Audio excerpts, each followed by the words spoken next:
to the earth, not back in exactly.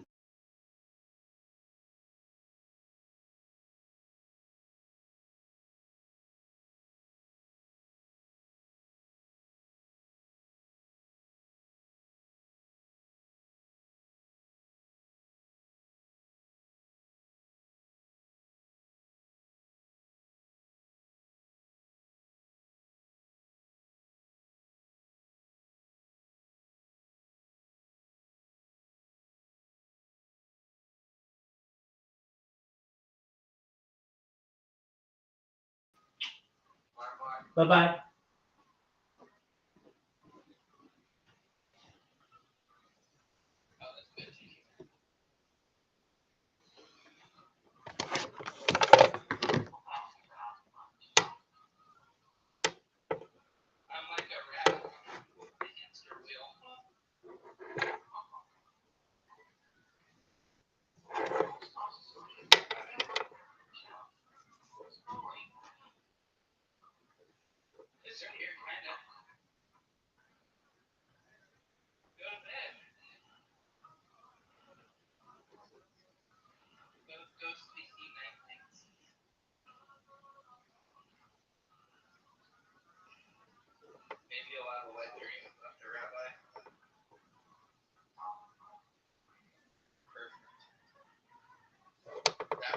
Yes, ma'am.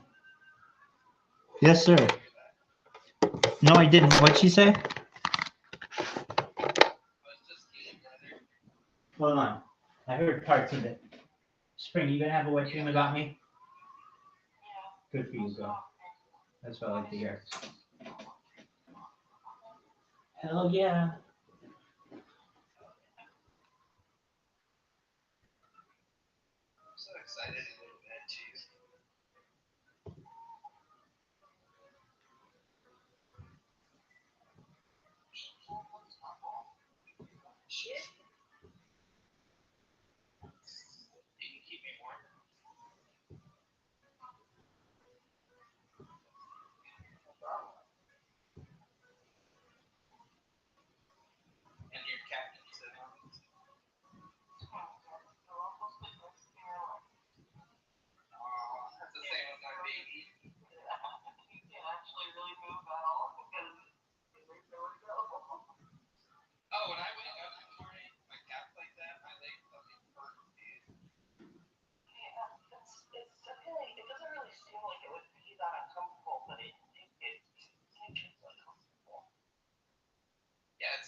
Spring is dead. Why is your name Spring is dead?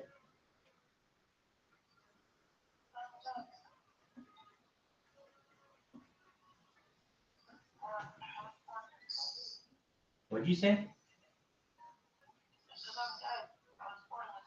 All right, that works.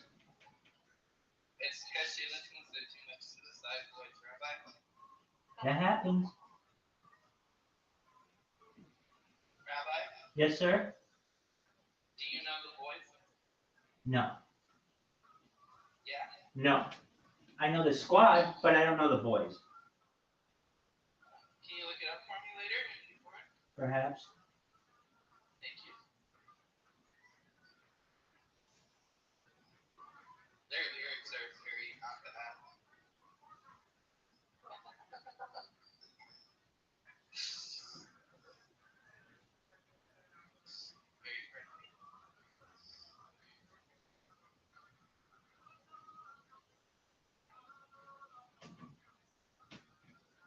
Yo, can you see this flight simulator? I'm at the gym. I can't see my screens at all, Rabbi. Spring, can you see this flight simulator? Yes, I can see it. Well, you're probably going to disagree, but don't you think it's smooth, like soothing, just watching it go slowly? Oh yeah, no, that's fine. I find it soothing, and the way that I have the plane control on autopilot right now just does its thing. Flying over Jacksonville, saying hi to you. I'm going to make sure to dump the lavatory right over your house. Let's go. I love it. Hey, spring is dead. You should sleep in the VC. We have people who do that. Excellent. Excellent. Okay. Hey, so we do sleepovers. What would you like to watch?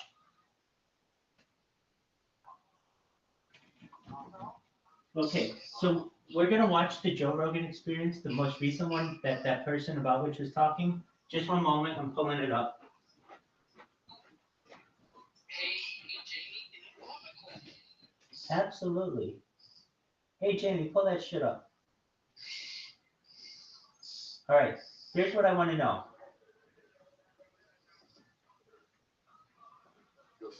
It's 44, right after the shit happened, and you're real mad.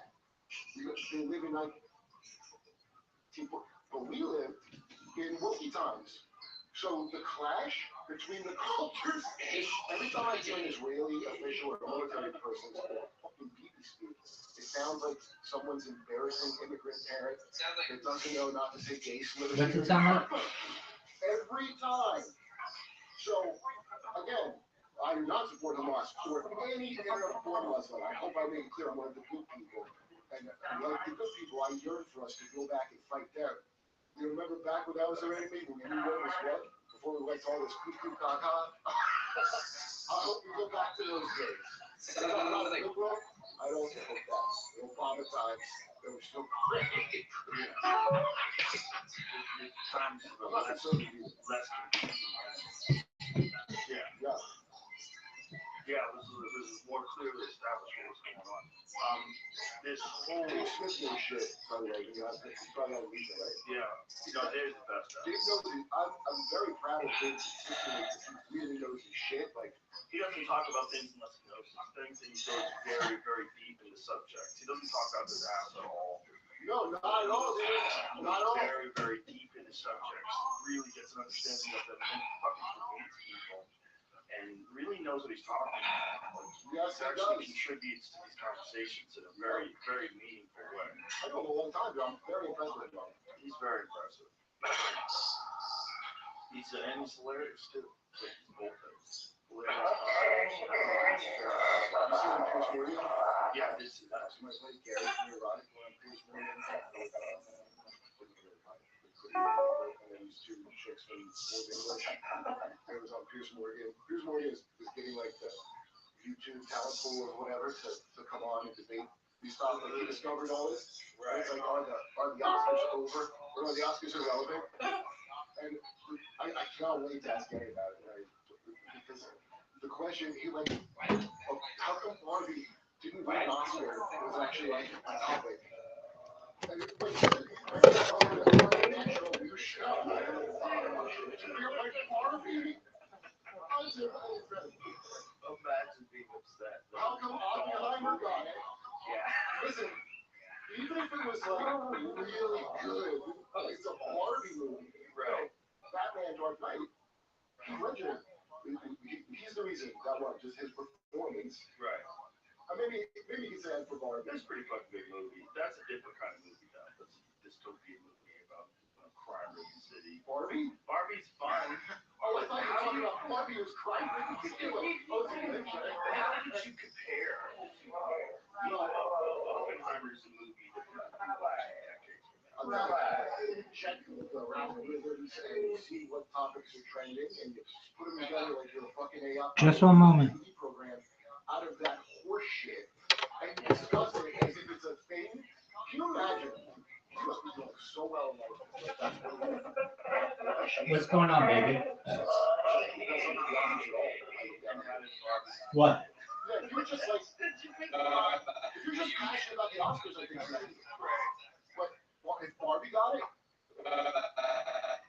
What's it sound like? Sounds like robot. It's. Oh, just a moment. It sounds like robot. Sounding robot.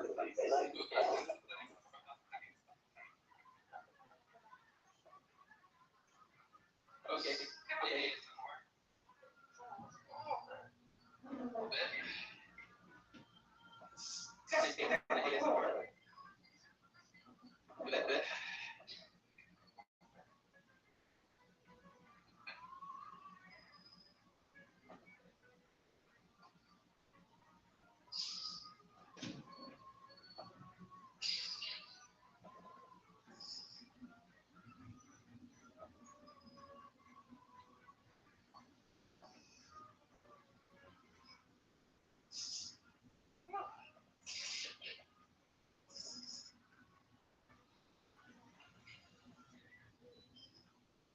Can you hear me?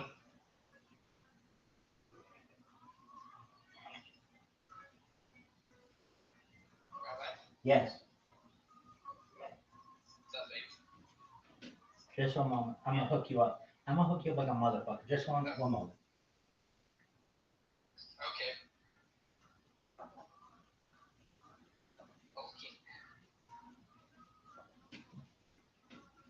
Just one moment. We're gonna get this bitch.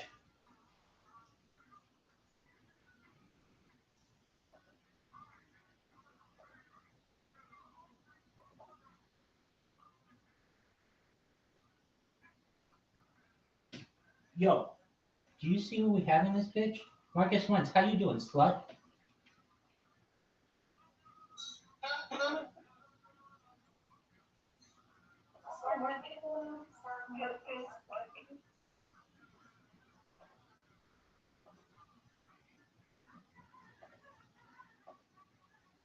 Spring is dead. Hey, just one moment. Oh, fuck. I fucked it. I accidentally hit the X button. Just a moment. Half of my life has just been saying, just one moment. You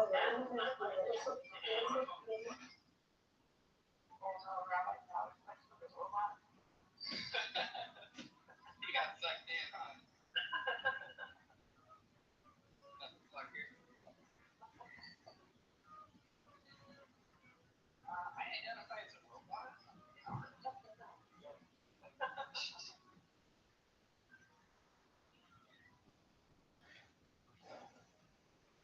Washing machine man, how the fuck are you? Everybody stop what they're doing. Washing machine man is here.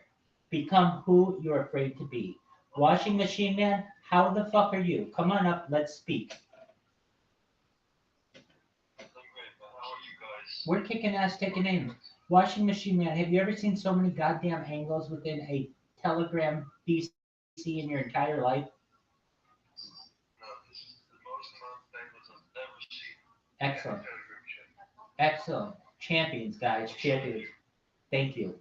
Thank you. We appreciate that. What's new with you, washing machine man?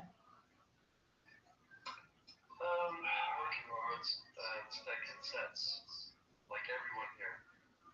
Excellent. Are you slanging dick? Washing machine man, are you slanging dick? Are you slanging dick? Slanging means like throwing it out there. Are you just beating up pussy like it's going out of style? Yeah. Hell yeah, baby. Knuckles on that. Hell yeah. You gotta do what you gotta do. Hell yeah. What do you think you're spending that washing machine money on, baby?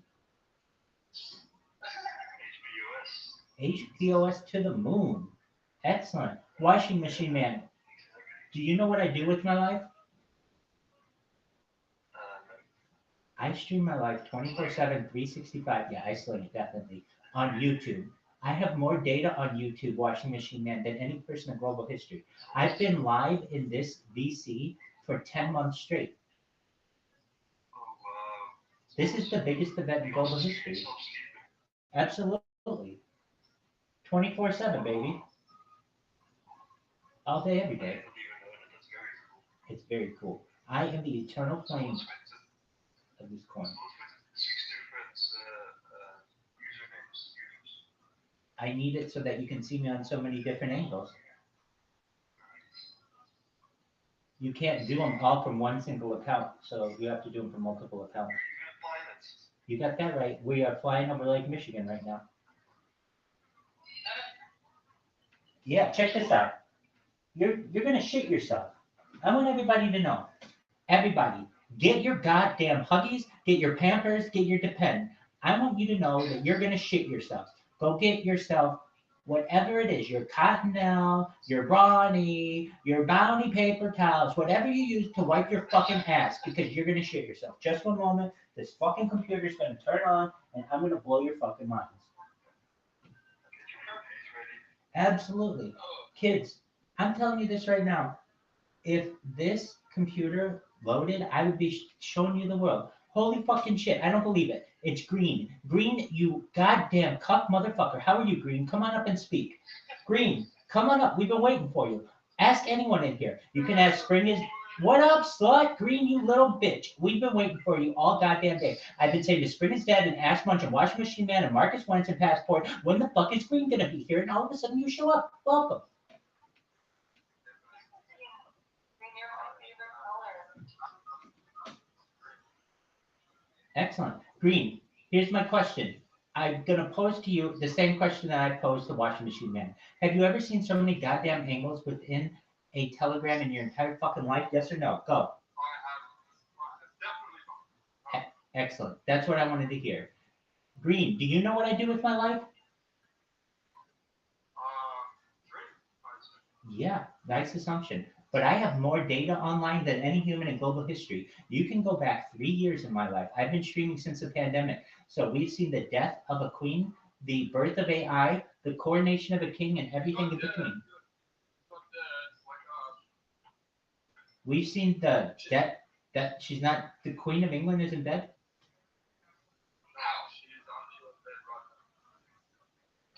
Okay, well, whatever, whatever they want to announce. I'm saying that we've seen some historical events while I've been streaming. I've been in multiple earthquakes while we've been streaming. We have more data on this than any project ever. It's essentially a timeline of world history. Going back to the pandemic, we've seen the death of a queen, the birth of AI, the coronation of a king, and everything in between. We talk about some things on the stream that aren't normally discussed in society that are very important for human civilization, such as the cryptocurrency and it becoming mainstream, such as anti-gravity, anti-technology, stem cell research, human growth hormone, life extension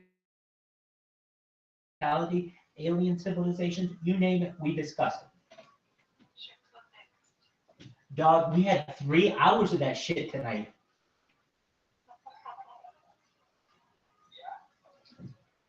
So, Green, with that being said, milfs.com. Yeah, no, it's straight to the point. If you really want my favorite website, it's probably Wikipedia, and then a close second is archive.org, and then a third is provide.org.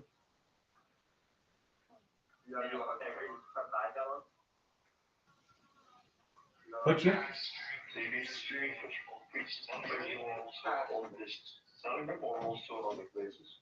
I'm sorry, can you repeat that, baby?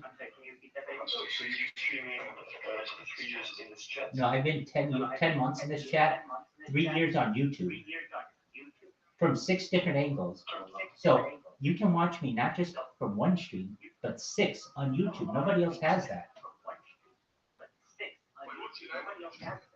Rabbi Rothschild. Here, I'll show you. Check this shit out, baby. Again, get your fucking toilet paper. You know what? If you need to, go get yourself some fucking UVicays, which used to be known as fucking Kotex.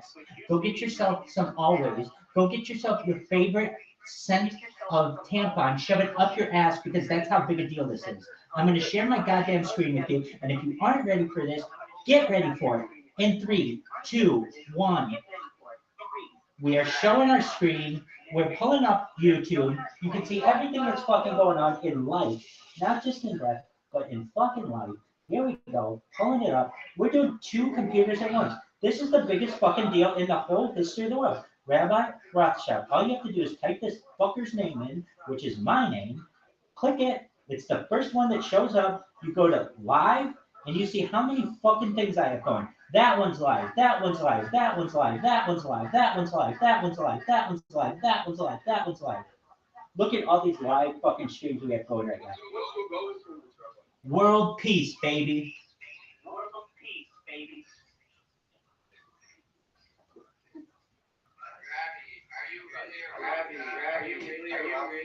Yeah, you want to see my ID? Just one moment. Yeah, you want my ID?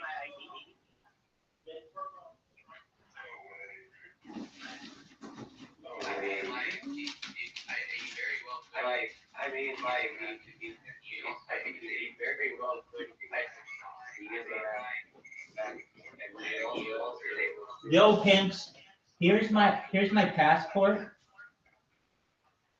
Just one moment. You can see my sexy self. Yo, pimp. Yo, here's my passport. Let's see if I can show it so you can see it. I know it's, I'll get it. Hold on, it's easier if I show you my fucking driver's license. Here is my Michael Yisrael Rothschild.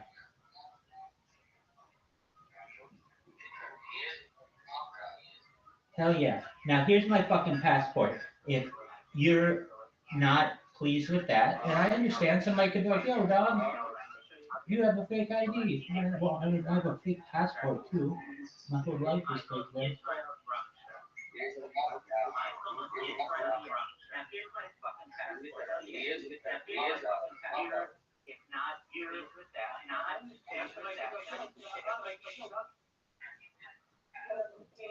There you go, baby.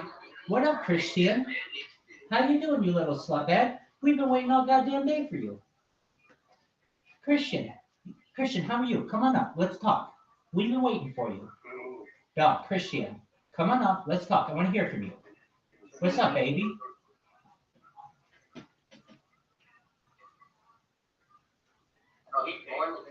Dog, Christian. Christian, how you doing, baby?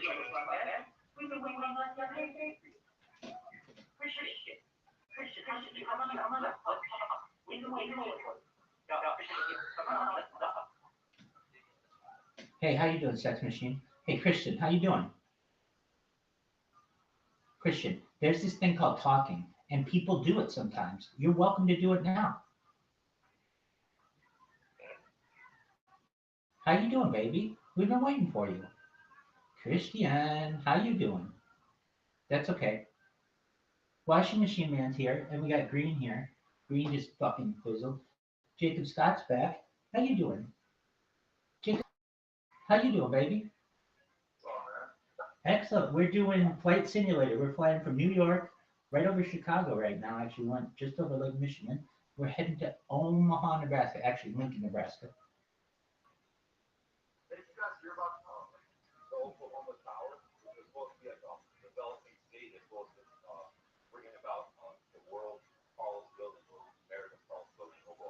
I've heard about this.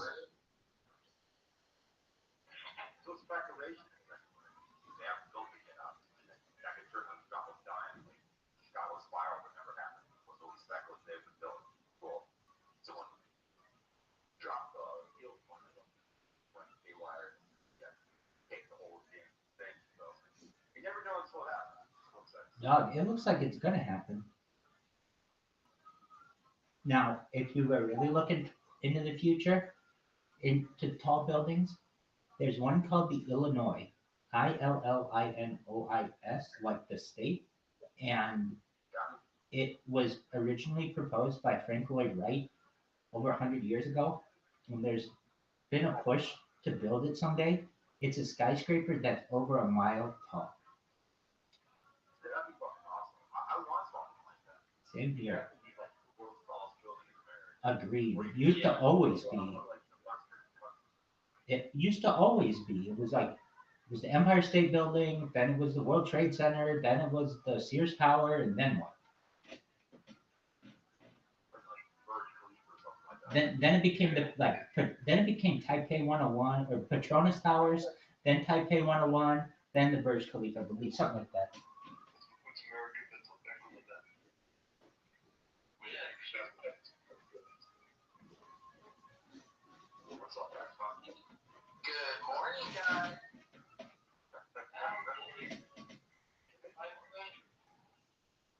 What's up, Nickelback? Not much. Got a cat on me. Still, guys, Rabbi here. What up, Joby Printing Bags? Joby Printing Bags, slanging dick in F Town. I wish. I wish. Dog, Fullerton has some of the hottest hang in Orange County.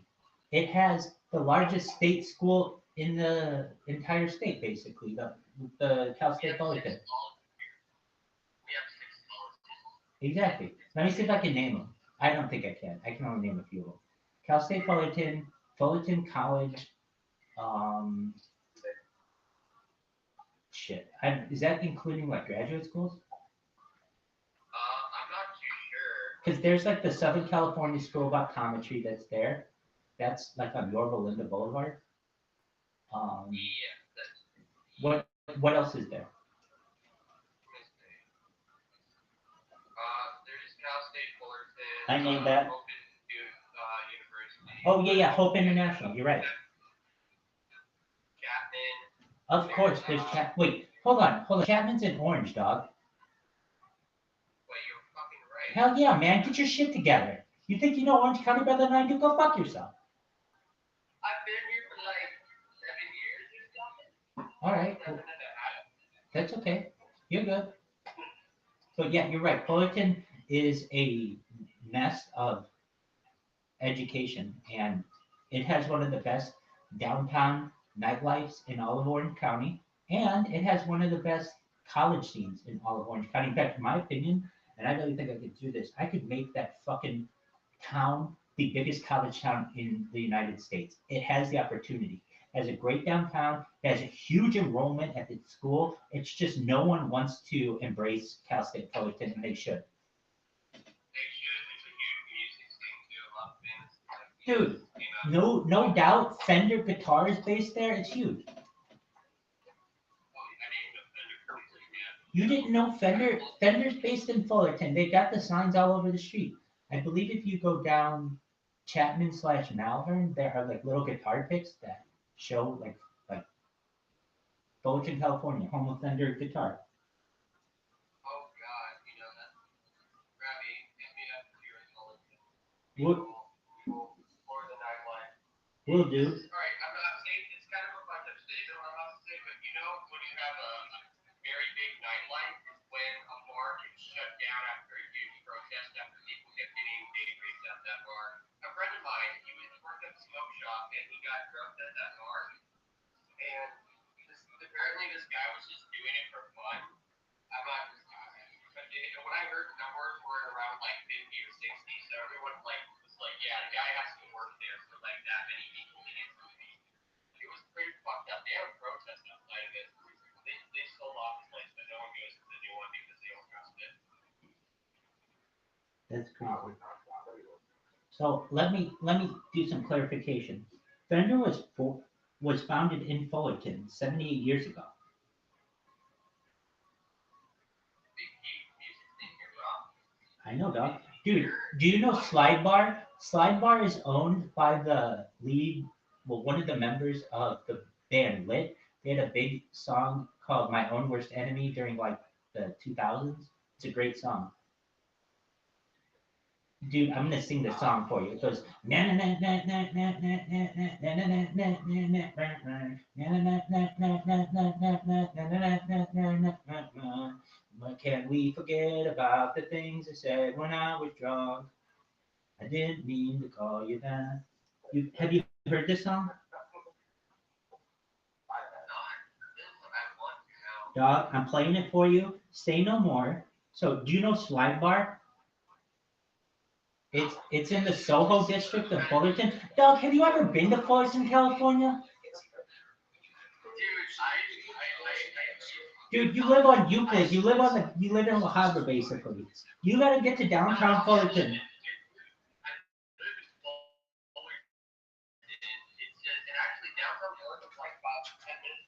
I know you live far as fuck from it. You need to move downtown, baby. Okay, this is the song. I'm just giving you shit.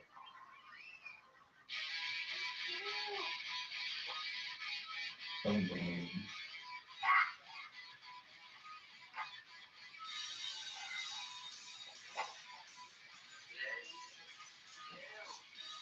Joey Print Bags. Do you know this song?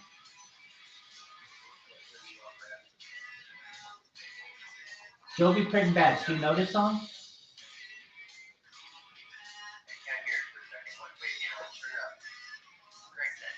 You turned it up to 200%. Okay, here we go.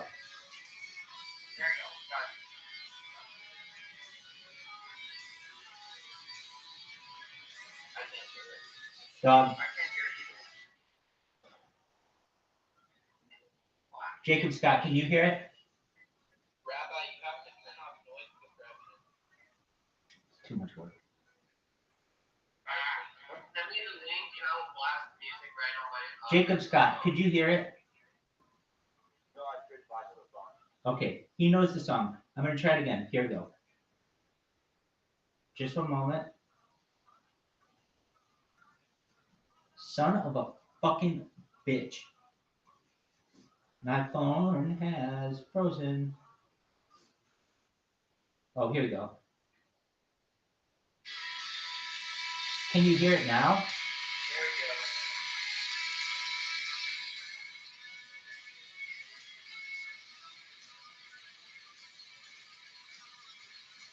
Jacob Scott, can you hear it?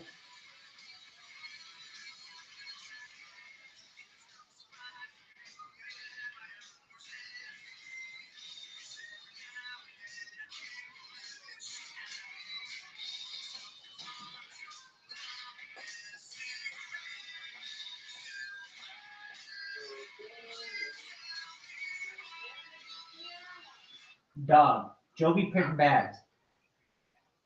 I like it. But you've never heard it? I honestly am music disabled. That's okay. I'm I'm just telling you, dog, if you're ever at Slide Bar, know that like it's owned by someone who's in that band. That's fucking cool. And so it's called the Soho District in Fullerton. It's like on the corner of like I think it's Harbor and what the fuck is the name of that street? It starts with a C. It's just south of Harbor, or it's just south of Chapman, Commonwealth. It's like on the corner of, you know where Commonwealth and Harbor is? Yeah, I know what you're talking about. All right, well, there's like a big downtown scene there. Anyway, it's amazing. Yeah, no, you're right. That actually, no, yeah, I know what you're okay. That's actually a fucking cool fact. I didn't know they actually had a place down there. Yes. Well, it doesn't shock me. Probably partied the fuck out of there when they were younger. Correct. There are like 8 big bars down there, but there are 5 bars in this one little area. One time I went on this pub crawl down there with this friend of mine, and I was so fucked up after the first bar. I don't even remember where we went. It was one of the most fun nights of my life. Fullerton is a good fucking time, I'm telling you. No, it is. Rabbi, next time you're in Fullerton, we go out and party. Dude, I don't party. I slang dick. I tear shit up. This is a party, baby. Just wait. I think that one shock me. Like, Rabbi, you probably sleep better than I do. You definitely do. Dog, I am a seduction artist. They name pickup artists after me. I believe it. Word mockingbird. All right, Joby Print Bags. How's your med bot? Keep working on it. I gotta get something called a PE 5519. Dog, can you speak English? Because no one knows what the fuck you're saying. Okay, basically it's like this encrypted fucking wallet address that will give me access to Jitto servers, and then once they give me the off, I can use their nodes and their server, and basically we have a working medbot. And once we have working medbot, we control the world. Hell We yeah. control the world. That's what I like to We hear. make all That's a good thing. All right. Are you going to be able to beat Jared from Subway's bot? You know what? I am not sure. They made this. I am running off what their code is, but it's basically a medbot. Off the, hold on. You're running off the GitHub code, right? Yes, and that's the thing. It don't matter what code we're running off of. It matters how the fuck we scan. Because we can teach it what to do. That ain't an issue. We can tell it, scan this, scan that. And right now, I know they're scanning a little bit more than 20% of the whole Solana network, which is a lot. That's a lot. You need a lot of power to fucking do this. But we can make it do more. And we will. We're gonna push it. And once I get this finished, we will have the best fucking mod out there. I'm going to test this up because I get wrecked on like 90% of my domain right now. And I want us to make money. This is like the best way. All right. Whatever sounds good to you, boss. Bro, we got this. Basically, it's the hardest thing is to fucking make the damn thing, and we already have that done, so it's not that hard to finish this part off. It'll take me like a day or two just to get this part done, then 2 days for the software, we should be good to go. Well, that's a good thing. Yeah, and what I can do is make you another key, so that way we can have two medbots running at the same time. Word. That's what I want. That's what I want, baby. I'll have this bitch running 25 hours a day. I mean, no reason why you can't. Medbot just basically brings back money from you. Like, it doesn't even care what type of token it is. You can get fucking run, but just like you get in, you get out. Like, that's what all medbot really does. I got you. So you tell me what I need to do, and I'll run it all the time, and you'll be able to watch it, and we'll sit here and count money together and high five. Exactly. And party full. Hell yeah. Dog, do you ever make it up to La Habra? La Habra, yeah, La Habra's fun. Like, I got a friend that, Wait. What the fuck is fun in La Habra? The cheap weed stores. That's basically it. Okay, that's I not. don't buy weed anymore, but they're fun because I go buy weed there and they're dirt cheap. Plus, my friend is the manager at one of these liquor stores. If you're ever in the area, tell him you know me and he'll hook you up. Hell yeah. I love hookups. Dog, have you ever been to Skyline Road in Fullerton? Skyline? Yeah, let me explain where it is. Okay. Do you know where State College? What up, Anton? Hold on, everybody stop. Anton Elect Bach, how in the fuck are you? We've been waiting all goddamn night for you. Anton, come on up and speak. We want to hear from you. Anton, none of us are going to speak until you unmic yourself and introduce yourself. We are waiting. Anton, come on up, baby. Baby, come on up. Anton Elect Bach. So there's a thing, it's called a microphone. You click it, and it'll turn your mic on, and then you use your mouth and make words, and then we can communicate. It's called social dialogue. Here we go. Anton Elect Bach, how are you doing, baby? And then you would be like, hey, Rabbi, I'm doing really well. How do you do? Hey, there he is. Anton, how you doing, baby? You well?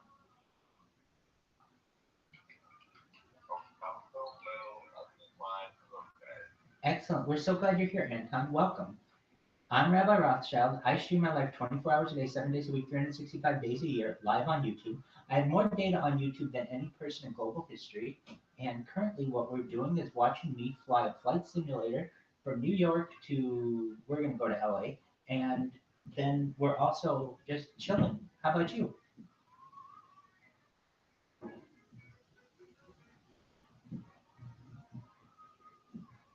Well, Anton Elektbach, he's here. We're happy that you're here. You look like a pimp. Excellent. Have you ever been in the VC before?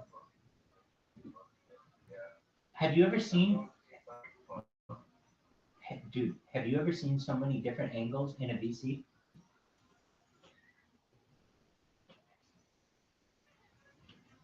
Anton, have you ever seen so many different angles in a VC?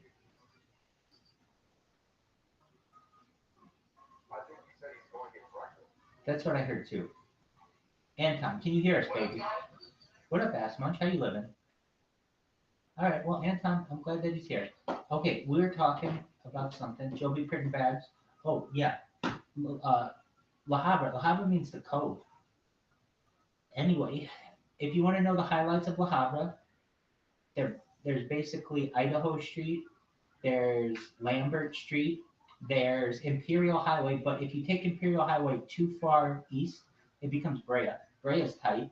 If you take Imperial Highway too far west, it becomes like uh, La Mirada or something like that. Um, anyway, some shit. Or Norwalk or something. Anyway, that's enough Orange County geography for now. We're going to try to play Joe Rogan now. Let's see if it works. All right, Yeah, Slut. play the new one where he's talking about P. Diddy. That's what I'm doing. Just All that shit. listen here. Listen here, you little shit. Joby Printing Bags, I'm doing it just for you, baby. Thank you, bud. You're welcome. Thank you. All right. So if you're like, hey, Rabbi, I'm hearing your echo, well, guess what? I know you are. Just hold on. Keep your pants on. Let's see if we can get this shit to work. It says you're live. Oh shit, this is fucking complex, and I'm gonna get this done. All right, here we go. Hold on, we got Hell yeah. And then seriously, Joby Printing's Bags, you send me what I need to do. If I have to buy another computer, I will. And we're gonna get this bitch going. word. I mean, Experience. Can you hear it? yeah, we can. Excellent. Here we go. That's great that we opened up right on.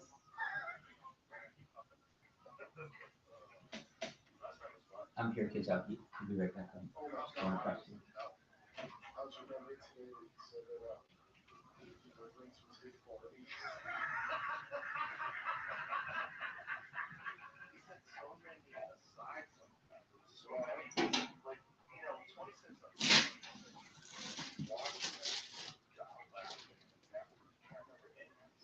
No, that's right. And then I used to have recall, something like that. So when I woke up, I was laughing because I remember he said, well, he goes, I need to do a root canal, but I couldn't do it. I couldn't do a root canal because I was in Oklahoma. I would like to say, did you ever back alley root canal? He's just everything about him is so silly and so casual. It was very, very difficult. Pulled out the recorder and something like that. Yeah, he learned to do that over the pandemic.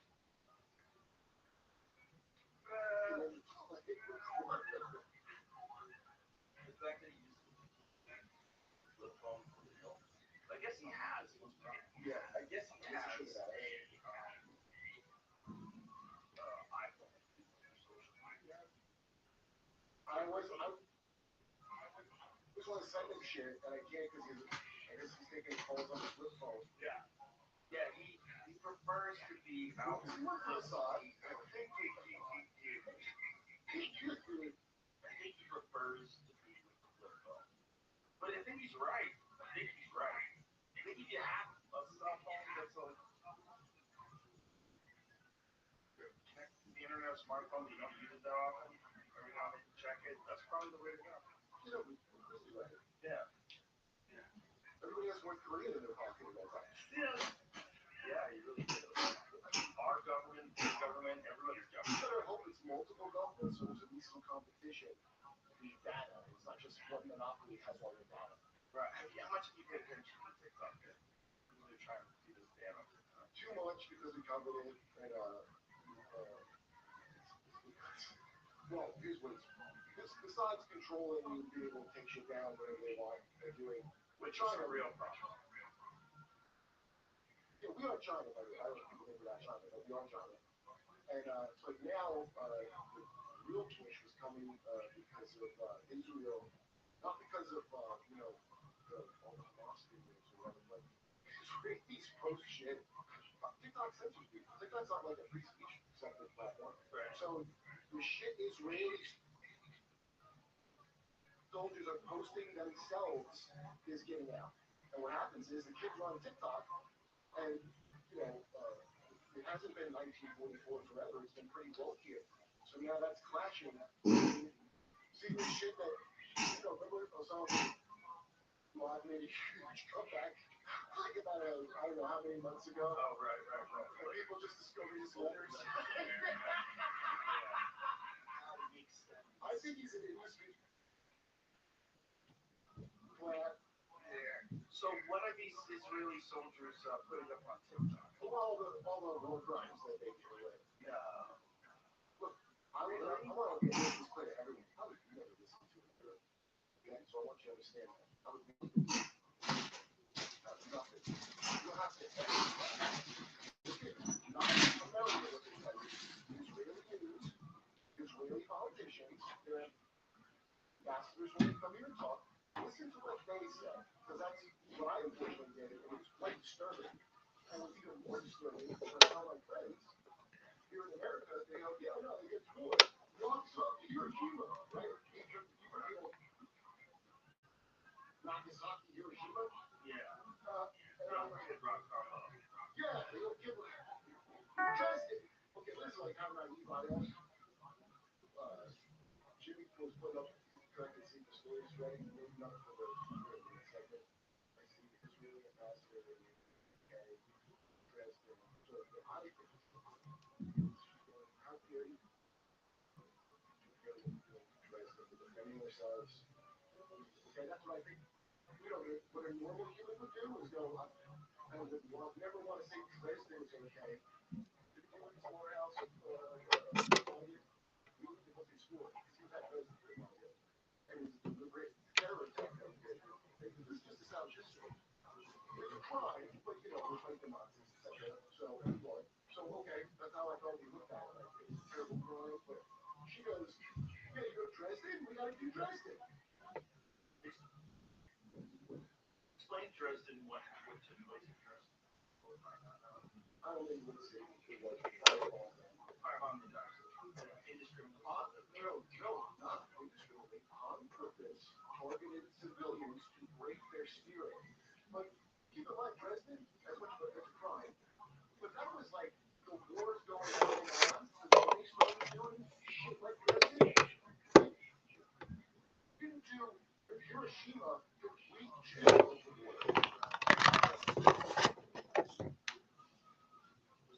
Why was Dresden so long?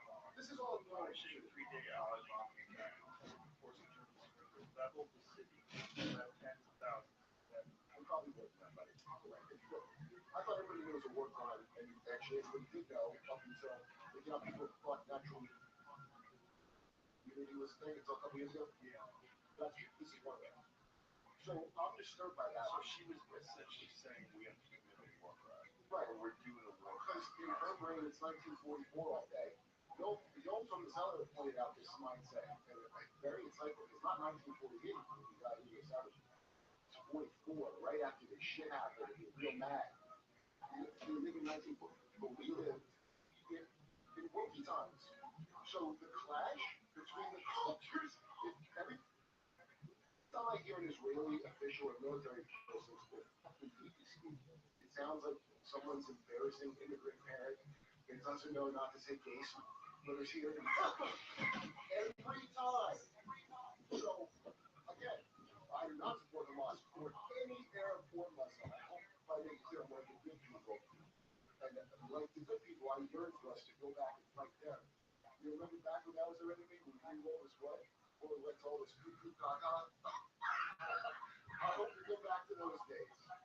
was liberal, I'd also hope that Obama times when they're still crazy. If times I'm were not less necessarily be less confusing. Yeah. yeah. Yeah, it was more clearly established what was going on. This whole Dave Smith knows shit, by the way. We probably got to use it right. yeah, it is the best. Dave knows it. I'm very proud of Dave consistently because he really knows his shit. Like, He doesn't talk about things he talks about things, and he goes very, very deep into subjects. He doesn't talk out of his ass at all. no, not at all, dude.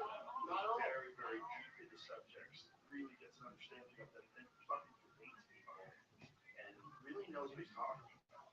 Yes, He he actually does. contributes to these conversations in a very, very meaningful way.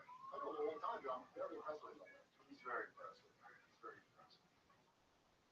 And he's hilarious too. So he's both hilarious comic.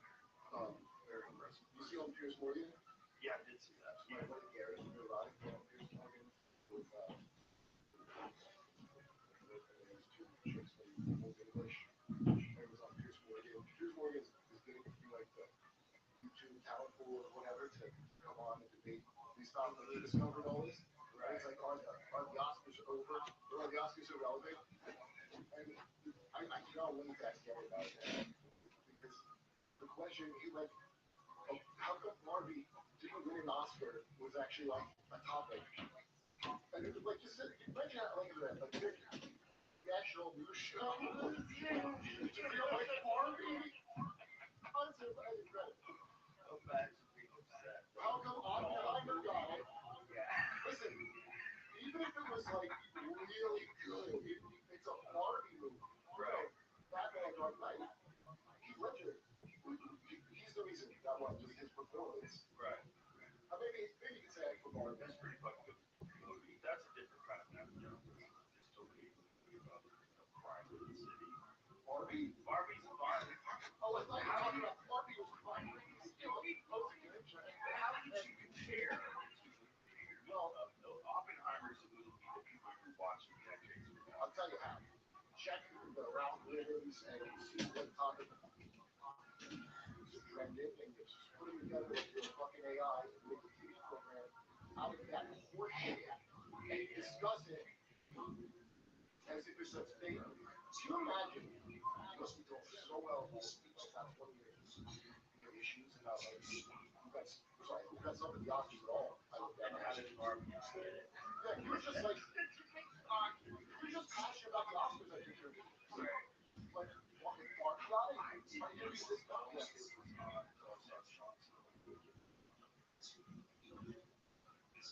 I didn't even know there wasn't a movie called Barbie. I didn't know they matched those together to save the theater that got killed after COVID and also all the movie stuff. What did you say?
Look how thin it is. $400. Those fucking things were so expensive at one point. So now, watching them, Do you buy any, like, I always fun. It's not more than anyway, but like top of the line technology such as that, like we got it all over. Never in my life, even if I would have a disposable income for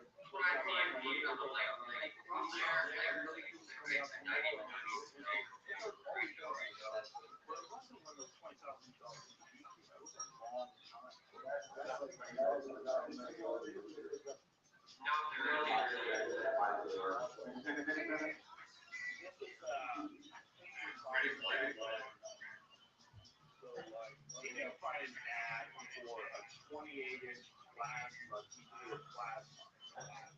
Let's just say 1996. I was working at the Wiz selling cell phones and PCs. Like pre-built, like a Dell, like not that. So we had an Pentium. Very little medical on it. It's not good for I used to make my own. We're not so smart person. Well, I bought that too. I bought like they were always getting better, but you could do a lot with you could buy motherboards, kind of sort of like the little jumpers in place, the tweezers. What was interesting? The tweezers, the jumpers was yeah, and I don't know what they call them now. Can you let it just out? Okay, so what year is this?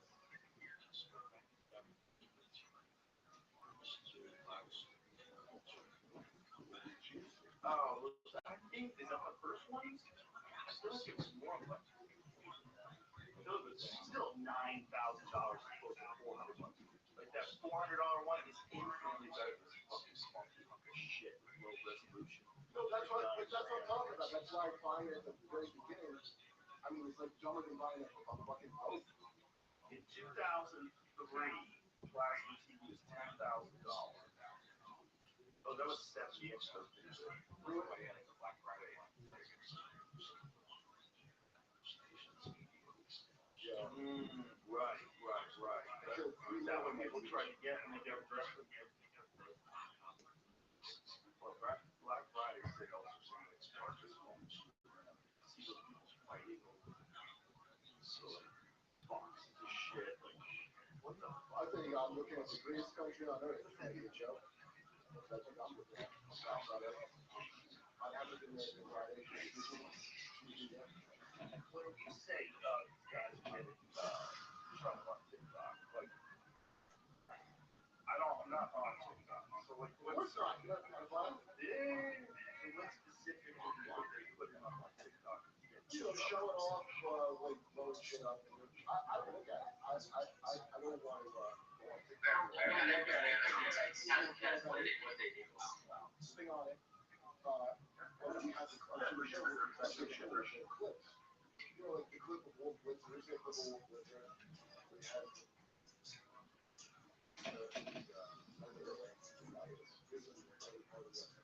guys in English is not hot. You guys are pretty good. This is right? Great. This was great time. Okay, you're a pro on site everything you do, right? And you grew up from refugee camp and to get this one guy, to get this one Hamas. Everyone's like, hey, you drunk, fool. There's 400, 500 people in that camp. You're right, that's one. And he's like, well, but we gotta go get a fun race. We got a fun one. I don't want to say best one, but it's almost like, and you can see Wolf is like, what in the fuck? This one's on the day and that's how we were here.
It's okay to shoot through other people. It's not. That's normal. That's just one of the ways the most evil man in the world. One thing is fucked up this guy. So look, hey, be good. Isn't it crazy the when you see the difference between people looking at things objectively versus people that look at things tribally? Okay, if you're on the right side, Russia, Vader, Muslim country, and they want that. Right. But this, just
so the video revealed cheering, destruction, and mocking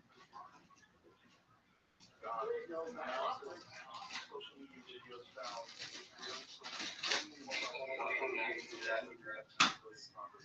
footage provides a rare and unsuspecting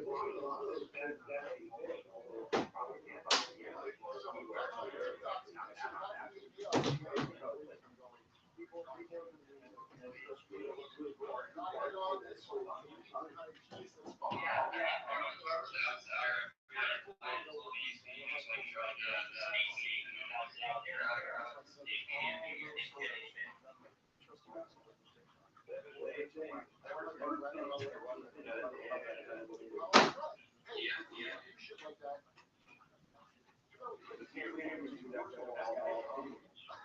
Start. Hey, you're all gonna be starved until the development surrenders.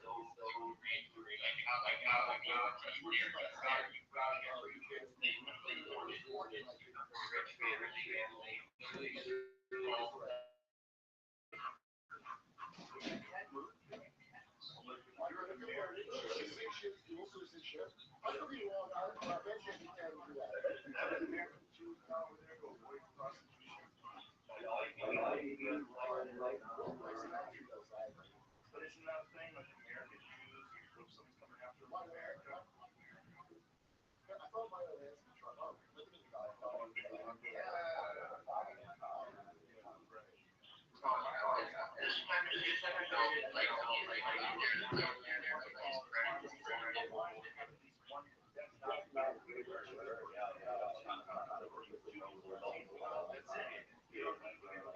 qualified to fit in our services. In fact, many of our Oh, he gets a fruit roll. So he goes, that's what I'm saying. He goes up to the came up with a fruit roll.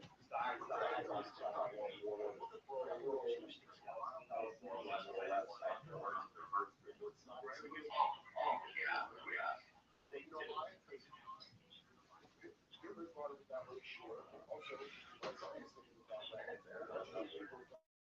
Orthodox Jews, which I always like.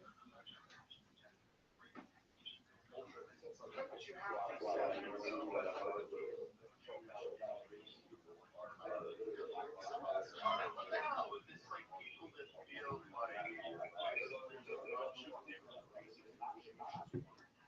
I don't say Jewish people, but it is a thing, right? It's a thing that some people believe, right? Yeah. Imagine if you being Asian. Whoopi Goldberg did it successfully, and she's never looked back. You call the Holocaust white on white crime. She's you know that? Crazy, that's just some white people shit. It wasn't about race. What? Because she did the homework against racism that you're supposed to read those dumb fuck books that no one believes, by the way, anymore. It's done. You're supposed to learn that anti-racism. Anti-racism is that it's impossible. Oh, it's fine. There's still people inventing like ticks better, but it's over. Because now a bunch of people finally figured out to have a goddamn lawsuit because all this weird ass shit was never legal. And it's been rejected by, you remember California? I think where they struck down here, when they didn't vote for it, like, now there's lawsuits up and down and people are living there. And he wasn't talking. See like James Intel, he made up like any list of that Toledo College just got like 85 million. Oh, hold on, there's a girl in Starbucks, the manager, and these guys went into the bathroom and it was serving the electronics. Right. And it came out that the higher ups were like, she didn't really have any. They're like, we can't fire a black person, just fire the white manager. So they're thinking it's not about their racial things, they're like optics in this media time. So that's what's so gross about bringing these corporations into these moral things, because none of them are moral. Right? It's like Mr. Burns. You ever seen Mr. Burns turn good on Simpsons? And Lisa Slurry. And she's like, Jesus, you're worse when you're trying to be good. Yeah. That's what it is.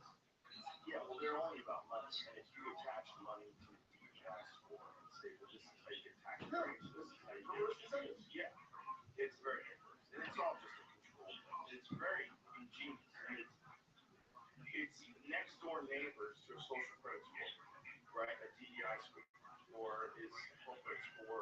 legislation is very similar to the way the real problem would be that nationwide. Okay, we already have that. For individuals. So we already have that, first of all. There's a bunch of people that are saying, people, I don't even like many of them. Some that I do. And they've already, dude, the very concept of shadow banning, Ian with Israel's help, invited, so he got I think his account shadow banned. What? I would be shadow banned. He said like 4 things that definitely get shadow banned. That are not offensive even, but they're things that you shouldn't bring up like around COVID. Right. And even now on Zuckerberg platforms, even out there, but why is shadow banning a thing? How is that? How did anyone, this is a piece of shit, go along with the idea that we don't have to tell you what you did, and we're not going to say what we're doing to you, and that's all right to do that. Okay, but not only that, but if they're all agreeing that they're going to do something to throttle the opinions of people that have problematic opinions in their life, but it's not in. How's it working out So for it you? doesn't violate any of the any of the agreements that you signed. You signed away all your rights to everything already, so go fuck yourself. But how's that work? You can do all that goofy shit you want, like Mike Malice is right now. The shit collapses under its weight. Because you can only go so long telling people to ignore reality. You know, the Soviet Union collapse from everybody. But we're getting to the stage now where people go, yeah, we all know it's a scam. And the next thing after that is like, wait, why am I saying we all know it's a scam about all the things? It's not too far. Next lockdown, we lock people down, there's not letting people look into shit. That's why a lot of prisoners know, like, more current events than them all. Like, people that have been down for 20 years. Because there's nothing to do with read and learn things if you're smart. So, they did all society. So some people, they said, don't do your research, which is such a suspicion. Don't go into Daddy's forbidden closet of mystery. Oh, okay, I won't. Don't look into Hillary's email. That's how hilarious to infantilize people that we're telling them. Don't research it. Yeah, real. We're the professionals. Meanwhile, we lie all the time. They're doing to us what they did to Haiti. And the shit we do to other countries, they're going to do to you. So the shit we did to Haiti, which is never let them have their own leaders in Cuba when they had one elected one. That's us now. Now that's us. You're going to pass the laws you can't vote for the guy you want. Why is he even being allowed to run at all if it's such a fascism time? I don't understand any. The messages are so mixed. And the only way to believe them is to be highly frightened all the time. New York Times just started doing this new thing on Instagram where they take the actual writers where they have the writers talk about the issues. I mean, and when you see the right, they don't understand what they're doing. This is exactly who you thought was right. So this very effeminate guy and this woman that it's like the kind of woman that seems like you should have never done this. To at a party, like talk down to you, and it's just who you thought. Yeah, exactly. It's the type of people that would, just like these ultra liberal, out of touch people. Yeah. And these people are talking about. One of the guys was talking about Donald Trump's words being taken out of context, that it would be a bloodbath. He was talking about the auto industry, the economy. And then this guy starts doing another episode of violent rhetoric. It's hilarious. Yeah, guys. Oh, my God. What I guess?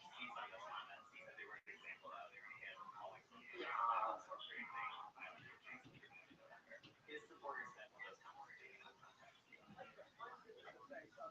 Trump has a history of using violent rhetoric and taking after campaign. That language is going against after January 6th early 2021. And throughout his third campaign for president, he's getting a lot of attention for the way he talks about violence.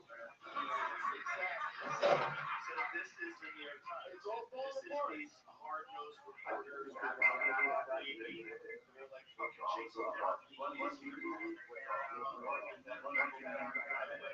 This is Woodward Bernstein. This is Watergate. But I mean, they're ultra hard. journalists and everything has their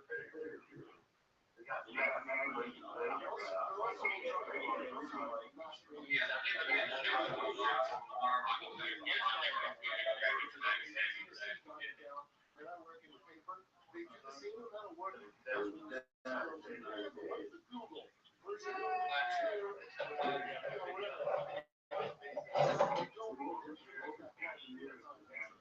So all the phone jobs,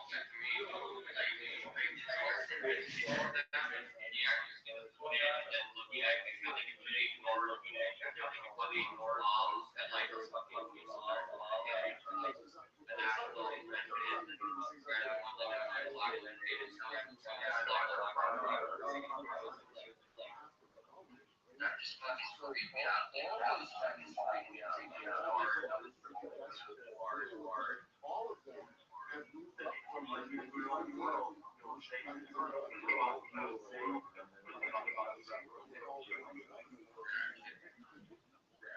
Where's the money coming from? You gotta hope you do well enough at making little small articles on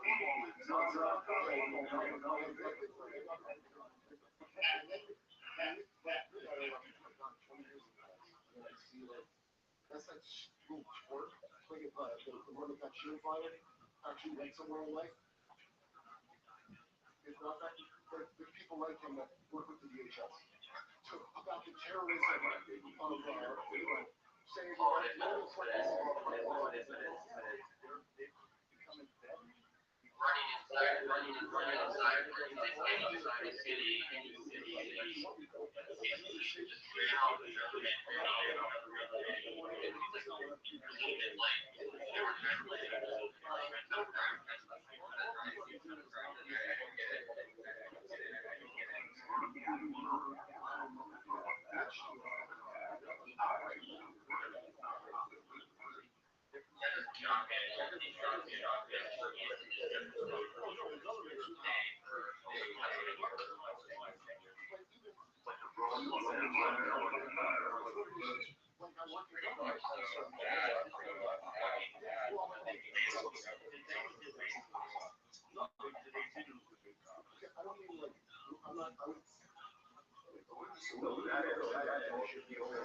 Trump was never born, and it was Biden versus Bill in the line. How long was Trump in government?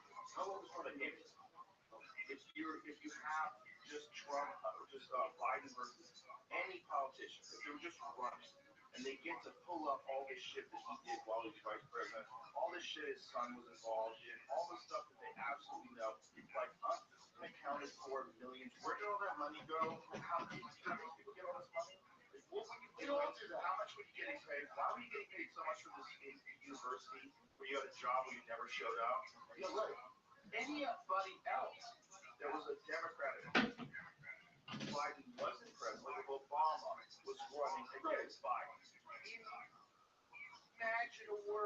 where he wouldn't get taken down. It was like that. He ran. That's who he was before he became vice president. And That's who he was in 1988. his nickname was Uncle. Uncle Joe. That's not pitching good. They call you Uncle Joe. Like, remember Obama was like, oh, that's Uncle Joe. Because Biden was like, hey, shotgun. You remember those clips were going around? And he was like, and that's all. That was when he was one. No, when he was Obama's vice president, you know, he was a gas machine. Biden would say beefy shit. Yeah. But this was very worse. Yeah. And the White House was hugely embarrassed by it all the time, and the way they would do the pitch about it, that's Uncle Joe. So that's how they would pitch it. And then he was a So joke. you're saying Uncle is like he's old or goofy or dumb. Like how I'm an unmarried uncle of two. I've never heard Uncle used as a pejorative. That's why I'm confused. Like a crazy uncle. Okay, crazy uncle. Just saying Uncle Joe. No, like Uncle Joey. We call Joey Uncle Joey. Everybody calls Ted Nugent Uncle Ted. But when they say that's because you're thinking about it like 4%. From their standpoint is a condescending, oh, that's that wacky uncle. Yeah. That real upper class view of concept. You're talking about like the way someone from a normal neighborhood thinks about family. Yeah. That's not how they think about it. But I think that we should first of all, Trump's only been in government for how long? Biden's been in for 50 years. And you can go easily look up all the damage he did to all the people. And that's why there's so many undecideds and various things. Because Biden's like about it. Let's pretend Trump doesn't exist.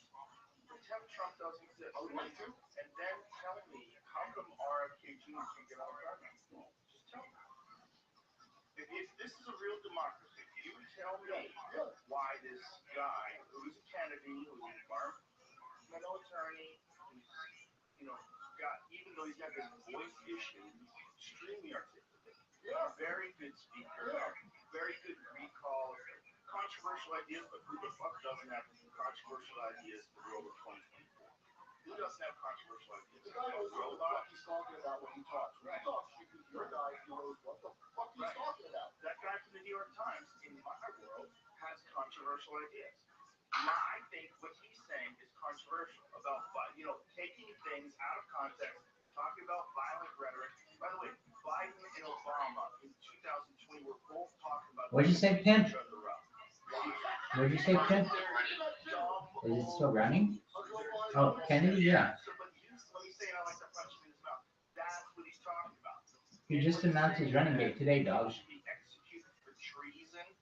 Well, guess what? Wait, RFK running? Like, no, I know RFK's still running. I was just wondering if that video was like back out the maybe. If you get tried and convicted for treason. Yeah, it's still I know, running.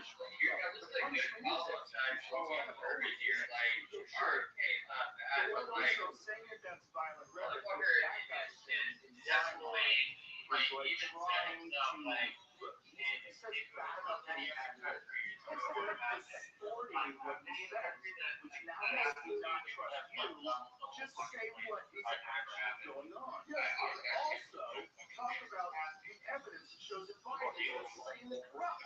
Because both of those things are true too. If you don't want to talk about one because you think it props up the other, you're a part of the problem. You're infantilizing the whole country, treating us like we're children. We want to know why you get in the primary. If this is real, if democracy is real, you guys don't just get to decide who runs your party against the will of the Give me a 1-minute breakdown. If I had to put in front of him, I would have the patrol to go ahead and secure.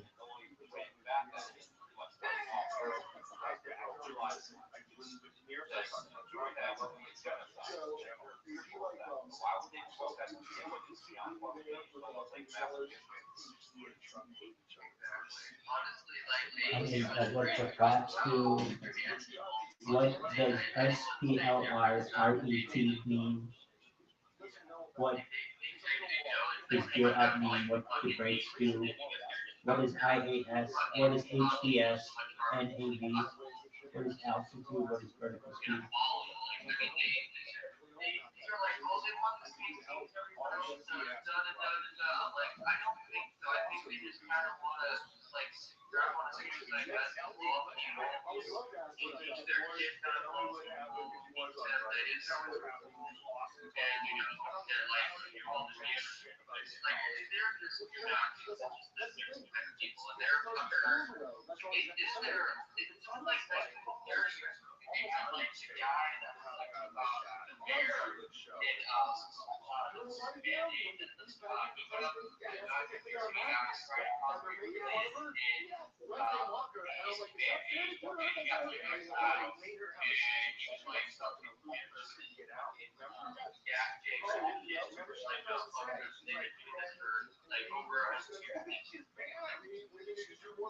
Honestly, what is HDS? well, they just don't, they want it to be easy and they want to reverse making people you cannot take a hour. You usually have to lock it, just like, You're on stage. area, and they're just making a whole race of people look at, like, not all of us, but they're people just make that statement nearly true.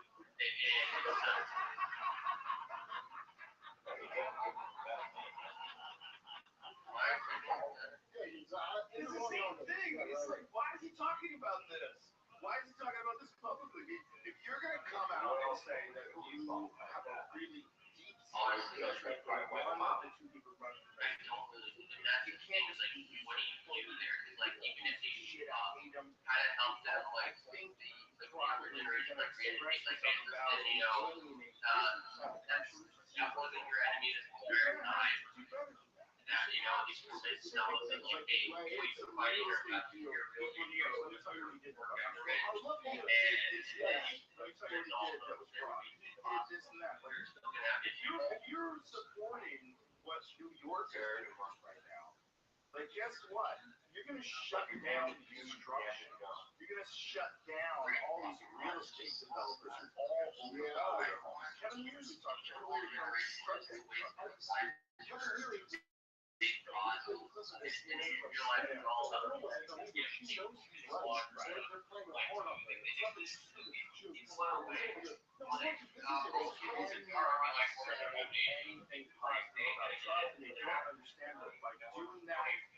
Legitimizes everything else they say. Everyone knows they're coming at the fucking news with a slanted perspective.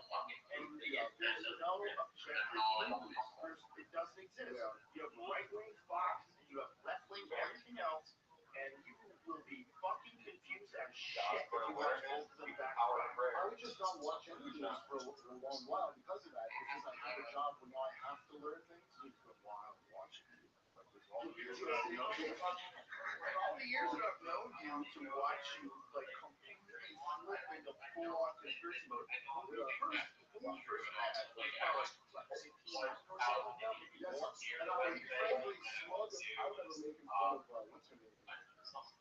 I would never make him fun of what's her name? Workshop that are Jamie McCarthy. And I had a joke of like, I just didn't have to I was being clear, just like Tom Cruise said to that guy, you look, he's right. I don't think that's not and that was an accurate amount of property. But either way, What is the fastest indicated news speed? They going 747.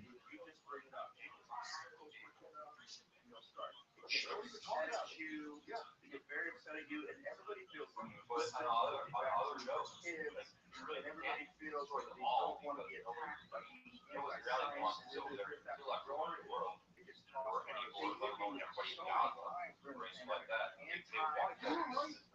But not only that, it's not technically a vaccine.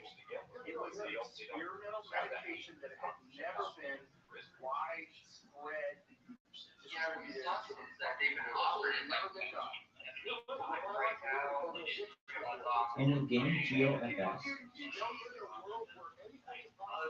can you see the flight plan on the ground when you create it? Especially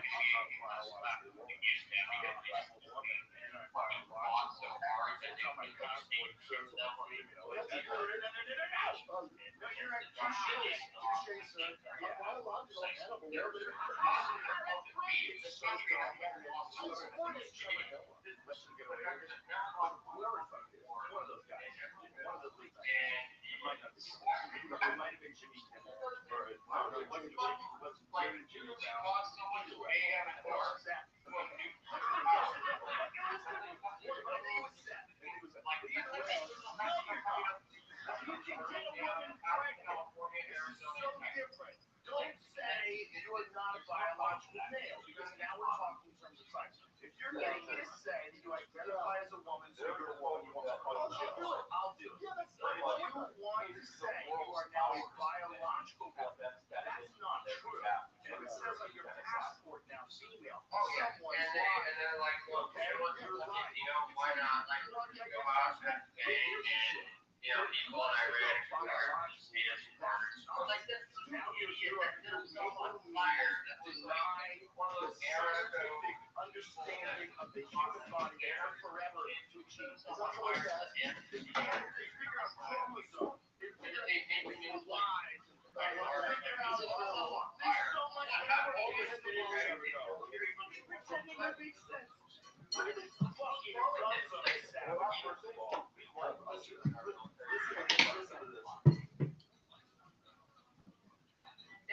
listen to this. Like in IT too, like that's part of IT. He's handling like U.S. secrets. God knows what he did with them.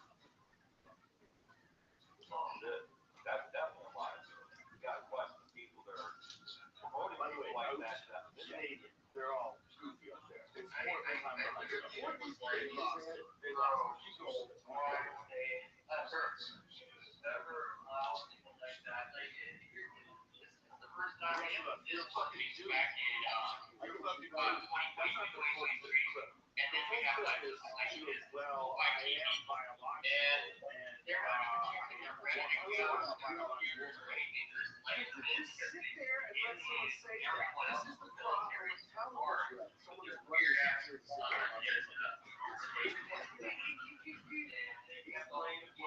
playing again. You can stay within the line. Color within the lines. Otherwise, you're going to get in trouble. Well, but obviously, like, nonsense. Fucking nonsense.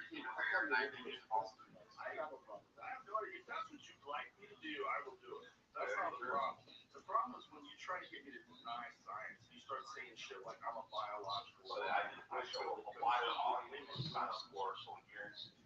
You have the bullshit more or less to accept this reality when all they have to do is do a little bit more research and then just see for yourself. What was that, Max? Whatever bullshit. What was that again? Back that up. Propaganda. Yeah, and here's the thing. Half the videos that come out about more than half, I want to say, are doctored or altered in some way, if not 100%. Like, you just type in, like, Hollywood on fucking Instagram, YouTube, anything, you can see them literally making dolls. And it's just, it's like, my child died, and then, like, what? And then you, like, that shit is, that's out there for everyone to see. Like, if that is not enough, Okay, first of all, stop. Second guess, Take a break. So here's the problem with what you're saying. First, there's many being biological. There's larger lungs, there's larger hearts, there's larger cardiovascular capacity. There's more of an ability to generate force because you have larger, stronger bodies.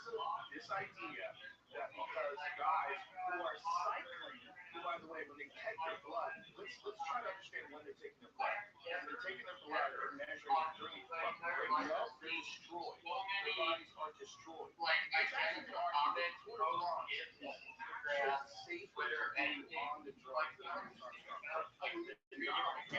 so insane because all the only way that wins. Like, if you take away that time, you take away his time, you're going to make to find out how to get off there. It's no one can based on something. Because I always thought that was fucking fucked up. It's not. Okay. Girls with the high stuff on the on fucking 20-meter and 30-meter sprint trials compared to males with lower testosterone levels. Yeah, shut the fuck up. You're lying. You don't know what it is.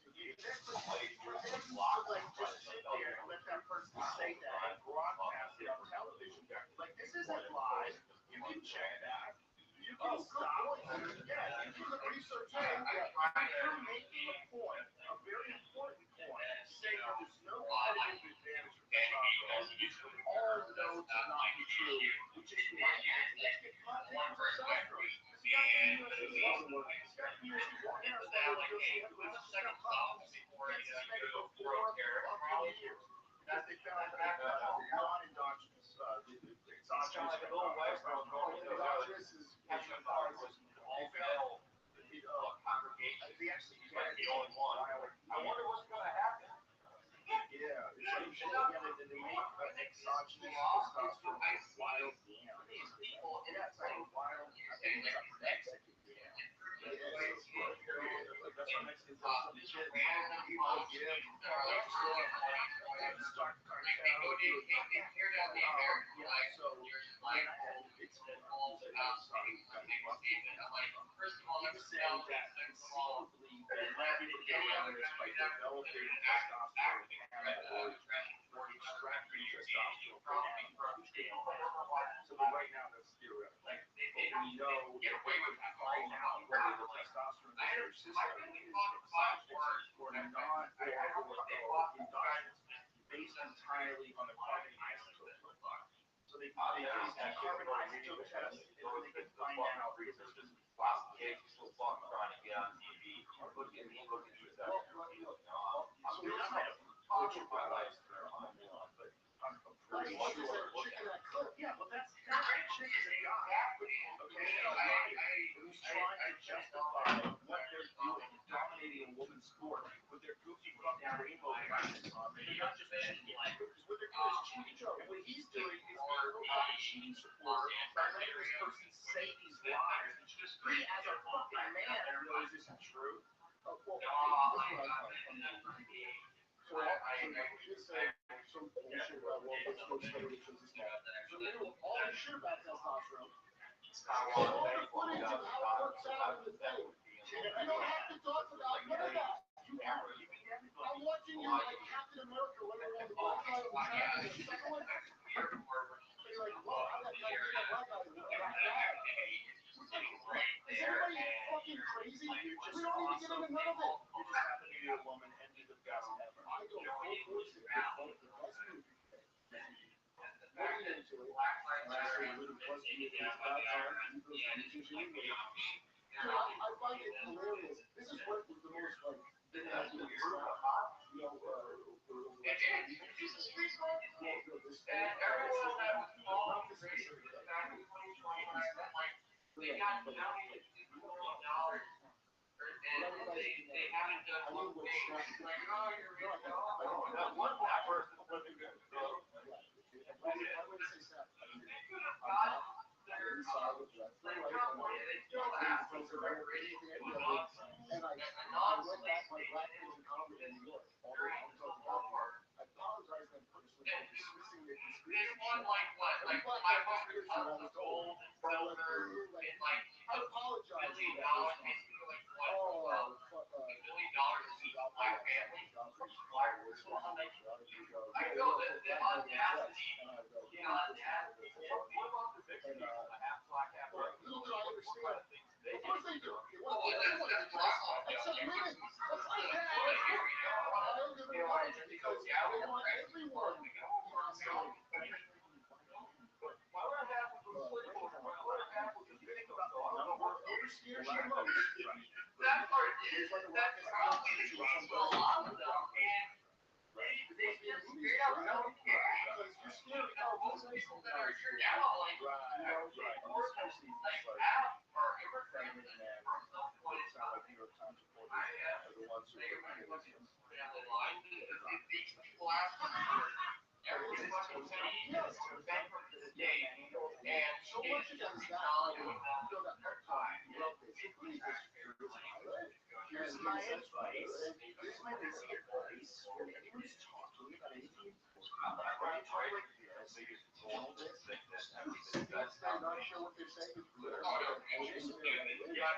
you're like That's other word. Unless you're like victimized HPV, you basically have to like. they want basically get something because they can also make accent. bad. You know, that's like, okay, you're distracted. You know that guy is on Twitter, he'll say, yeah,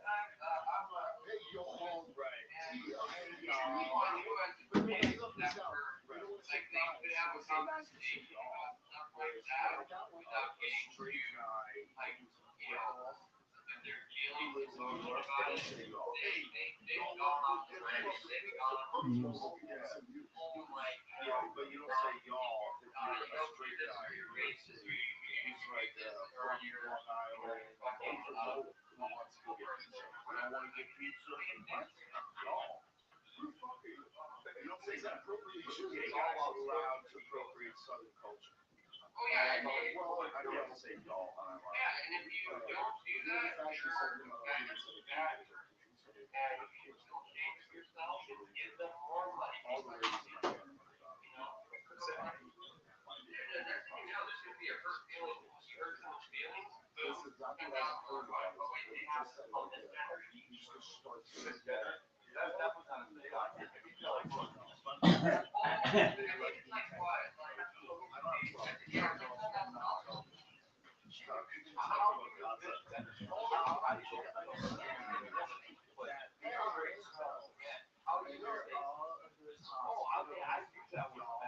Why don't you come up out of them?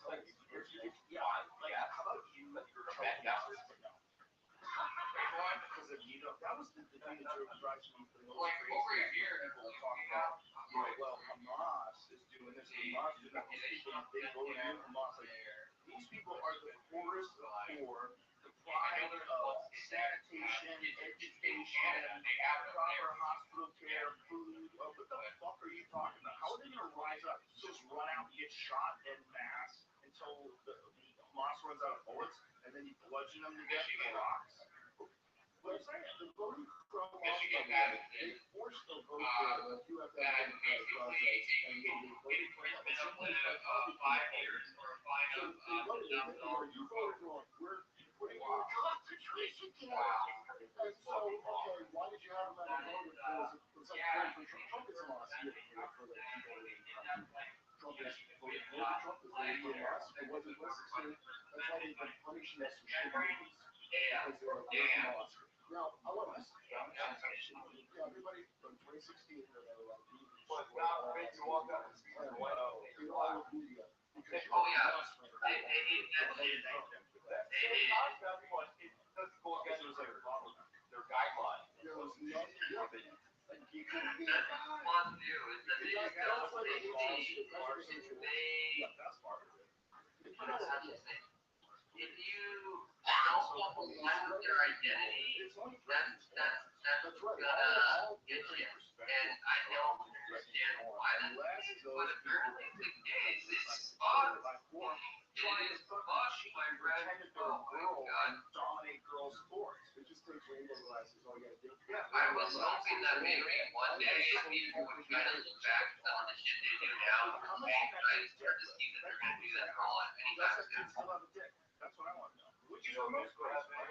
That is the most crazy one that they can have. Israel, no. In fact, they don't even have to issue for like non-binary or anything. It's more like gay people that are very Wave that dick around it with his face. And everybody's It's like, yeah, they have gays, like gays and the gays. I had no idea this was going down until I criticized that fighter. And actually, they're not like bad about it or anything. Without telling women that she was trans. It's like a weird one. It's like how on a dating It's not service, like you're not supposed to say. I honestly, I would go over there. I would go over there to meet a girl. If I had to go over here, standards are too high. And just like, not what I mean by that is just like they want to tell people $1,000 You shouldn't tell people everything. If you're getting involved with a woman and you know how to do it, she's really cool. And let's say like 150 grand. You have to, you find out this lady is like $90,000 in debt to the IRS. So you know about getting married with her. I take that on? Hey, why are you so in debt? What the fuck is I feel like it's a scam that I got played if I found out some shit like that. I don't think I should tell a woman that I'm married. They have to know If you were a guy and you find out that this person that you're falling in love, you think, Oh, exactly. And here's the thing, dude. Like, she's pretty cool. And then you I'll give you an example. Like, no matter how you feel, you should tell people that. this person Those friends that tried to have a asked one of the other male Israelis, she was just trying to nitpick the fact that she felt that they have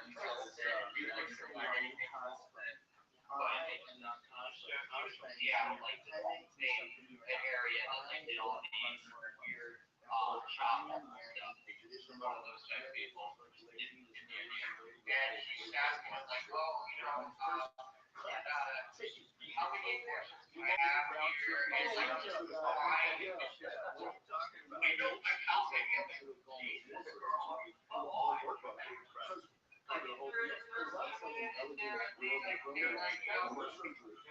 The full deal. and he basically said like, listen, some man would help like lock all the but they're not going to usually do this now like yeah, this thing we do have it in Washington here, et cetera, et cetera. And playing that in these countries that you support Hamas. Do you really? Okay. Yeah, I'm supporting Hamas. Go ahead. Go over there with these fucking rainbow shirts on and watch what they do. You don't realize that. We're all for the all. Okay. He almost got. Exactly. And dude, what I give it props to is the Israelis are so used to getting shit all online. They're just like, hey, why do you not? Like, someone really wants to know, even if it's outlandish things like that, they actually can be kind of cool with. Like, they'll answer questions and everything. Like, I was like, damn, you guys are quite smart over here. I'm impressed though. They know how to handle this stuff. I mean, imagine just having a country that gets like completely shadowed out. You got like that many people in your love, like fucking killed somebody. And so A position on process. That's a great thing to touch it. Nothing's really good. Where's the pound sign? yeah, like I don't think so because that's you hear about those things when they want that country called terrorists, maybe hostages that are guaranteed They were very much coming right at the beginning. A bunch of 50 level Jews came from India. And they told you they would like come out. yeah, there was Just never found your mess. like the Just mouse found you out are there. Listen, Israeli and Arab judges. and Like, because those are it's important. those people.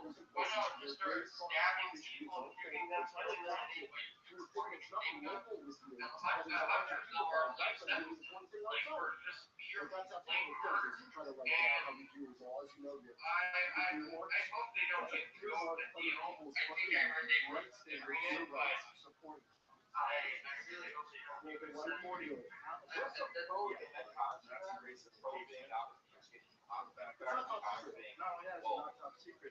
You're gonna have to release a lot more terrorists. Israel protesting hundreds of thousands of people in the streets for Because they still wipe them off the problem. They kind of solve that problem anyway because they're like, well, why fucking listening to FB because they're waiting included, like, Maybe that's a free card. They still have the option. They know that's their yeah, I tell free cards. That's why they're open because they know if they give them back, they won't be ready. Violence on them, like they're like, oh, I thought I was Johnston was a classic, right? Oh, like, no, I'm supposed to be around, but they bring everything to the men, the women, the kids, like, I'm telling you, that was everything, because now a bunch of people like going out and just getting assaulted every which way they were going. I think it's part of it. I think we have things that the corporations, they would put every shit like we're all in this together, and then I can start seeing I stood with Aldous, because blah, blah, blah. I stood with If it was any other country, all with this, any other one, what's already been done, you would be having a discussion about me or anything like that. It would just been done. like that Ethiopian shit was shot. You're not going to back us up. Honestly, that's the college job, but I would want to fucking talk about the hundred. Everyone around still and needs as opposed to trying to party with torture one side. Right. Oh, yeah. So now this is how you pay us by not going along with everything we're doing. So That one was like in the 70s. That was Netanyahu was there. He was one of the guys. His brother died in that raid. The idea of the underground, like they went from war country to Uganda, I want to know killed the terrorists that were holding over 100 people hostage. show that Hijacked the plane. video that you put on Twitter that shows The guy, the he had bombing those fucking kids animal dictator. Time was people terrorists. walking towards And the rubble. they basically arrested him at TME, drove up to the place, hopped his car down with me, everything, landed on the runway, had the car drive out to the place they were held, killed the terrorists in the front, got everyone out, except one hostage that was being held in the hospital, that was never grabbed, and they didn't know the thing was hospital, not long before they flew out. But everyone except her and one of the soldiers lived. That's how you know it's very fucking bad, like nowhere else. It's out of context. You can't say that and you're saying that genocide is okay when we're playing. That is what we're saying. Literally went to the Holocaust.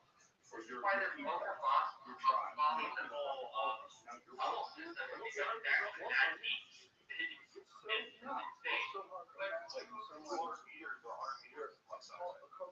Oh yeah, and there's fucking people there and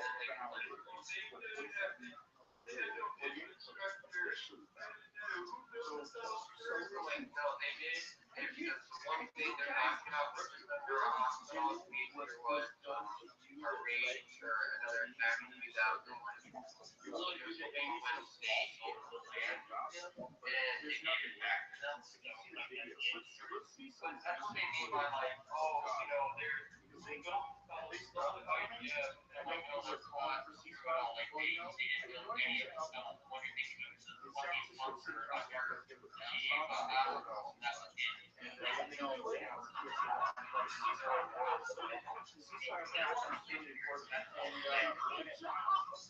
All these fucking freaks that walk there around the edges around Amazon, they showed up. These people are swimming in a sea of human shit with needles flying by like logs. Everyone's in There's town. no other Robbers explanation are on on why the fucking stores of all moved out of your town. Which of those? bullshit statement like You vote on a ceasefire, it's don't give a shit. Like they want to always threaten that one, which is very, very bad. What I should say is very, bad combination. You're never wrong. Which is impossible to design that. That's like that's a stupid. Yeah, exactly. You're basically having your cancer and everything else. So the whole world's problem is the university. You know, that's why, like, when they say this, it's just like, where are you going?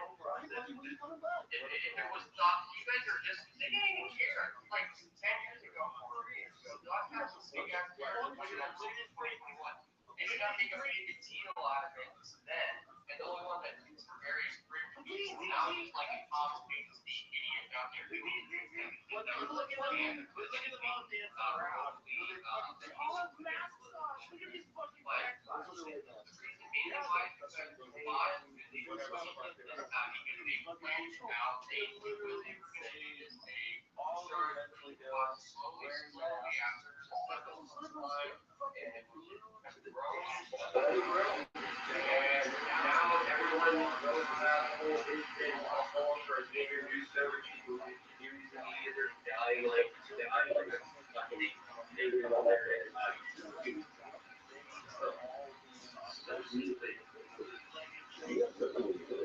You'll see a big fake house outside because Abu is a Muslim at the fucking core of fucking convenience store. He doesn't want to offend them.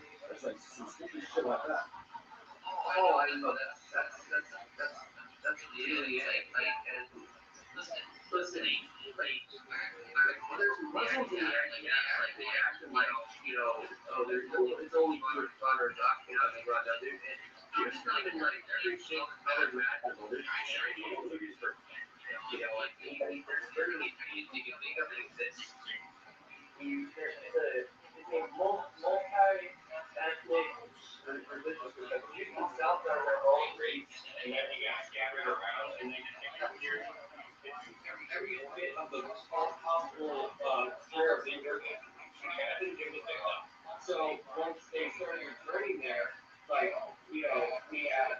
the original one was like the starting and like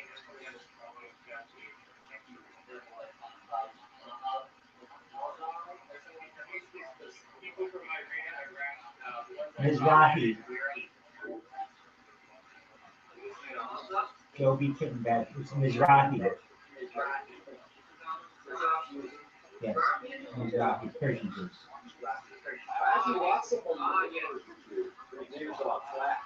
The traveling Flash. Have you heard of him? No. Oh, it's on YouTube. He does like interviews. It's kind of like, he's definitely fucking reality, like the American city, but he does cover Palestinian Hamas like conflict that's going on YouTube. A little bit in his own perspective. The one that really embarrassed me the most is a Persian Jew that escaped the Iranian Revolution. He opened a jewelry store in like it's like this is from downtown LA.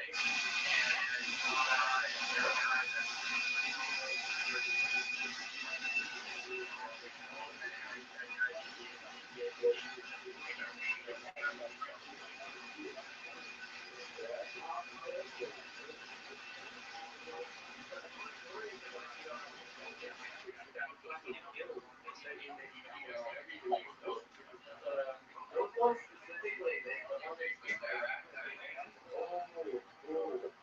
he was one that escaped after the revolution. Around my age, like 26 or something. And that girl is she was a girl too. See, if anyone got to sit down, the number thinking I would hope that they did. Like seeing from their perspective some not only moral clarity, but just like general clarity about reality. And so someone showing this blind idea in your personal heart, there has to be another factor. And I've heard the other factor, there's nothing there. Yeah, that one was a fun one. That's important. Well, you know, Apologies, I'm sorry. What's going on? What were you thinking on the program? Like, I was talking about this was like Rogan who had that guy on, and he was making like some random claims, and then he just immediately goes to, well, like, I mean, I just heard about those videos about the actual. He was the guy that like Gary Webster got And then we got talking about this, Jacob here has fucking like, skills about shooting great parts. He actually thinks about his craft pushing out. What do you think about it? What's the specific question? But like, all the propaganda coming out of the outside of things, just like affecting people over here. Well, I don't like to get political. I would say that there is a war on people's minds, and it seems to be working. And somehow, some way, we have global conflicts that are affecting the day-to-day lives of Americans, and I don't know if that's the best thing.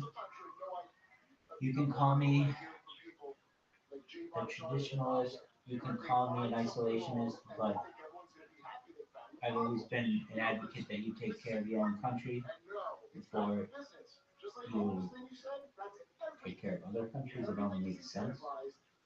I understand that we have some investments that need to be made overseas. I don't know if those are always the best. I don't know if American globalism is all that different than American colonialism with our military bases. So overall, in whatever it is, I don't like it if it advocates war. And it seems that if you turn on your television or your radio or on the internet, there are it's just war, and I don't like it. There's no discussion of peace. So I am critical of Israel for its lack of dedication to peace. I understand that what's going on. I get it, but I can sit down with Benjamin Netanyahu as well as anyone can and explain, and he knows that what threats exist, what threats don't exist, and that the best thing that could happen is for all the hostages to come home on both sides, to sit at a table and have a discussion. I know what he wants. I know what I want. It's greater Israel. It's from Nile to the Euphrates and everything in between. And that's what's going to happen. And he and I would smile at each other and say, it's just a matter of time until we wipe this fucking little piece of land called Gaza off the map. And we're going to create a second Suez Canal, and it's going to go from the Red Sea to the Mediterranean. And no longer will Egypt have the only control of the main canal of the world. We will have a secondary one. But until we can make that happen and make a serious port out of Gaza, we have to play this game. And so what will happen most likely is that there will be a huge airlift of those from Gaza to other countries, not Muslim countries, mostly the United States. And just like we are taking in immigrants from south of the border throughout South America, Central America, we will take people from Gaza, just like we take people from Somalia and other African countries and put them in places like Minnesota, places that normally are not uh, are not seen as a place of permanent residence for many of these types of immigrants. That's part of what America is give us your your poor, your needy, and those who long to be free. But looking Benjamin Netanyahu dead in the eyes, he and I both know that there will never be a two-state solution, that greater Israel will exist, and he's just BSing people in the meantime. So until we can have a peaceful discussion of what's going to, I mean, he's going to say, okay, Rabbi, you want to make you're the one who's telling what the secret plans are. You want to create a second Suez Canal. You want to create I think it'd be called the Green Canal, perhaps. It might be called something different. But anyway, whatever it may be, how are you going to do it without killing anybody?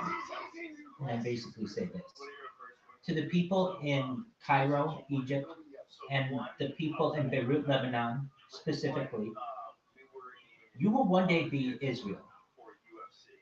You need to understand that the amount of offensive power behind this nation state is enough to wipe you off of the map. There will be in place a 20-year plan to assimilate all Lebanese and all Egyptians eventually into Israeli citizenship. There can be a process for that.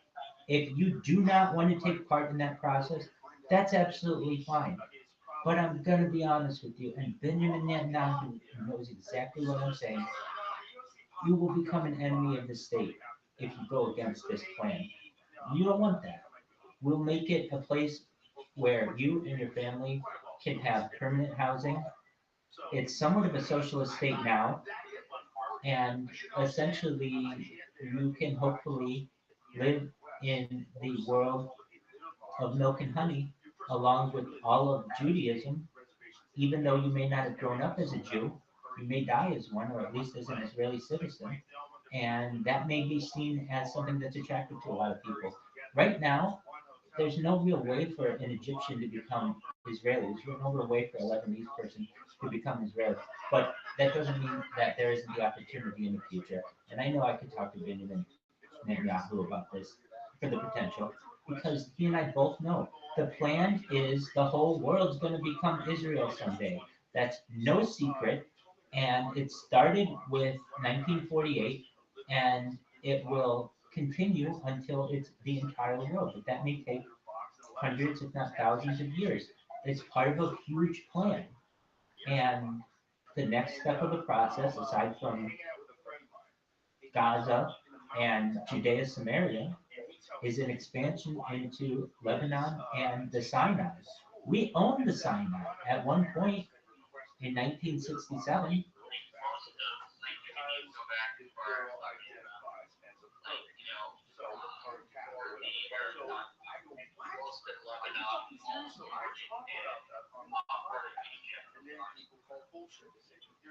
Correct. And the argument is made. Look, here's an Israeli flag.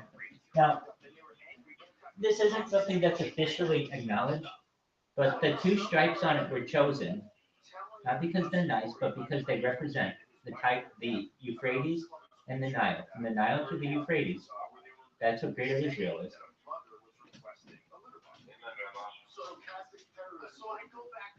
Yeah, but here's the thing. I really mean this. I will be influential enough that we're going to change the Israeli flag. And it's like, Rabbi, how are you going to change the Israeli flag? And I'll make this argument to Benjamin Netanyahu and anybody else. And it's not Naftali Bennett, anybody. We'll change the blue. See how there's a little white between the blue and the like end of the like all of this will be blue in the future. Just this stripe. There won't be a white here. It'll be blue here and blue down here with the white in the middle. And it's like, well, why is that? Because now that may not be today that we're going to do that, but it is symbolic that no longer are we looking to expand between two rivers, but two oceans. We don't want the Nile and the Euphrates, from the Nile to the Euphrates. We want from the Atlantic to the Pacific.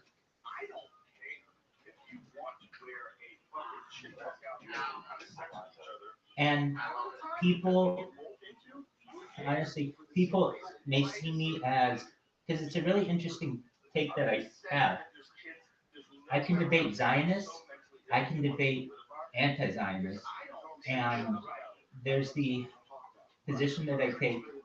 Israel is a special place, but we are, if you look at timeline long enough, this is all Israel. So you have to appreciate the entire earth. You can't see a little tract of land on the 33rd parallel of the earth to be any different than the coldest tundra or the wettest rainforest or the deepest part of the ocean. It's all one country if you look at this timeline long enough. And here's why. If you look at civilizations or even just study simulations of alien civilizations, like eventually, if given enough time, the civilization either dies out, meaning like destroyed somehow, or it becomes unified. There are no binary systems where it's like 50-50. No, eventually one side defeats the other side before they start moving off planet.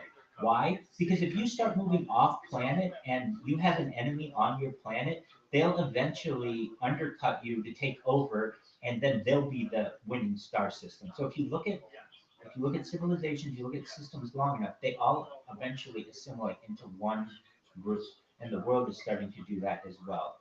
And while currently the process to become a Jew is difficult and somewhat outdated, that doesn't necessarily mean it has to be always that same way in the future, particularly with many technological advancements we're having now. People may hear this and say, Rabbi, that's the most racist fucking thing I've ever heard. Why the hell does everybody have to become Jewish? Why can't we become Muslim or Christian or Baha'i or Hindi or whatever? And I'd say to them this, look, I'm just working on the Jews right now. If I want to get the rest of the world on board, it's really Judaism changes. It's no longer your traditionalist orthodoxy that we've had for the last 5,784 years. Essentially, you have a system where we have modern technology and we've been using it. Modern Orthodox, the modern Orthodox movement, which I'm a part of, is arguably a branch off of that 200 years ago, and we're just moving towards that even further with the smart home, with electric cars, and preparing for the next century. So we've been doing this 200 years with some modern Orthodox amenities, and we're moving towards that, or moving past that. That's why I consider myself, if anything, I'm an Orthodox rabbi or have Orthodox ideology. And under normal circumstances, when I'm not streaming my life, I'm in shul every day, and I'm in shul every Shabbat, and I don't touch lights, and I don't drive. I still don't do that shit on Shabbat, but I don't say shit, I don't cuss, I'm always wearing a suit. It's all this shit that you expect out of a rabbi. You see, you're just seeing it from behind closed doors and how we really feel. Now, if things weren't Exactly. People don't, but this is how real people are. Everybody's like this. Go to any motherfucker in Brooklyn who's got payas, those little curls, and ask them how they really feel behind closed doors, and they're gonna say 100% with Rabbi Rothschild. And on top of that, I'm sick of doing all this shit. We do all these mitzvot, and we don't know if we're really supposed to be doing. We don't know if we're doing them correctly, etc., etc., etc., etc., etc. Yada yada yada. I don't want to go through it anymore. We're at a point in time where we're moving into space. Space tourism, I think, is a thing. I have Mike to fill in here. I tell this story all the time. William Shatner just turned 93 years old. A colleague of mine, Rabbi Benzion Stedman, he's in Lake Forest. I'm in Irvine. He is the he is he runs a charity with William Shatner. You know who William Shatner is from Star Trek. Anyway, William Shatner is the oldest person on Earth to ever go into space. Okay, so William Shatner, not the most orthodox of people, but a Jew, Canadian. We don't hold that against him. Nevertheless, is uh, he goes to space. Now I talk with my colleagues, so I'm like, wait, we've got something different now. This motherfucker's going to space. Does that mean he has to don his tefillin every single day like we do? And the question exists. We don't know until Mashiach comes and answers this question. We don't know. And so the answer is, well, and no one knows. I'll tell you what the answer is. Once you're at the point where you can go to space, I don't think you have to do this shit anymore. You're like now moving out off the off world. Once we start moving off world, things change because all the shit that we do here on Earth for Shabbat and everything is all Earth based and it's time based. When we start traveling in orbit, the sunrise isn't at the same time. In fact, there may not always be a sunrise. There's an Earthrise, there's a sunrise, there's a moonrise, all kinds of different things that our ancestors, for which they never anticipated. We are moving into a different realm of humanity. We're no longer Homo sapiens. In fact, I've defined us as a different type of species. I know I defined this like 3 years ago, and I use it consistently. But really, in the future, people, if you're able to survive and be one of the ruling class, uh, people will do two things basically. Religion will be based on two things. It'll be basically very holistic. It'll be taking care of your body and feeling good. That's really what religion will be about in the future. It won't be so much based on your anything of the past or tradition. You may have traditions that you do that make you feel good and that will have religious ties of the past, but in the end, it's much more holistic. People will understand why they are doing things and the reasoning behind them. And uh, but what that means is that many of our previous mitzvot, many of our previous uh, daily demands of our religion will no longer be relevant. And that's exciting. So, long story short, I hope once this spreads, that we will have a new movement, particularly within Judaism. I think we will, that people will be able to see that it's, I mean, ideally, I want to get back to that level where I was arguably, and I'll say this, the most orthodox person in the world. And I say that because I went to synagogue every day, every fucking day for almost 2 years. And I could tell you that was better than anybody else in Los Angeles. And, basically, if I'm beating all of Los Angeles, there's a good chance I could be beating New York. And then I only have to beat London and Cape Town and Jerusalem and Tel Aviv. And I'm telling you this, if you think that people are religious in Jerusalem and Tel Aviv, no, you may think they are. They're not at all. The most religious people, I mean, when we talk religious, are in Brooklyn. And the reason why is because prior to 1948, actually prior to the most recently, the most amount of Jews in the world were in New York. It's not still in the mandate. It's just they weren't really allowed into Jerusalem. It was a weird change. We know he has a wife and moms. They were allowed to practice over here. So, Joe, I know I just went off on a rant, but like, I don't want to mince words. I don't want to mince words. Gaza, I would just say to all of them, I want you all to live, and I want world peace.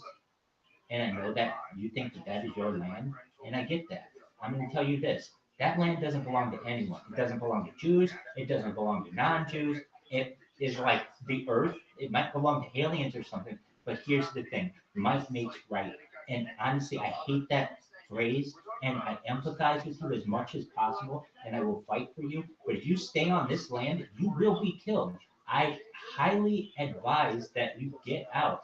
But I would say to my Israeli allies, we need to make a system where we can give people a path to citizenship.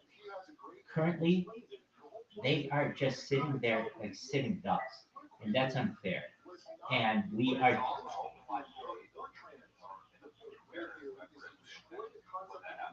if you make a country nice enough, they won't want to commit terrorism against you. And also, and also, technology will make it in the future, the very near future. We will be able to know if you are a threat to the state by scanning your brain. And that's to be done by the year 2050. So within the next 25 years, we will know who all the terrorists are, quote unquote. There will be no bus bombings. There will be no cafe bombings. We'll know. You'll walk in. I mean, has anyone here been to Washington, D.C. in the last 20 years? Whenever you go into any public, like you just go to like a food court, you have to go through metal detectors everywhere. Well, in the same way, you'll have to go through naked body scanners, just like at an airport, and they'll also do a mental read on you and know if you are a threat to the state. It's pretty simple. So to say that, we don't know if they're going to be hidden terrorists or anything like that, there's no need to worry about that. We'll be able to scan everyone's brain. Now, unfortunately, that brings up some very dystopian Orwellian terms like pre-crime. What's pre-crime? The idea that you are predetermined to perhaps commit a crime and you might be punished for that in advance. All of that is very much a reality. But when it comes to fear of people against their neighbor, we shouldn't have that as much because, frankly, the nanny state will do its best to uh, control any type of threats that it may have. Now, that doesn't mean to say that you won't have false flag operations still, and you won't have perhaps gaslighting of the citizenry, but if you really want to get down to brass tacks, the Skynet, the nanny system, Big Brother, will know absolutely everything that's going on with you if it doesn't already through 5G and Wi-Fi and some other things, being able to read your brainwaves. It is just getting better and better at that. And give it 25 years, and there will be no doubt in my mind that mind scanning not only will be a reality, it will be a regular activity in people's lives. And these 5G and 6G towers, and really they're not even towers anymore. They're like stations, are becoming closer and closer together. And I mean, from what I've read, they can read your mind. Your mind is giving off energy. It's giving off these little waves, and those waves are detectable. We just can't detect them right now because we're organic beings that are limited. But the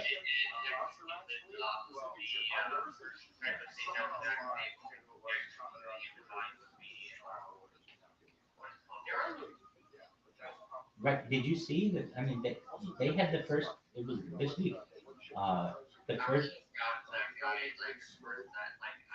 He was playing chess with it.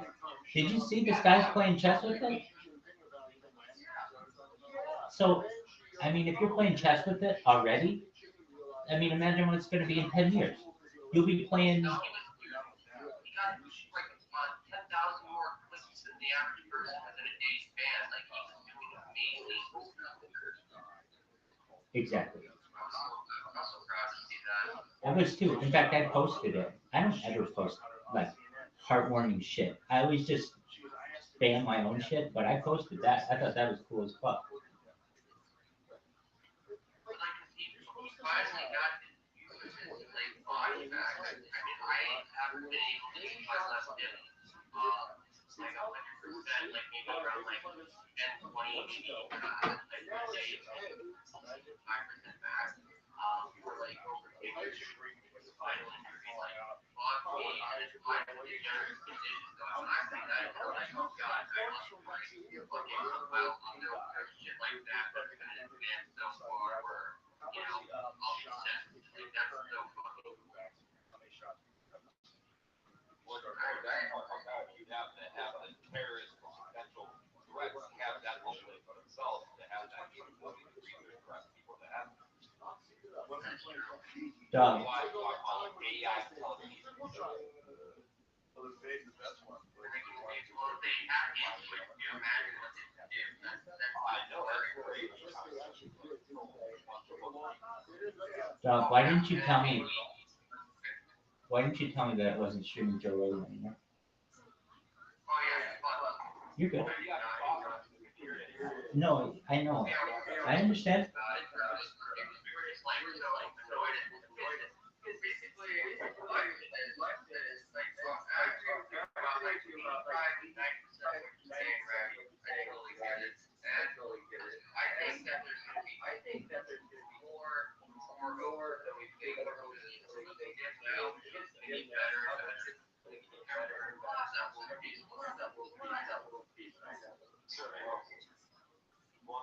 One world on the world.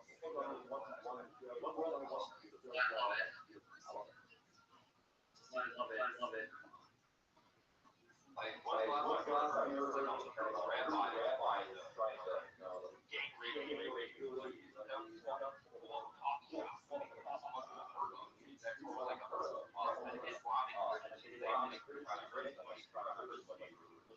Oh yeah, no.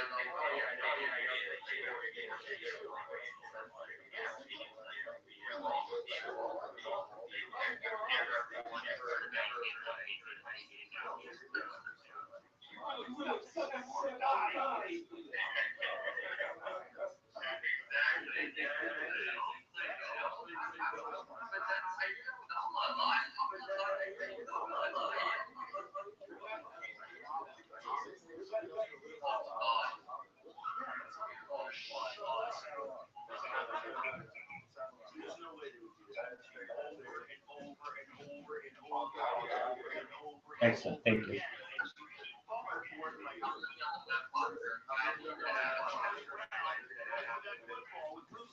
I'm not smart on that Charlie Brown stupid. How do you still take the kid now at this point? Like, I don't Take her out. When are you gonna do what Allah commanded us to do? Allah does not allow Lucy to play games with you. You're supposed to be able to beat her. You look at her with her uncovered hair full of man's skin. Allah is a sign of the fucking feminism rise. Or rather, Lucy is a sign of the feminism rise. Allah does not want that. Look, well, Lucy's like dominating Charlie Brown. Allah would not. I think Allah just wants balance. For sure, but he definitely wouldn't want Lucy kicking Charlie Brown's ass. I mean, that would be, Get the fuck out of here with that. This bitch needs to be put in her place. what was Charlie Brown's crimes, though? It depends on the guy. Point. Charlie Brown was in. So that might be like the worst punishment we have for you. It's only named by a woman. It's perfect. A woman's your laughing joke. Just, I just concerned that it seems like all this stuff is accelerating to some sort of. I love it. Do you love it? Do you want to lie? It's like over like 10, 12 years old. So she has like 14 shit. I try to like, but now that the ball with the bomb shit, like I get drugs and drink and smoke for really healthy motherfuckers, like you're gonna die right with this. Oh, you're trying to extend your life. We're all going together. I barely wore a condom.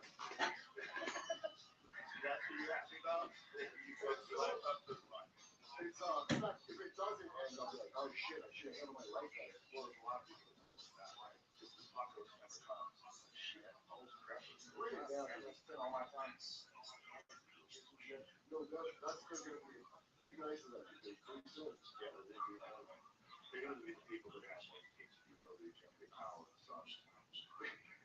yeah, they figured out like 0 point energy in the backyard while you're sitting around stream theory. People don't understand like power's only gonna be so good if society goes down because they become communications. That's the great like what we're on now is we're electronically connected to everybody. So you know how to get places, you know what's going on, you know the news, you know the weather, you know the fucking highways, you got a map. Yeah. You're just if you have a cell phone that works, you're in a car, and you are traveling in this country, you have an incredible resource. And then all of a sudden that's gone. You don't know where the fuck you are, and no one has a map, and no one knows how to read a map either. You fucking have it. And now all of a sudden the world is a mystery. Just like it was in the 1800s. The world's a mystery. Everything over that hill is who knows. Could be hostile Indians. I feel like it's like that. I feel like it's like that with all of this stuff. I think it's, I don't, what the fuck do you trust? Every time I find out anything, I'm like, I have to have like a period of PTSD time. Like, Right, there's a possibility of finding out. My feeling is, if all that shit goes down, it's not going to matter if you have power. Because you're not going to have any communication. It's going to be gone. Everyone within one generation is going to be a fucking moron again. No one's going to have any idea of what, they're going to have stories about what society used to be like. And then, look, we have stories now from my generation of what it was like growing up in an answer machine. We had an answer machine, people. Would call, they'd leave a message. It was crazy. You could call your own house and listen to the message. It was wild. Pager is the old west. Yeah, Joey Diaz. Right? Like, important thing. You got a phone. I told you on a show in Palm Springs with the previous movie theater. You know, movie theater. Yeah. I don't know here. It's like right after the apocalypse. This is what this would be used for. We would play video movies. There would just be a guy. Yeah, the soul is how It felt like I was at the end. Like, oh, we have the apocalypse. This is how we're getting by. you gotta realize, like, before the transition, it takes people to work. You know, people would just tell you things like, what happened? Like, imagine you with your conspiracies, but existing pre-internet. Like, you don't even know what happened in Haiti? You know what we did in Haiti? Like, everybody, like, the rule back. You know what's fucking sad, dude? Like, we even got into my conspiracies. Like, my conspiracies, listen, on this one, I 100% believe that the dude with the beyond thing, the whistleblower that came out during the little titty peek of UFOs we had over the summer, where they were like, you know, they announced doing a deal, which is fucking crazy, by the way. Right. And just, I mean, yeah, I know you would share it. Like, it's not enough information. It's really more teasing of it. But meanwhile, the Titanic submarine flew around the same time. Everybody knew that's, you're like, oh, it's a distraction. No, that's pushing for theirs. A distraction is the Titanic submarine story of a butter dick on the Bud Light can. That's a quality American distraction, okay? Like, this stuff, they got you. Just like Haiti UFOs, you program not to get. Going all over. Raytheon UFO. What are you talking about? Raytheon. I was texting about. Which Eric Hecker, the guy that came out with Raytheon with the Sentinel article. right, you gotta tell people. I'm sorry, people not listening. I have no idea what you're talking about. I thought it was just we were hanging out. Yeah. On the show. It's okay. I'm just trying to keep Someone's us on got track. clip it. So this guy is the guy that was on Sean Bryan's show. Right? Yeah. So he's talking about how he was I guess he was a fireman out there. Yeah. He was the last guy. And he's saying there's direct energy weapons. This is on the show. So I follow that. And so I interview about the ice cube. Let's listen to what he said. It sounds so kooky. Can we go out? Oh, that was a whole lot. But anyway, it's interesting because I'm listening to the guy talk.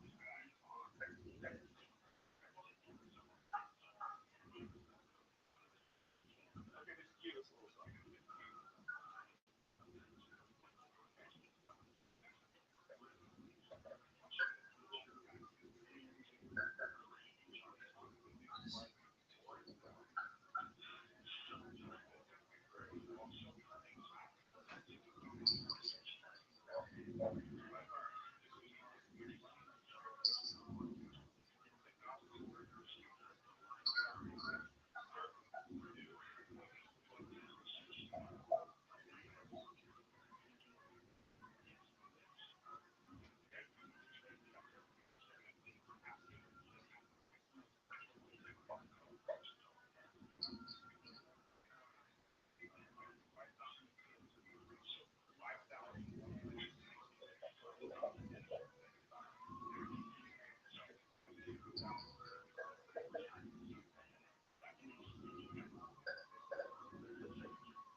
No.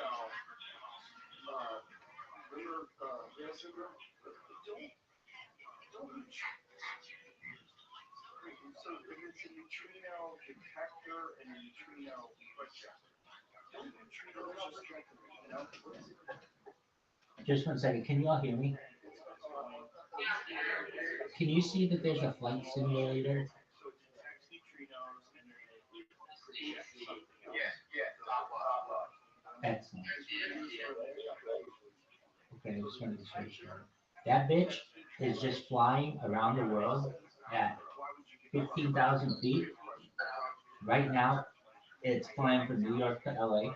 Then we're gonna go LA to Hawaii, then Hawaii to Tokyo, Tokyo to Shanghai, Shanghai to perhaps Dubai, maybe actually Mount Everest.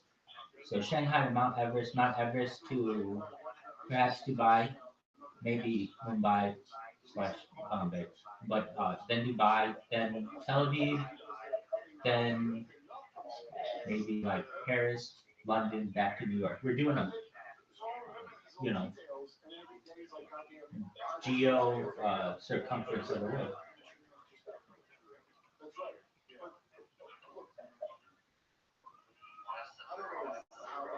When the neutrino interacts with the Antarctic ice, All right, that's what I'm saying. Thank you. in this event graphic, a muon is created that travels through the detector almost at the speed of light. The pattern and the amount of light recorded by the ice cube sensors indicate the particle's direction and energy. So I get how you'd be interested in like finding out the situation in space, but also if they're got a dual purpose and you actually know if these things, whatever the fuck these things are,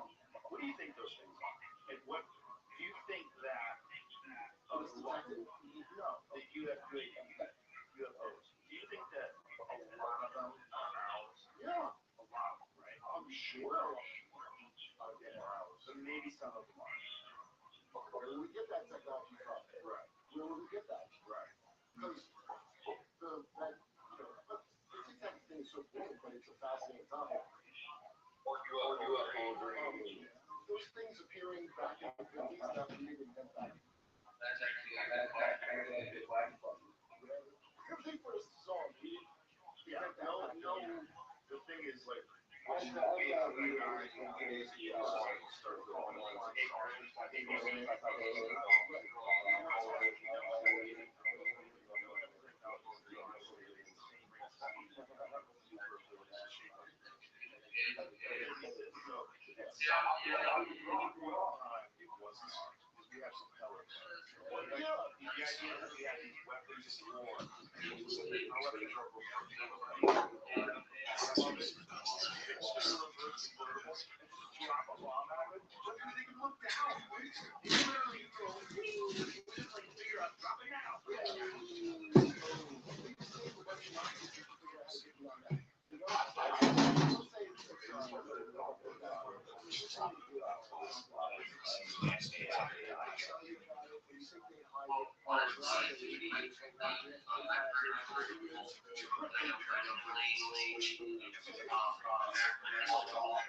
we start calling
They don't like you to say this, but I feel more comfortable around gangsters and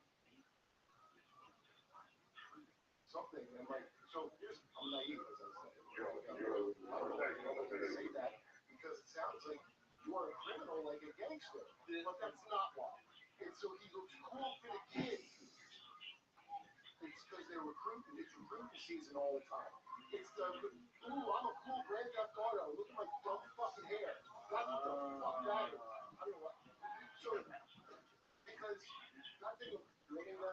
the spin of that story. Let me get to what I'm saying.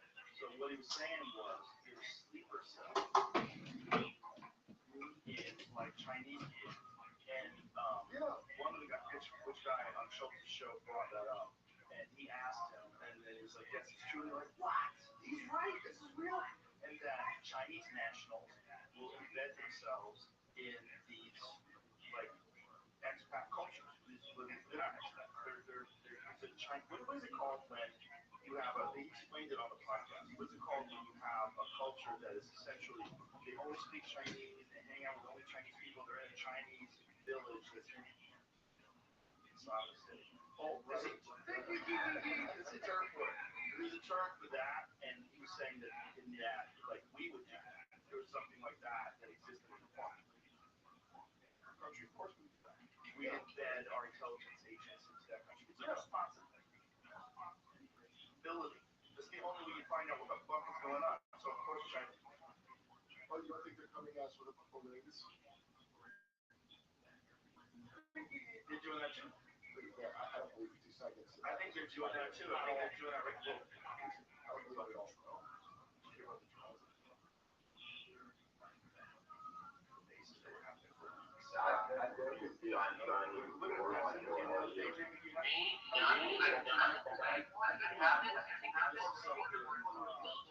Military bases, they're up near, but they're near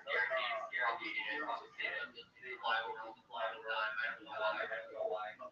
Shit ton of that were hanging around this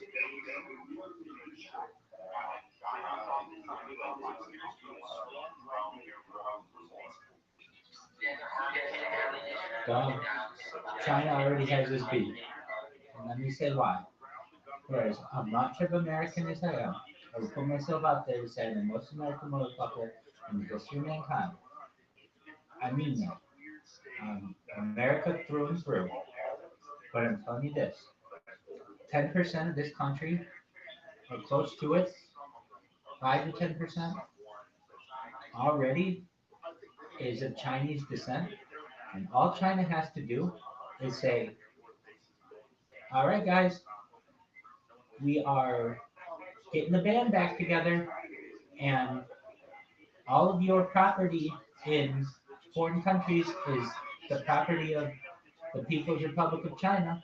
And all the people already know how shit works because they were already oppressed in the old country, so to speak. And most of Orange County, much of Los Angeles County, much of California will just already be Chinese. We're already a Chinese state in a lot of ways, at least with the influence. I mean, Orange County is a very interesting place. Irvine, California is a very interesting place. I've always said this. I'm a minority of the minority of the minority. I am, most of Irvine, California is Asian. Most of most of Los California is Hispanic. And so it's quite an interesting group that we have here. And I know how the Chinese people are. I mean, I have family that is Chinese from China. So I have very close Chinese ties. My cousin's Chinese, and she, I can tell you, like we have a lot of Chinese culture in our family, and we, there's a lot of Chinese pride, and I know there's a lot of Chinese pride in the Chinese of America. And I'm telling you, all China has to do is say, all right, guys, we're getting the band back together. And already, most of America is already like uh, infiltrated. I'm not saying that in a bad way. I am if you're American. But basically, like China doesn't even need to send a single troop over. They already have just through their population. And this, not just the United States. If you want to know where China dominates perhaps more than anywhere outside of Asia, is Africa. In fact, China volunteers, now my numbers are a little off here, and I'm going to tell you that with my stuff, guys. Just because things fluctuate, I get a lot of numbers in my head. But there's something like 70 countries in Africa. We're going to look it up. I forget. We're going to look up this statistic. This is kind of not a well-known statistic, but okay. Africa, and China embassies wanted to pay for it. There's something like, and they were bugged. Okay, so what do I mean? There's like, okay, no Chinese embassies, debt trap. No, dude, is Google like suppressing this, which I could totally see. All right, we're gonna go to the good old-fashioned, old style. What do we find? What are these things called? Search engine. Um, what the hell is it? We looked it up earlier. Aggregators. Okay. Uh, China bugs African embassy. It was some story like that, but it turned out African Union espionage allegations. Okay, so African Union is bugged by China, but there was something more to this, and China was able to just like debunk this, like whatever. Um, and but in January 2017, French newspaper Monde Afrique or Afrique published a story alleging that the headquarters of the African Union in Addis Ababa was being spied on by the Chinese government. The surveillance was believed to have begun in 2012, and the headquarters of the African Union was opened and conducted via bugging equipment and digital backdoors installed in buildings with electronics during construction. Now, if you're like that's no big deal. All these people fucking spy on each other anyway. Five Eyes, the prison program, is already spying on them anyway. It's just China doesn't have a way to dip into that perhaps as easily.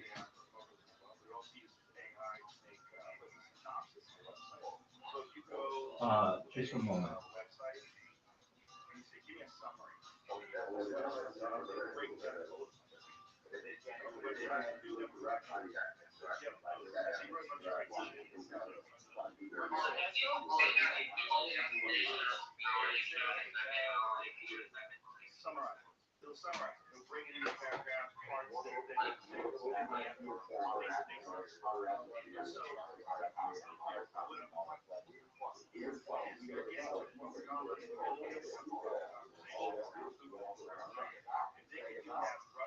Okay, so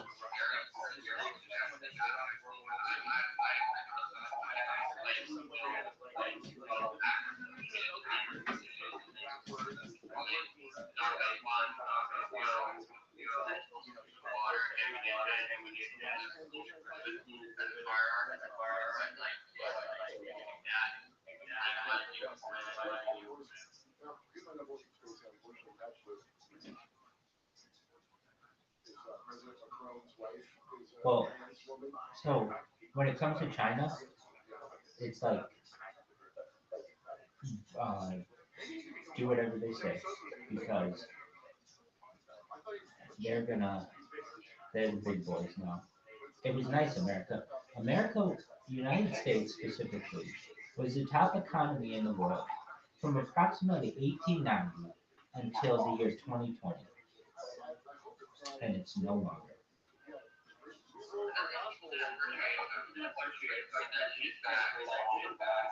It's done. 130 years. Now, you want to know what's going to happen? Manufacturing will eventually come back to the United States, but not in the way that you like. Wherever manufacturing is globally, it goes to the lowest bidder. And so, like originally, it was to the United States just because things were close. But then we started sending things to China, and then when China became too expensive, it might have been Indonesia. When Indonesia became too expensive, it became Malaysia, perhaps, or the Philippines, or one of the other places who who the Western world of whom the Western world could take advantage. All right. Well, eventually, China and Asia and other places will no longer be the manufacturers of the world. They will be wealthy. Their middle classes will be good.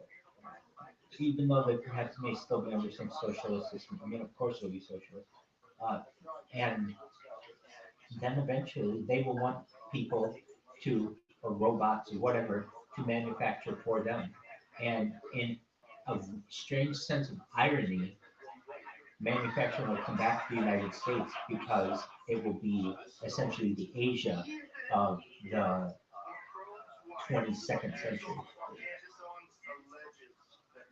And if you don't think that this is true, I just look at simulations of how economies work and just listen to how the leaders of the free world speak. And essentially, there's a huge amount of investment in the Trans-Pacific Partnership. And while Donald Trump was like stopped it, the Trans-Pacific Partnership will redefine global economics, and essentially you'll have perhaps really the influence of China explained globally when you have a social credit score and you have diversity, uh, even though China doesn't necessarily have diversity, and you will have some aspects of that in the Western world. You have much more. I mean, really, in the 22nd century, we'll kind of all be one race, but then the powers that be will just pose us against each other for other reasons. Eye color, hair color, whatever they want.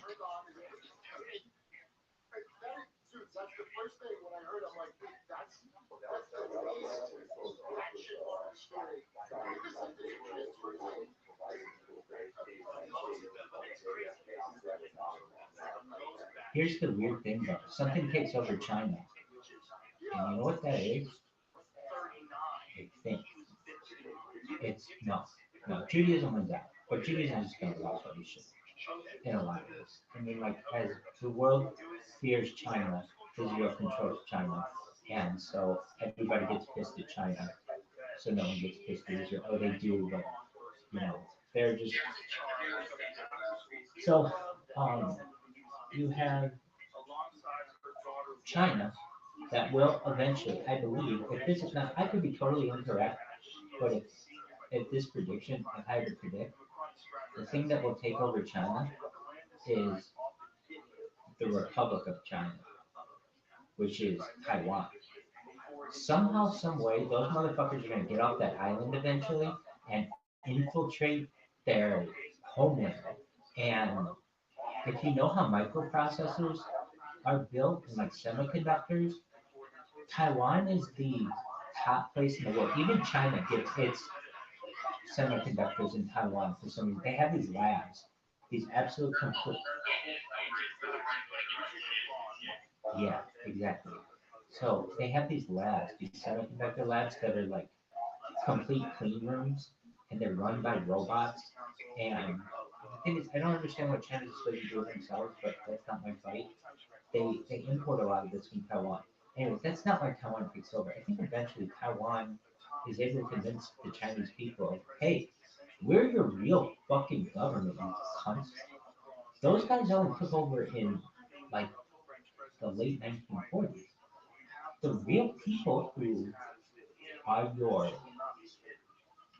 heritage are on this fucking island. And then those people become very influential and eventually turn on the communists. Now, I'm not saying that that happens overnight, and I'm not saying that it's still not a socialist future. It is a socialist future, and it's the haves and the have-nots. It's how social always works. A small group of people at the top who have power, and then everybody else. And that's how it will happen. And that's why you're seeing such a push for socialism. I mean, when I was a kid, to go around saying that you had socialist or communist beliefs was a scarlet letter against yourself. And now people do it proudly. And frankly, I do it proudly. I've gotten to the point where I recognize that you can either go one of two ways in society, as I have studied it in many ways, is there are very binary systems. So you either have capitalism or socialism, communism, however you want to put it, we can define that. But okay, you have capitalism and socialism. You either have like a complete free market or a complete man's state, basically a safety net. And the thing is, which one is better? The answer to that is they they both have benefits. They both have disadvantages, just depending on who's running them, et cetera, et cetera. But at the end of the day, when you have absolutely nothing, which is what most people will have. So I'm looking for the benefits for the most amount of people.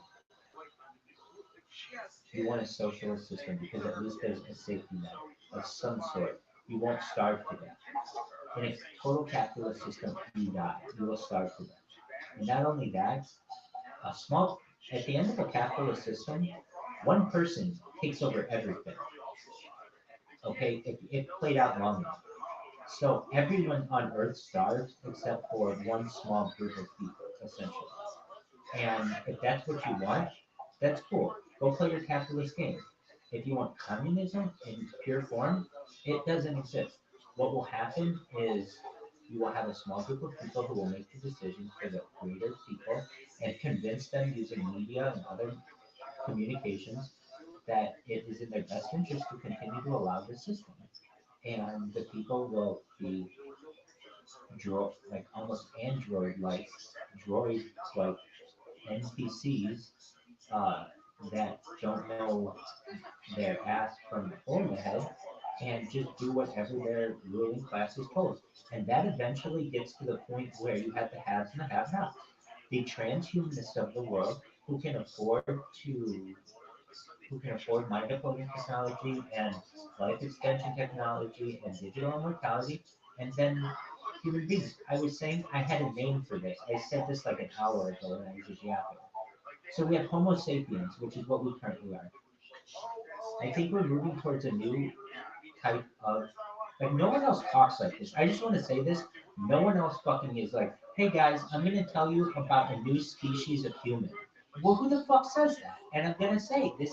I make it a very good argument, and the reason why I can say this with such confidence is I've had this conversation over the course of the past 3 years on camera so many times that I'm very comfortable with it. We become a new type of species, and why is that? Because we're now making decisions where we're extending our life to the point of digital immortality.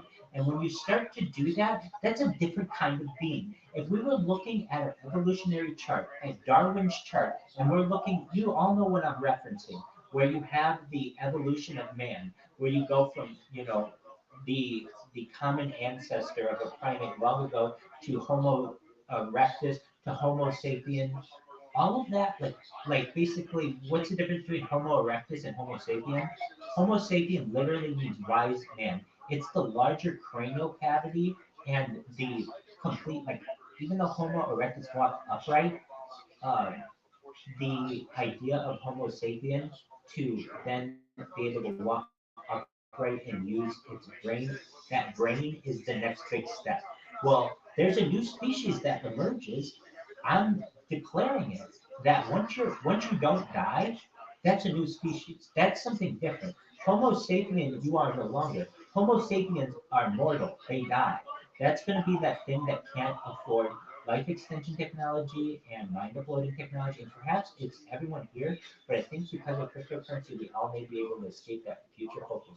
But what I'm saying to you is this. Basically, there's a new type of species that's being created. It's what transhumanists are. And so I have defined that.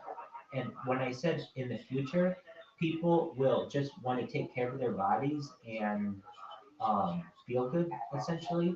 I mean, that's all anybody wants.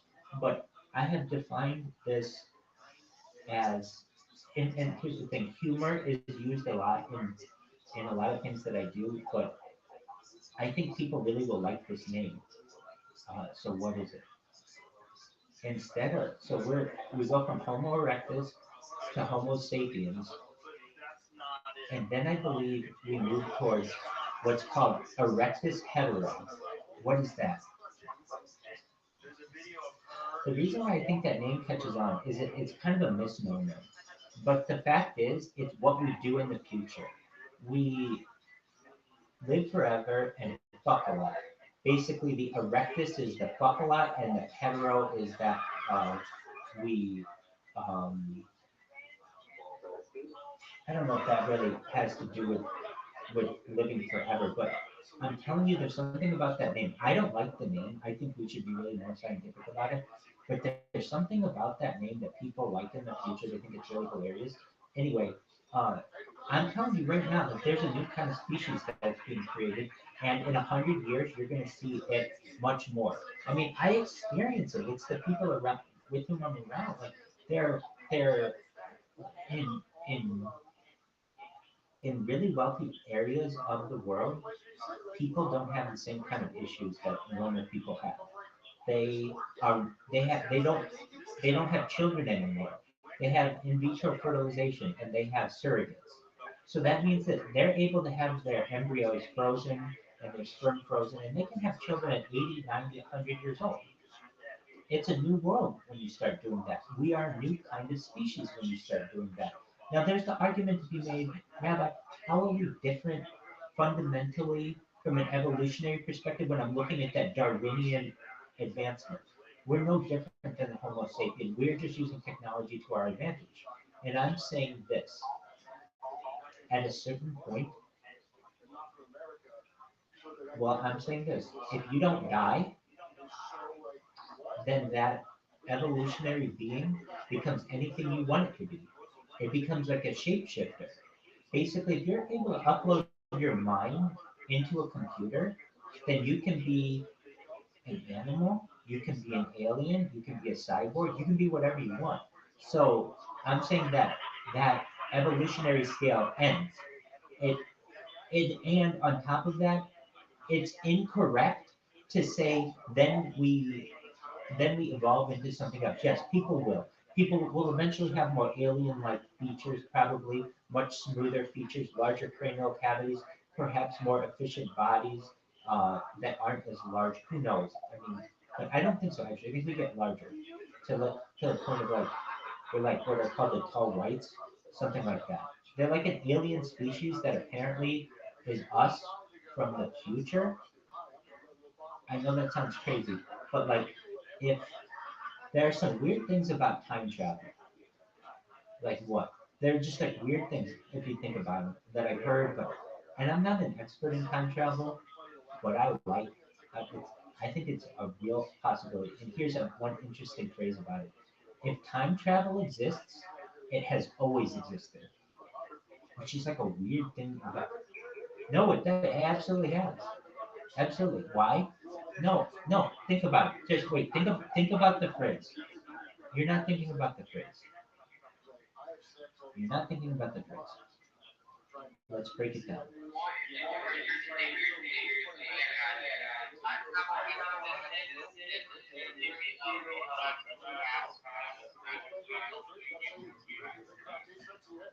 What I'm saying is that the idea is if it exists, maybe it doesn't exist. Okay, fine. But if it exists, it has always existed. Why do I mean that? Because the fundamental idea of time travel is that you'd be able to go forward in time and back in time. So if you can go back in time, that means that time travel has had to exist at that point because you're able to travel there. It's a type of paradox. It's not something I made up. I've read it before, but I think it's a very uh, interesting uh, paradox. Okay, uh, about the life extension technology and transhumanism, we are moving towards a new type of being, and whether that means we're a new species, that's for other people to decide. in the future or whatever other beings to decide. But I can tell you this: there's something fundamentally biologically different when a being no longer dies and can replicate itself in an indefinite period of time. I don't know what that is. I don't know if it's reflected on Charles Darwin's evolution of man, but I can tell you this, it's not being discussed currently in mainstream, and it should be because that's where we're at in society where people are having these types of decisions. There's a reason why it's not being discussed in the mainstream. They don't want people to have these discussions. There are the haves and the have nots. And I'm telling you right now, if you're like, hey, we're all one people on this earth, yeah, okay, fine. I'm in agreement with you. But guess what? In a couple generations, there will be a group of people who are moving further and further away from what mainstream humanity is, and then eventually they will have all of the resources on Earth, and mainstream humanity will die off, and then they will take over the remainder of the world, eventually create a global government will happen before then, but eventually take like a global migration and then start moving off world and start terraforming or perhaps even continue terraforming different planets within our solar system. Uh, First Mars, even though Venus is closer, people don't realize Venus is closer than Mars, a lot closer, almost as close to Venus is uh, half as Venus is about half as close to Earth as Mars is, but Mars doesn't have the atmosphere issue, so it's easier to terraform. But eventually, perhaps, I mean, I think Venus becomes the second planet that will terraform, and then from there, I mean, those are planets we terraform. I bet we start working on moons, and then, um, you know, I mean, we're talking millennia into the future, but that's how I think. That's how I speak. When when I'm here and I speak, I know the importance of these predictions, but also I recognize that, like, I don't know. I just think of my rabbinic brotherhood, and as it has expanded personhood now with people of other genders who are recognized as rabbinical figures. But traditionally, as a brotherhood, we would immerse ourselves in Torah, immerse ourselves in the Talmud, and immerse ourselves in Kabbalah. But and I recognize that that is an option.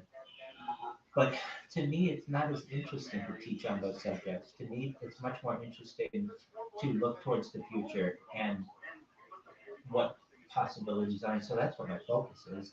And when we have these discussions about going off world and traveling interplanetarily and then interstellarly and then intergalactically, how do we do that? How do we get to those different steps?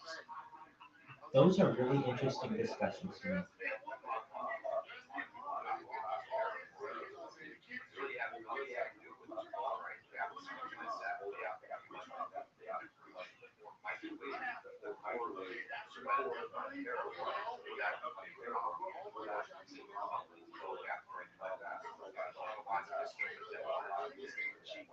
Exactly. And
No, I'm right here. I'm actually flying a plane.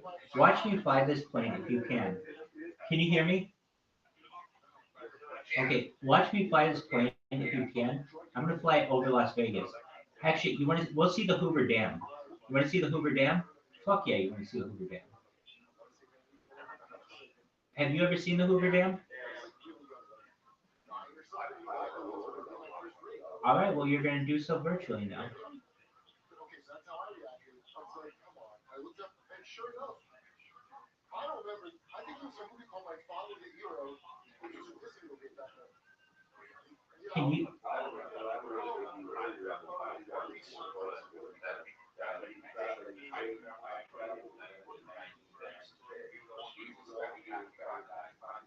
Incorrect. Incorrect. If here's why I say that. And let me say this. You may be right that like you can only do it. You can only do it at a certain portal. Here's the thing though. If you're able to time travel, if you're able to, you will be able. There's an argument to be made. You'll never be able to overcome going before your little portal was created. However, there's also the idea that any advanced civilization that can travel interdimensionally like that would be able to overcome that hump of going before whenever that portal was created. There's a two-pronged argument. But what I do want to say, what I do want to say is that it isn't a paradox that I've heard before, and pretty famously, if time travel exists, it has always existed. But I can understand what you're saying. If there's a portal or something, perhaps not. But then it's like, well, what's so special about that portal? There's an argument to be made there. Okay, so do you guys know where Lake Mead is? So, Jacob, you were saying uh, that you had flown over Lake Mead, correct?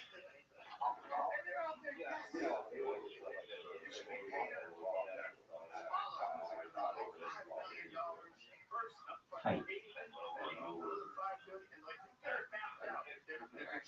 All right. So this game is amazing. Can I tell you? Okay, so I've been playing this now for like I don't know, however many hours, and I've never played it before. But when I'm like trying, I can fly it and I don't crash the plane. I haven't landed yet, so I mean that's the difficult thing. But I've flown cross country, and we've flown from New York. Have you guys been here since that whole time? You guys have been here since like Pennsylvania, I think. Perhaps not. Anyway, um, oh, well, and here's the funny thing: I haven't crashed because I've just had autopilot on. Like, and when I turn on autopilot, while it doesn't do everything for you, it's pretty easy.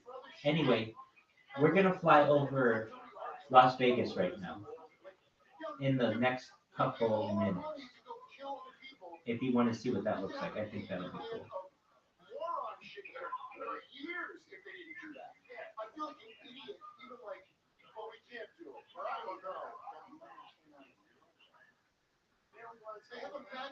Have you ever flown over Las Vegas at night, or flown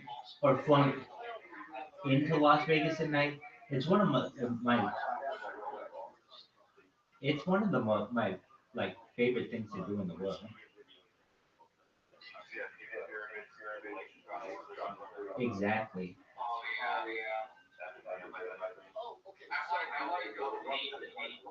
That's the love show. Can, can you see? Can you see in the game? Can, can you see in the game? There is the Grand Canyon. Can you see the Grand Canyon?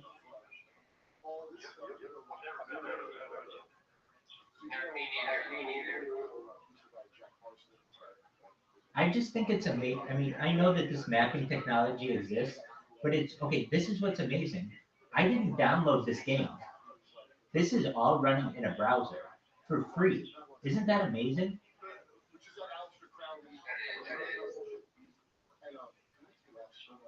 And like, truthfully, any flight simulator that I've ever played in my entire life has always been kind of touchy. Actually, it's been really touchy, and that's kind of the joy, the fun of them. But this one in particular has been very easy to maneuver. I mean, again, I haven't landed yet, but I'm just telling you, I normally crash a lot more, and so I'm definitely an advocate for this game. I see people do this, like what's his name? The guy who does the Pac-Man. He does, I think it's Pac-Man. Uh, no, it's not. Whatever. I think it's Pac-Man. Who does the train simulator? It's very relaxing. This is very relaxing to me as well.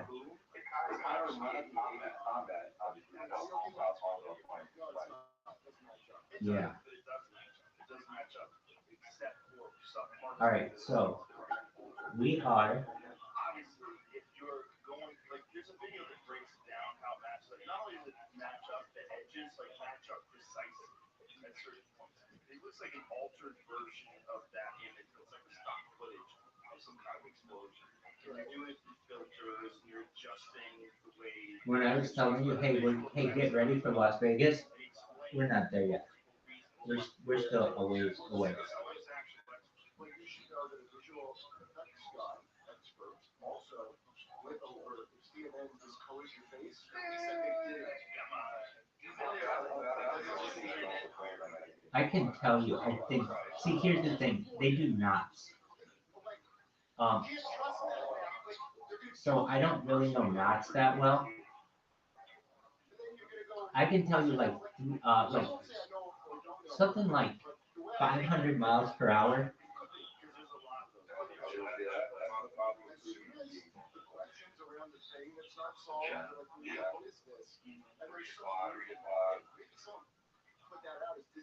Right. I mean, I'm like maxing this thing out when I can, and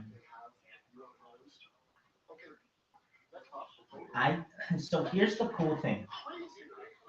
I think I can run this. I'm not sure. I mean, I'll see how it is, but I really like when whatever Pac-Man runs that train simulator. I think that is really relaxing. And this thing's actually relaxing to me as well. And it's exciting to me to know that it's not just a video, that it's like, like you can crash into a mountain or something like that. Um, and, but it's just like, I don't know, it's almost like a really soothing screensaver. Yes. Now, what'd you say? Well, yeah, I mean, honestly, it's just something that's different. That when somebody comes in here, they're like, wow, what the fuck is this? And they might stay a little longer. Like when we have that trucking simulator, I always watch it just to see what it's doing. And I may be listening to other people, but I'm listening to that. And I know I would get sick of looking at me. So if you want to look at something else, we got other shit to watch. Basically, basically, thank you, baby. Basically, what I recognize is that I have to become a 24/7 entertainment source. So if I'm not doing something, my streams are still going. I have to keep people entertained in one way or another if they're gonna be here. Now at a certain point, they'll be interested in just who I am, but at another point, I still want to give them something that about which they're excited. Or if you don't like watching Joe Rogan, but you do like watching simulators, we got trucking simulator, we got flight simulators. If you just want to watch people, I'm on every fucking stream. Whatever you want. We're gonna have sports on here, movies. That's how it works, baby. What's the message of the fucking movie? All the movies, the message is, yeah, we need to have these people that are live because it's too big of a truth. Yes. Thank you. I appreciate that. Joby printing bags. So you're gonna teach me everything that I need to create this medbot, and then we're gonna have a little med, like basically.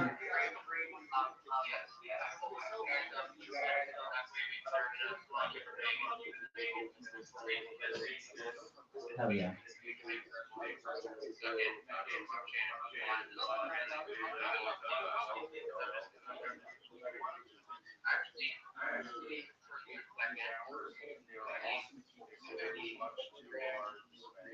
Or if someone else on our planet are also awesome. Whole thing is great. If they can really keep underground.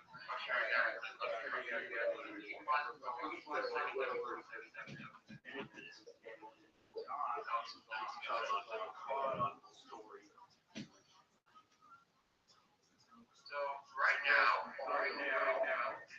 we got all the computers and these are variations of how to use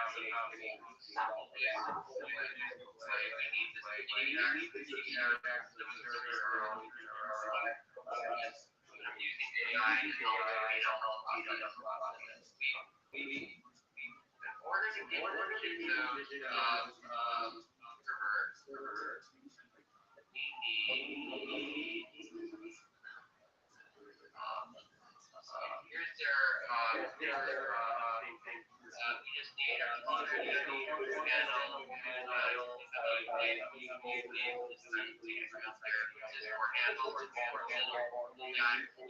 Hold on a second. Hold on a second. Everybody stop. Holy fucking shit. Dolph is here. Dolph, how the fuck have you been? We've been talking about you all goddamn night. What's new in your neck of the woods? All right, keep going. So basically,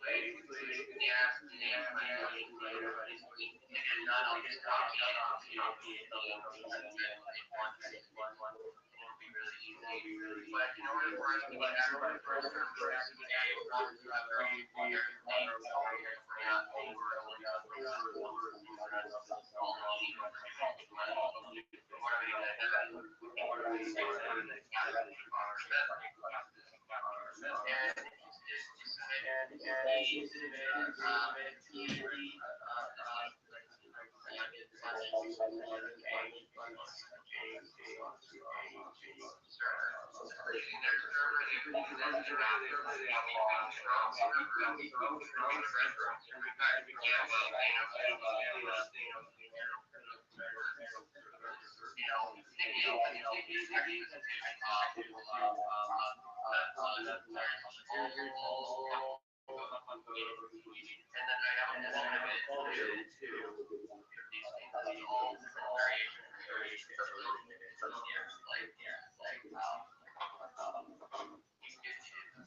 That's tight.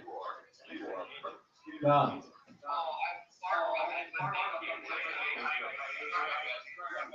dog, you just do all that and I'll count the money and we'll split it 50-50. Hey, baby, did you ever see Forrest Gump? Hell yeah, baby. Well, guess what? Consider me your Bubba. So if I go down, you gotta take care of my whole family. But guess what? We're gonna be like peas and carrots. Actually, that was Tom Hanks and the other lady, Jenite. So we're not gonna be like that. But we're gonna be like Bubba and Forrest. Dog, if this fucking meme bot works, here's the funniest fucking shit of all time. When people are like, Rabbi, what is it like in your zone when we come in? What is boot camp like? It's like Forrest Gump, man. Just one moment. When we start telling the world what it's like,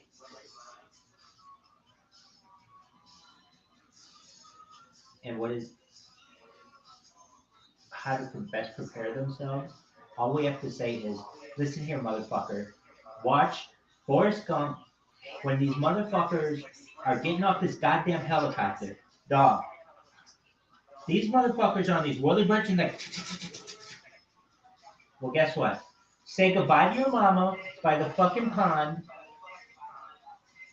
Get off your fucking log because this is the real world. Eat your chocolates. Say bye to Jedi. Kiss Alabama football goodbye because you got one thing and one thing only, son, and that is to get in the rabbi boot camp. We got whirlybirds flying all over. We got motherfuckers who are saluting us from machine guns. I'm here, like Bubba, my man. I'm Forrest. What the fuck? You're Bubba. Dog, I'm gonna tell you what. I'm leaving your ass. This mad bot motherfucker is taking us to the top. This is our Bubba Gump trip, baby. Look at this. We're gonna be flying in like this. I'll help you with your bag, though. Look at this, motherfucker. I'll be like, hey, dog, guess what? This woolly bird is flying from one rooftop to another, taking us from $1 billion meeting to $1 billion meeting. All we're gonna do is listen to Motown. Motherfucker, we'll listen to Fort Top, we'll listen to Temptation, we'll listen to Supreme, we'll listen to Marvin Gaye, we'll listen to every fucking soul album we got. We're gonna be drinking Dr. Peppers, we're gonna be eating steaks. There's gonna be shrimp in all them waters. We're gonna get all them shrimp. We're gonna make shrimp kosher, motherfuckers. How? There's an argument to be made that it is right now. There's an argument to be made that it is right now. Shells and scales, fins and scales, and there's an argument to be made on. Yeah, but it's really, if you look, it's fins and scales, and if you look at shrimp, a shrimp has fins on the back, and it has an exoskeleton. It's just saying, there's an argument to be made. Alabama, sir.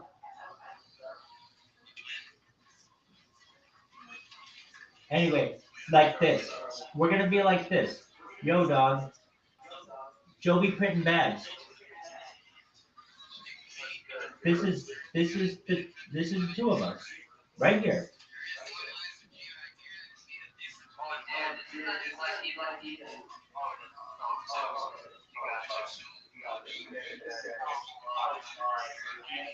Dog.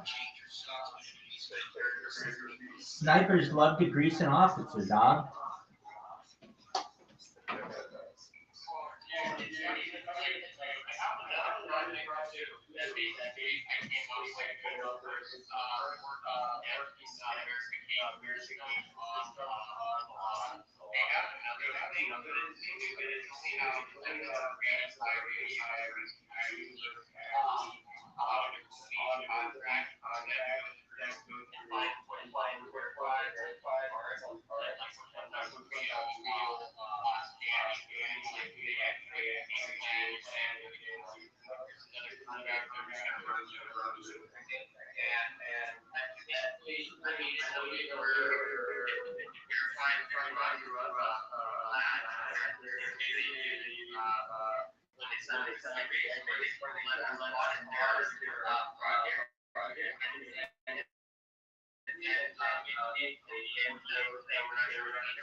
When it comes to cocaine allocation, hookers, and counting money, I'm your man. You take care of all that other shit.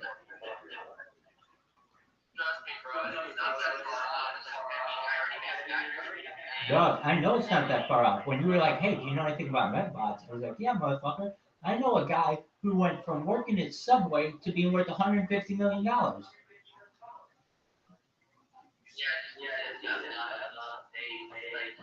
really got into it, right? I think I thought I met on that, and he was out in the area doing that. I actually have a lot of like that's the main thing I really like. I can it's before I started getting active, and I can't make it like anything that on yours, and we might do that. Like can't get for us, but on our I did have the ability and all on another do that's that'd be a fun to be a game for. You said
Most of these best on they were also running on Ethereum.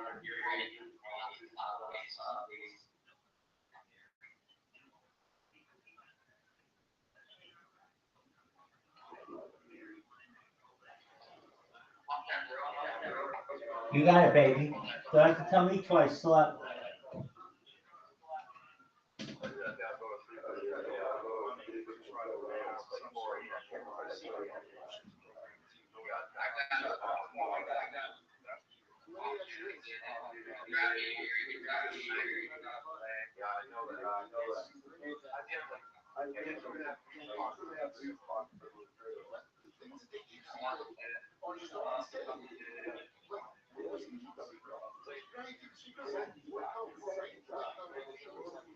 Word, Mockingbird. You got it.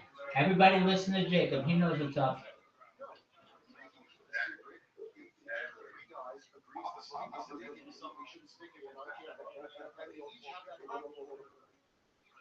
On each other, and they can keep all kinds of secrets for a very long time. Now you're talking. So what do we do to make sure that we keep secrets? We have to suck a dick with a skull mask on. What is it? Tutu? Yeah. Or we film it, right? Why is that? You've heard about like Cookie Cookie or all that shit, big angry all the Instagram. And you're like, wait, why did you have to do that to join? Wait, I want to launch the internet. It's like, oh, I know why. It's strict. Take care. Stay. Keep an ear out. Stay here all night, baby. There's no reason that you need to leave. Just fall asleep. Just literally just fall asleep. We're gonna watch another Joe Rogan. Just fall asleep to it, baby. What if he goes rogue? What if he goes JFK? Yeah. What if he crumbles under the weight of the things he knows? And he gets the bright idea, snitching. I was.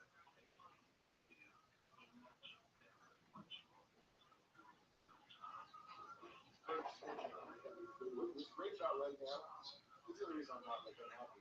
You know, if I'm confused, like kidding about every single new thing. Like, oh, so nothing I've ever heard was right. Right. Sounds great. I love watching every level. It's collapsing. It can also be anything except be a disgruntled enough employee to be like, fuck it, I'm saying it, I don't care. So now, the P. Diddy thing, which years, there it is. There's also areas that are like the big secret company. P. Diddy would make a bunch of these guys suck his dick and weird shit. Oh, do you think the government? Hold on a second. Taras Dimchenko. How are you, baby? Taras Dimchenko, how are you? Can you hear me? What's new? Taras Dimchenko. I'm just putting this out there. Do you know Russian? Or do you know do you know any Russian? Taras Dimchenko. Taras Dimchenko. Taras Dimchenko. Taras Dimchenko. Taras Dimchenko. Dog, can you hear me? Taras Dimchenko. Do you know any English? Dog. Taras Dimchenko. Oh, you can hear me. What's up, baby?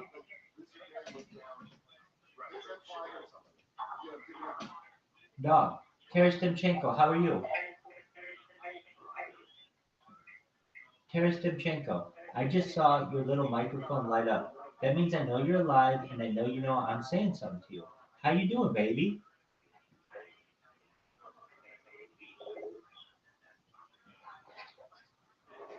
Taras Dimchenko. Dog. We're waiting on you. Taras Dimchenko. The world does not start and stop at your behest. Dog. Can you hear me? Can I tell you what your profile looks like to me? It looks like it says Taras Dimchenko. Then it has like a little circle with like an up and a down. And then it has an upside down U. And then another one, but it kind of looks like pi. And then it has an O, and then a TH, and then an O. And I'm sure none of that sounds like what I think it should sound like. Because I think it would sound like, I guess if those U's are upside down, it'd be like, ooh, ooh, ooh, so. But I'm sure that's not Russian or Cyrillic, which is really what this is. And then B and then O, and then P, and then K-A-E-M. We got Uso Bakim. Yo, Pip, how you living, Terestinchenko? Dog, Terestinchenko, can you see what we're doing here, dog? We are flying in a flight simulator. Dog, Terestinchenko, can you hear me? All right, that's okay. Oh, no, wait, you can hear me. You just talked to me. How are you, baby? What's new? Oh, excellent. You speak English. Your English is great. Mine isn't, but yours is great. Hey, Terestinchenko, have you ever been here before?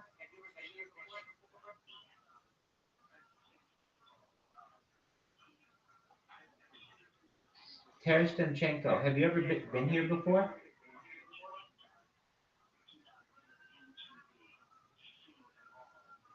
Dog, Terestinchenko, there's this thing. It's called conversing.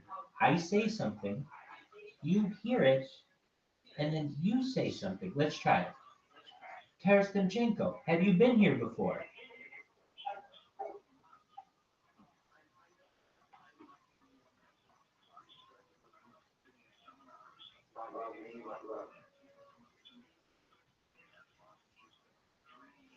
Terestinchenko, have you ever been in the... He just bounced.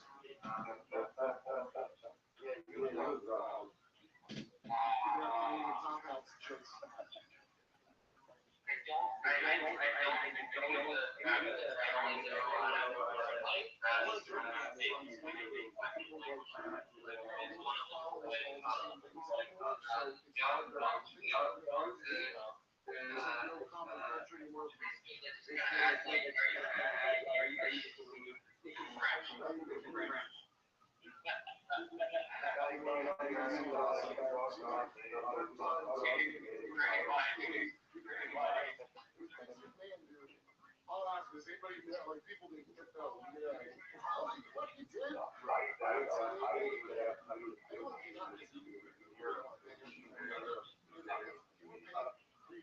Could do all horrific things, and you're like, I'll do that. Like, I'd be like, no, that's not his fault. But this part, right now, because he has a history of fucking people. I want to do it, which I agreed to. Oh, God.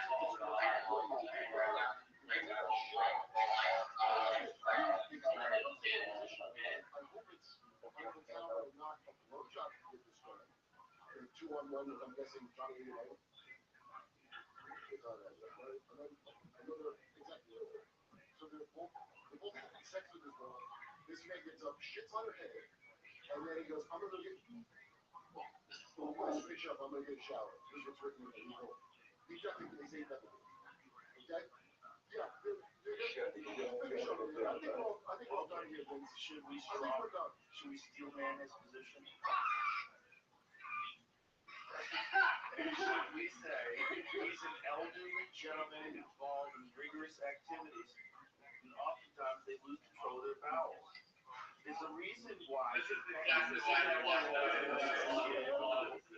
Well, that's what I'm saying. If I was a lawyer, I would say Vince is a wonderful man, but he's got bad bowels. Well, I'm just a big man.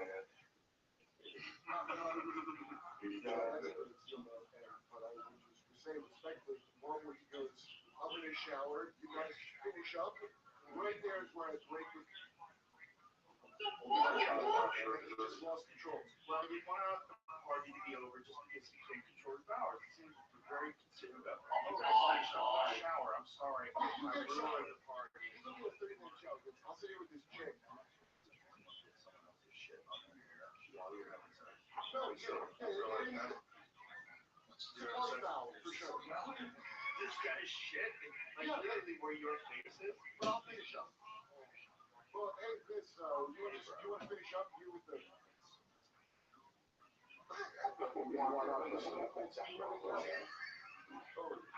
We will just chat about nicknames for this to create that you just made. Crap of shit. I need to know this. For example, Lance Extreme, the 2020 defecated his grant for increasing, and then ended to continue pleasuring his friend with feces in her hair running down her back. And went to the bathroom.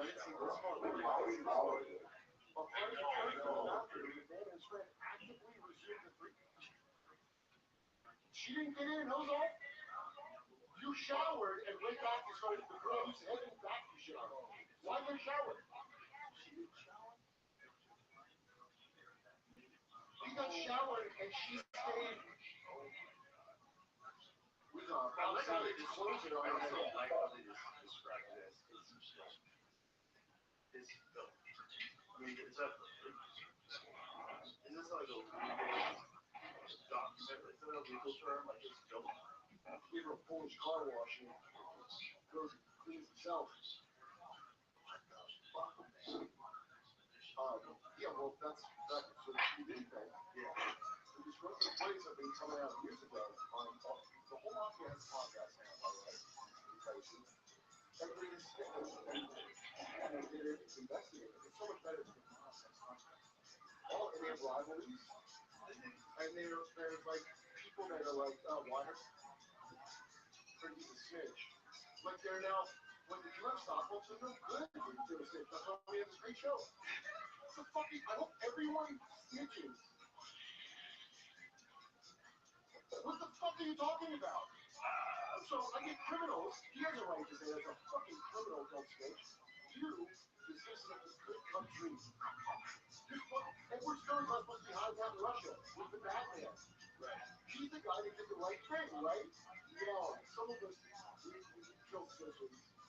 But like, what is it? It's all fall apart. So, the P. Diddy quote is Jaguar right. The man sucking dick. As in a man that just starts dominating that. Yeah, that's a real, it's like a affirmation. Like a real affirmation power. What's going on, pimp? I've been waiting for you all fucking day. God damn it, we're so happy you're here. My friend, the Coos, how you living, baby? Oh shit. That's pretty light. The Coos, how are you? Can you hear me, baby?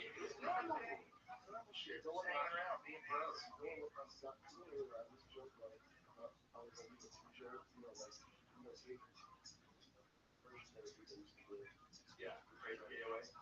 Yeah, a little bit harder on, so it's like Yeah, but like, and the $30 grand to go somewhere, in the future, you're going to pay that money for conversion, to send to their camp, so they can talk and band and just be gay. Right. Hey, he's a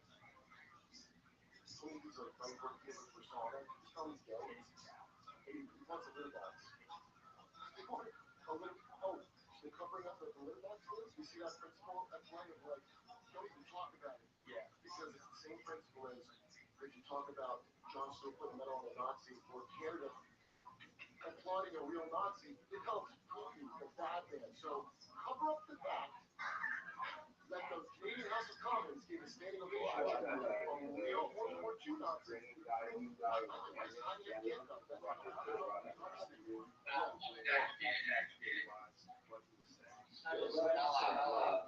Defund Russia.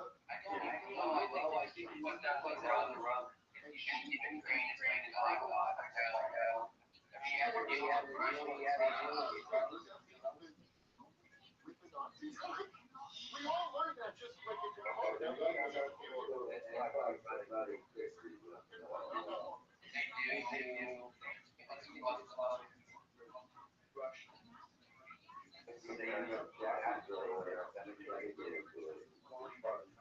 you say it like the communist stuff. They act like they're. If you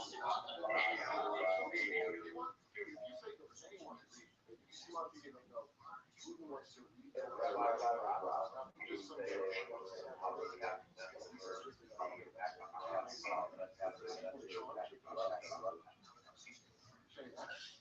fucking shit. You're a fucking liar or you're a fucking chump. You probably like, maybe some jump like Ricola or some shit. But that's domino theory. You're still selling domino theory to people? Vietnam, that thing will be lost. Communism's never worked. Well, Vietnam won, and also it's a great vacation spot. What the fuck are you talking about? I don't believe in communism, okay? I thought it doesn't work. So why are you spending everybody's money to go make a thing that doesn't work, not work? That seems like a waste to me. That's our entire first half. Now it's Russia. We want to weaken Russia. A friend of mine, who's a comic, he says it good. We're weakening Russia. Oh, the guy with the hair. That's this is great. We have to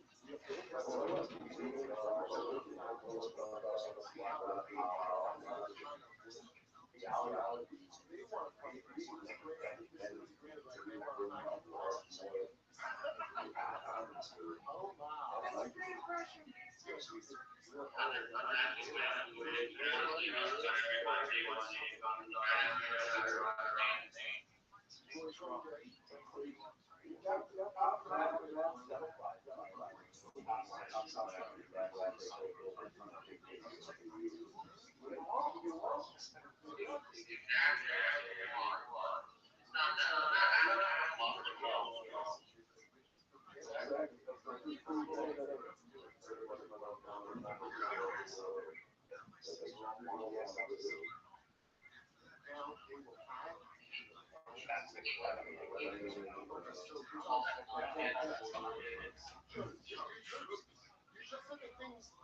So they're saying this like the CIA's going like this is a great idea. So we want Russia, they're our enemy. So we got these crash test dummies that we're gonna just grind them into hamburgers. Is that good? And use our old weapons we weren't using and creating jobs. Is that good? No, that's not simple. That's lower than any shit I've ever heard about another country. That we want to have a war with another country. We're not secret, openly bragging about it. We're going to get these other people who can't win, and they're not winning, okay, and just kill off most of the all their able-bodied people, average age 50 of their soldiers. The average age of soldiers is 50. You know that? Yes. How many soldiers? I don't know for sure, but it's at least 500,000 if you include people that can never do anything again. That are just injured, you know, the wounded and shit. The numbers they tell you will always lie. They're the same shit they did with Iraq and Afghanistan. So it's working. You just gotta keep putting a little more money in, like a drone. You just gotta keep putting more money into it.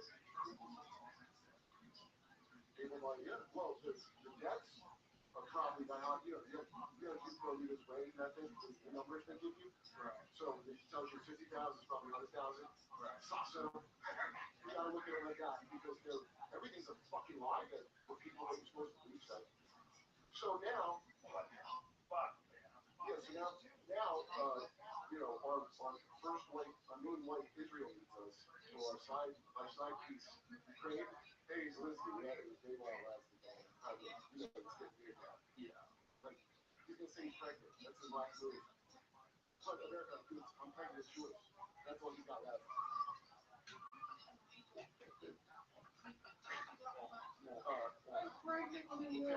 Here's how to order on that. You never heard this? Did you see the video of the sad old man that was older than me? I'm real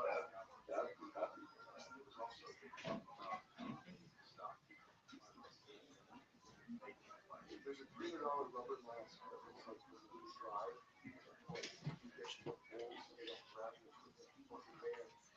And they're taking everybody. By the way, and then they're putting it forces. So they lost. So they lost. That's the truth. Why don't we just kill another fucking amount of them until whether Rothschild we're doing better. I got what's it? Like you made Russia weak, right? Like we can't sit from that. When Tucker Wednesday been showing the subway, this is what John Stewart. He said something great. Like on Colbert show about really COVID came from a left. And then he fucking does this. He goes, well, that's the price of freedom. You have the National Guard in your subway, it looks like shit, and you're saying, oh, we're so free here. That's why on subway. That's why I say something is run correctly. That he's smarter than that guy, dude. That's fucking shit. Well, it's also it's echo chamber thinking, and you find ways to support what the echo chamber has sort of established. Stop doing that. You don't have to fight somebody. You don't have to march. Just stop doing that. Everybody, at once, it'll end the whole thing. Yeah, it's a problem. It's a real problem. It's also a problem that's being used to make one way or another. They'll use that. Yeah. Comic, a lot of times I'll look at something like a creepy reviews and I read about there's a monarch one that's like after Ultra, and it makes me laugh because the thing is that it's like the scientists have kids in these cages, they shock one cage, they go, I love you, and they don't shock one, they go, I love you not, shock the other one. This is like a mind control conspiracy, but while I'm reading it, I was laughing because it just sounded like a metaphor for our actual entire society. Like, I don't know if that shit's real. I'm sure it could be, but I don't know. But when you read it, it sounds like a metaphor for all of society. Don't you? Cal Williams talking about the homeless people, seeing all these illegals getting cards, cards of money. Yeah. That's a great point you made. Like, homeless people lay on the ground, watching people run from that sums it up right there, It really is like, at every level, there's this fucking, just like a scam. Just behind it. Everywhere. The homeless people thing is crazy. Just of course. You're right. The whole fucking thing they were trying to do with Eric Adams in New York. That whole, you get an ATM card, you get a certain amount of money for your ATM card. The fucking are worse than him. They go, no, you guys, I know you're all it's actually cheaper. See, they were actually giving them way, like, they're checking you were giving them money for certain things. So the part is just to be streamlined. And it'll actually be cheaper. You were giving them more money before. For this. And that's your banking. How much did they get? No, it's only enough when you add up all the family members. It's just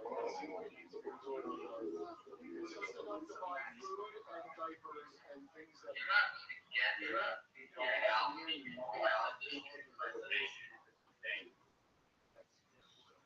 Did I move to Alaska from Alaska? You know how many kids are missing still? Did they ever find those missing kids? The thousands of them? Or did Oprah find a body? Yeah, they didn't do nothing for them people. They're going to be baffled they don't go for Biden. They're going to be baffled.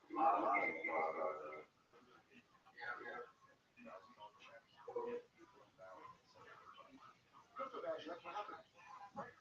That's what I'm getting to. This is the world. This is how. And people who want to call it anything, whether it's a left or the right. Makes sense? Dude, I'm not doing fun. I'm like, The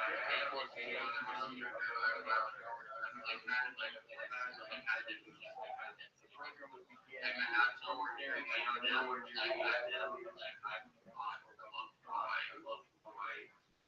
Wasn't there something about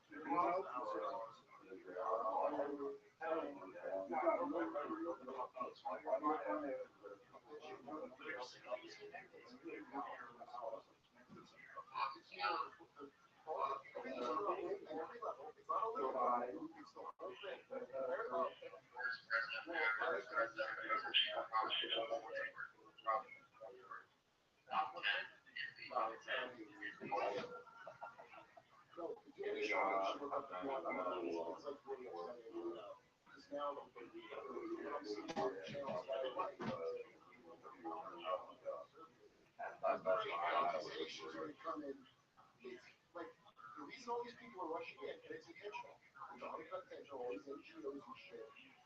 And the corporations want to flood with immigrants.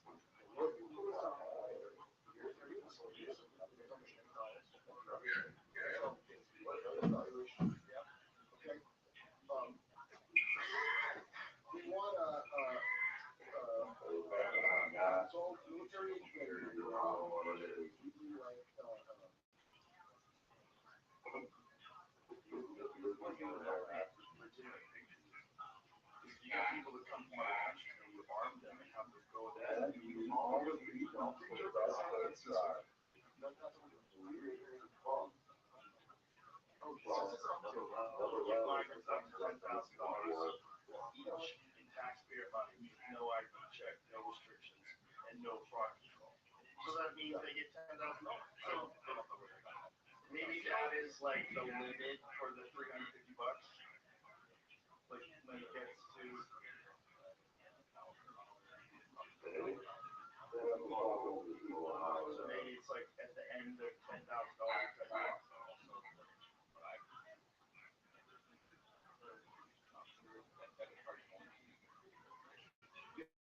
For the things that cost the most in society now, that's for the shit. people that have a business connection to the company issuing the money. That way they can get all the money. Yeah. That's So that's crazy. That's 100% crazy. So that's the Democrat side. But the people doing that money in, besides the ones that the government and these companies put on purpose, fucked their country up, and the people on top know that. That's how we got, like, remember cocaine cowboys? With, like, the Cubans, the Mario boat lifts and all. There's waves of this. And it's because we went somewhere, and we have shit that we want, and we take it, like Hitler did. Okay? And we go, hey, Haiti, it's pretty fucked up that you're not slaves. I hope first you pay your France back. You don't know why. yeah. You pay her back into the 80s for not being slaves. And we're paying there's lots of natural resources. All those minerals we need for like the EV initiatives around the world. There are sweatshops. You thought it was all Uyghurs? We vacation deals. We just dated for them wanting like 37 cents more to make Levi's. We've been dating like 4 times. We're about to have Kenya invade them for us. How we do in Ukraine? The crash doesn't have because it doesn't look good for us to invade while we're yelling at all these invasion food. We're doing worse to Haiti than anything he did in Ukraine on any level. That's a fucking fact. But Danish, Sean, if you want to get to it, like that. Fuck yeah, slut. How you doing, Alex Sage, you little cunt? Fuck yeah, I'm firing on all cylinders 24/7, 365, B. I'm okay, by the way. You started going to your show, like, once you see it, yeah, let's see it. Yo, dog, I can't hear what you're saying. Can you repeat that, please?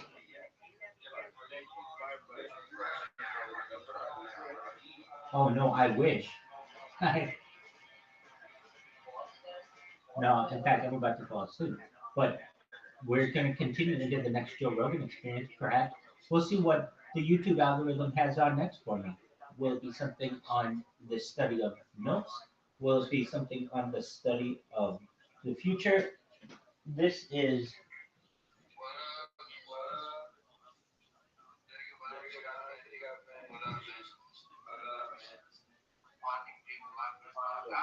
Jacob Scott's here. He was just talking.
Dog. Hey. We got some responsibilities here, dog. Let's tell them. All cocaine allocation goes through Rabbi. All hookers go through Rabbi.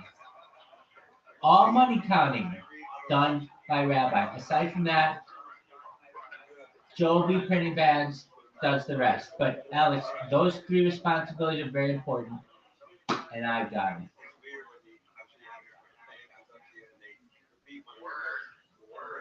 Mockingbird.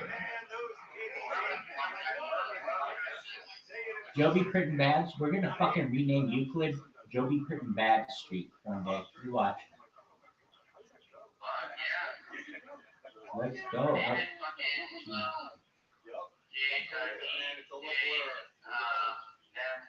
Dog, you make me $1,000,000 with this thing, we'll name it whatever the fuck you want. Literally. You can name it, you can say, guys, we're gonna rename it every fucking day of the week. And I'm Joe, you printing bags. And that's what I say. And I'll be like, all right, everybody, Euclid is whatever the fuck Joe B. Printing Bags wants it to be today. Hey, it can't kick down.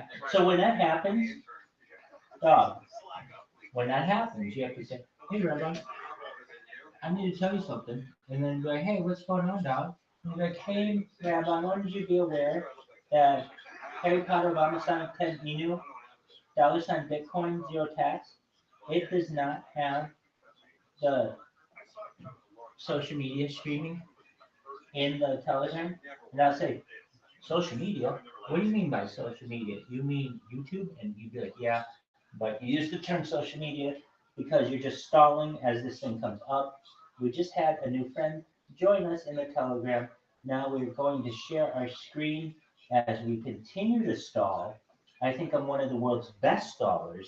When I say I'm stalling, I'm doing everything I can to keep you entertained as I do another task. So essentially, you are distracted from how long it is taking me to do one task because I'm entertaining you with some other type of action and or discussion. So with that being said, I believe we have everything in order. We're going to continue to hit play. We're going to click here, and the world will be good.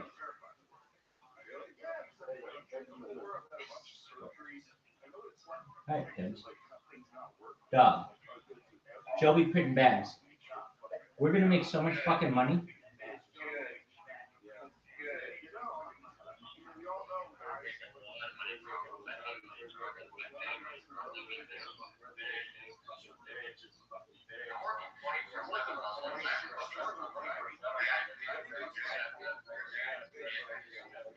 Dog, I'm here for you.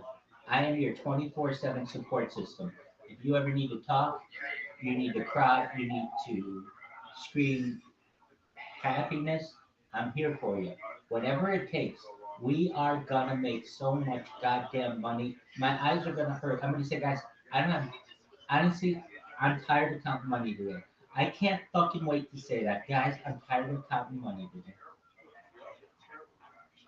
When I say that, that I'm sure somebody said it at some point. You hear about uh, these drug kingpins, and they're like, they eventually end up getting so much money that it rots. They can't store it. They end up burning it for like fuel. Exactly, you know it.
gotta learn. Sometimes you have to pop off because cars will turn and they act like you get a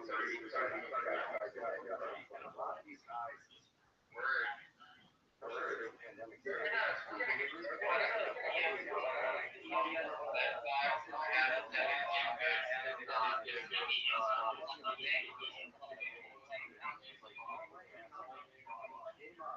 God front of me stops. And I was like, asshole, you are asshole.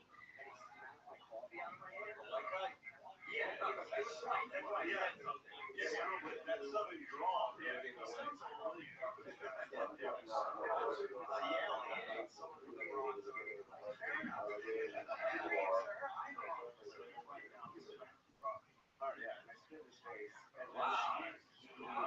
and then I went down, and then he came up again and took his phone out and started taping. And I was like, "You're a fucking pussy, you fucking snitch." And I took my chain. And I was like, "You want to be fucking tough? Let's be tough." And he was like, "Crazy." And I rode away. And I went, "Welcome to New York." So there's a whole crowd of people watching. That's coming from the guy who just saw Ghostbusters how many times? This guy's a Ghostbuster nut. Yeah, he's a fanatic. He was probably coached.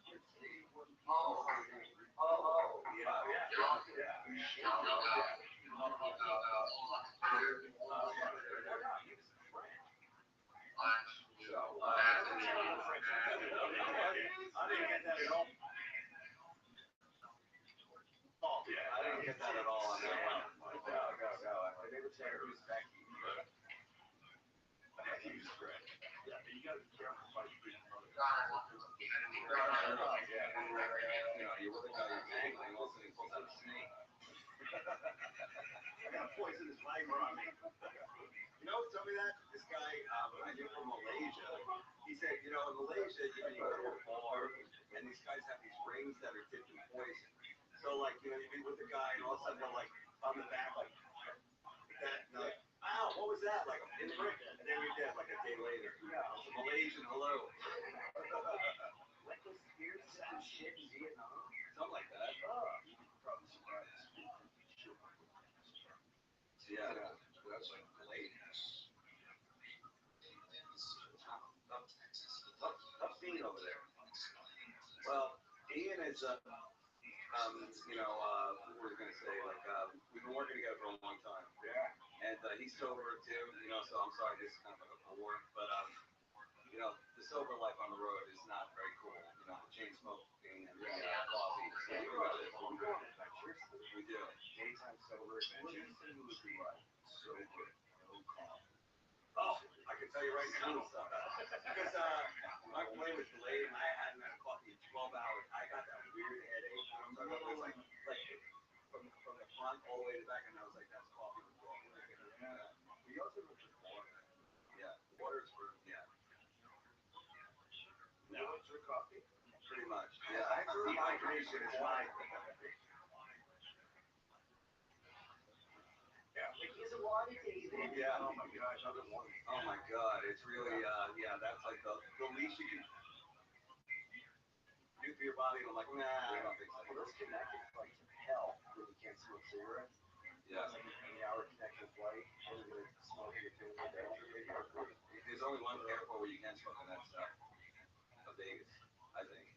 Is that the only one that has a booth? It has that weird, like a coffee room. Yeah, that kind of. And it was there. I don't know.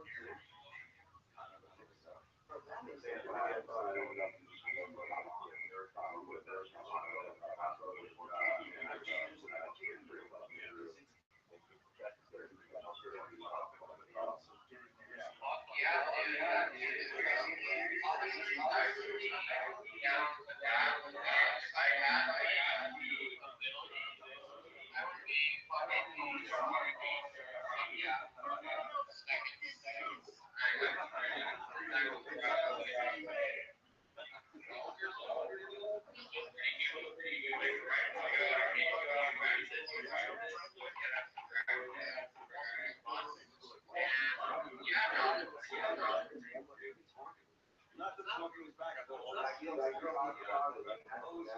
smoking.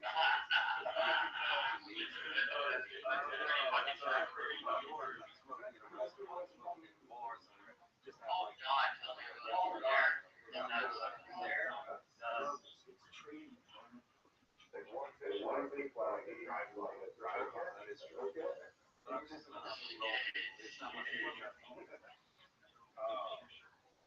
that loan for what?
It's so wacky, you can't stop. To the point where your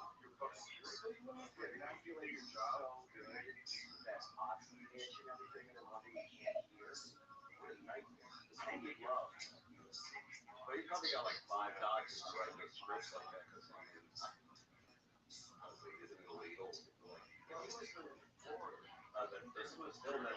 Yeah, that's a great doc on guys who are making all that money just selling like fake, anybody coming back and like, hey, I got a precise. That's my friend Mariana Benzell.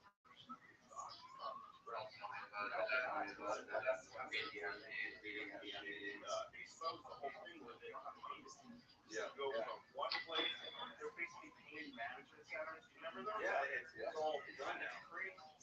Okay, Mr. Limbaugh and I have maintained from the start there was no doctor shopping, and we continue to hold this position. Mr. Black said, I love how you said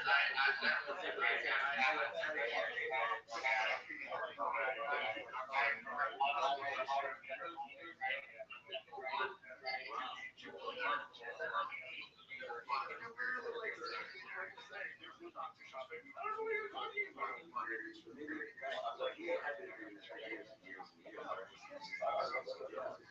Going up, yeah.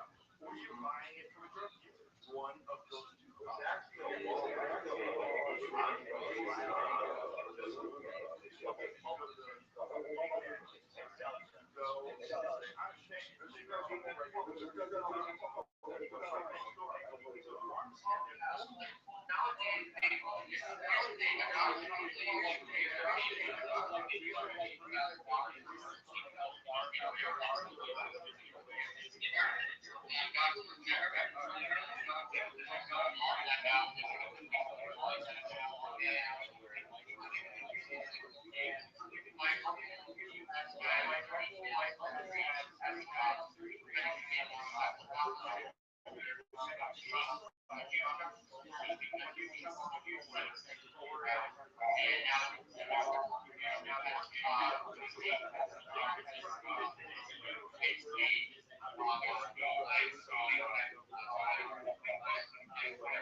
Went up after we invaded by some fucking insane.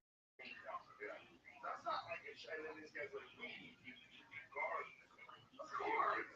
We're gonna guard it. So they send fucking soldiers over there to guard heroin there. Look at Rob with his big fucking silly smile. Hi everybody, I'm in a war with a big smile. So look at this. He's trying to have this smile.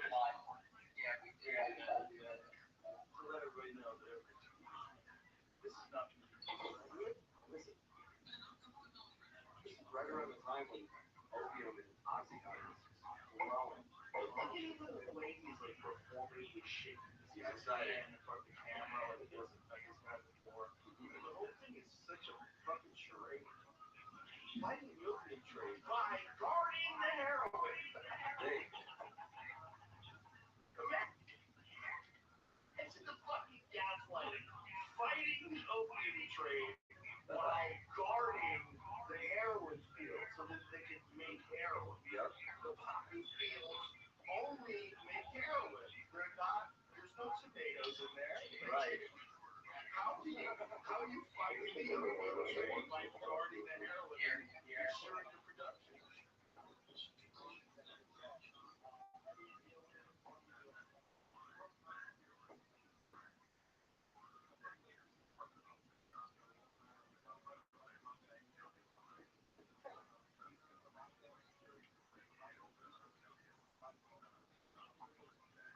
Hit the brakes.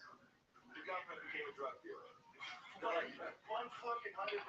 There's no way they're doing that unless they're making something. The alternative Republicans, we thought maybe we could get fucking guys out here. You know,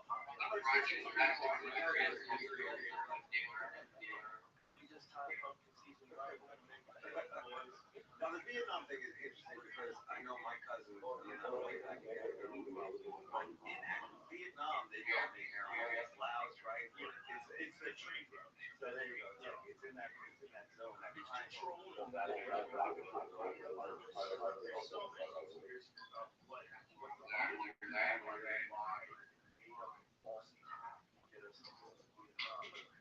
Almost always.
There's a lot of Americans.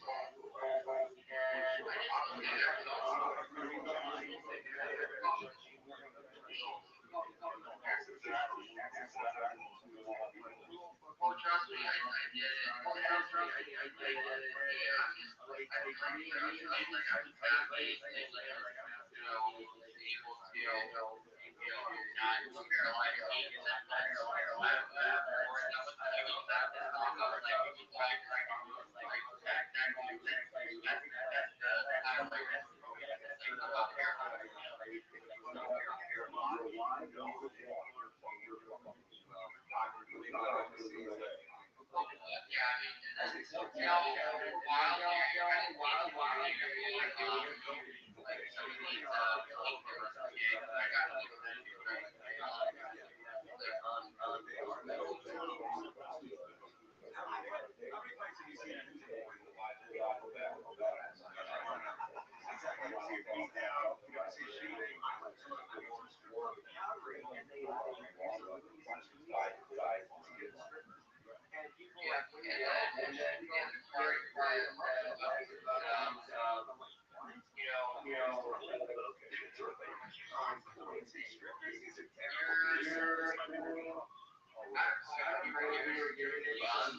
Exactly, and also what has me health is like my mental like great smoking, I'm not smoking, but being fast, like being static, it's something with the slide is the slide. They give me like I have one bad game, especially at and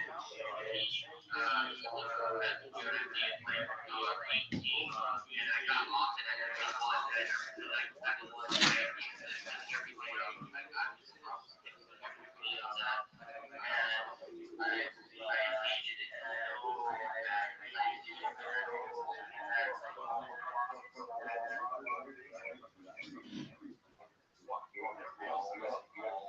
yeah, trying to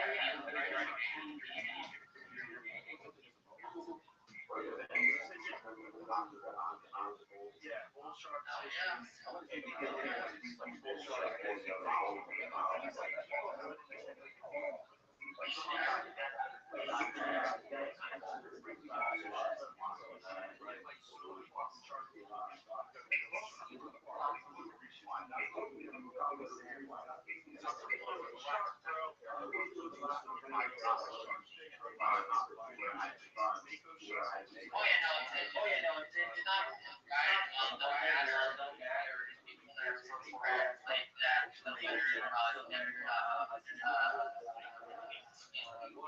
here and I did. Yeah, it's everyone really no one has like everything needs to know, and everyone's got it, everyone's got it.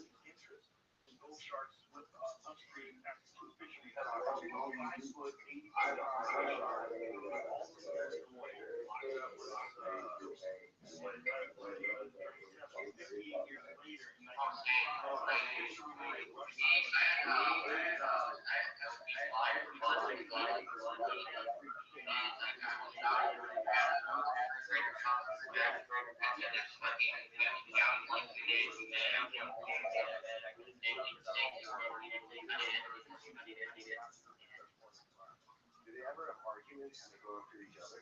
Oh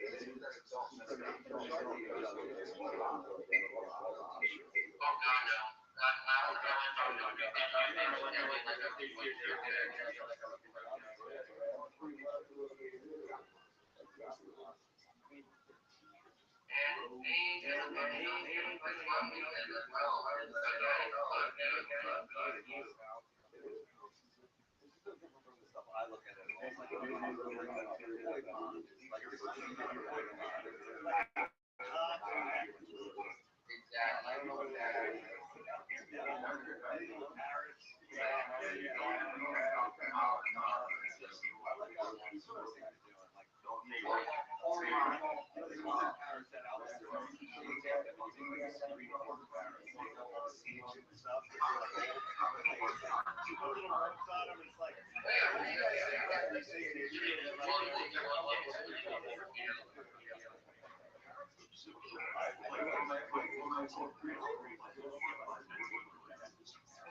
know.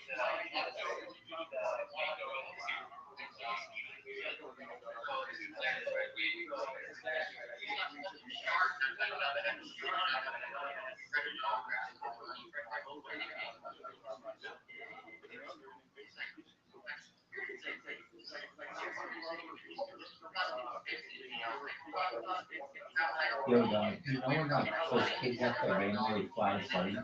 Well, imagine you were telling me I had to do the same in a 747 and you were a flight control person and you wanted me to stay calm, but be very succinct and brief. How quickly should the plane be coming in to LAX from the Pacific Ocean?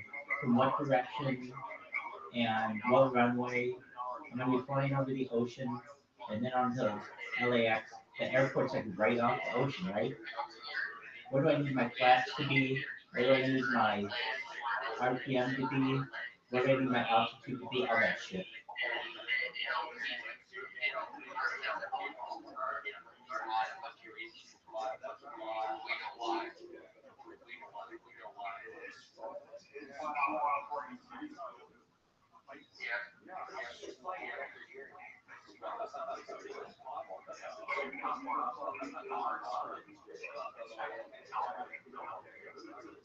What about squirrel? That used to be like a funny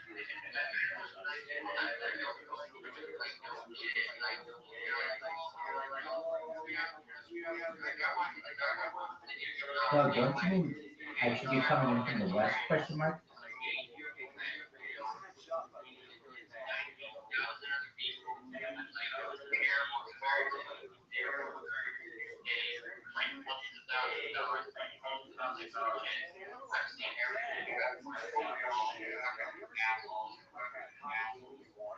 Dog, you know that could have killed me. I'm flying a plane. Do you have anything else to say for yourself? Question mark.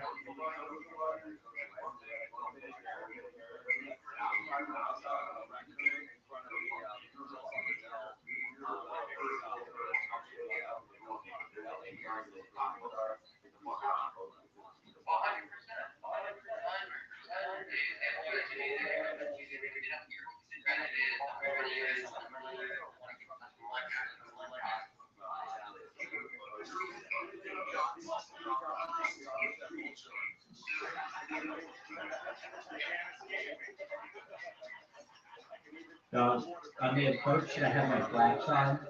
And should I have the SPLR written?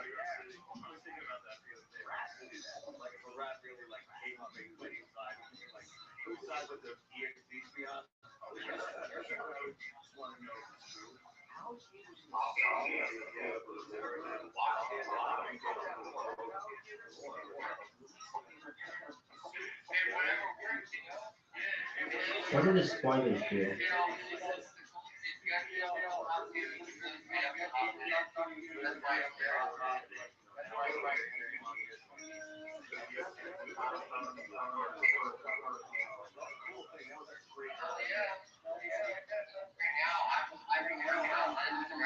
Shouldn't I want the spoiler on when I land, and why not?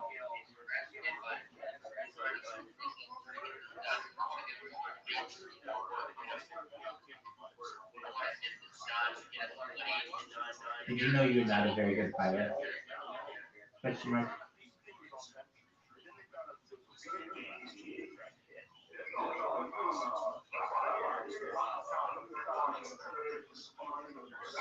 What's up, you slutty pimp?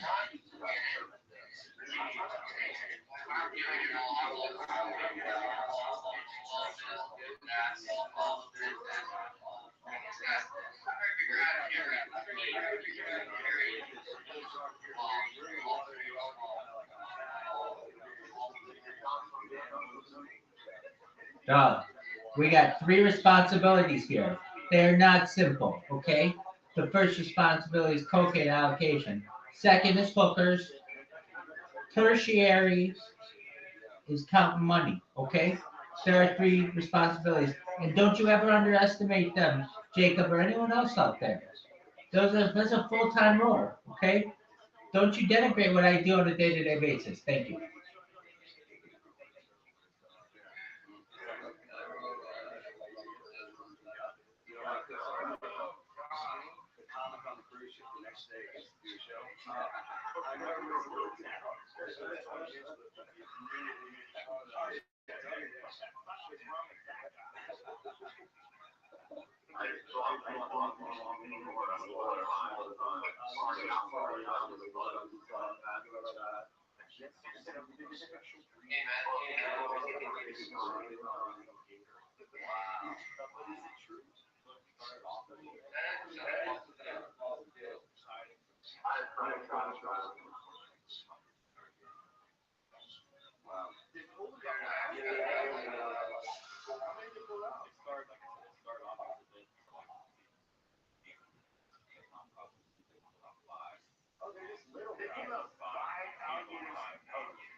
How many RPM should the 747 be on landing?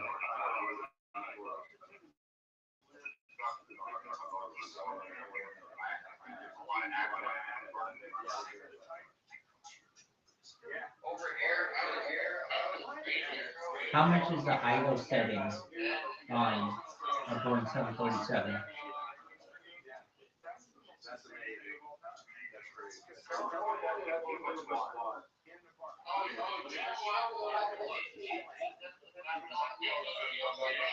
What is considered low RPMs for landing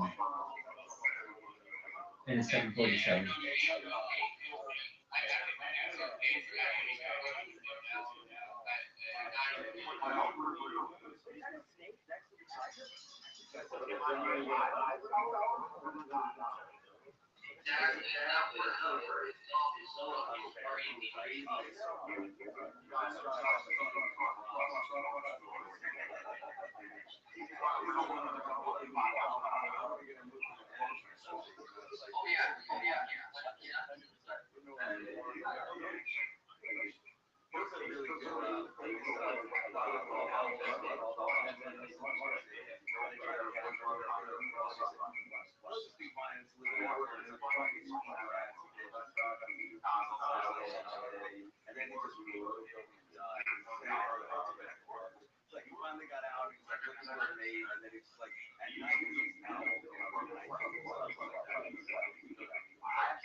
Teriyaki sauce and bacon.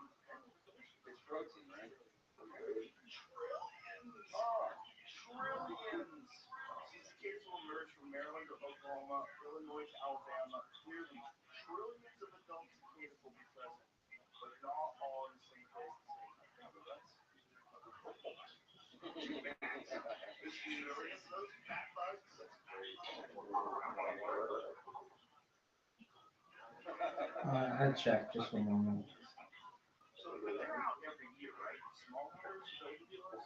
Yeah, are they the ones that make the noises at night? Are they? Is that the deal? That they're out every year in small numbers and every. 5:30. So earliest to fill in is 5:55 this morning. This is what.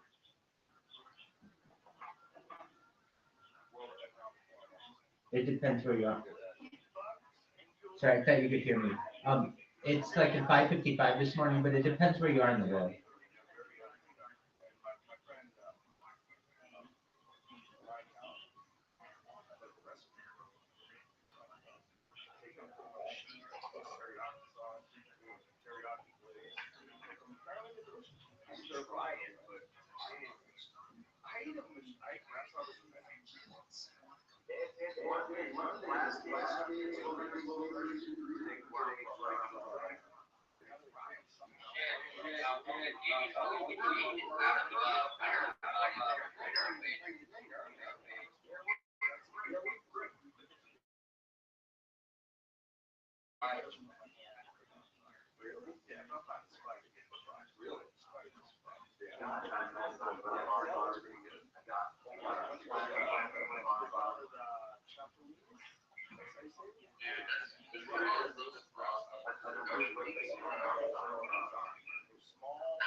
What about like are you like a guy?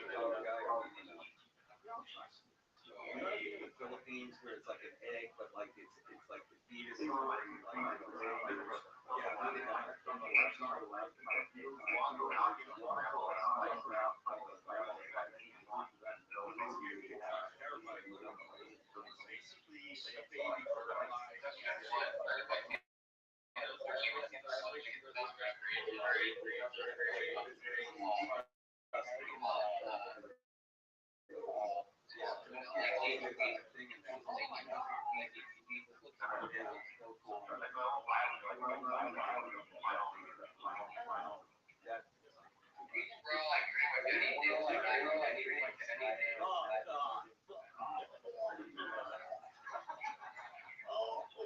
I'm such a baby with food. I was like,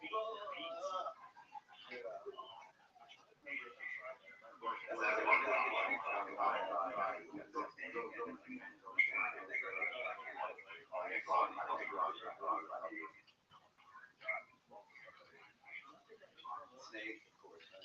No, I never.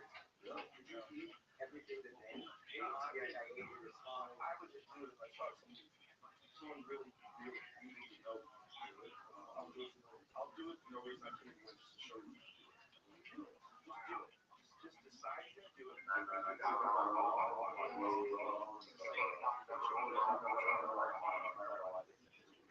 Well, congratulations. That's a huge accomplishment.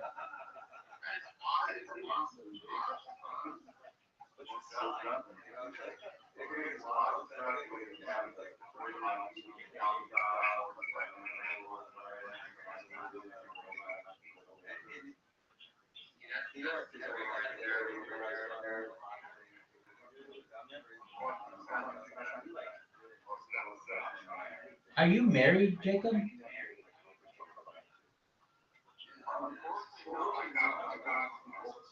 You've got what? Oh, very good. So you're a single man who bought his own house? So you're a single man with his own house?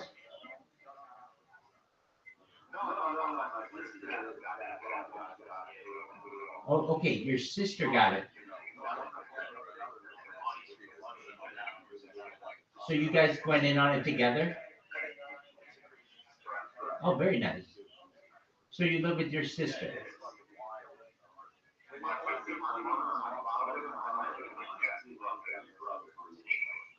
There you go.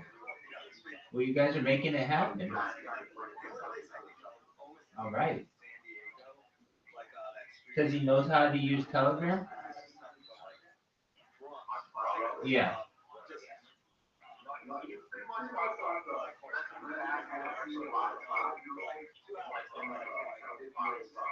All right. Well, if he likes YouTube, I'm his rabbi.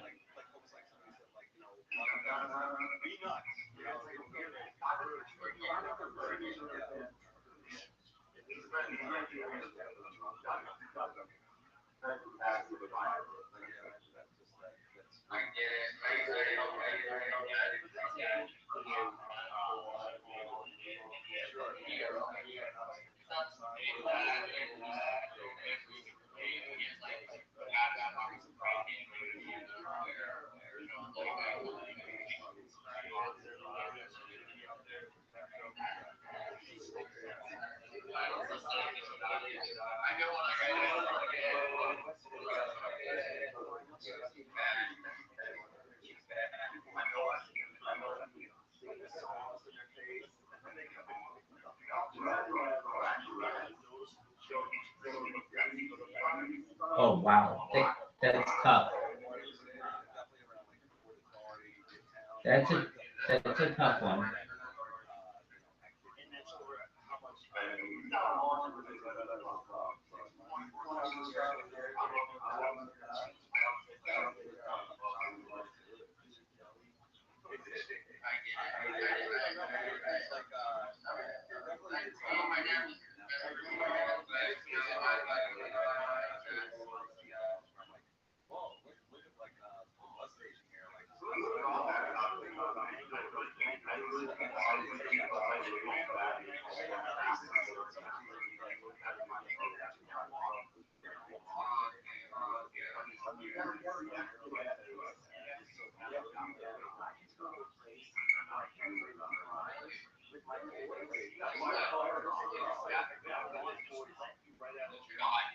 Wait, he wasn't that bad. He used to have a job. What happened to make it worse? So over the course of the last 2 decades or so, it's gotten worse. Do you know what caused it to get worse?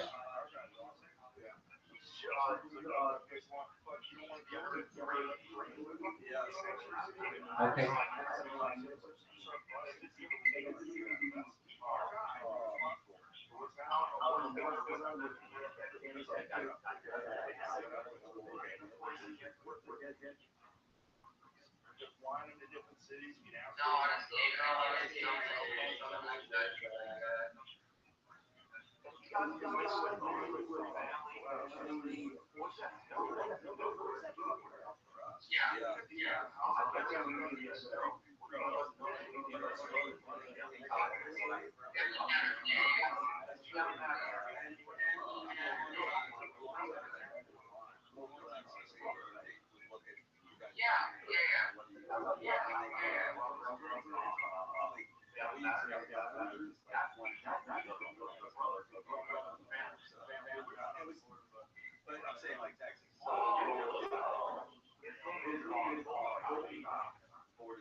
Hold on a second.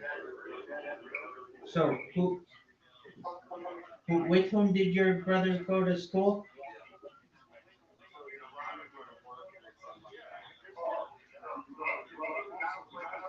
What's his name? Yeah.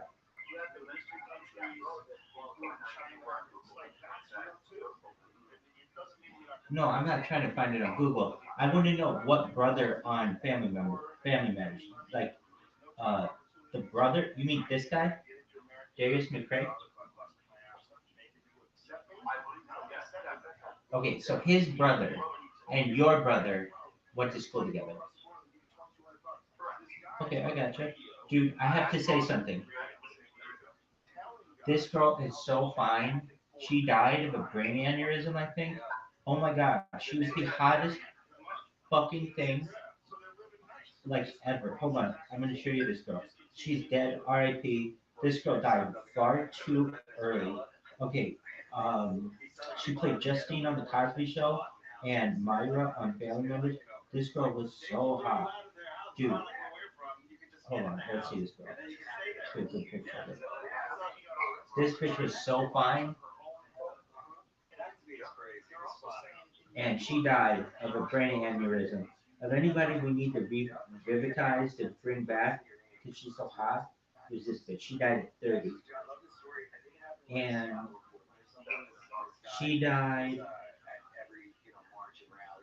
she was like Miss Talented Teen New Jersey. She was at age of 15, she was kind of Miss Talented Teen International in Jamaica from 35 states. And, I mean, like, this bitch was fucking hot as balls, dog. And gone too soon. All right, we're looking for her death. She had oh no, she had like a stem round cell tumor. Hold on. She never smoked or drank alcohol and was a vegetarian. Wow. Oh, she had like a rare cancer. Anyway, she died of this tumor. It's really sad because she not only she seemed like a talented individual, but she's super hot too. Anyway, I'm sorry to have gone off on that. Your but like that girl's super hot. Beauty has to be appreciated. But man, did Hashem put a challenge on your plate, Rob? Well, it seems like you're a really good brother.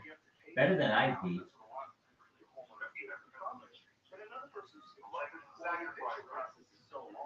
Word, Mockingbird.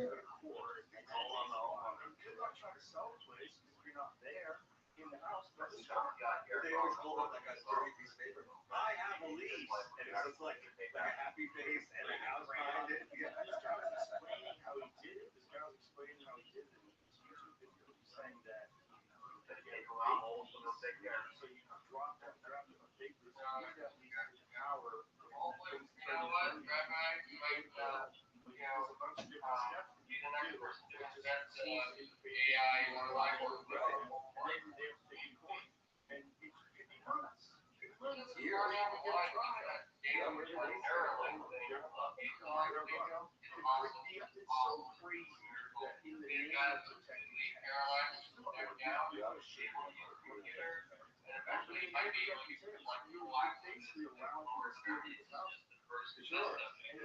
That motherfucker was playing chess.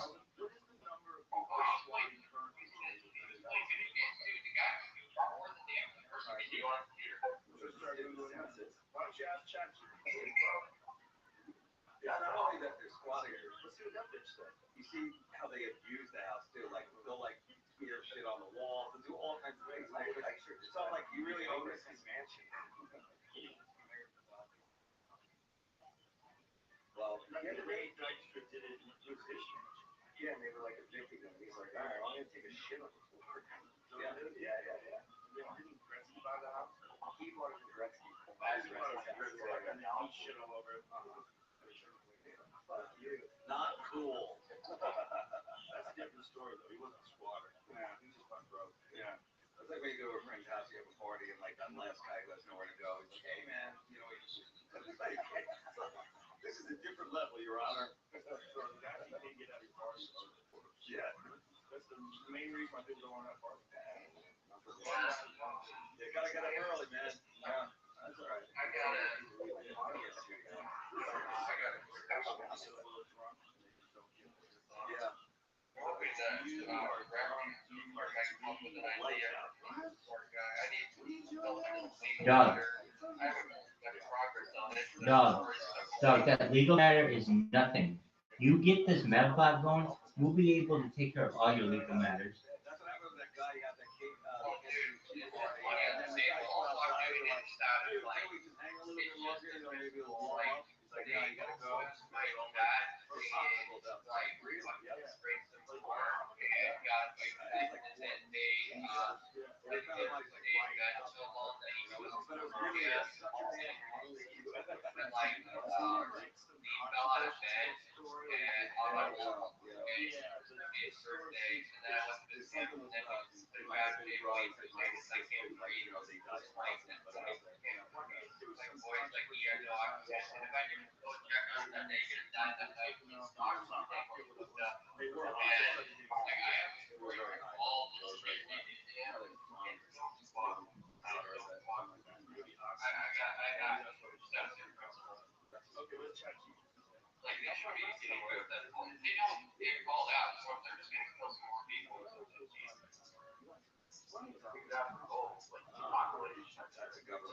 Word. Well,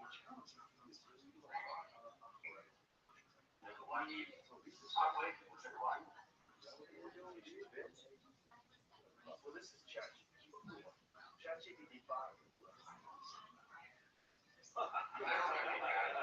Here's your plan. I already lost a whole chance that got me literally enough money to last things for a very long time. And I have to see what I can do. That's because I'm limited on that time as well. But this this would help out.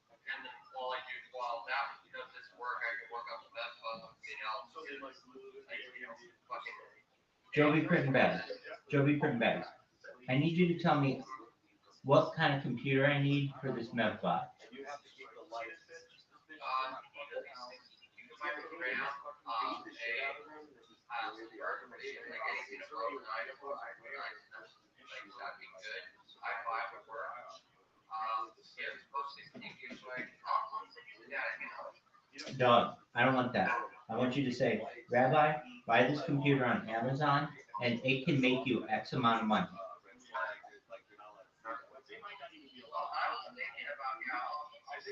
No. Here's what I want you to do. Joby Prittenberg. I want you to write me an email. Okay? You don't have to do it right now. You can send me the link, but when I get the link, I'm like, oh, okay, cool. Because I'm not going to be able to buy that computer right now, but I can maybe go to someone and say, look, this person says if you buy me this computer, it can make $1 million, $10 million. So can you please buy me this computer? And maybe I get $10 from someone, maybe I get $50 from someone, but I'll go around and I'll be able to get that money.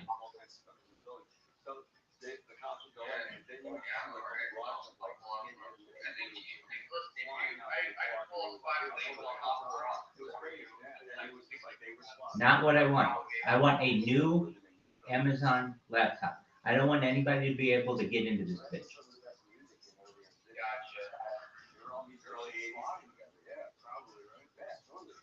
I mean, you understand, if this is our medbot, this thing has to be as secure as we can get it for a reasonable person. And if somebody has something on OfferUp and maybe they just have some kind of back end to it, I don't want that ability.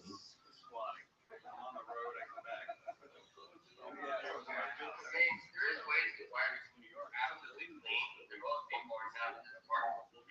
Yep. I'll get you rid of that. Her house, cleaned it up. Well, you don't even need that. If you get something that's absolutely badass for maybe 900, that would work.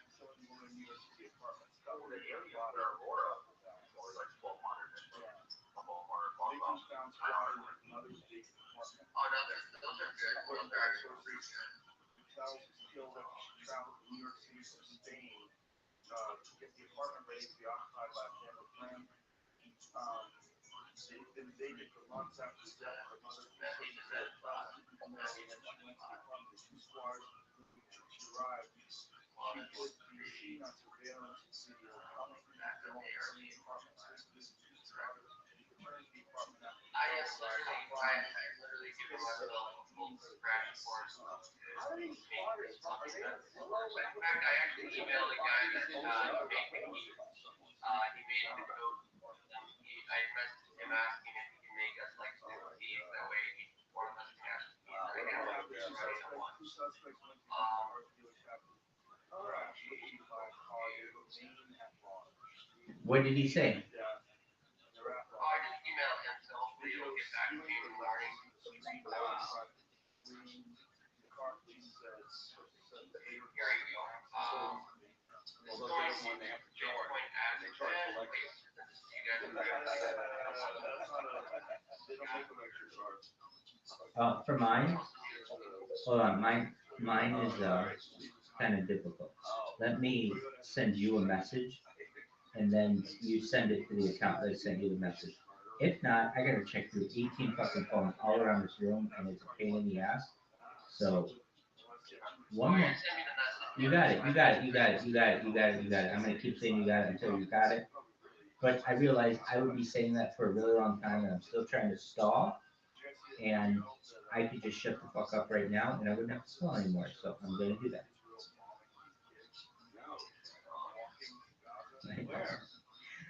Oh, hilarious. Dogs.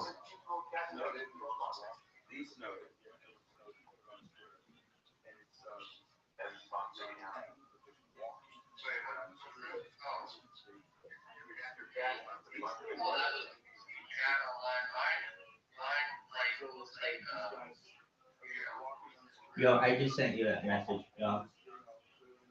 I just said sup, pimp, because you're a pimp, and I want to know what's up.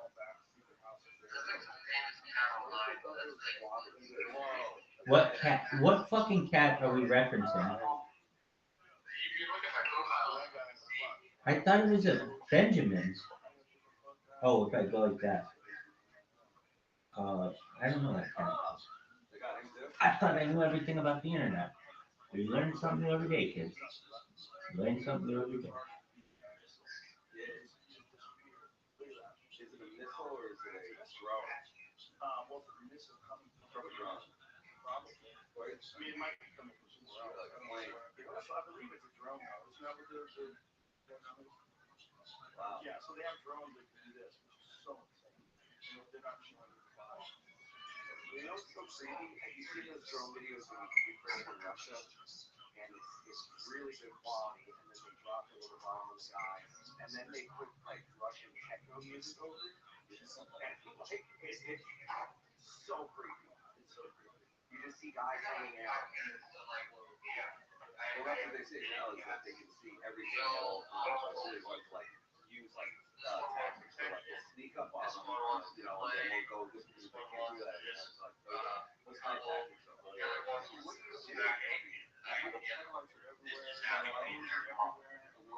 Silent drone. if you see a drone coming, you just like, right, yeah. You gotta think this powerful element. But it's hard. I got 22-year-old guy. Holy shit. That's old as fuck.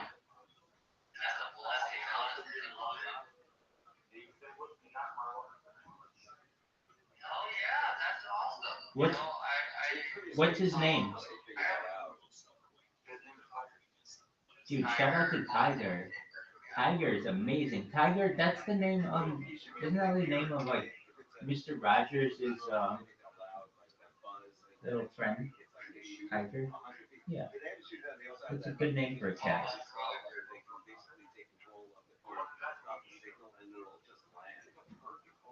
Dog, you didn't even fucking tell me my stream went down.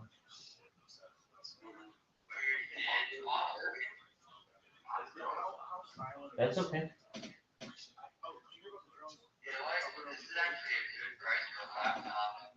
Oh, it's,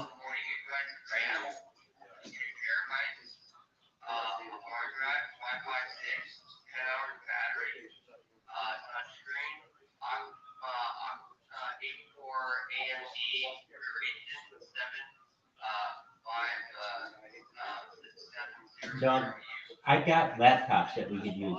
I want a supercharged desktop. Yeah. Mm. That's what we should do. You should make me a desktop and then I can pick it up or you ship it and then excellent. And then yeah, we get fucked up. Your contractors and whatnot, but I'm sure that's. All right, well then that works. All right, so here's what you do. You figure out how it works, and then you build me a second one. I don't know why I got included in this, but I'm blessed to have, and I'm being a real dick about it. I'm like, and then you're gonna do this, and then you're gonna do this. Dog, the only thing that I can do for you is make you laugh and document your work. But that's something. And what we can do exactly that, and you know what? When you're a millionaire, that'll be worth a hell of a lot more to you than some fucking computer. But I'll pay you for the computer. Mysterious drone swarm language air force base. I think that we're getting to a point where we can almost take tokens automatically because in like everyone that would be dedicated, rabbis, entertaining everyone, totally work out. I think we could too. Honestly, we have, or at least I know, I have so much content. I have more content than it. It would take years for you to just. It would take a lifetime at this point to watch every single stream that I have, like every moment that I have. It would be like 75 years worth of content.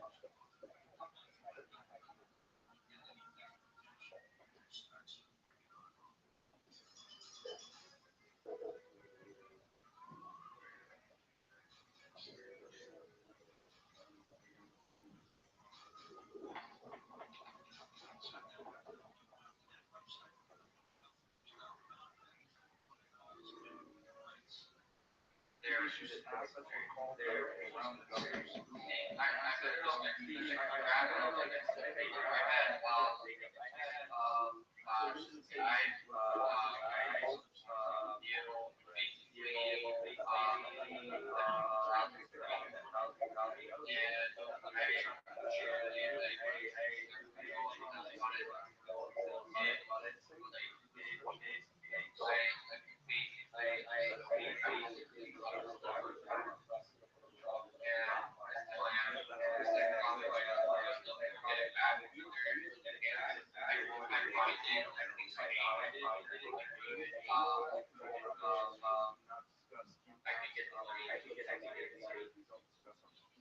specific course protected measures, but retain the right to protect the installation, range continue to monitor our airspace, work with local law enforcement and other federal agencies to ensure the safety of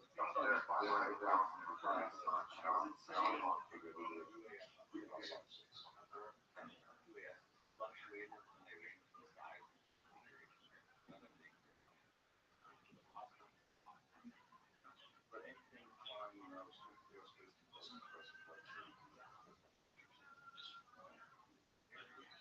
it can also test the reaction time. Yeah, it must be a drone because that means I'm not saying it's a UAV. Those are all drones. What is the most sophisticated drone currently available? Google most sophisticated nuclear or most sophisticated military drone. Yeah, just Google that term. Most sophisticated military drone. They have the ones that are like little fighters. They're like able to do turrets that no human can. They have one which is large machine gun. Well, that one, yeah, that's cool. They don't fly for days.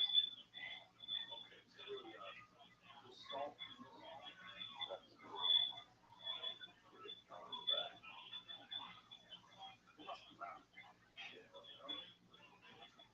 Passport Bitcoin, you little slut. How are you, baby? Dog. We've been waiting for you.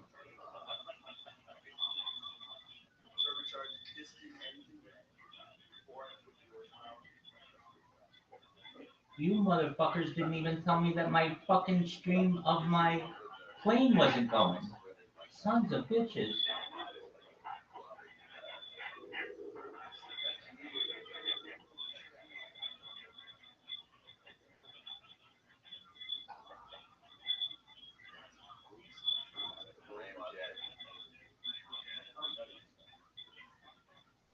Huh, it's not showing for some reason. Which one of these? So some of these must be just fine. That one does.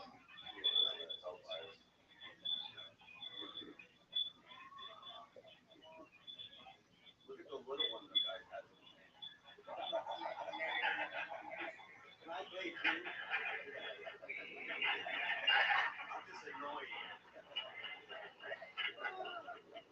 They wouldn't make one that could shoot a missile. The little one just collects dust.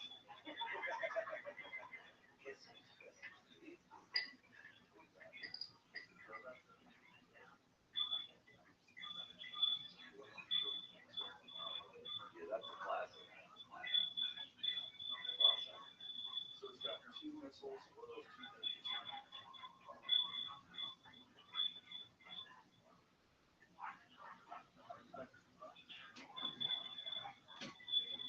Right. Shut. Right.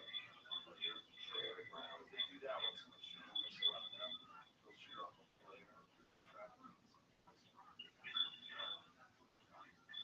Oh yeah, for sure. Again, that's what I think about that stuff is. Do you think?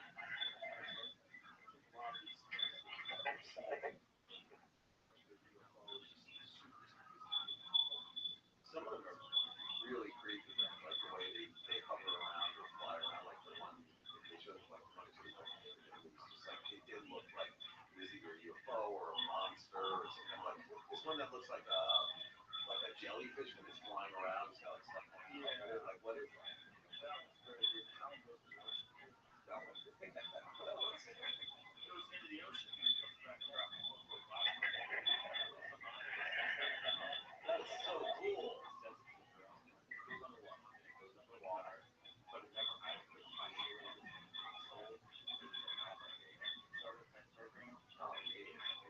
One eye. But here's the problem with this, even like pretending that that's real. Where what's the propulsion system? It may have not already. No, I don't think it's real. I think it's a basketball. I really do. Like, look at how the bottom or it's down. It's like a ball or a basketball. Yeah, it's totally fake. I think it's because there's no method of propulsion. Like you can't just have a basketball fly. Liquid gravity and shit. It's basic.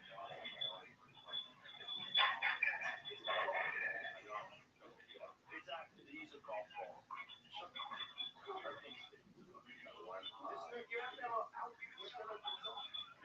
Every fucking propulsion system that we have right now has to have a fan, like a jet propeller, or you have to have an engine that shoots stuff out the back. So these engines, you can see, they don't operate like that. That's what makes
He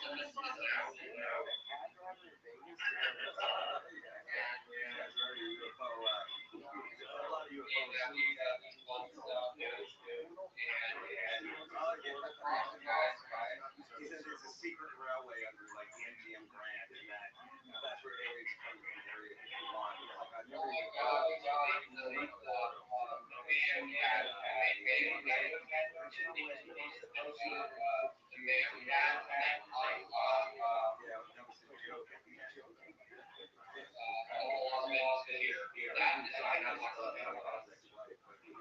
for a long time. If I was going to be an alien, yeah. No, we got to. So, I don't know what about this. It's like drink. All of a sudden, I'm on a alien spaceship. In Vegas, everything goes. Like, there's always like a new thing to do. So that would definitely become like like the sphere, you know? Yeah. Yeah. I should do it. Instead of like abducting us, just ruining people's lives, we'll do made a deal with UFO. So listen, you guys got it all wrong. We're willing to. Yeah. Take us on board and do experiments on people. We don't care. We were totally willing to be your guinea pig. Our influencers are trying to do that. 100%. Live streaming, like getting your anal probe. It's worth it. Yeah, if they really wanted to come and abduct us, we would be more than we don't really have to. What if the aliens are this technology in terms of how advanced it's gotten in such a short period of time, and they keep using it, or just basically drones that are using it as slow technology? Well, it's possible that that's the future of life. The future of life is integrated technology. That's the only way. It's like the biological evolutionary process is really slow. The technological evolutionary process is really because we can run. Like you can have a whole new thing, whereas like a whole new species. How does that happen? Species are hybrids. They're not dinosaurs. Some of them are, some of them aren't. How long does it take to make a human out of a monkey? How long does it take to make a monkey out of a human? It's too long. It's too long. But if you can integrate with technology, then you have an insane ability to adapt. And then probably just stop being a person. Probably will realize that. I think that's already out there. People stopping people. But you can't send it out a little bit, right? Yeah. You know the whole send people to Mars? Like, I was looking at like how long it takes to get anywhere. Like, it takes about 6 days, 3 days to get to the moon. It's doable. That's why the moon is the way to go. Mars is like 9 months to a year. But then the other planets, let's say we're like in whatever, had our current like ability to like travel, like Jupiter, 25 years. And there's really nothing there except an Io moon, whatever that is. I hope I'm not saying it wrong, but like the fact that like we're not built for outer space and we have craving or something, then you're right. It should be some kind of techno hybrid of the human, something that would be able to do that, you know? Yeah, and it'll probably become a machine. Yeah. So the person, you don't have to worry about being crushed by gravity because you'll have a carbon fiber hole, and all your orgasms will happen. And then you'll be able to radiation, all that stuff. Because space is a killer, you know? It's like, yeah, but if you're that thing and you're taking 25 years to get to Jupiter, when the technology exists in forward, what are you going to do for 25 years? They should just stay playing video games the entire flight. It's going to be amazing. You know how quick 6 months of video games go by on your trip to Mars? It's so quick. As soon as you have a look on your network set up, and you and the other astronauts just fucking geeking out all day. Oh shit! You're coming for your flight! Target flight! You fucking just drinking Mountain Dew, smiling. Yeah. You knew that you didn't have any responsibility other than playing video games. How quick 6 months go by? That sounds like hell, though. Why? You got all the games. All the games. I mean, don't you even get up and move around? Maybe not. Is there any if you just put that fucking Mark Zuckerberg headset on and pretend you move? Is there a dick sucking robot? Oh, definitely. Just not getting on with that stuff. That's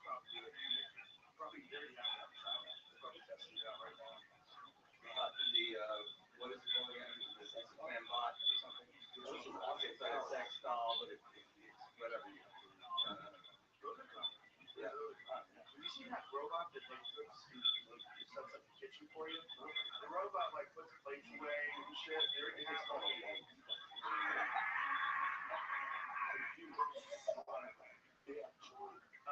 yeah, there's a new AI-powered ChatGPT robot that does simple tasks on the purchase, but it communicates with you like a person who says It's very weird. Oh, like a thank you. So the reason why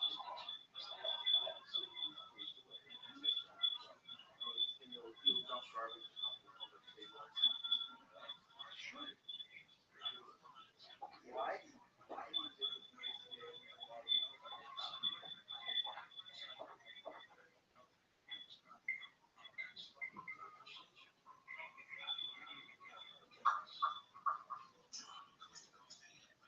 So weird.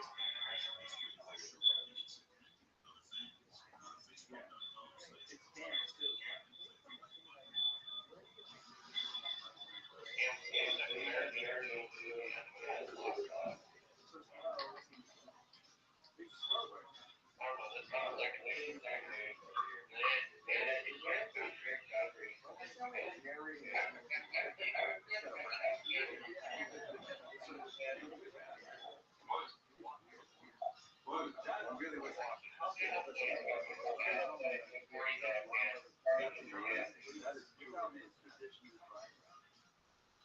Apologize for making mistakes.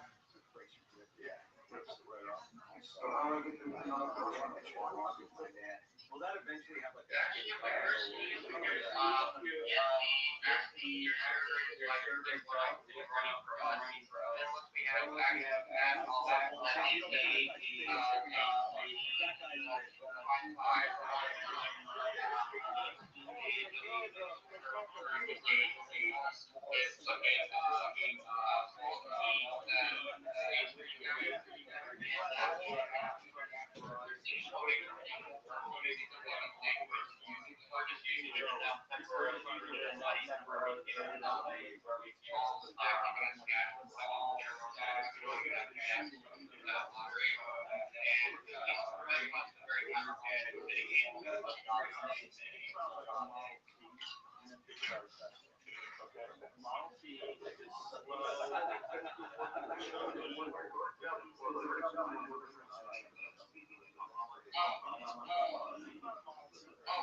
That is amazing. And the programs toss the stuff up.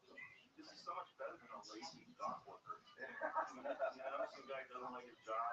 So just look at that.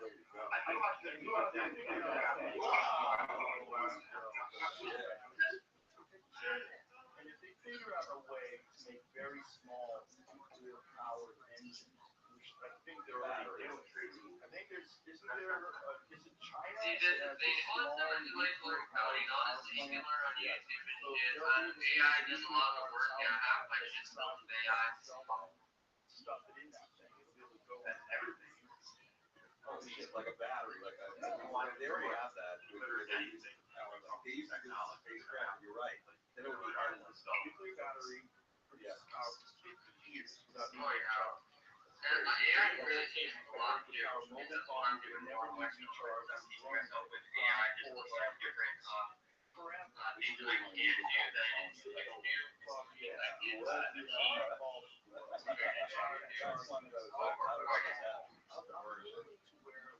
I'm learning how to fly right now. Some sort of a shield. I'm sure the government wouldn't allow these companies to sell it. So just let's just let it get out there and let's just see what happens. People fall where they may. True. Okay. Don't you want a robot? I like the robot thing. Robot. We got your robot fucks all. More. I'm emailing So anti-robot already. for us because I don't, it's not, it was like basically like, you know where they are, you know, like this year, you know, it's not. Destroyed it. Hopefully, something happens to this. I would spend more on this than doing more antibiotics. In Canada, they're telling them to leave their keys outside their employees. They're telling them to leave their keys like near the door. I was on a Oculus and I was mentioned because the box is normally coming in. I have to go. If I turn around, which is still my vehicle very slowly, I'm fucking 5 grand. Take a risk.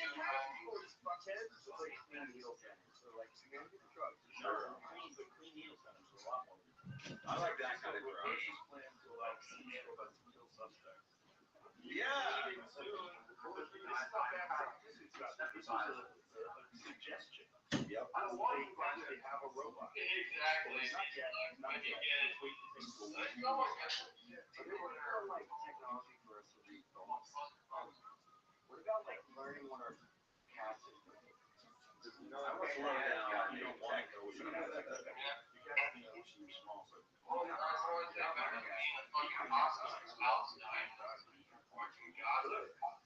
want to be one. Let's take that. What are you doing there? You're living in 1995. You know, it says in emails with no bodies, everything's in the subject. How long is the subject?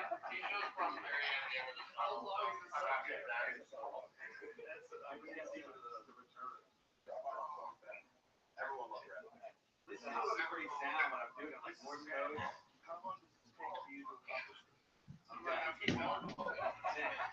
So you don't have a time on at all?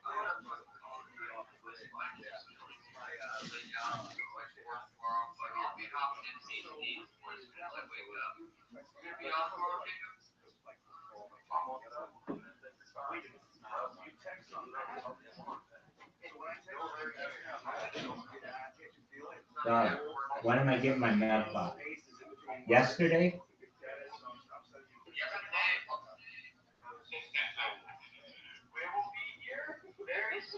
Excellent.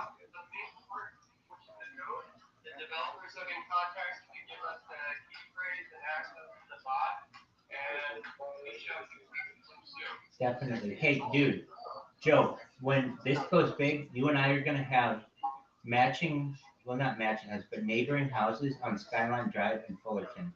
Take a look at it sometime. It's beautiful. Oh, you were asking me, how do I get there? Okay, there are a bunch of ways to get there, but the best way that I know in Fullerton, take State College Drive south. Do you know where it gets to the bottom of the hill by Cal State Fullerton? Do you know where there's like Yorba Linda hits State College? Okay, so imagine you're taking Yorba Linda and you're driving and it tees into State College. You can drive up a little bit into a neighborhood, and so instead of going left or right at the T of State College Boulevard, you would just keep going straight, and then you go to the right as you get into the neighborhood, and that's Skyline Drive, or it becomes Skyline Drive, and it's absolutely beautiful. Are they the nicest houses in Orange County? No. Are they the nicest houses in Fullerton? Yes.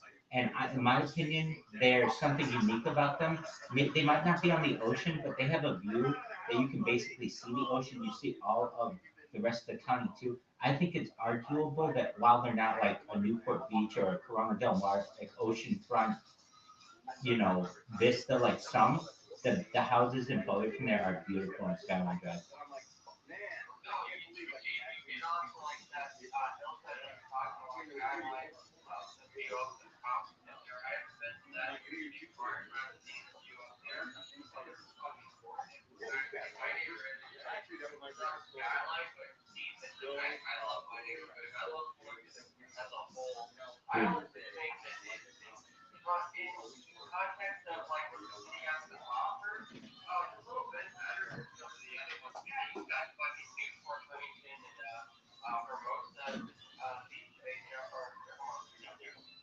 Seal, Newport, Huntington, Dana Point. Dana Point, yeah, Mississippi Potato, like all those, like they're fucking gorgeous, but like Fullerton's so special. Dog. Here's why Fullerton's superior to all of them. It's a college town.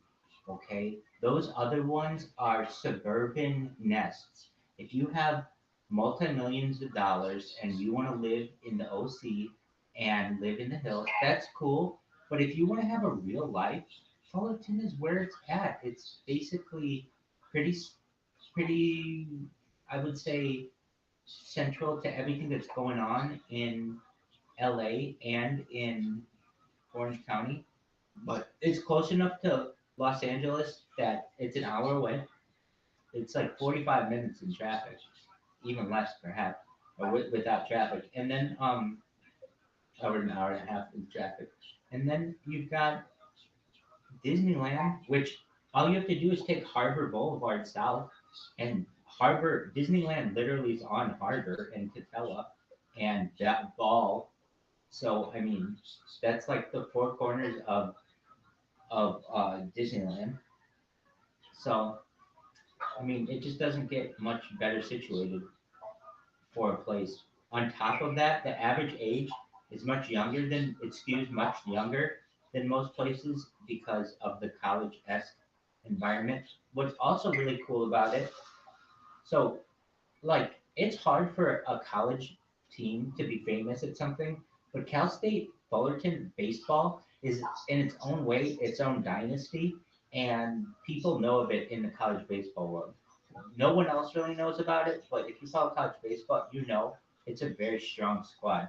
All these things being said, the weather's always beautiful. It's a rail town. It's an easy to say town. Look, I'm sorry, but saying Coto de Caza or Rancho Santa Margarita is not that pleasing to some people. It is once you live here for long enough, but if you're new to the area, you want to say something in English a lot of times if you aren't if you're an English speaker. Fullerton is the name of a rail magnet, and the city shows it's built on the rail line. It's a fantastic city. It's one of my favorite cities in the world, and it's a wonderful thing that you live there. Well, thank you. Yeah, no glad stuff there. So I know around Fullerton, my parents gone to Fullerton. You would love it. Like, right, here's the thing. I live near a lake in Fullerton, which doesn't sound like too much when you say it out loud, but when you think like how California, the likelihood of living next to a lake where you go fishing and walk your dog and then walk horses, it's awesome. Like I love the ranch. Yeah, it's fucking awesome. It's lovely. I go out, I walk around, I get the mood in my back, I feel better.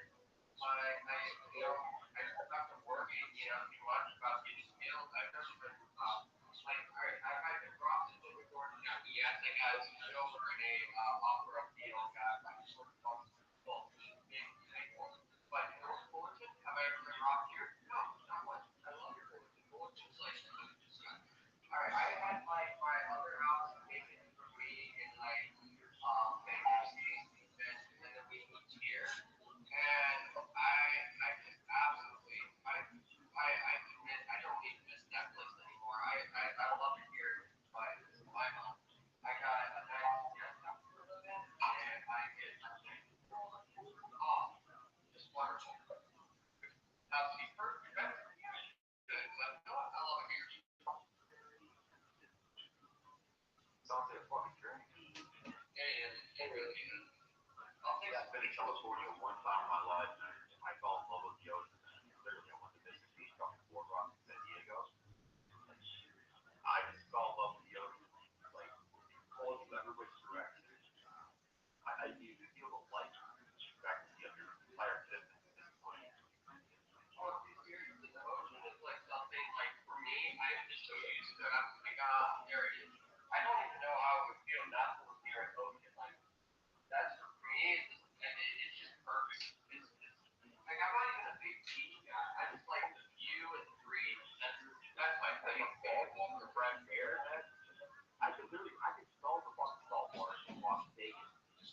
Yeah, So that on Lake Natural Freshwater, Lake Meadow Lake, I can smell the ocean from Las Vegas.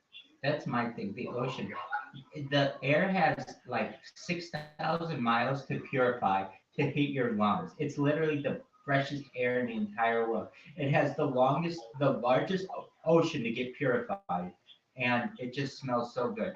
I always describe California. It either smells like the fresh ocean air or it smells like flowers. Yeah. California, yeah, I mean, it's gonna be public waste, but that's San Francisco. Just let their city go. That's that. Though. That was a nice city for here. I was younger. Oh, they clean it up when the Chinese come. Oh yeah, they do. That's what you get in San Francisco.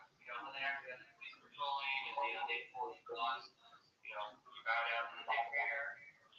I mean, oh my God. To be fair, our government is kind of a dictator. He's very laws, but you know, you live here for the ocean, the good weather. Not necessarily the tax code or jungle laws or anything like that, but it's legal and they got some decent beaches. And plus you can't beat the weather. The weather's amazing. Correct, Logan. 100%. Oh, all right, guys. As usual, it's a pleasure speaking with you. Hey, I'll be back as soon as I get up. absolutely. Yeah, Come right back. Dude, Joe, I just want you to live in here and I'll keep motivating you to get this fucking medbot done and do whatever I need. I'll keep you entertained. I'll keep you full of anything you need. But when it comes to three things, these are my territory. One, cocaine allocation. Two, hookers. Three, counting the money. Everything else is on you, baby. got you, bro. Got you. 100%. All We'll right, do that. dude, Joe. Actually, no, Joe, you're fucking up. I need you to do something, Joe. You go to bed. Do whatever the fuck you need to do, but just keep your phone in here. Then more people think that this shit is going. The more people we have in here, the more people join. It's a big deal. Definitely, I got it. So I'm if in the same position. you're like, okay, Rabbi, what do you want to do? Okay, I'll throw on some shit. And if you're like, what are you gonna throw on? I'll put on Joe Rogan on this device because I'm working on this other device. Dog, I've always got a plan B. When you got a plan B, I got a plan C. When you were planning on 5G, I was planning on 6G. When you're talking about 6G, I'm gonna be on 7G, son. I knew about P. Diddy 15 years ago. Oh, God. That's actually probably where Big Diddy's been diddling a long time. In fact, we were just got tokens and working on Diddler. Diddler. Diddler, yeah. Yeah, we're working on making that token where that's gonna be our thing. We own diddler.com right now. We're so proud of it. We're gonna make some good money off that movie. We're getting bales and shit too. That's gonna be fun. We're just gonna fucking promote it. Beware of the diddler. Batman 20. He's straight up a supervillain though. The motherfucker got a flash bulb shoot live, and he just flew out of the country. He's a supervillain. Yeah, that's the super villain shit for sure. Dog, I know everybody is up his ass right now, but he's still my favorite rapper of all time. I hate to say it. I fucking love P. Diddy. I know he's like No, a. seriously, no, I can understand that. For me, like I still pump Ignition by R. Kelly, and I don't fucks with R. Kelly. R. Kelly beats up little girls, but like, I mean, Ignition Fire. I'll sing that shit and I remix it with lyrics like, "This is the start of ignition, hot and fresh out of prison. Mama got my body working, got me rolling in prison. I get right into rap worship, tired of My team's doing this. I'm sticking my key in some guy's ignition. I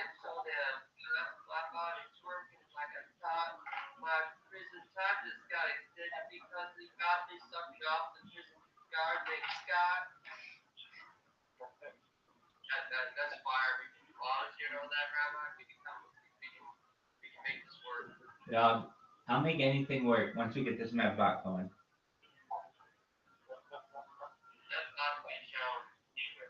We Uh, get this started, we make money from this, then we make in the server allocated for just the Medbot scanning all this shit and the computers running, then we make a shit ton of money and invest into an IMDb server which we use to mine like Zcash, all this other crypto stuff.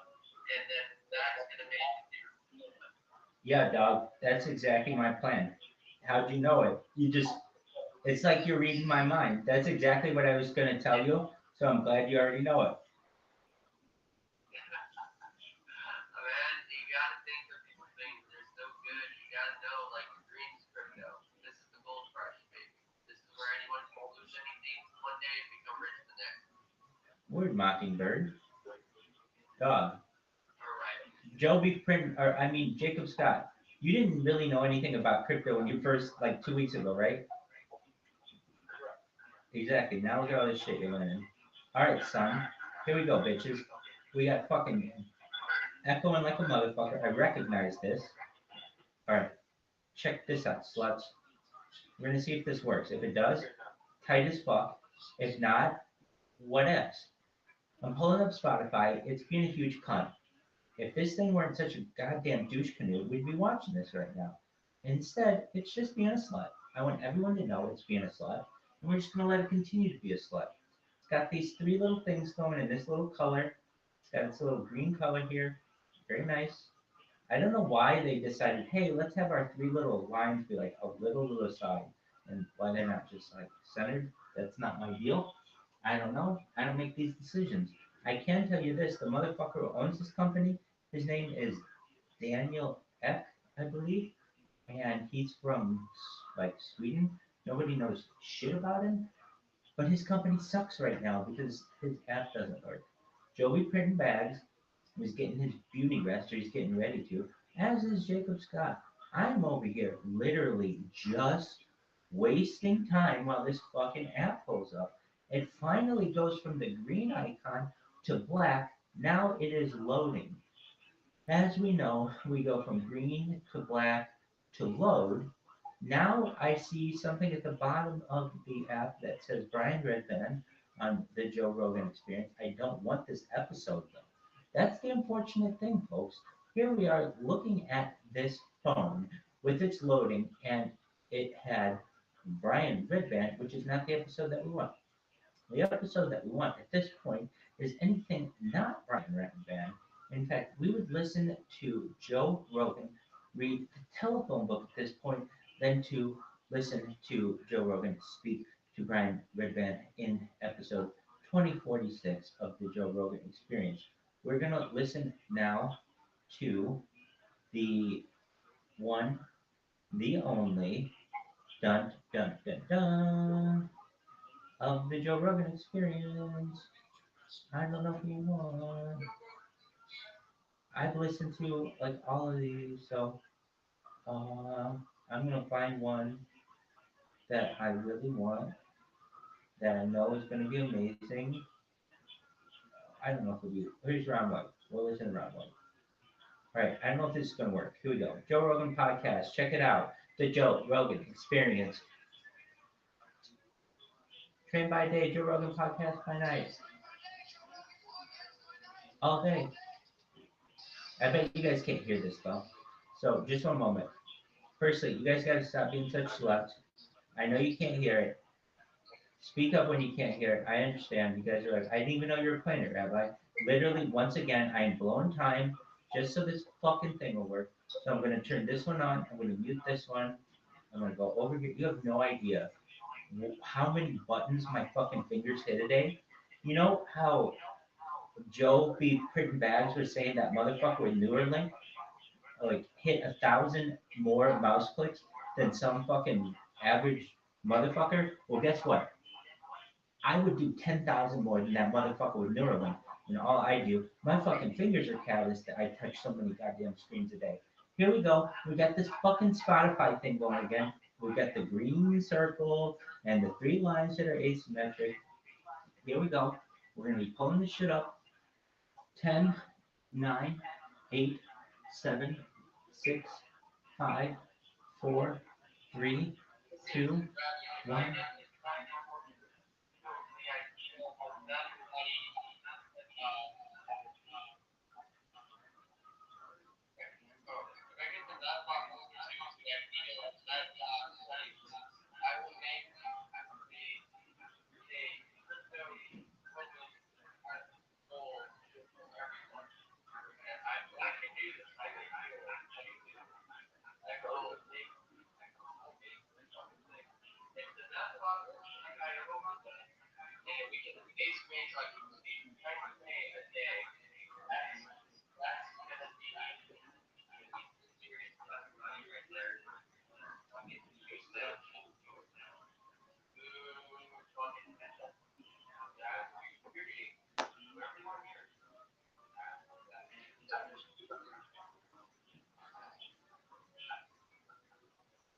It'd be like a solid gold door with that.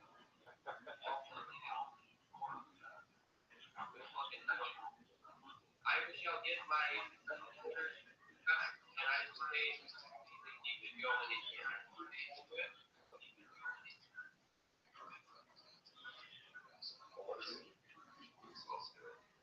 I'll be back. Can you hear it?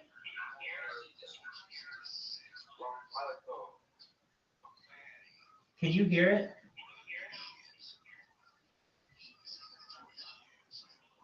No.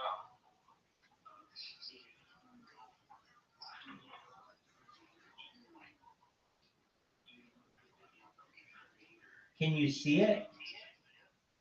I can see it, yeah. I can hear it.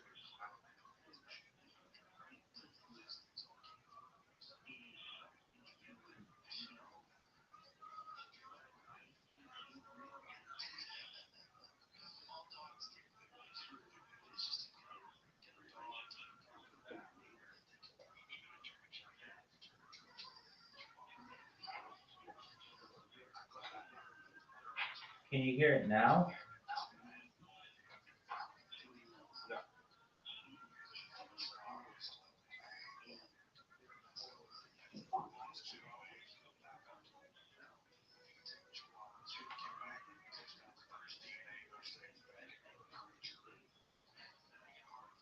What in the fuck is this thing doing? Come on, you little shit. Quit being such a cunt. Quit being, oh my god, are you being such a cunt? I swear to fucking God. Quit being a little bitch. Stop this.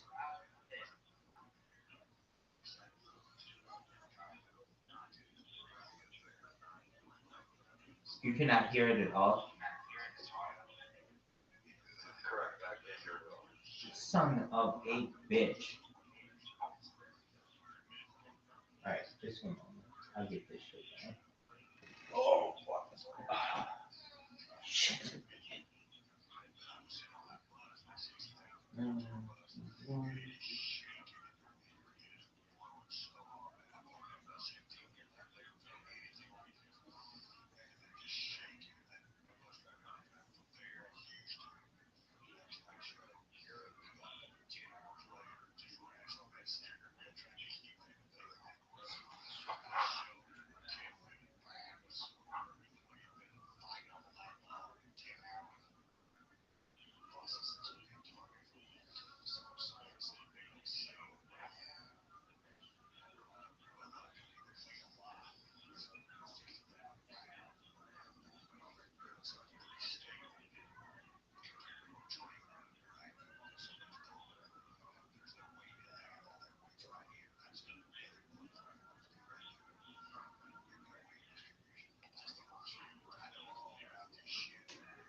There you go.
Say my name, Joe Rogan podcast by night, all day.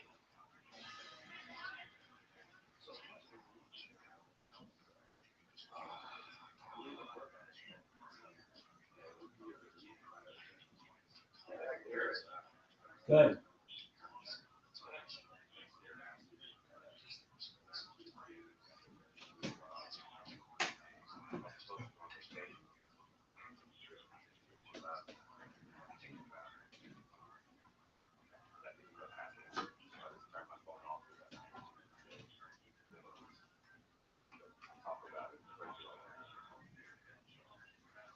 It's a relief. It's finally done.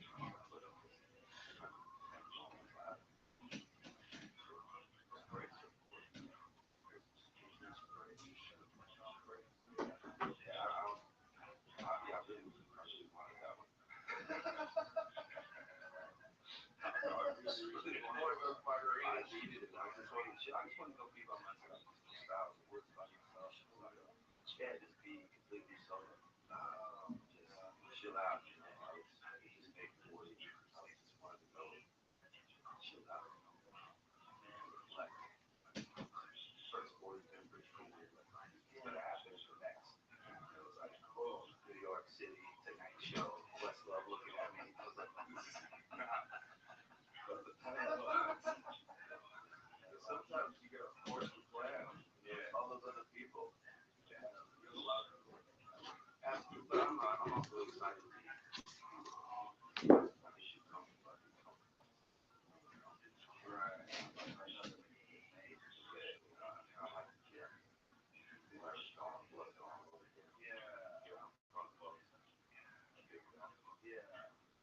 Well, that's a little bit of a vacation.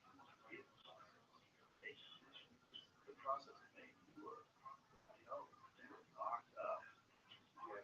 You lock yourself up. You do it. Like, you do it. You go all in. Well, I think I still care about this shit. I really care. Like, I know you making a whole album just about singers. Like, I still like listening to a cool record, putting the record down, having a little scratch today, playing, looking at other sides and seeing what's happening. I still like listening to the record from top to bottom. If there's anything that I've ever learned from technology, like, it doesn't matter what the trend is, just fucking do what you like to do. When every album is making a fucking album. So yeah, that's what I did. I was locked in. A lot of it was like my choice. I love being in the spot. I built a studio. Why not fucking do it? That's what I did. Kind of to a fault. My wife was like, "You gotta get out there." Trying to hang with you, give me a house, socialize me and stuff, and I was just locked in. Nerding out, trying to make noise, organize noise. But and so many layers to music. I got it last night. They sent me a link and the passcode. I'm supposed to get a passcode, and then last night they sent me a link. So while I was writing last night, I was still listening to it.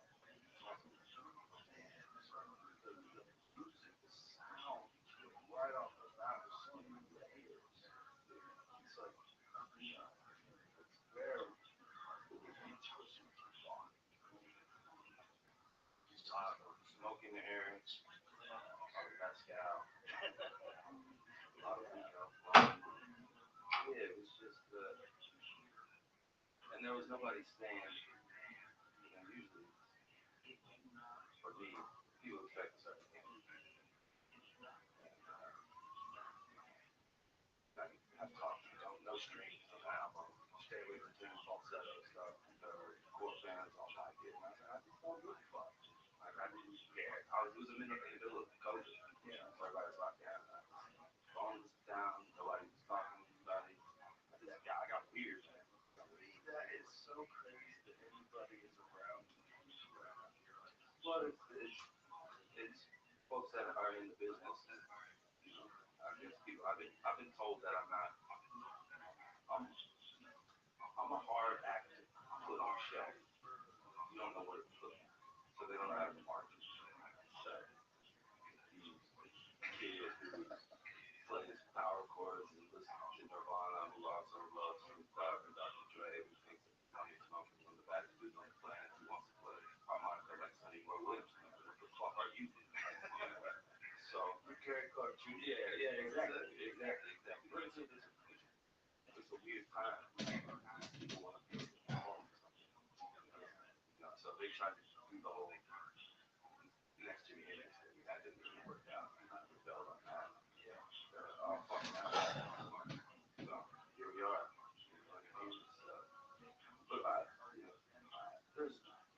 reason not to try shit. All my favorite artists try shit. Yeah, I mean that's why I like Prince,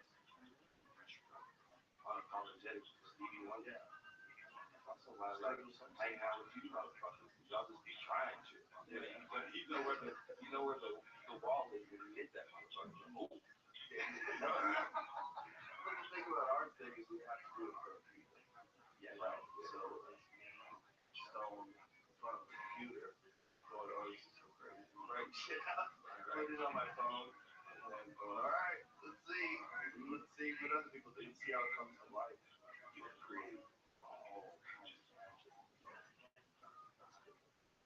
Well, I might think it's magic. You never know. I think it's magic. So the thing drops. So we'll see what happens. But yeah, I feel good about it. But thanks for listening. Oh, my pleasure. I don't know your plan kicks off our fucking night almost every night. Woo! We get that green room. We get that green room. We want to get things popping. That's all your thing. That's a work for. It's just class. It's kind of the groove. It's awesome. Y'all here. Yeah, it's awesome. It's awesome.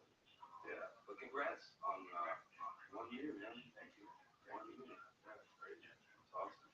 Goodbye. Yeah, I mean, we just opened. Y'all been doing it, man. Show it on the street. Y'all take it on the game. It's smart for living peace. Oh, I know. They're my neighbors now. Way out in the country. So that's the smart way of that. Tell everybody to go outside. Yeah, I told you, let's live in the city.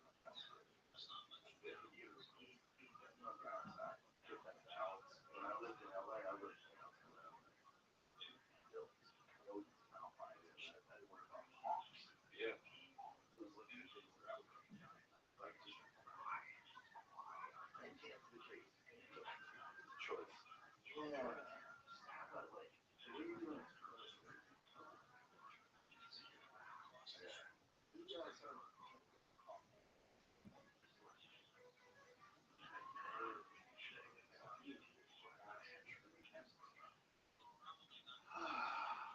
I've become such a fucking nerd, bro. I've been sitting outside, like walking around my house, gone to the camera store. I spent way too much money on camera gear, trying to capture the perfect clip. National Geographic, and the next thing you know, in my backyard, it's just sitting outside with a crazy zoom lens. Trying to get this shot. But yeah, I spend way too much time on it. But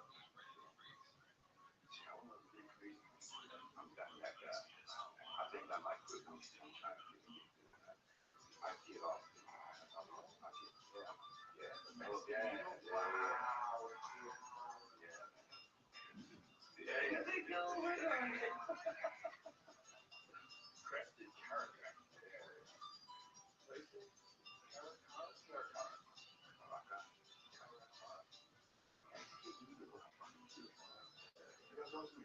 Yeah, there's like this family, like three of them, she's down she's on the chicken. Chicken in the backyard, and all of a sudden the chicken's like, flopping their wings right around the chicken. Yeah. Yeah, watch out for those motherfuckers. I saw a house scoop up a kid. I didn't think about that when I moved out to this video. I don't know who's fake. Yeah, my dad. But I was like, I didn't even think about having to look out for that in the country. Just a hawk came down, swooped down, and got one of my chickens right in front of my boy. He was like 5. I was like, what is that? And like, ooh, that's the world happening. Nature, that's nature. So I wrote down the real world. Exactly. Not this weird thing that we constructed. So, and things that were the most powerful. I think it's sit up there, you see a shoot down, you grab another sizable animal, take off with it. Okay. You hear it, okay. Yeah, it's not that safe.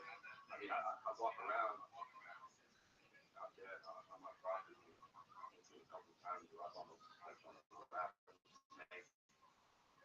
You know, my wife and kids just stepped over a rabbit snake behind the truck, right on the driveway, and was saying, you asked a rabbit. I had no idea. Yeah, stomped on the step. gotta eat. You don't have to think about that. Going fishing. My daughter's got a water moccasin. Oh shit. Yeah, fishing. Yeah, she's all excited. Daddy, I got a snake. I was like, yo.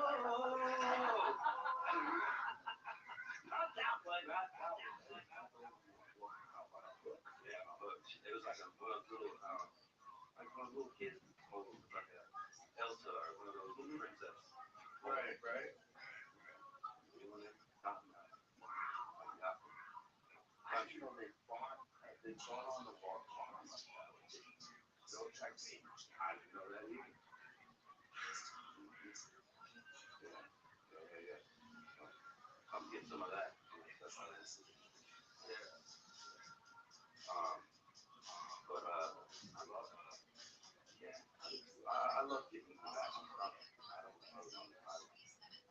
love wandering. I love wandering around downtown with the camera, popping into certain spots, checking the outlook, spots, catching that, got to excited myself, check it out a little bit,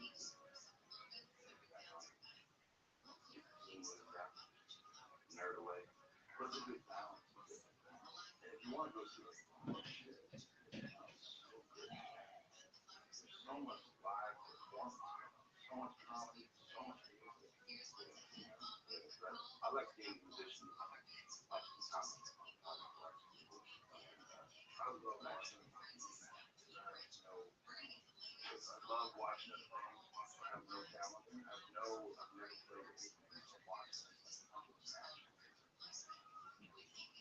try to guitar for at least teach that thing. Of course, find it out. Okay, I'll try. I'll try. I've never even tried it.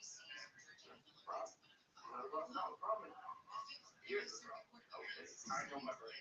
Oh, I have a dangerous brain. My brain can't get interested in things. That's all it is. It's like, fuck eating. Let's do this all day. Right? So I've learned through all my years how to keep that wolf in a cage, not to let it out. So that's why I don't play golf. I'm addicted to food. It's a real problem. I can play like a hair under professional. When I'm on, I'm really on the passion for several hours. I got to do that shit. I want to go rich. Yeah, see, that's the problem. Like, I get like that with music. I would get like that with anything. I get like that with golf for sure. Jamie, full-on junkie. He's a full-on junkie. He's got a simulator out there. And I come here and like, when I pull the car up, he's driving balls into the simulator. Maps it out on a fucking computer. Obsessed. Obsessed with clubs. He sets up killer drive too. He got set up for the whole thing. Yes.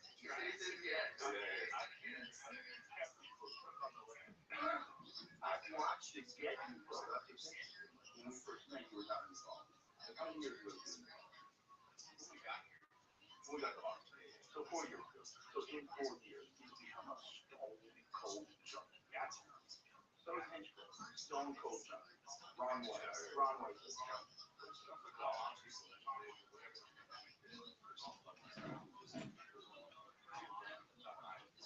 Right. It seems to me like it's one of those things that once you do it, and you do it, you start getting better at it, you just fucking love it. Everybody does it. I know very few people who dabble in golf. You know, a lot of people don't play pool who work with it, but they don't get like golf people. I don't get that. I get that now. I don't gamble. That's it. I'm there to golf. Yeah. It's already probably the camera's my wife. But yeah, you are. Yeah. You are. Where the fuck you know? Yeah. I don't like people telling me what to do. That drives me nuts. When I hear people telling you what to do and telling giving you advice, you just shut the fuck up. Everybody shut the fuck up. Market whatever it does. Yeah, right. I did it. You sell it. But you know the thing is, it's not people telling me. It's meeting and being genuine. Right. So I'm translating those. That is what it is. It's as much as they can do. As much as they can those two that are well, you know what I'm saying? It's just existing comedy too. They're always telling people to do this, do that, dress nice, do this, do that. Stop talking about code, stop talking about bills, do, you lose. Fine, let's let them talk. Yeah, it was a conversation with a link to Europe talking about acceptance. I was like, y'all talk about it. I don't want to. I'm just reading this conversation. They're all up on the roof, almost with smoke in the air, and then I'm doing hair. Yeah. Shut the fuck up. Go yeah, do it. That's it. It's funny. It's the folks that want to do business. They're all like that there. They're all like that. TV was like, when I was on news radio, it was magic. So you have this guy Paul Sanders, brilliant writer, Larry Sanders show. All these amazing cast members, incredible writing staff. And then you have the network. You need a wacky neighbor. Yeah. He needed this, he needed that. He needed to have a hot girl that stays interested in. There's always something that's like that. But they can't help themselves. Yeah. And you have to listen to them. They're the executives. They're the people that have the money. Right. Okay. And you love doing the art. Exactly. This is a weird relationship. That's one of the best things about comedy. Like, you have that relationship. We used to have it. Even have a fun on. Yeah. You guys can do whatever you want. I was on a couple of guys show up to the comedy spot. You guys have been nice enough to give me free drinks. So I take advantage. And I say, I keep going off. Hey, you guys are the real fucking rock stars. Do whatever the hell you want. Nobody can say shit. Go. Just go. And but I mean, it is true. You guys got freedom, man. A creative space to say whatever you want at any time. That's cool. It's inspiring. It's fun. It's especially that place is made for us. All out. We're the only ones to make it. Nobody else for us. To make everybody else be interested. That's never been the case. There's always been the owner or the manager is hired by the owner. You can do the rules. So the rules are now like everyone in the green room. What do you guys say? And everybody just says, it was like, no. Okay, do it that way. We all agree? Okay, let's do it that way. So because of that, we've been able to just have it like a real safety. It really is like a mothership thing. Because everybody there travels and does the road. They come back home. They're home base. They come back to home. That's how you build community. Tribal family. Yeah. And it's just like everybody who comes here looking forward to that too.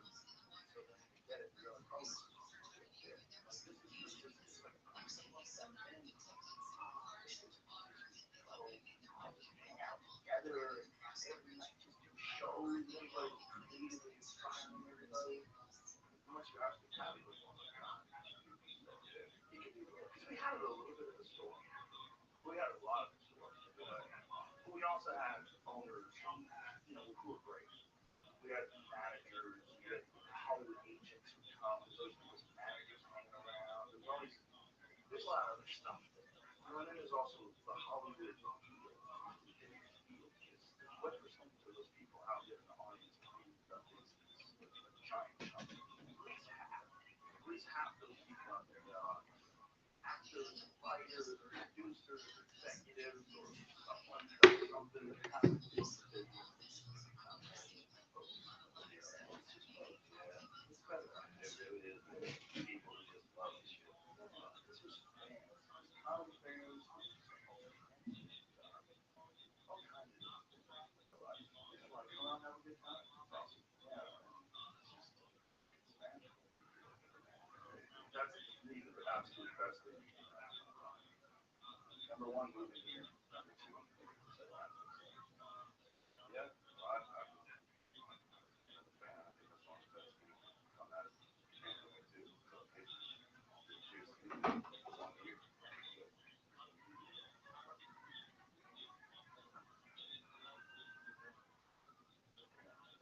It's exciting.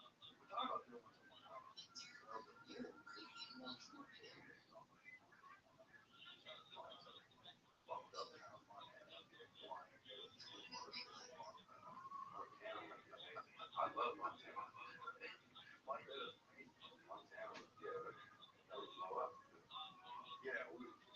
don't fucking do it. Don't go to, I'm not going to Montana. I'm like, come on. Dougie was like, I'll get a house in Montana. Let's go. Montana's beautiful. Dougie thinks about doing Montana. Stare at the stars. I'm a donkey. Yeah, I'm with that. Yeah. So yeah, I think what you think about it. Just that was the only thought. This last night, Montana, weird town, Montana, just put up on the shit, dropped them on the shit. Seems up. Here's the thing, man. Montana's, yeah, has a funky, cool place. It does, but you also have a lot of people that travel. That's it's one thing about not too many people in Austin. So, people travel from all over the world. So it's fixed. Great roads and some destinations. Yeah. You got a small part of town. You only have like a little yeah. I'll be right. I'll be out there trying to run out of fish.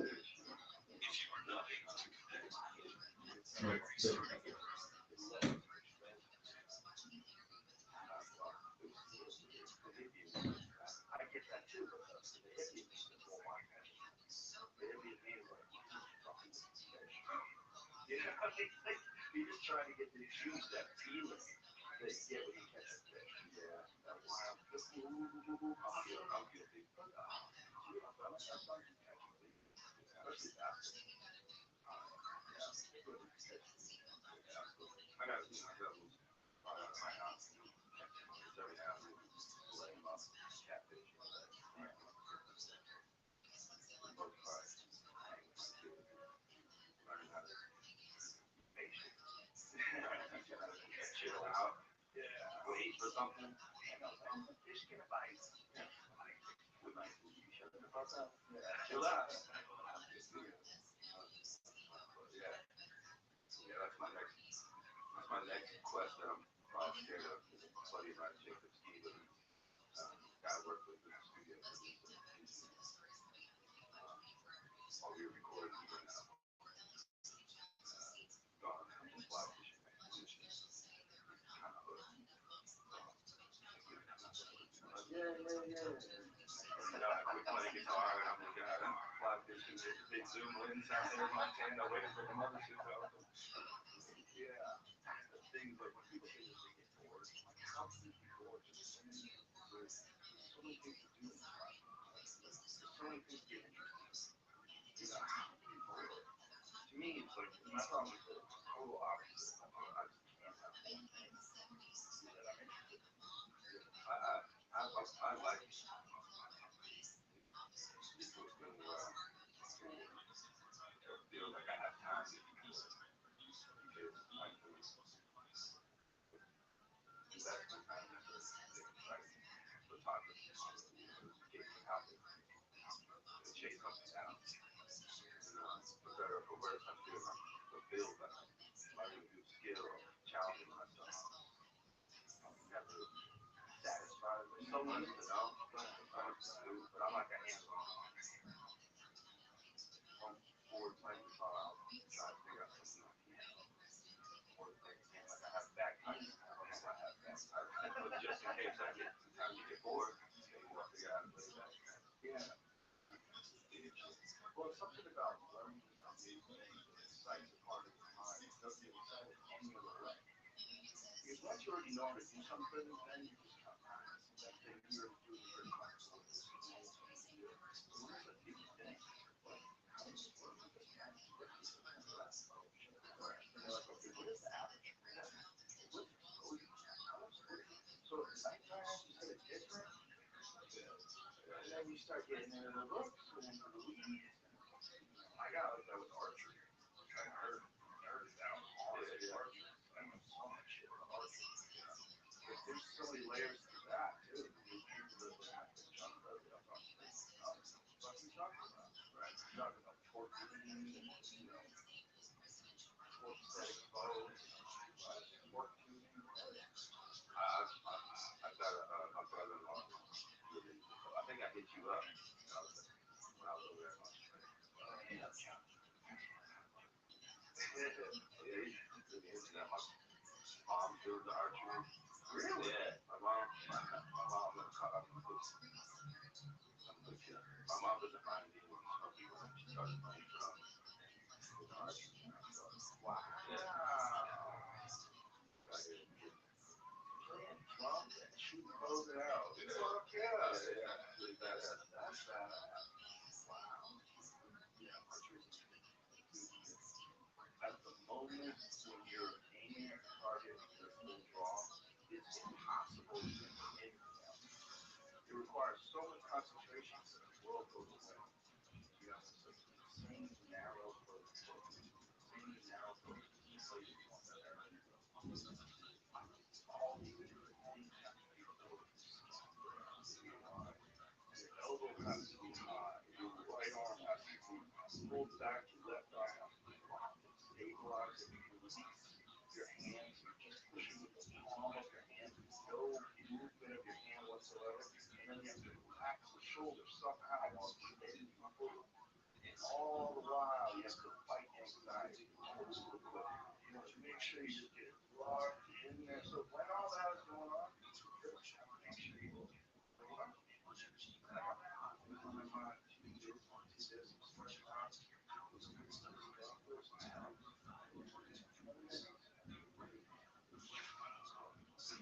All the time you think about it, culture, yeah, pulling the arrows out and saying,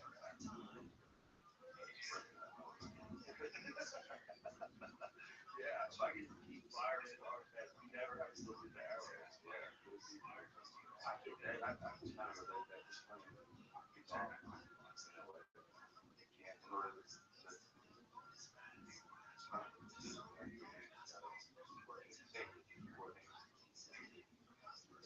sights with it, right? And it all falls off the lid. You can't really think about it. You can't see it on the phone. You can play guitar. That's exactly what conversations just happen. Locked into execute. Yeah. You know what shots are gonna be. You know which chords are very strong. You know which places sting. That's the note. Bullseye. Yeah, kind of a thing. You can't. It's like flow state. You can't check out. You have to put it 100% of the time. I think that's a lot of things. There's a lot of things in life that you have to without it. That takes the rest of the world with us. Because I think we've all on this journey again, whatever it is. But there's a real value in having it that takes the world away. My neighbor was in had a run off a rap sheet before I had it down to car.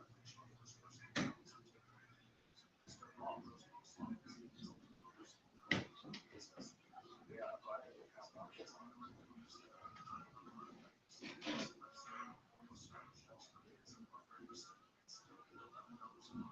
had every car. So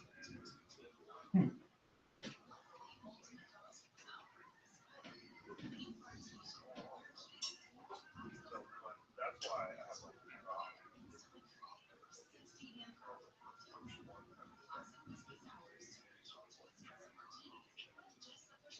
The way I interact with it. If you have a good experience off the bat, you can know not immediately, pretty quickly. I had an approach back and forth. I understood it. I understood like distance. I understood like hitting it hard. The exciting thing about it was fun to move away with them. But it was solving this puzzle of approaching them, but insane switching at them, fading them, getting to react, and then gauging what that reaction is going to be. Different ways to set things up. It's like so multi-layered, multifaceted. And when you're young, you're so fast. You move so quick. It's exciting. You learn so quick too. You know? So it's just instantaneous reward. If you're learning something while your body is flowing, this is the best. Because your body flows when you breathe. So your body has like a built-in way of doing something. literally from the ground up. Once you're a grown man, and you try to teach a grown man like kickboxing, he's like so accustomed to doing certain things with your legs. You get these grown ass 30-year-old man legs, and I'm gonna try to teach a gross man jab.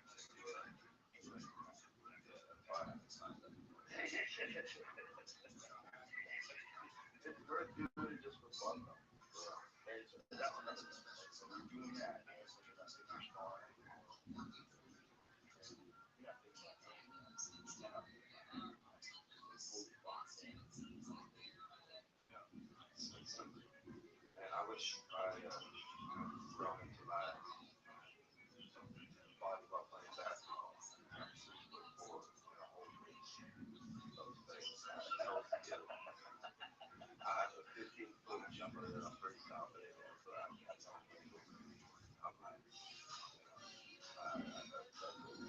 way people ask me, you play basketball?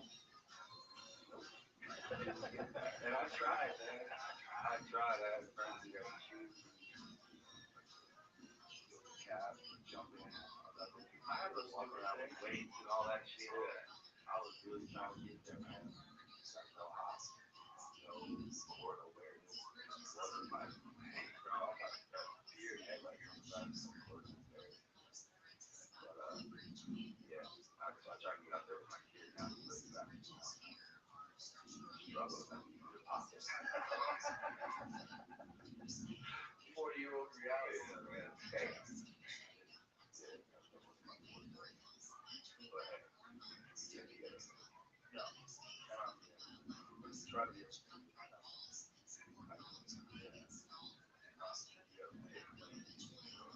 You can have a couple lanes, but you can't have too many.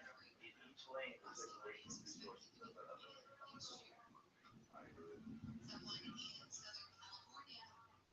I tried to tell my wife. Yeah. People that don't have to do that don't understand. Like sometimes people come to me with this and stuff, and I'm like, it's not. I can't help it. Young thunder. But yeah, let's talk about this one. Absolutely necessary and never a minute before. That part. Yeah, say it again loud for the one. The volume. Yeah, eventually we can talk about this. Not now. Seriously. Let's try to talk about quirky shit right before a show. So great that you're doing this. You don't even know what you're doing. Yeah. Really? Yeah, that's one of my biggest, issues. Doing shows. And there's like some sort of business element involved. When you're out just on the road, doing a crew or whatever, it's not that conversation. Also, it's very complicated. Right? So it's supposed to come in and go, hey, I was thinking about this idea with this company. It's like to a manager comes in, goes 5 minutes. Monitors on, voice. They're just selfish. Yeah. Yeah. You're an afterthought. Yeah. I finally got you along. I want to talk to you about this cryptocurrency. Yeah, right. Nothing. But yeah, that's part of this part of it. It's just weird and kind of fun. It is kind of weird. What's all this personality?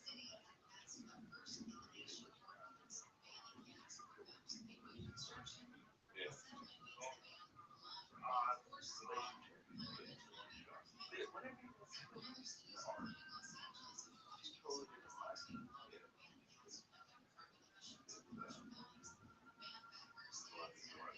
Yeah, that's why people get real suspicious. The artist gets real suspicious when you're opening up a bunch of different kids on ecstasy. People are like, oh, what are you doing? What do you, I want you to be an artist. Yeah, right. Yeah, Yeah. that's what I like about it. Yeah. That's what I like about it. I like that.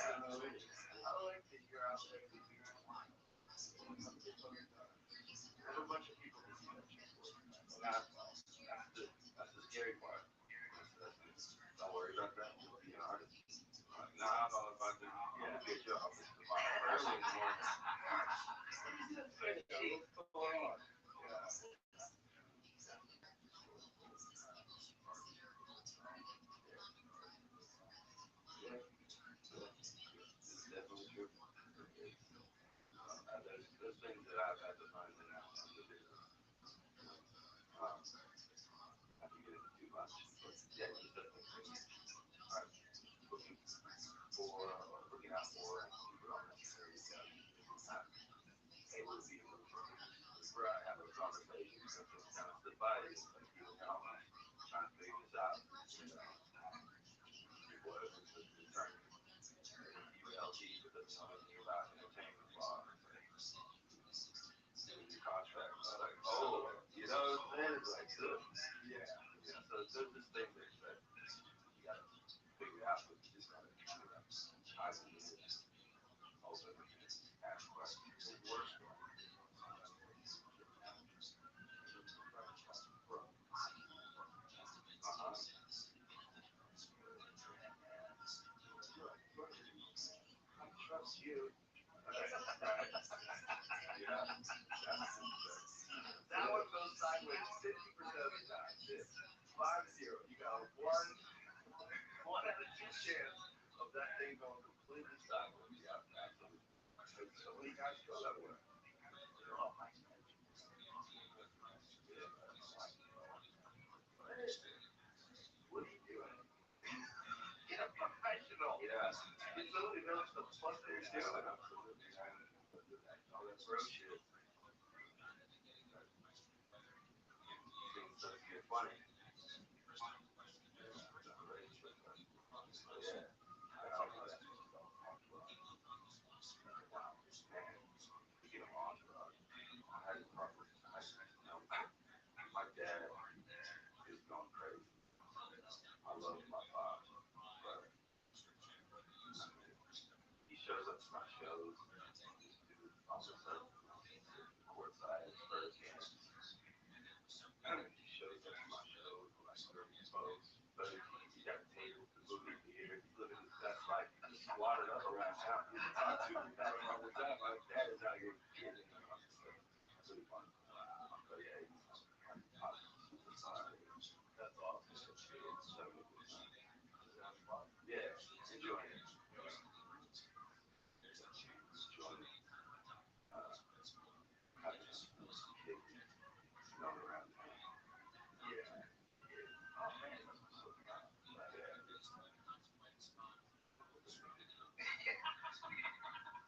10, 15 people. Yeah, hit me up. Hey, man, can you give me an invite? How many people you got? A couple. Dave Roll can get structured. Oh shit. He had like 3 Escalades full of people. Where is it cool? How do you fit anywhere? Oh man, he's got family, he's got friends, he's got fellow comedians, musicians. He's just traveling. I get that. He has his name on well. He has good people. He knows what he's doing. But the way he's got it set up is different. Different. That's all. Yeah. Get an IV. Vitamin IV trip. Yeah. I was around for that. Yeah, I was around. Yeah, we actually. Yeah. Around for some of those fun times. It's good having those. Yeah. That's the beauty of being an entourage. Yeah, I could never do that. I like to roll solo. I like to, you know, I can make my own decisions. If I want to pivot, go left, and go left. Right, and go right. Yeah, you don't necessarily have to. Maybe that's selfish of me. It's kind of a lone wolf. Yeah, it's probably smart. I think the problem with Dave is he's so anxious. Oh, yeah, yeah. Yeah, anything to show up somewhere, it's almost like moving on. Yeah. Absolutely. I get that. I get me every now and then. Dude plays guitar. Yeah, nothing much for some kid. Or the really drunk older lady wants to like kiss on me, you know, hang out with me, listen to go for it or whatever. That's kind of my interaction. That's good. That's a good level of interaction. Just a certain level. Good. We're gonna have a conversation right now. Yeah.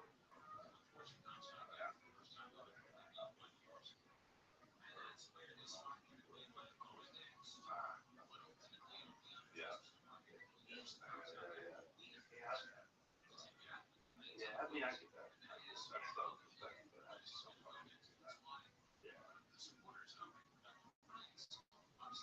Small community. It's first. Yeah. It's really good. Yeah, it's first. But I want these people to buy millions and millions of records and fill up arenas. You know? At the same time. Right, exactly right. I think I've kind of fucked myself on the kind of like the village route of that pump.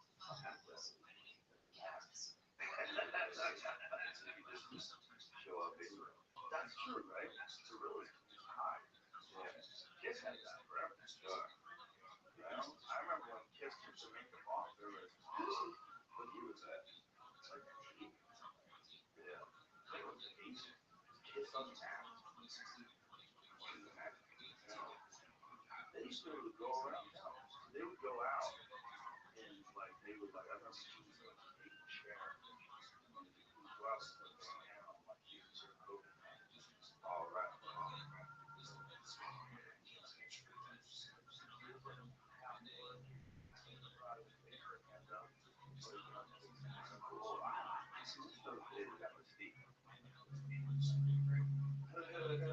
Yeah, see how he's wearing the bandana? That's how you used to go around that. You know how ridiculous that is? It's 1980. Yeah, I was like going into high school. Oh, man.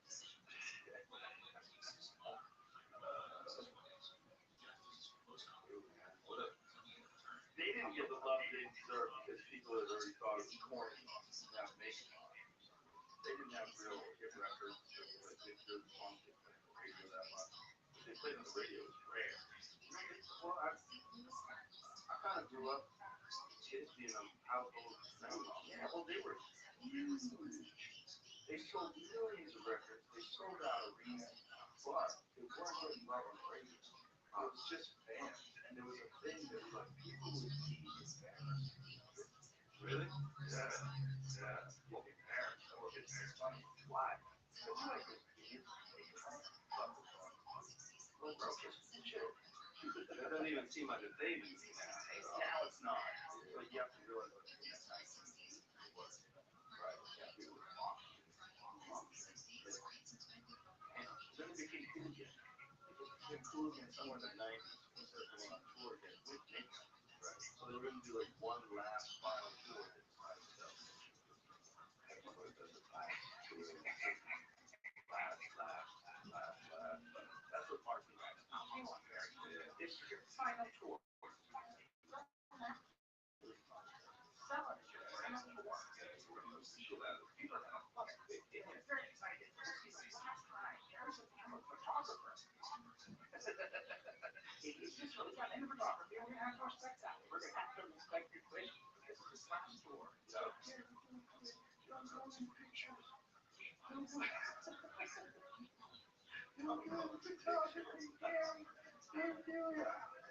But it's a Kiss came back in the 90s, and I went to see Kevin James. Me and Kevin James, Kiss when they came back. Is that in Hollywood? I think it was. I think it was in LA. I think it was in LA. It was incredible. It was incredible with the makeup on, all the shit. Man, those guys really turned rock and roll into entertainment. Yeah. You know what I mean? Yeah, I create every single aspect of the show. The costumes, the pyro, the timing, the crazy antics. Just, I mean, and then selling like these big, huge things, the merch, dolls, and crazy shit. It made it known that Kiss was the headband of the Bushes.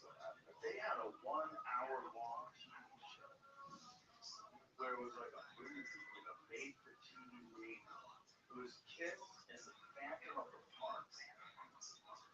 You know, and in the middle of it, like 3/4 of the way to the show, the fucking power went out.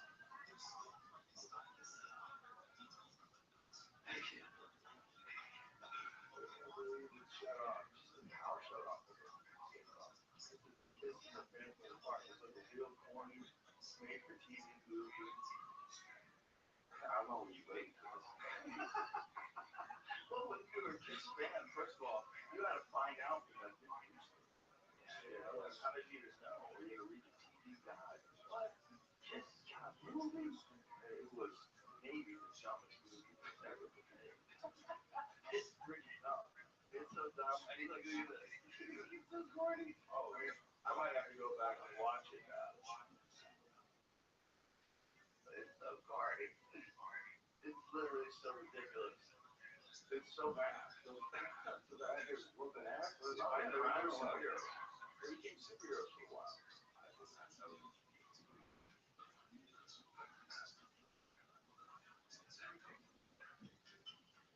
Oh, it was so ridiculous. It was one of the dumbest things ever been made. My favorite shit was dumb shit. This is so dumb. It might have been made by the Chinese. They might have done it to subvert American institutions.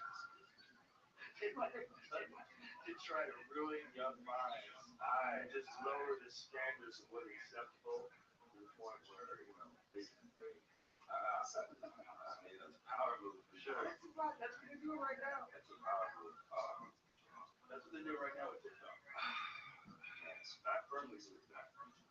Russia and China are just fucking us sideways.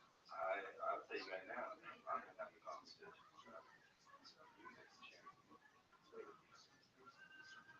TikTok. Like,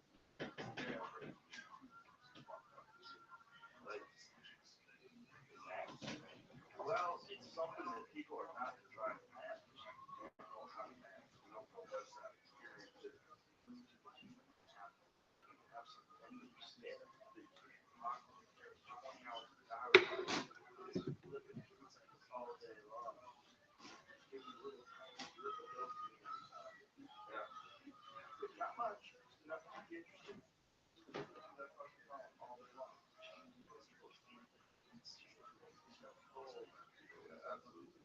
I've noticed that it's changed too. You can sit down for a little while because I was just in my home. I was the only way that I was getting information. I wasn't hanging out with people. It changes your anxiety.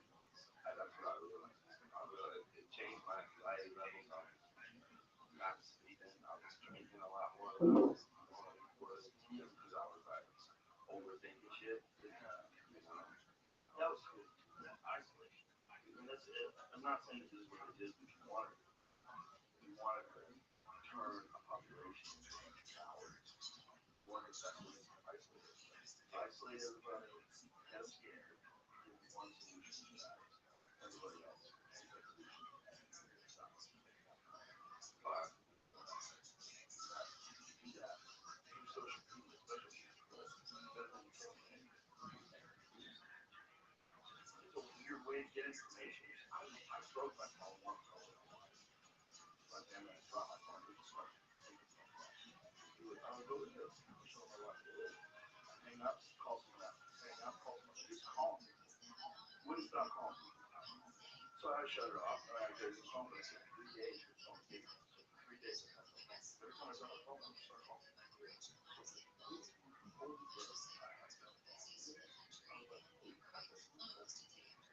And then part of it was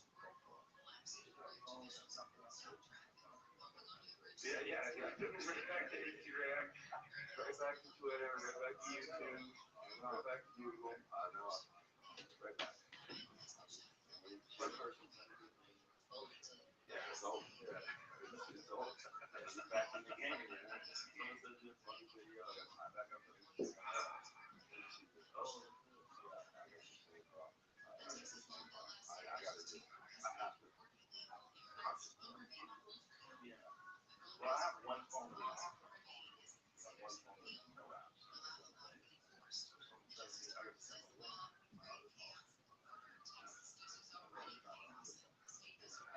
That's a hack. At least it's cut me back about 30 pounds. That's so much. Yeah.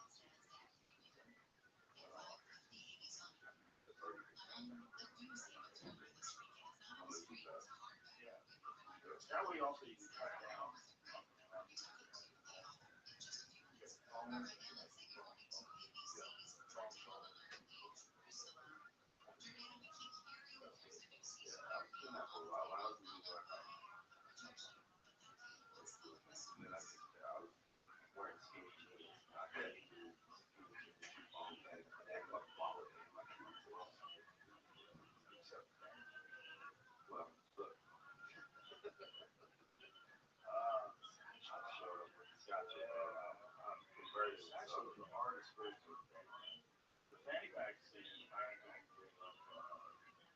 manufacturer, I'm a nerd, I'm a loser, I don't care, I do not care.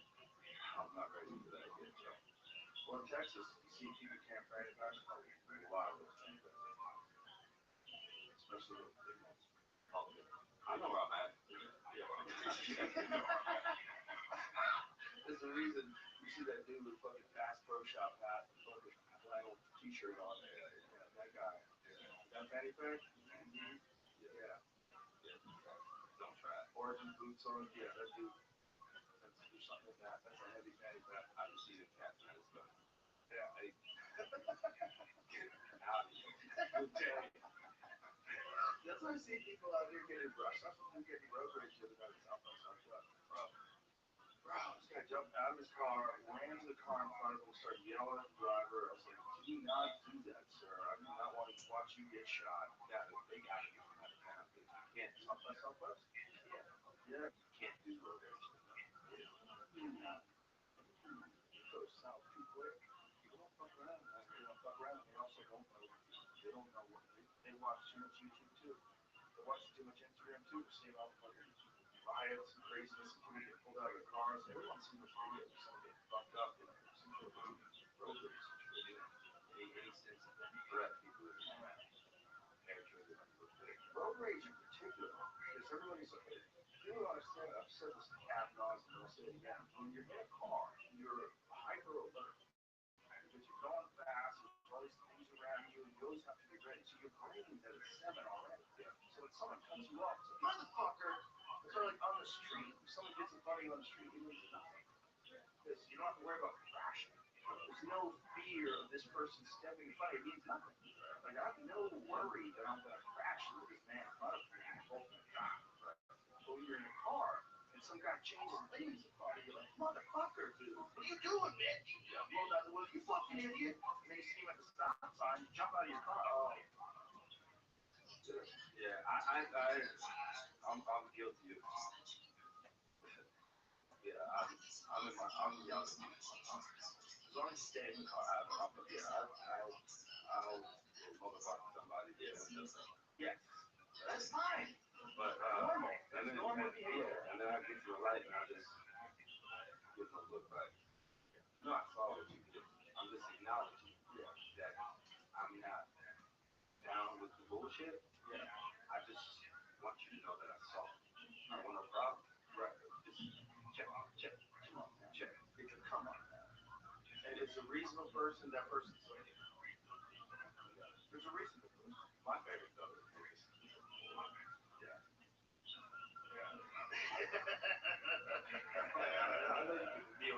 I know you can feel this. And what's interesting watching Mexican culture, getting aged by the top one, see it how they drive. Yeah.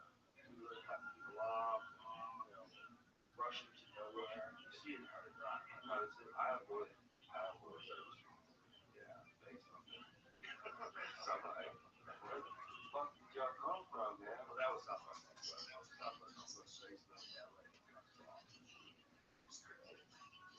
Yeah, I stayed away for the most part. I had enough of it.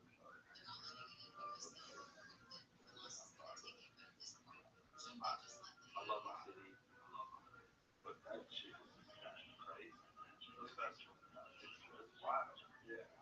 I used to have this one parking spot that people thought was a handicap spot, but it was like right on the line. And I figured this out for years. I spent way too much time wandering around on 6th Street. And I remember one day I took that spot where driving around like an hour and a half, parking. Like, man, this ain't my city no more. I love you, Austin, but yeah, I was there. The game was definitely changed. While we were driving the club last night, we looked up, we saw 5 skyscrapers. 5 skyscrapers. Yeah. Right now. I know all those folks building all this stuff. I know that my neighbors.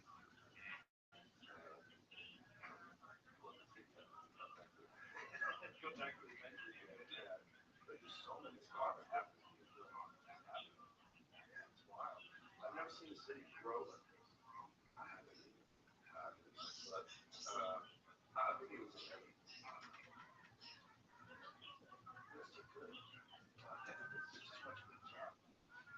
you a little bit, a little bit. I'm responsible.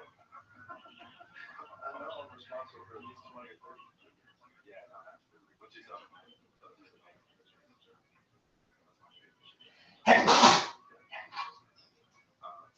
But yeah, the city has grown in a way that is somewhat unrecognizable to me. Like everything that I kind of grew up on, grew up with, is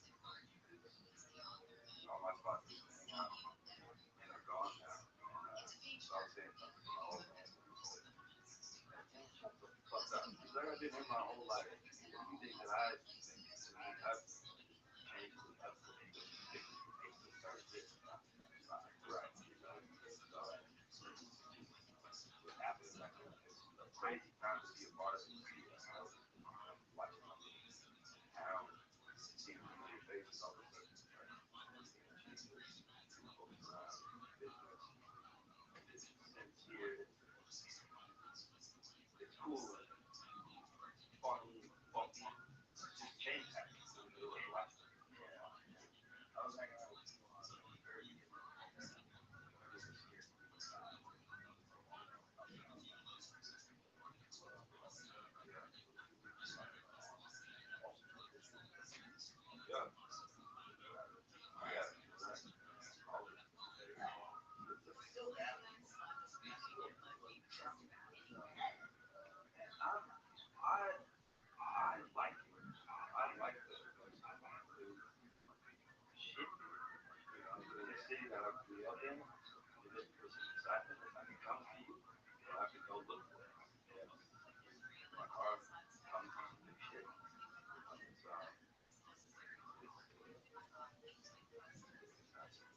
it's all my favorite stuff. I just also I think people that are crazy just do life with a great lucidity, mind, and more friendly. People will adapt to that. People do it fine. They adapt just fine. Town sort of take up the energy of the town. You just gotta harden it up. Yeah, I'm still concerned about driving now. Is that the road yet? Yeah, it's a little bit. But yeah, I mean, yeah, it's a little bit, but love the energy. Love taking these wild trips out. And I'm just watching it happen. Watching these cool. The tech people are in trouble. You know, the tech people moving here that didn't come to San Francisco. Those people with those wacky woke ideas. I'm not even gonna get into that. Yeah. That scares the shit out of me. A lot of it. I mean, look at all these giant ass fucking buildings. That's a group of buildings America. Which one is it? Which one's the scale? Like cool scale? Really? I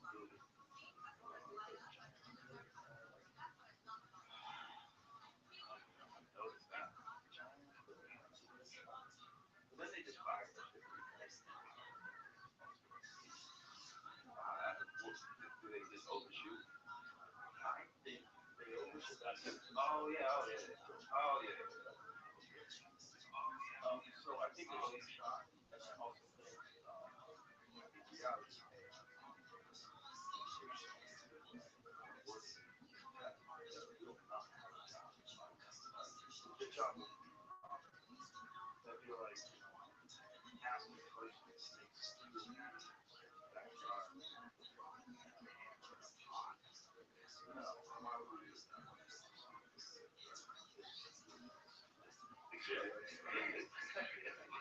why would I let you make your own food? You know, that's dumb. That's dumb. It doesn't make any sense. What we can do now, AI can do better, more efficiently, much quicker, much cheaper. No hiring people, no worrying about insurance, any of that shit you have to worry about with your own 401k plan. All that shit's gone. And this is something that Andrew Yang was talking about when he was running for president.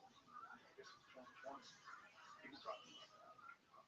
And he was right. He was right. Because some things that are happening. Was that 2020 or 2016? I don't remember.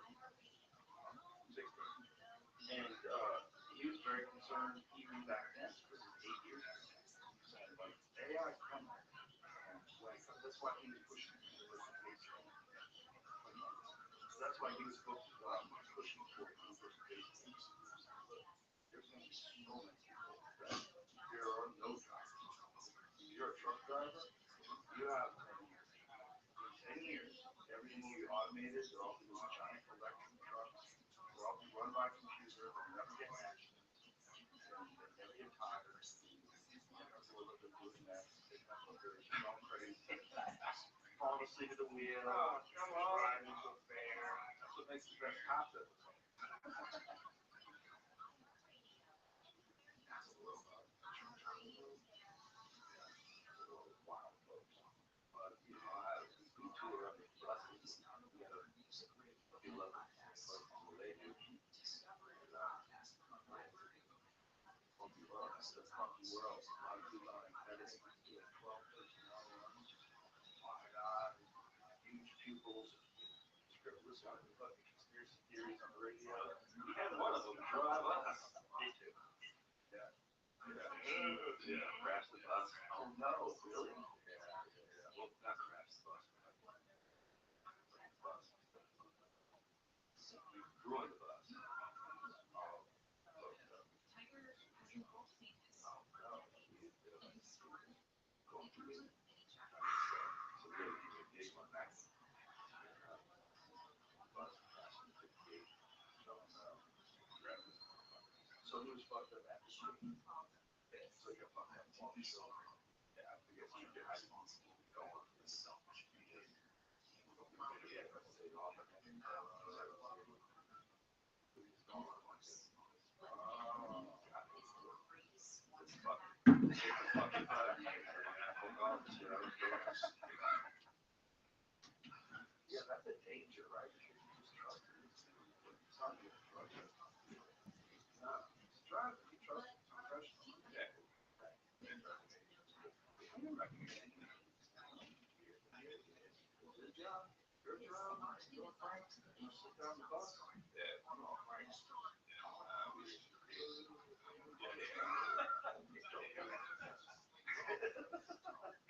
Frank is on coke, tequila. He's been in the hotel lobby for wow. Hey, Bride's here. Oh, boy. You just met him, I guess, at the wrong time. Yeah. We talked a month earlier. Everyone's been talking. Cool. Yeah. But I forgot. But I think about those truck shots.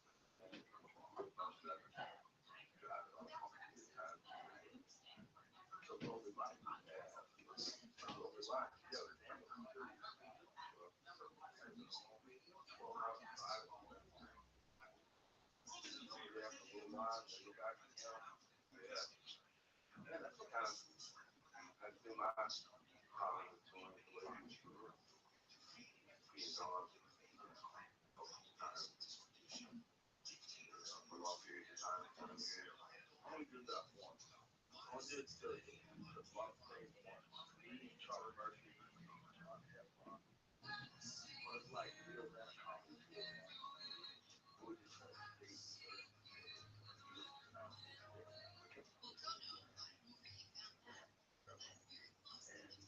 And after that, I was like, I like, I'm sure that crazy fuck. He'll do it 60 days in a row. He'll be gone for 2 months. He'll show almost every night.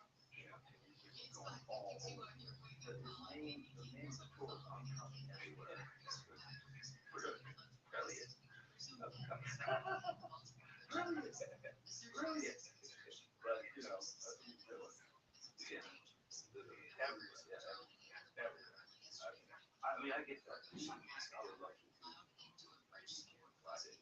Stuff like that. I got a whole band. I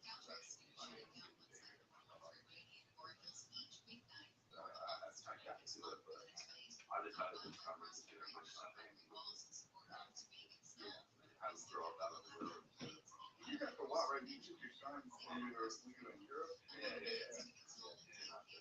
was great. Yeah, it was great. I don't know if I could want to play guitar.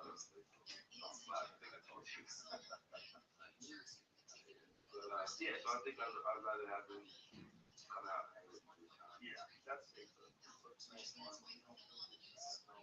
They don't feel weird. And for them, it's an experience. Right.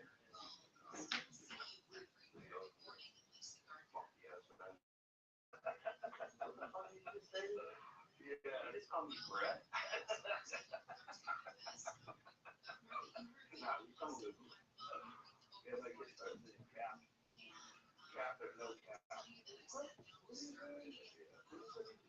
know. I don't know. But yeah, that's a better way to do it. Like, it's a different thing. You know, Chris and we were just talking. I was talking to Shane Gillis, and he talked about it.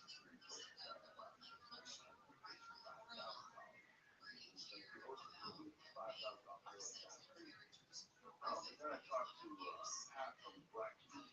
You want to hear crazy? He was like, when you go to a late night show, it costs you. Because you got to fly everybody out there, you got a band, you got a hotel, you got this, you got that. But it costs you $50,000 to do a late night show. Yeah. Oh, absolutely. I just did it. I just did that a couple times. Yeah. Catch me on such and such. Yeah. Just watch this shit. Buy the album. Yeah. It's funky for all promos there.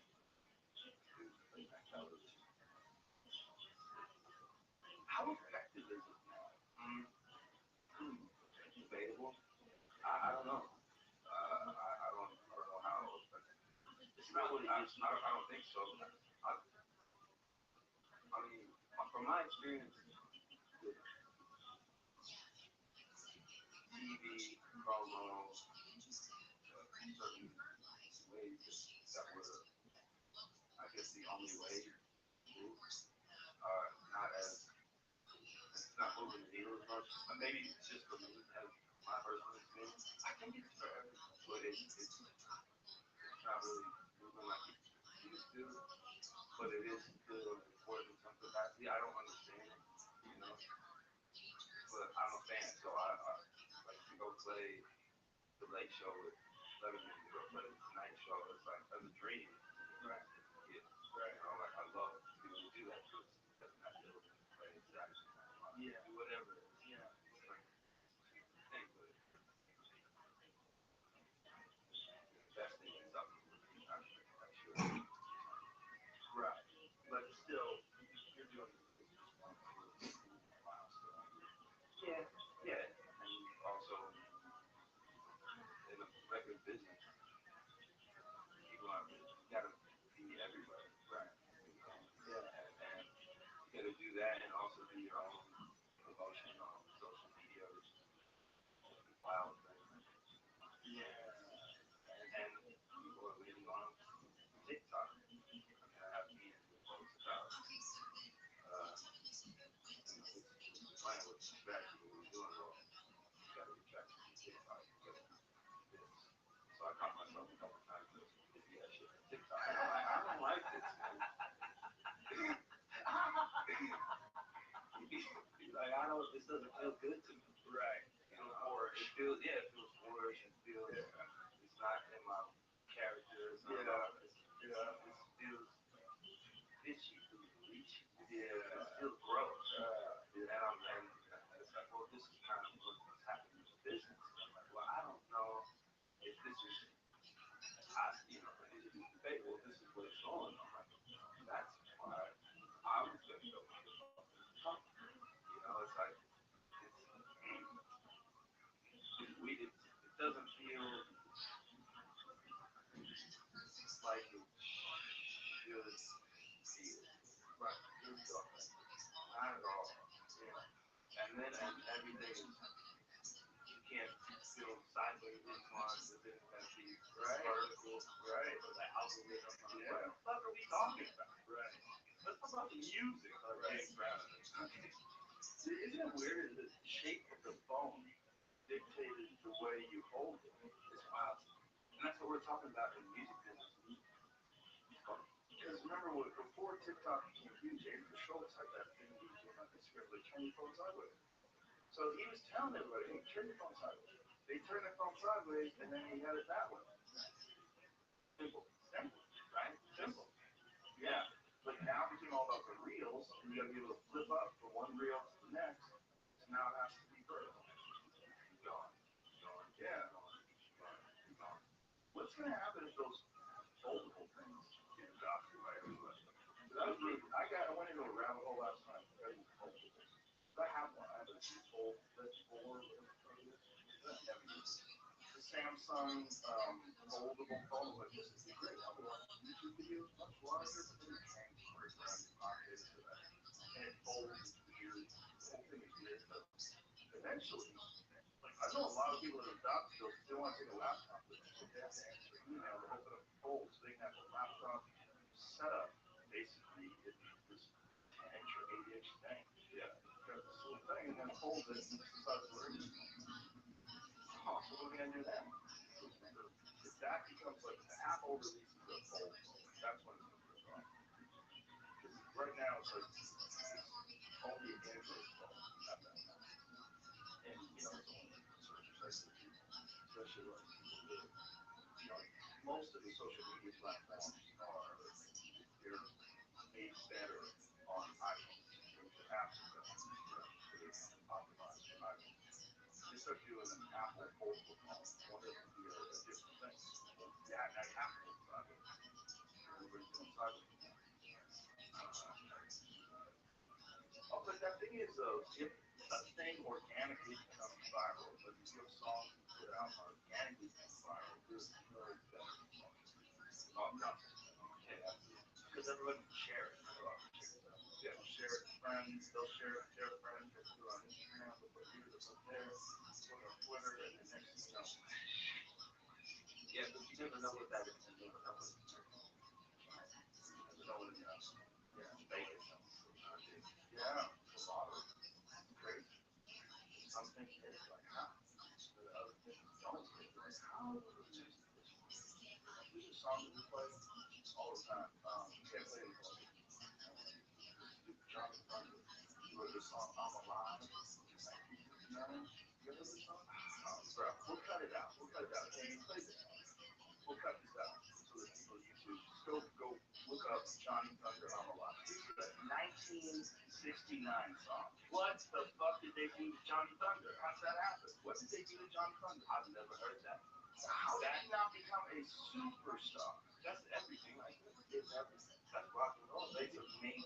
And it's 1969. That is. And Johnny's not with anymore. Gone. So, how did you find that? Brian Simpson. Brian Simpson came in the green room and was like, dude, you gotta hear this song. Written by someone else. Yeah. Wow. 1968. It's an mouthpiece. Thank you for sharing that. That was incredible. That's like hearing right. Like that's a superstar. Like that's not just good. That changes your feelings. Your skin gets goosebumps. Yeah, I was going through it. I was going through a lot. 1,000 times. I still go through it. That was powerful. It's powerful. That guy should have been a superstar. Damn, Johnny Thunder should have been a fucking damn. That's like my new shit. Is this another one? I'm young. Oh, this is the other version. Yeah. Oh, I'm cool on this. No disrespect. No disrespect. I want that. I want the other version. Yeah. The other version is fine. If I didn't know that Johnny Thunder existed. But the thing is, if a guy can make a song like that, if Johnny Thunder can make a song like I'm Alive, how is he? I feel like you just gotta get the right songwriters, the right people with him. You got a fucking superstar. How did they fuck that up? If I heard that once, if I was like a music producer or executive and I went to see this guy live and I heard that, I was like, sign him. He's the one, man. He's the one. That dude's out there. He's out there. And no one knows.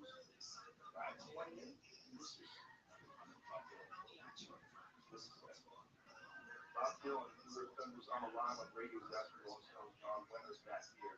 He's impressed by anything the rock music's seen and pointing to the song. Never heard of it either, huh? Well, I can't believe it. Everyone I've talked to, I've asked them, and they've heard that record. It was one of the most powerful records I've ever heard. It's called I'm Alive by Johnny Thunder. Well, it was that sentiment truly expressed. That's the most I can say. If you heard the record, you know what I mean. Yeah. Wow. No one fucking did. Oh, Samsung used it in 2015. Samsung used it in their advertising for the Galaxy S6 Edge in 2015. It was also used in the soundtrack for 2018 film American Animals. Since the 1960s, Thunders have continued to tour internationally with his regular period of luxury cruise ships. He's dead though, right? No, he's still alive. Oh, I thought he wasn't around anymore. His name Gilham is 91 years old. Wow. Okay. I was under the impression something. Bro, let me tell you something. That's like a comic like Guinness doing that thing about starving children ad on television or shit like that. Kids never did. Starving children on TV. You're at home, eating food, sit down in front of the TV, Sally Struthers on TV. Send something like this. Someone's gonna go there and go, hey, we just drove 5,000 miles for the food. We realized.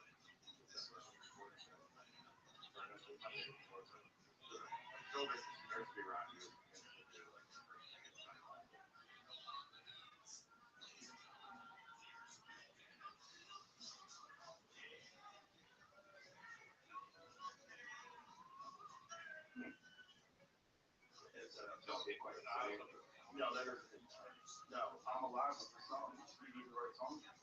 But if you can do that, like that's you got magic. It's in a bottle. Now you gotta figure out how to what's the formula. Like get some writers, get some really good songwriters, and sit down with that dude and let him go. Yeah.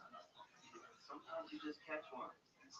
Sometimes you just catch a wave and you just go, yeah, man, you can't keep trying to chase that thing and it's just right over there. That is a crazy thing. That is crazy. Sometimes it's just bang, right? Right, I've seen that. That's crazy. You just catch it. I feel like you're trying to find it right.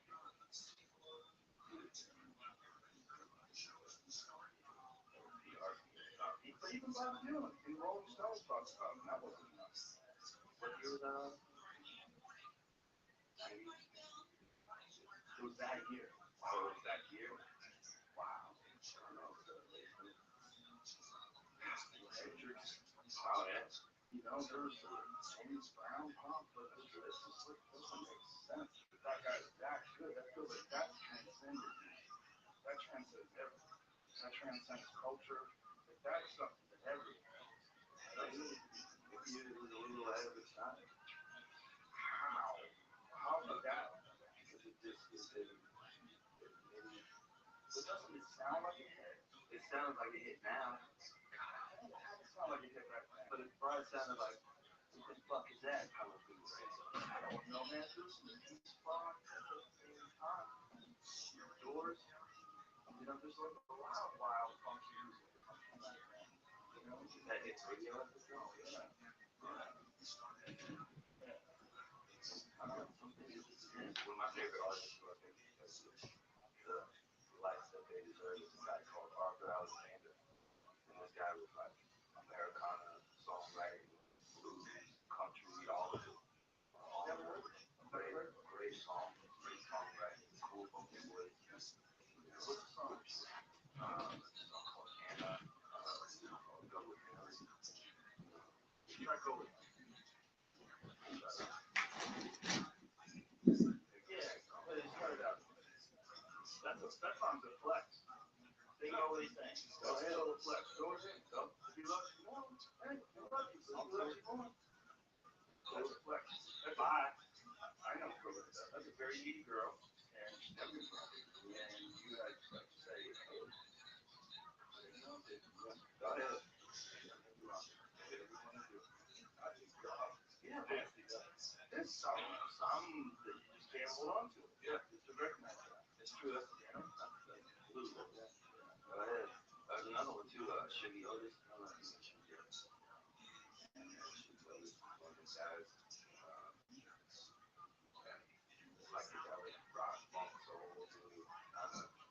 I found these guys on the same trip. My buddy Jay Mulder. He's trying to get this stuff.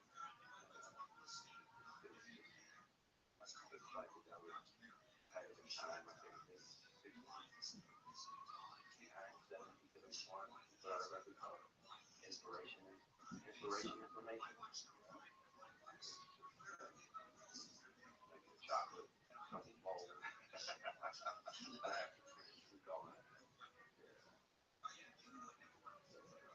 But not as powerful as Johnny Thunder. Like that, I'm alive.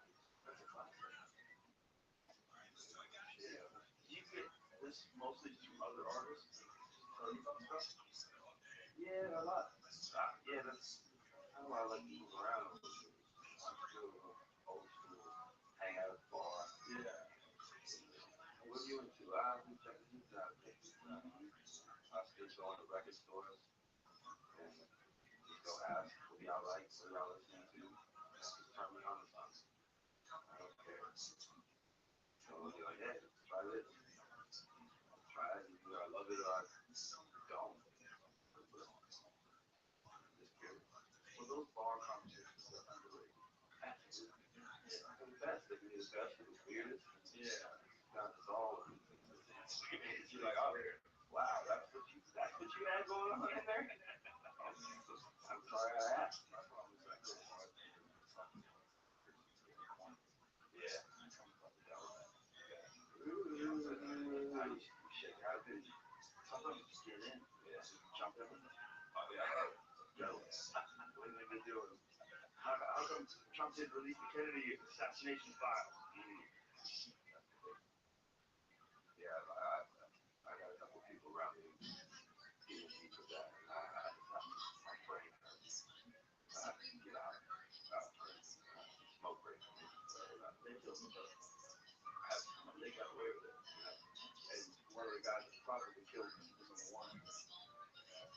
Alan Dulles. He's probably one of the guys that involved in the whole conspiracy. There's so many people involved in the conspiracy. They want to be gone. See, I don't follow that. Yeah, that's probably one of those things. Golf. Yeah. Yeah. It's worse. It affects everything in the world. You realize, like, when I rode this run by cycle time. Yeah, I don't know if I want to know all of them. Well, you know, it's like a balance. You probably don't really know enough for it. Just so you don't get sucked into the bullshit. Right. Absolutely. Like I said, I have folks around me. I think it's a little bit. He's a dedicated conspiracy analyst. Just one. Just one source. Just one dude who just has scouring the internet. Right. Right. Yeah. Well, consequences of my life. Set up the number. Just call him up. Just let him go. What's going on, Gary? This is a very scary time. If you do go too far down that rabbit hole, there's no end to that hole. That hole goes to the beginning of civilization. That is terrible. The idea of what human history really is versus what human history would actually happen. What actually motivated all these things to happen. That's terrible. Yeah, I heard something about real history. Yeah. Which is the guy who my mind. Yeah. That's the thing that I've heard about. Gone deep into done research. You don't want to. Yeah.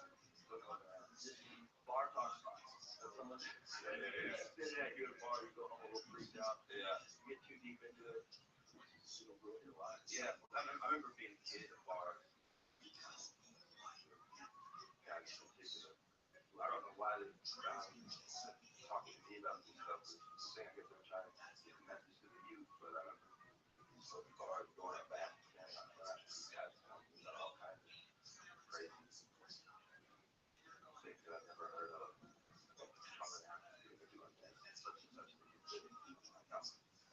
team. I have to get up and turn in the school project. I don't know what the fuck you're talking about. Even to the bar.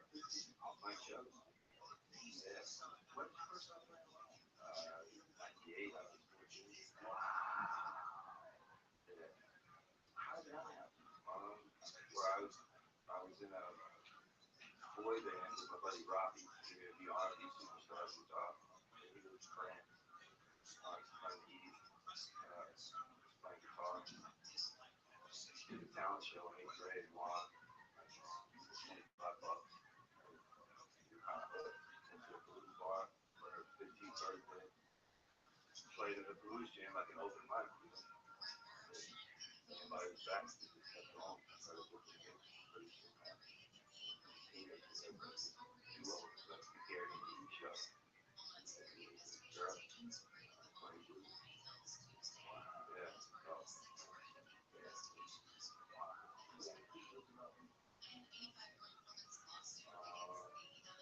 my girlfriend left me for the lifeguard that she was working with down in front of her. His name's Raul. Yeah, that was my first. Alright. Any crazy that we dismissed the breakups when you're 14 are the hardest ones you've ever experienced in your life. Yeah, you don't know what to do. You have no idea what to do. Yeah. All of a sudden the world's gone. Right.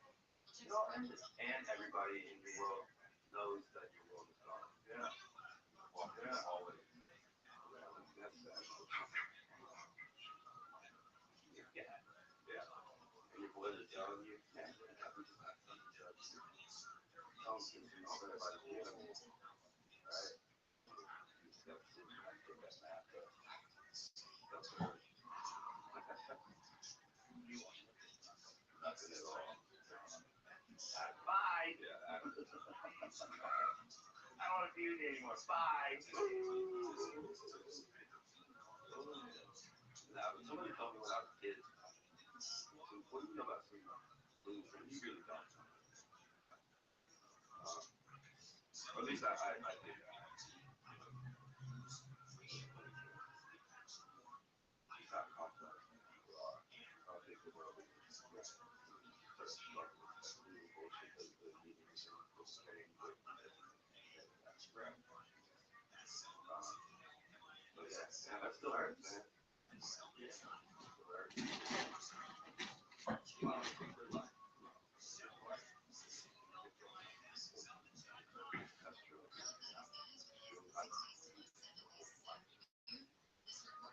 Definitely lost a couple of emotionally broken.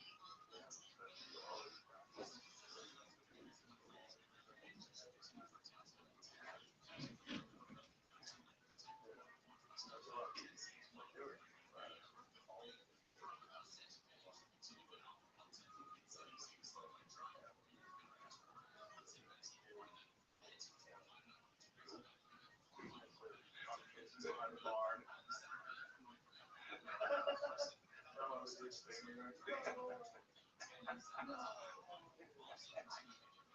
She likes it. She loves it. She's so excited. She doesn't think about you at all. Not at all. Not one bit. Get over it, Mike. You're alone.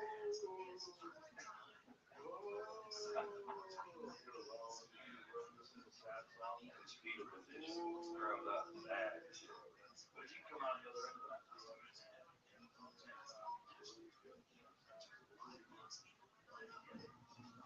Make you write a song like that. You know you want. Go ahead. And there's some ladies that you will run into in this life. You can't accept that. Maybe you can 10 years from now. Maybe they'll change. You'll change. You got it. Right now, you're on path. That way you gotta let it go. You know, I love it. That's more. That's not for now. That's not for now. Enjoy. And that's all that's left. That loves you more. Yeah, it's good flex too. Because they don't know what to do with that. They know. Must be more And then I got the new guy. But he said it has a forever now. And it's gonna be good stuff. Yeah. Because eventually this newness becomes a new relationship. You gotta learn more. It's gonna fade into like, why are you leaving your shit laying around? It's not gonna be always late. You know, you said you're gonna call at 5, you call at 6:30. What happened? What's this? What's that? You know, check your phone. And then next thing you know, sitting on that dude, he said, look, do what you want. I love you, Dad.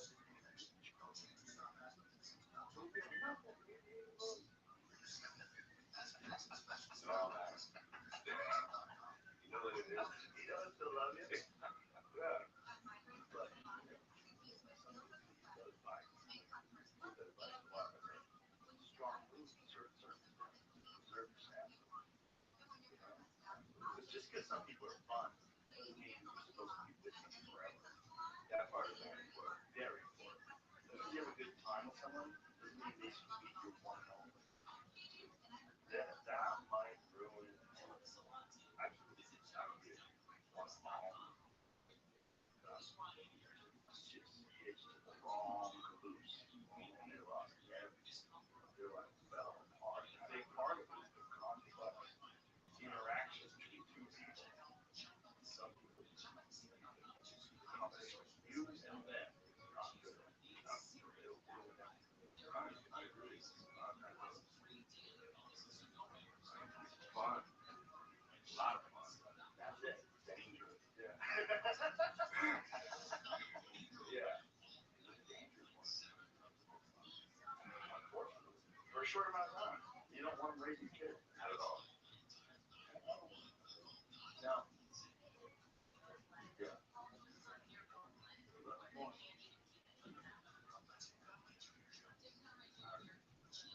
Falling apart. We are still in real one. That is. No. Yeah, buddy, my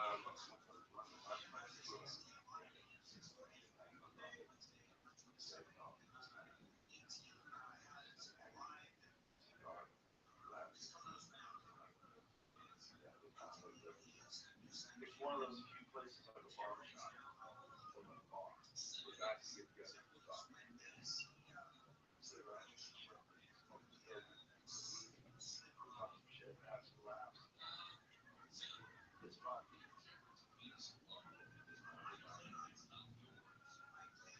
thing turns out to be Yeah.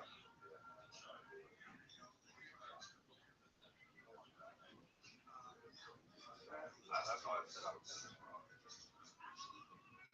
So, hard, but it's fluid. Sitting there, South by Southwest, pissed off all the motherfuckers in town. All the girl that I was hanging out with some other dudes. Also happened to meet out in the middle of town. That's not sitting there. Next thing I know, Yeah. It gives you a wild head rush though. yeah, it's cigarette toast. Excitement of central nervous system. Fired up. Cigarette. Different than any other form. Like different than cigars, different than different than anything. Yeah. But even if it is, like one of those natural spirits. Oh, What do you call it? Natural spirits? Yeah, it's just tobacco. Even those. But if you get oh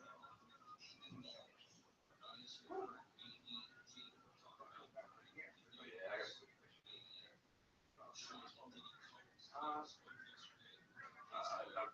I only really do having a conversation before the show that I don't want to have. so it's like anxiety.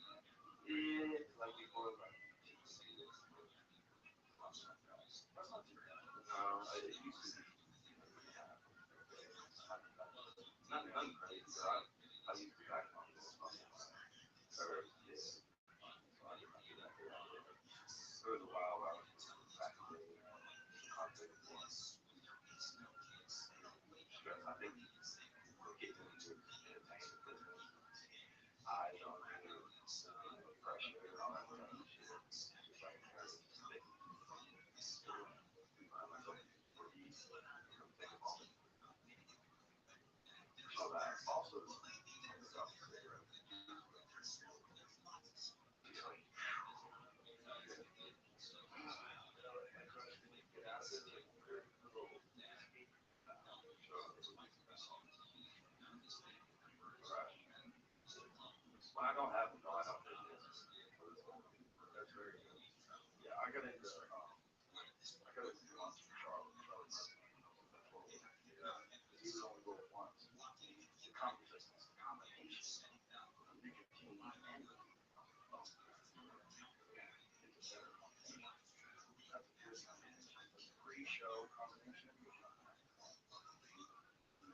We've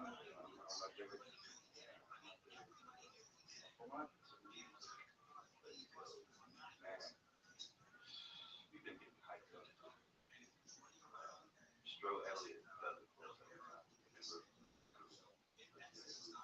Puts out these albums. Man, yeah. Yeah.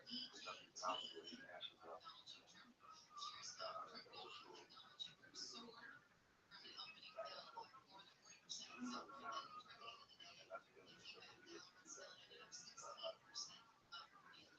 You ever hype soundtracks? Yeah, we did for a while. It goes anywhere from Rolling Stones, Shaka Khan. Shaka Khan. Yeah.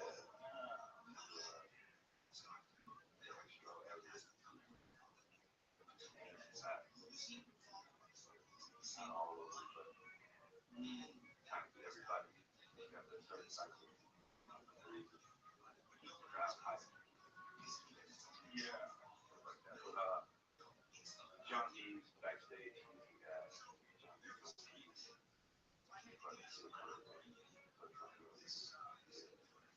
He's always like unapologetic. It doesn't matter how close we are to anybody. Big loud as fuck. Walk through the stage, through the office.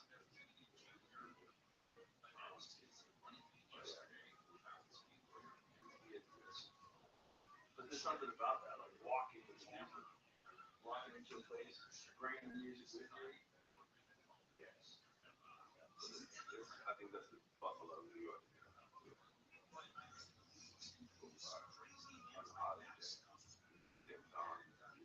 Nice. Yeah. What do y'all listen to backstage? Well, when we do arenas, I always make a point to walk into I'm Your Boogeyman. Casey and the Sunshine Band, I'm Your Boogeyman. That's what I am. Like when we're getting ready to do a show, when we're walking in the arena, it's always on. That's your walk on? Yeah. Yeah. And we're getting police escorts from the venue. It's protection that. It's always protection that. Like it's like, yeah. What's that feel like? I've only had a police escort. Well, over the Rolling Stone. And I was like, damn, this is so tight. It's bizarre because you're driving through crowds. It's there to see you. Yeah. The first time I ever realized what was going on was I was with E&M, and we were doing a show in Dallas. And this was like one of the first reasons we did. And as we're driving, I go, what is all this fucking traffic? This is ridiculous. We didn't hear it sound down. And then I go, oh my God, this is our traffic. Wow. So we started laughing. Like, this is wild. Wow. This is our traffic. Y'all did that. Yeah, we pulled up to the venue. That'd be cool. It's pretty wild. So the police escort is choice. Yeah. Something about really showing that so alive. Music. They have a green room playlist I wrote for days. They just went to the comedy store. He had two boxes. He had them synced. And he put one on one end of the bar, one on the other end of the bar. He had ones that have like LED lights that glow and flash and shit. Yeah, they brought the party. And he was like, this is my social life. So I always just have music with the everywhere. I'm like, that's the way to do it. We would just hang out in the room and just talk. So talking with music going on. Yeah. Yeah, that's right. When I saw that,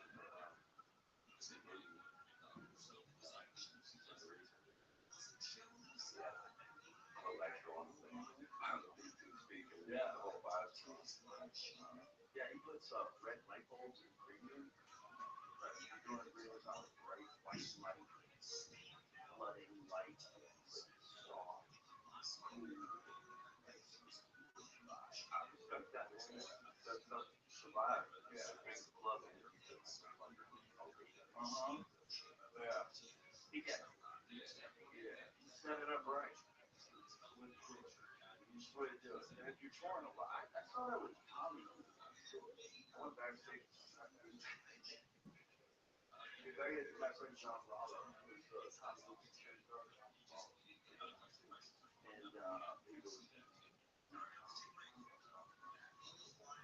go to the show, cut the show. Tom wants like Kid Rock. What are you talking about? Yeah. Because they were both squabbling over Pamela. Right. So he wanted to fight Kid Rock. So he's like seriously coming to ask me like how he can get a fight set up with Kid Rock. Like trainers and all this different things involved.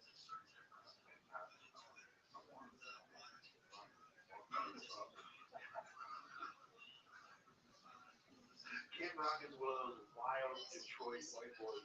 You don't want to fuck with Kid Rock. You don't want none of that. No. Listen to me, Tom. A mean dude.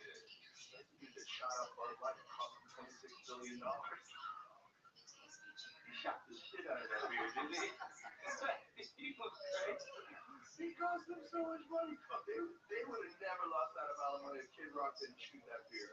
And that, just watching those bullets, every time those bullets hit that beer, that was like $1 billion.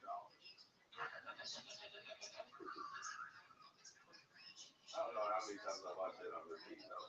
Yeah, but that's what I'm saying. You don't want that. Stay away from that. Just if he loves you more than me, I'm talking now. Arthur Alexander. Yeah, dog. Yeah. Learn how to go. Again, same thing. Some gals never really happen. Just gotta accept it. Know your time. Your time. Some girls have a six big rock in front of the wall. Everybody wants to fight others. What is up with that? It doesn't silly, right? Well, I think some people just like, money. Someone comes along and says, hey, you want to do a sort of boxing match? Right.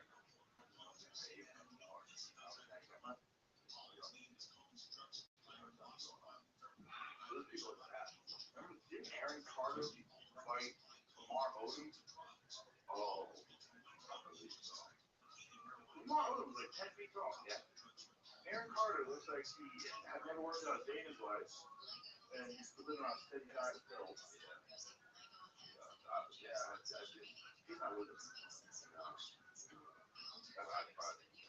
That's the thing.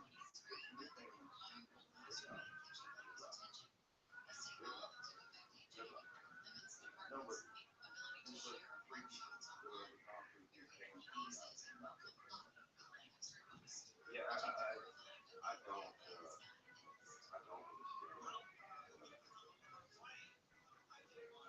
It's just sad. It's Rob childhood. Other people, it seems like if you're a kid watching other kids on TV, it seems like a kid. Oh yeah, I want to do that. That's my whole. So it's strange to watch.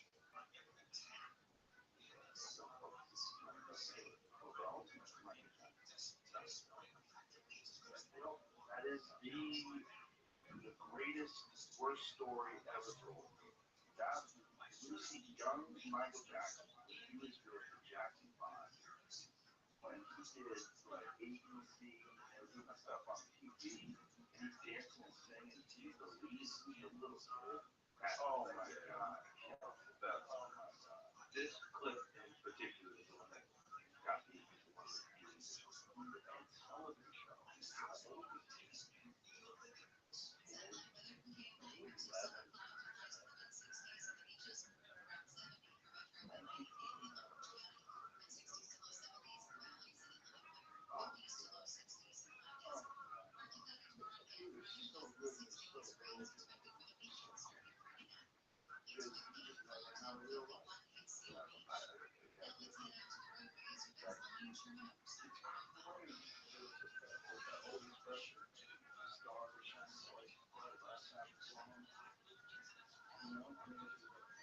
And then that's a have that much talent, that much success, that much love. I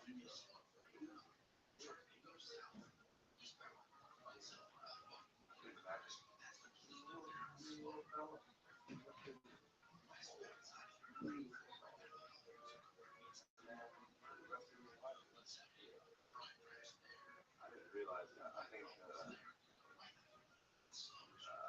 as a kid, I was just using Michael Jackson. I kind of really kid thing. But I didn't realize it. Nobody, nobody back then. I mean, back then there's no internet, right? And so it wasn't Barbara Walters who talked to us about like, why do you have so many kids with them? But there would be no conversations. No one would know. Yeah. I, what do you think that is? Like, what is it? Like, just powerless of not having control. There's a bunch of factors. You never face real adversity like a normal person does. You never not love. I think people have to learn how to get people to like you. Like you're like, oh, I'm a nice person. It feels better for me. It feels better for them. Everybody else. And one time I wasn't nice, and I felt bad. I went home, I got shit through, and now people don't like me. Shit. I'm sorry. And then you get better. And it's like a process of learning how to interact with human beings. Subverted by being where all, you don't ever have to feel yourself. Not only do you not hurt yourself, you're loved above and beyond a regular person. So you're treated like you're like a god, as loyalty as a child. And everyone around you is kissing your ass, and everyone around you is giving you advice, and everyone around you is trying to take your money. You know?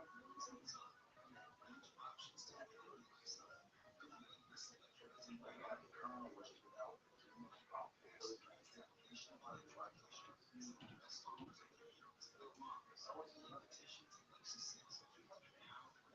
nobody is navigating anymore. I remember the child being young and trying to approach me. I was always tears with the stories that I heard.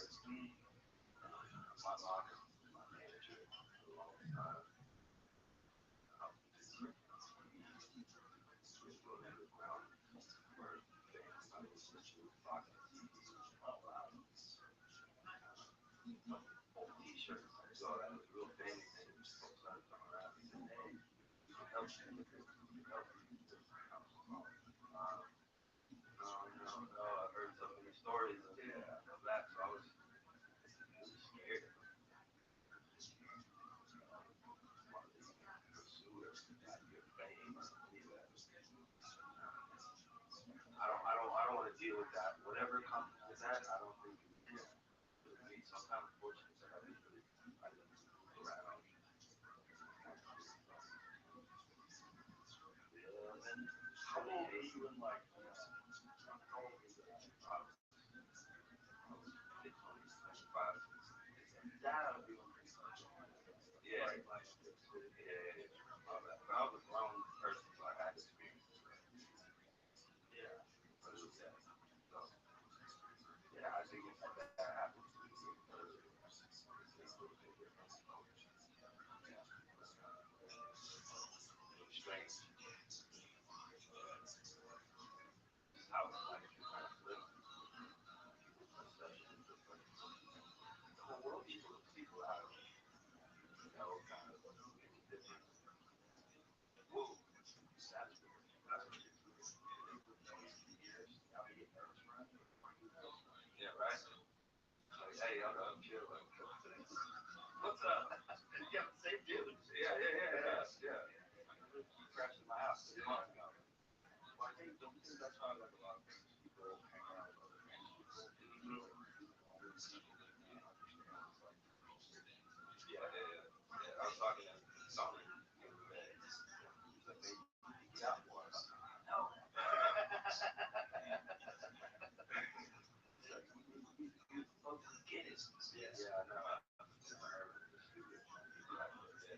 dude, I'm down with other shit. Like, what?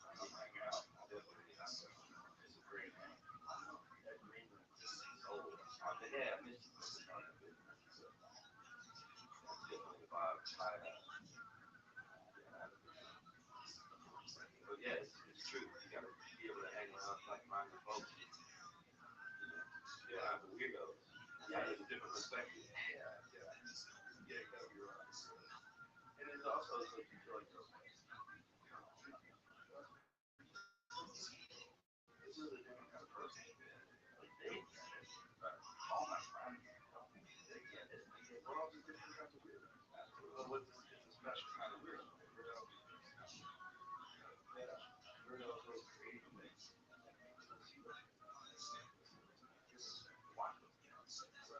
Different life. You can't hang out. It's funny. Birthday party. Yeah. I don't know what I can say here. I never know what parents are going to ask about. Like two parents listen to the podcast. It's real weird. I'm not talking about that. Shit. Some parents blowing up birthday cake. There's a lot of dads on my phone. Yeah. Hey man, that was great. Shut down. Hang out. I realized how intense that was out in the wild. Yeah.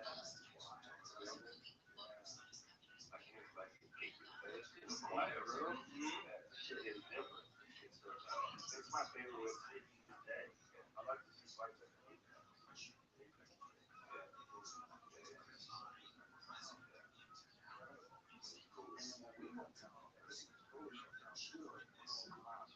right now they do it Apex.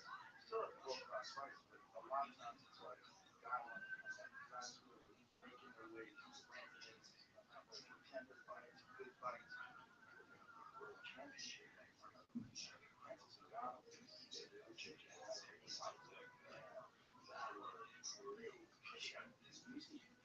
Hammer fist is unconscious, man. After he knocks him out cold and then fucking drops a bomb on him, walking around the cage with woo, and he'll never up. Really coming to him. Yeah. Yeah. It's a weird time too, right? Moving up the restaurant.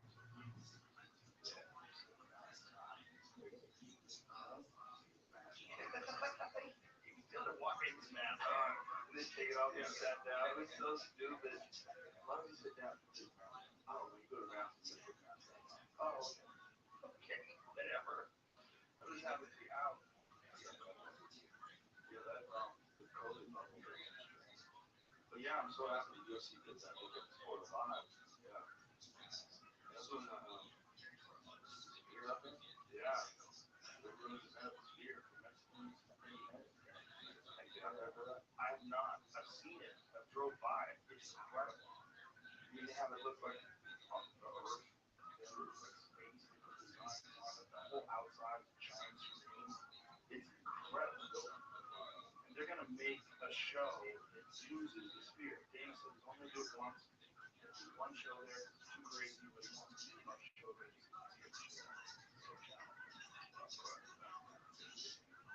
Yeah.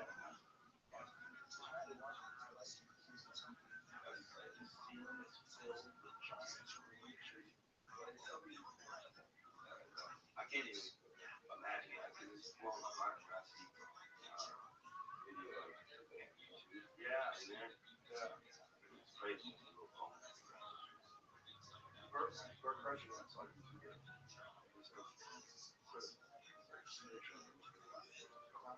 Because it's like accentuated by the building. It's the only time where a building makes the experience way better.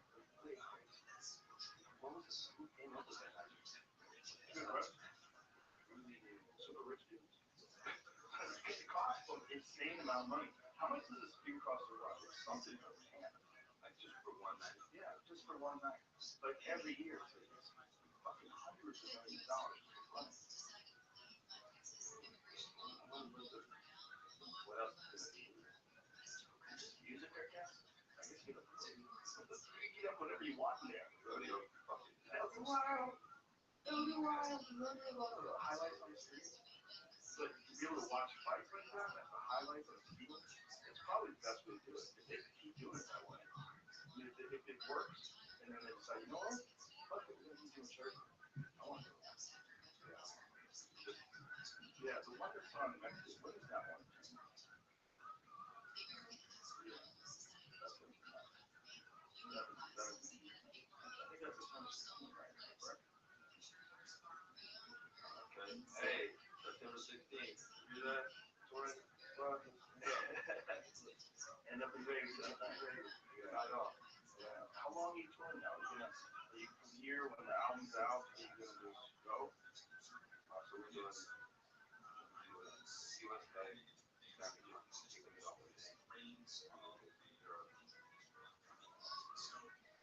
all day to do right now.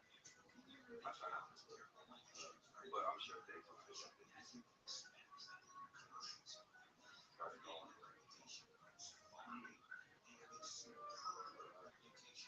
Yeah, just when I was in the States, classes around, talking to them,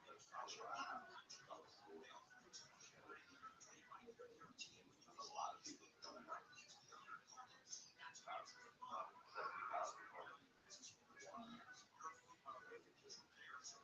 Jump in front of that and make some noise.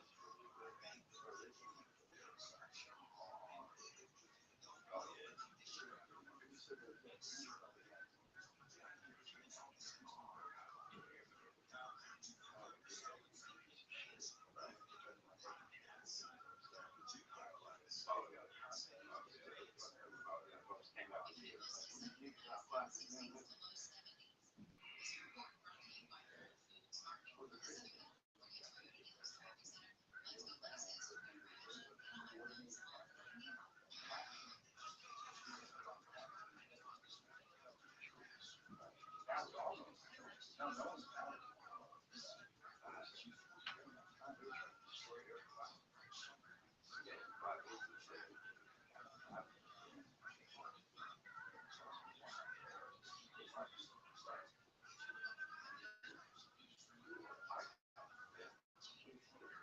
Yeah, it still is. But to have that experience happen,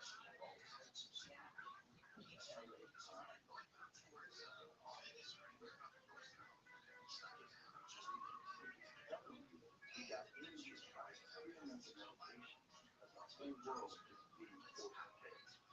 You don't think we should listen to that? Yeah. Yes.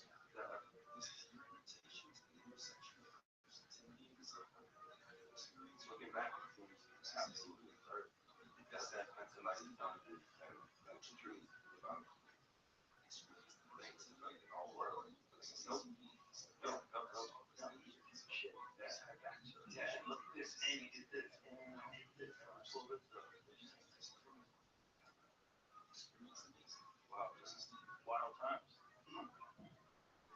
But we got through it. Yeah, we did. I don't think it'll ever happen. You don't think so? It's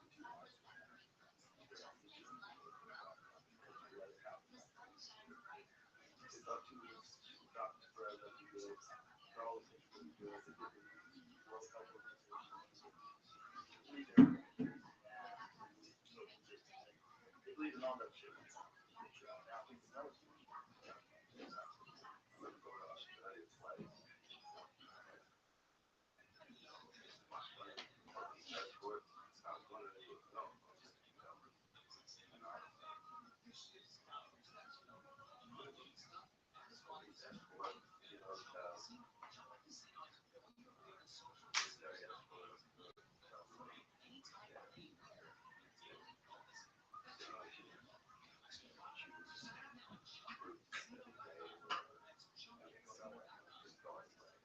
Step out, put your trash outside,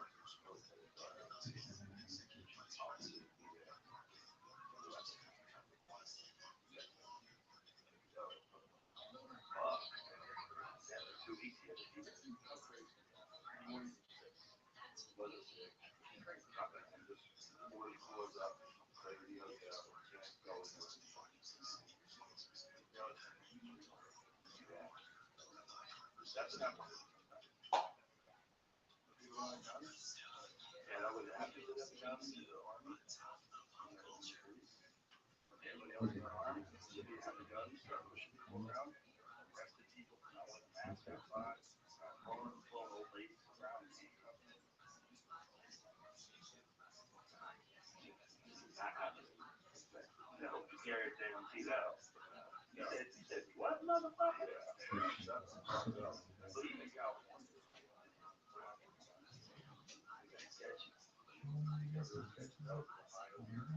Yeah.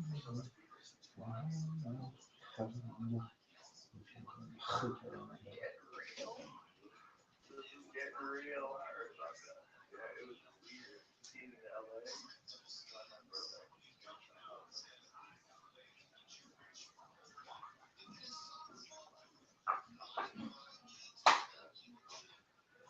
got no problem. No, there's no problem down here. ID. Yep. There you go. You see. Exactly. Good luck, bro. We even crazy like oh, that's 5 times. That's it.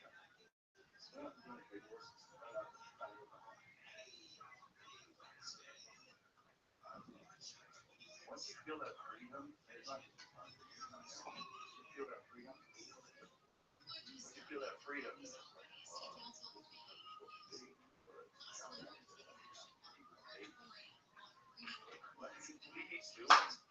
What are you doing? I don't understand why. I don't understand why they didn't. They think it's going to stop kids from sucking on weed if they're not flavored. So adults can't have it. Adults can't have it. You can't get flavored Zins in California. I went to a gas station. But instead of going to flavor, you got to go on flavor. Like what? Yeah, California doesn't allow you to put it because it attracts kids. You think the kids are gonna puff on the original version anyway? Yeah. What are you talking about? They're still smoking cigarettes. That's so stupid. That doesn't do anything. That don't make no damn sense. It's communism. It's the government deciding what you can and can't do. And it's doing it for your own good. And that's the slippery slope of communism. So you got that, with your car, carbon consumption, try to get you to be on carbon consumption tax, try to get you to be on an app that shows how much carbon you use. Anything they can do to try to control you. And do it under the guise of making it safer for others. Just like they did during the pandemic. See how quickly they shifted from vaccines to climate change. It was a beautiful path to the ball. Run with climate change. Run with CO2 production. Run with stop eating meat. Drive electric cars. Run with that. Yeah, that's true. One thing after another. It's just control. The number one thing about it is control and then all without a doubt, as much as you can. As much industries to design function around this idea that you have to do certain things, they're going to profit immensely. People are using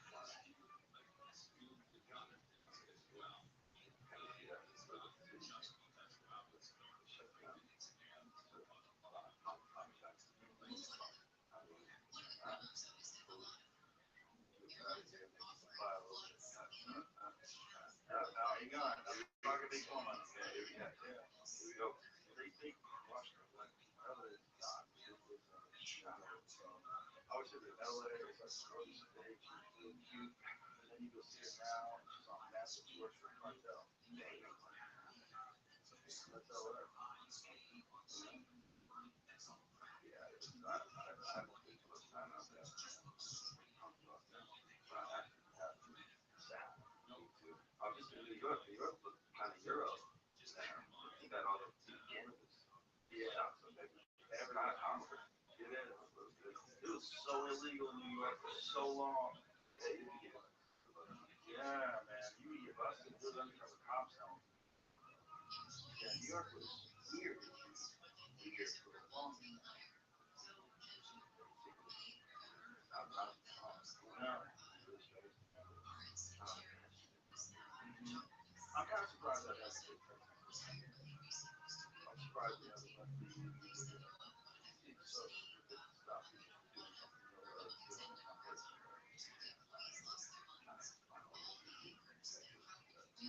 yeah.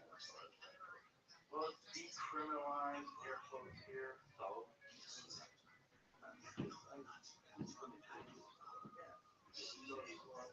my day. Yeah, I'll take that. Right. You're missing out on business development. Because like in Colorado, they were smart with taxes, like 39%. Everybody's like, okay, No problem. yeah, go ahead, do that. Yeah, absolutely. Because it's so cheap compared to alcohol anyway. Yeah. So for the longest time in Colorado, they had an employee enforcement. They had an employee that was blackballing people to charge cash because they were the banks were busted. They weren't allowed to use credit cards. So at any point in time, they had hundreds of thousands, not millions of dollars in cash. And so they had to like get a guy to take that cash to the bank. So they basically were like seizing people. Right. Well, I used to go to years ago to Wood Falls, and I was playing with Connecticut. All you have to do is go to the doctor. There you go. Well, you definitely need this medicine. They were trying to hand out those things. It wasn't hard to get a medical license. And one of the only dispensaries, medical dispensaries, we go down to by the beach. You got a shot.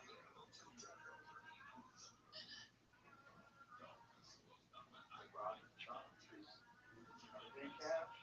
They had cash laying around. Everybody's stroking it. And watching what's going on. And you're giving them money too. They just want a shot.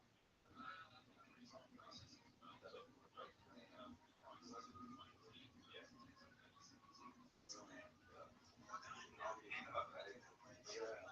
Like we used to. Yeah. Yeah. The weed dealer thinks money. Then you get this. So those are always people that are so little on that. What's that? That's a name. How'd you get that? Unique.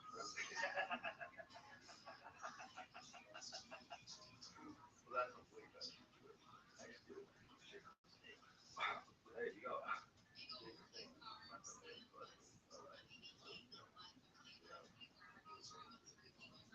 It was always cool. It was like, that's perfect. Yeah, that's perfect. Show you the guy. You try a couple different. Yeah. You know, the bike or whatever you want to do. Hi. Dress long. Yeah. Yeah. Sunflowers all the way out to it. Yeah.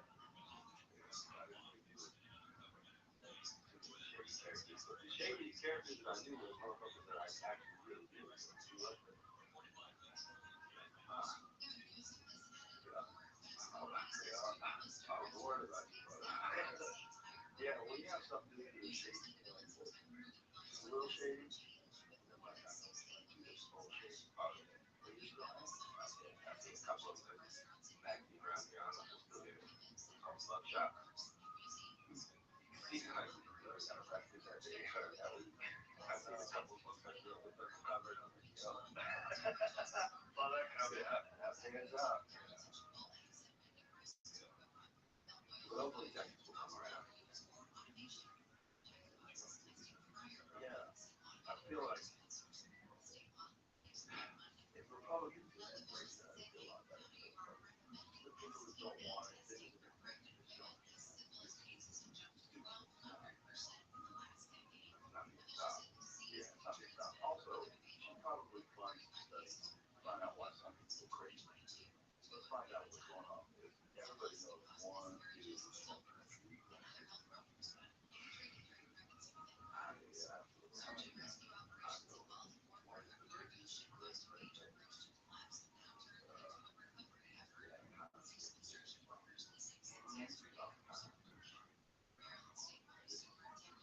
You got on first grade, basketball players, Started rapping together, started using beats together.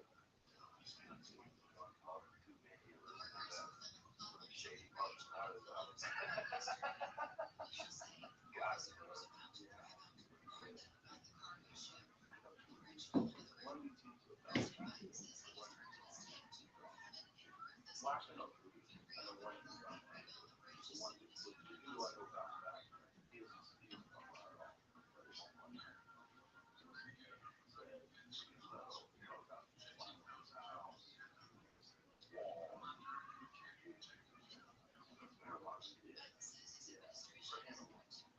and I knew before that, I knew he was fine.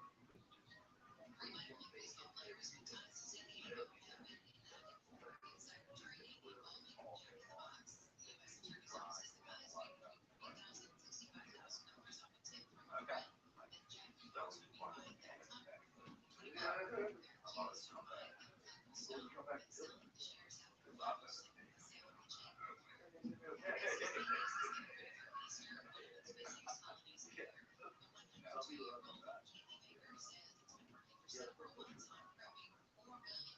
That's why I never get this happen.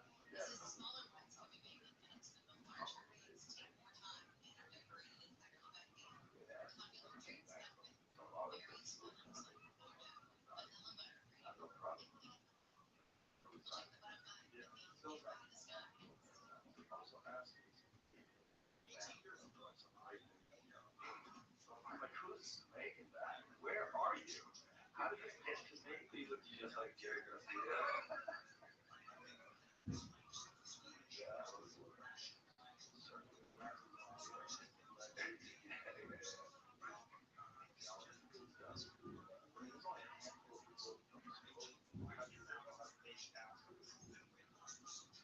How many people are trying?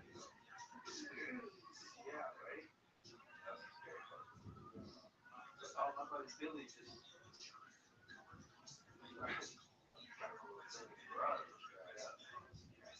well, Ari was telling us about they have these tests. They would do these heavy ones. Test all the I should say heavy parts. Yeah, they would try. They would go. They were going to so they do the test on the acid. All of them. Yeah. Yeah, they're getting these halves. They tested their zero acid. So how do you get away with that? You get away with it because people don't have that. They're just selling this stuff. That's what makes you trip. It's the same type of food. I haven't done it, but sale. It's pretty much versatile, soft,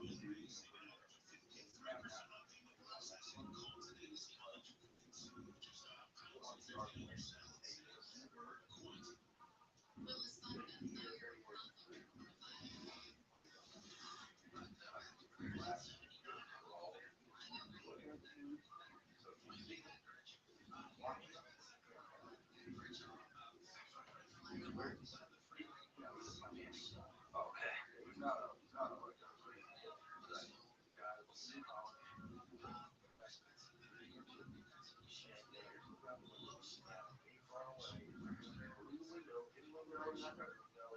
like through all that, watch that guy.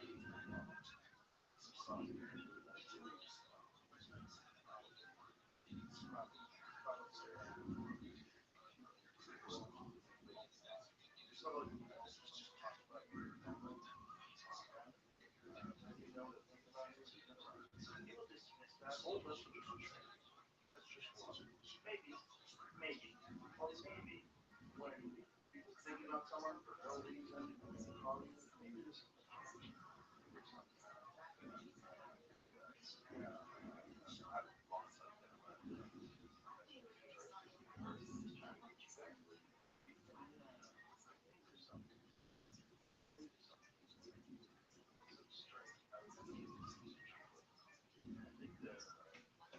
free will is probably real. There's some probably issues with choices you make that determine how your life goes.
No, my instinct was to get out. When I saw those cop cars on fire, I was like, okay, this is going. Yeah. I got here just after the riot. That's when, or LA, rather. So I got there in 94. Just after it was. So I remember. And then I watched all the videos, the chaos that happened, the police didn't control the city, madness. Oh, trying to get the fuck out of here. And then, back then, there was no defund the police law. In LA, it was all defund the police, defund the police. That's like, I was like, yeah, um, you know, I'm over here, yeah. I was like, nah, we gotta, like, fuck, what are you talking about? I need to call the motherfucking cops. What are we talking about? You cannot, that to me was like, I'm not being lost sight of. Can't everybody just do whatever they want to do all the time? They gotta be supported. There has to be a line. It's important. Please, please, because it's all I know. Yeah. That goes with what and I don't want that. I don't think anybody. But before you,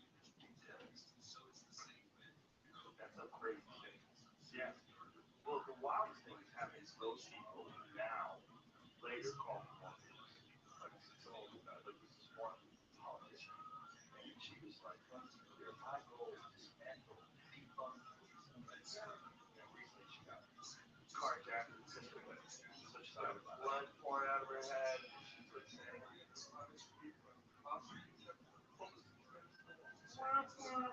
what? With no police? Defund the police? Like what? Who's gonna go get him? Are you gonna go get him? That guy that pistol with you? Are you gonna go find him? Take his gun away? So you were going to change now. Make the world change. No, police do that. Right? That's that part of the police. The important part. Yeah, the part that you say, fucking idiot. Just have realistic perspective.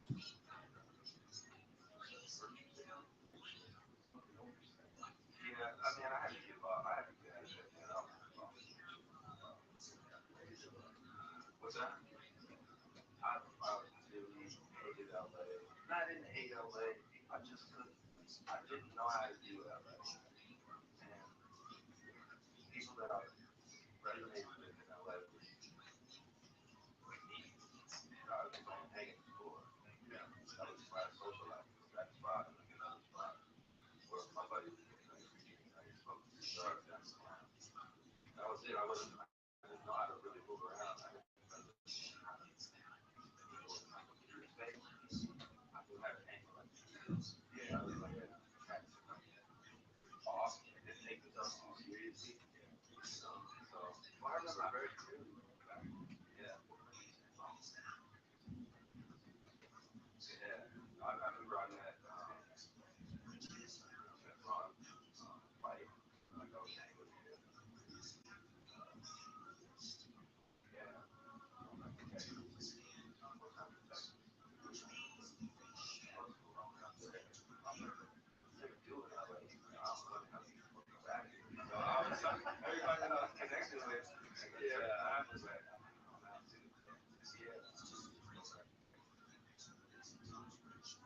Yeah, keep talking about how great it was in that game on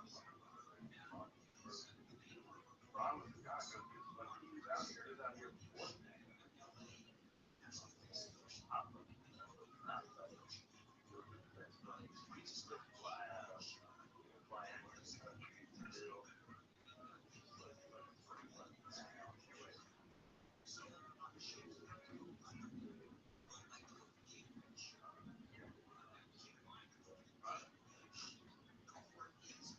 Here you go.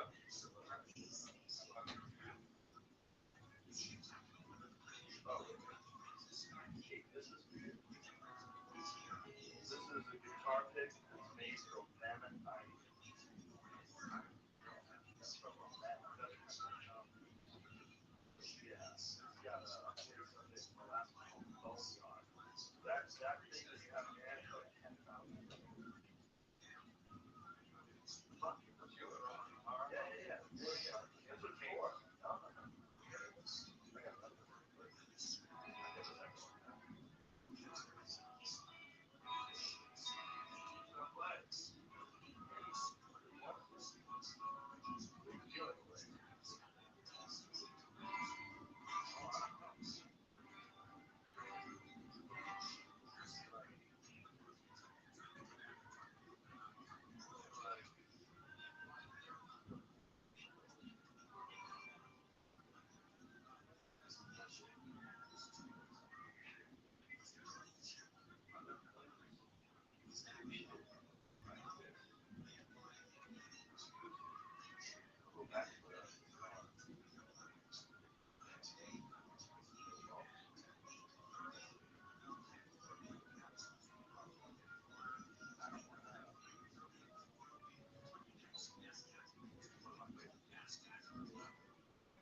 I got another one.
We actually went to school for that. I did.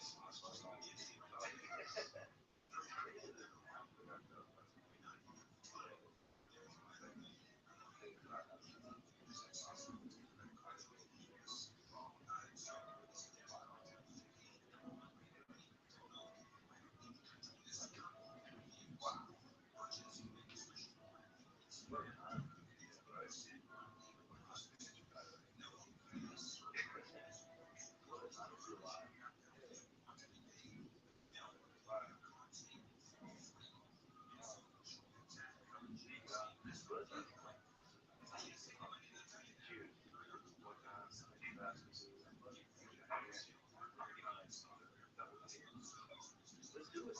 I'm free Saturday night. Yeah, let's do it. Beautiful.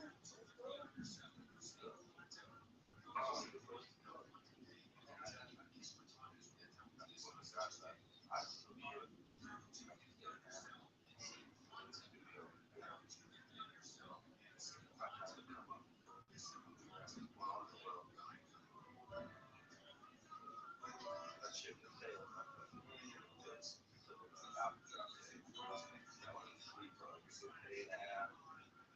What is out stuff Wednesday?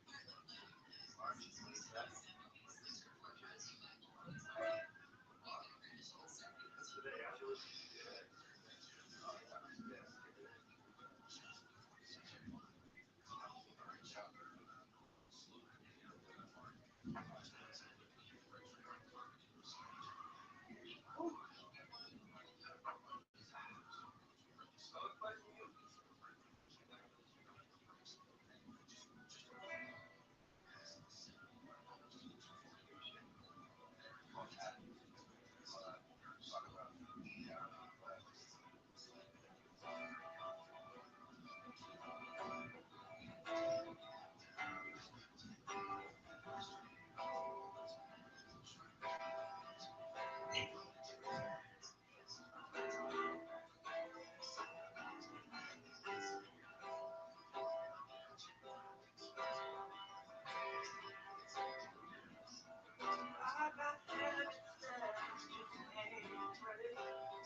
go kart. Back to me, like another caption.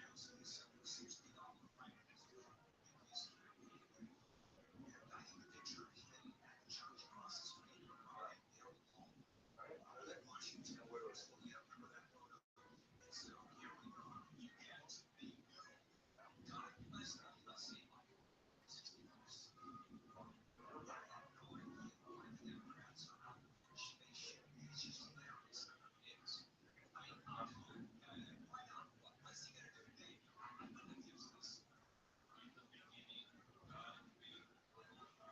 There it is. There you are. And you write the best folk song you've ever heard. That's it. Yeah, we should release it. First thing.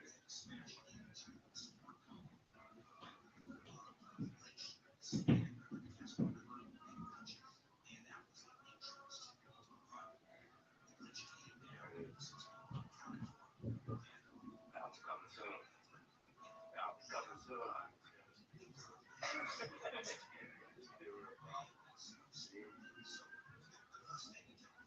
Right?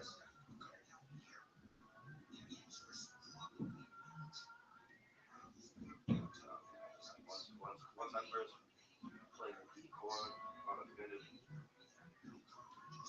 Stratocaster through a Fender Twin, right now, 19, so I was caring about everything. Take away. It seems like it was me. I think that the guy like you, this one is no problem. Yeah, but this is the problem. It's a problem of this obsession with trying to be good at that and trying to yeah, kick that. I have to go sit down somewhere and I'm selling my photography job somewhere in Montana. And that was fun. Yeah. I get it. I get it. Don't think too hard about it. But now I'm thinking too hard about it. I'm thinking about all the different positions on the guitar. One, we were listening to both Hendrix and Stevie Ray Vaughan ViralRabbi version of it last night. And, you know, like, Stevie Ray Vaughan's the only dude that doesn't offend me when it comes to ViralRabbi. You know, like Voodoo Child, Slight Return, Hendrix, 67, 68 was so fucking good, man. It's like anybody covering that, like, what are you doing? He put like his own weird flair on it like that. Like, thinking about all the issues, and you are singing like so you're not just doing that, you're also manipulating your voice. Yeah, as far as Blue Child goes, initially comes to Eddie Kramer, hands, psychedelic, back and forth, and shake your yeah. Oh my god, it's otherworldly, man. It's so good.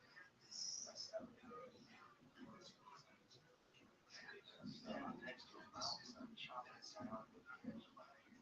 I gotta ask to do a cover. I've always been that oil cover. And I do. And I was like, yeah, well, let me know something, man. I know that you and Suzanne I know that you were either talking or actively trying to do a version of Midnight Rider. Because I was there, how many years ago now? You guys did that downtown LA. Wow. Almost a decade ago. Somewhere around there. I brought my oldest daughter. We saw you guys live. They were on midnight, some shit, midnight, some weird bar, downtown LA. It was like an outlaw. So we got out of it. I just really liked it. Why would you just come out of that whole shop? Really like it. They like you too much. Yeah. But they sponsored it. Very small guys. But you guys did a concert.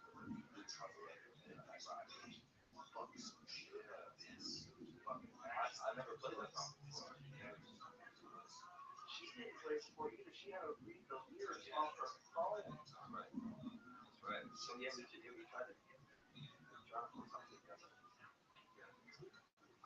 So good.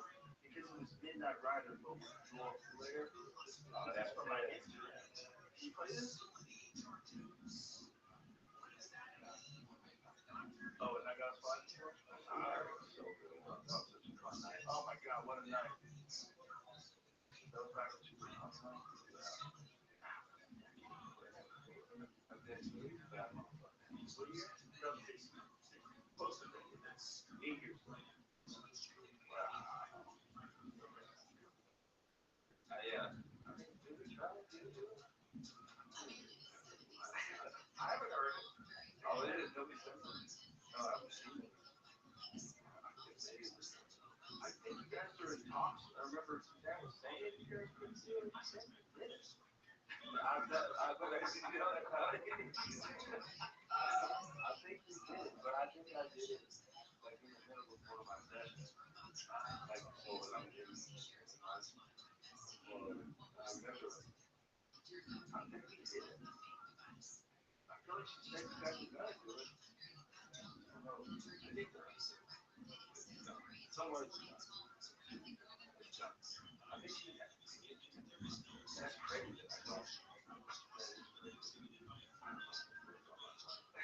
She has a lot going on. Yeah.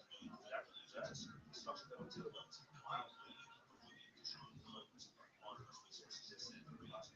No, I feel like she told me to, but I'm not positive. I know she said something like you were gonna do music first, sing older music. Damn, I fucked up. No. Yeah. No. I think he actually did the track. But, oh, really? That night was a fun night. That's one of those nights where like you know, just like when we saw him fight at the UFC agent. Yeah. You get like, wow. Yeah, but you know, that is a special artist. She's really powerhouse. The first time I met her,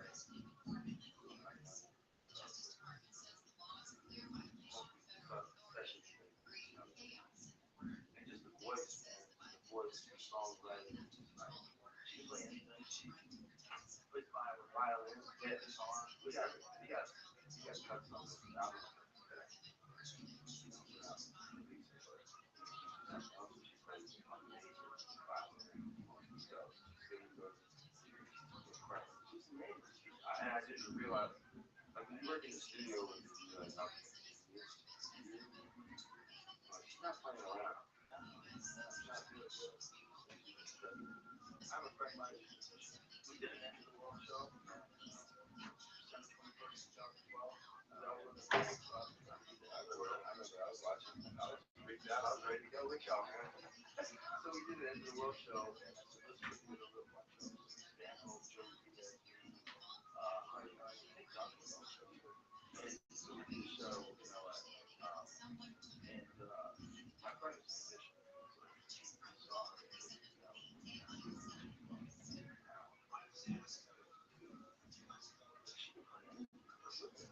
What's incredible? She plays the violin. She does everything. Yeah. And she's cool as fuck. She's so fun. She's so fun to be around. She's hilarious. I feel like if shit went down, you're just walk up with you like Yeah. Yeah, you want her on your side.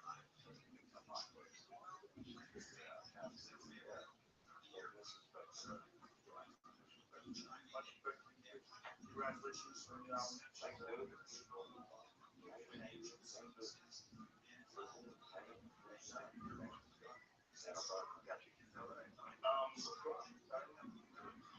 All right, that's it. Bye, everybody.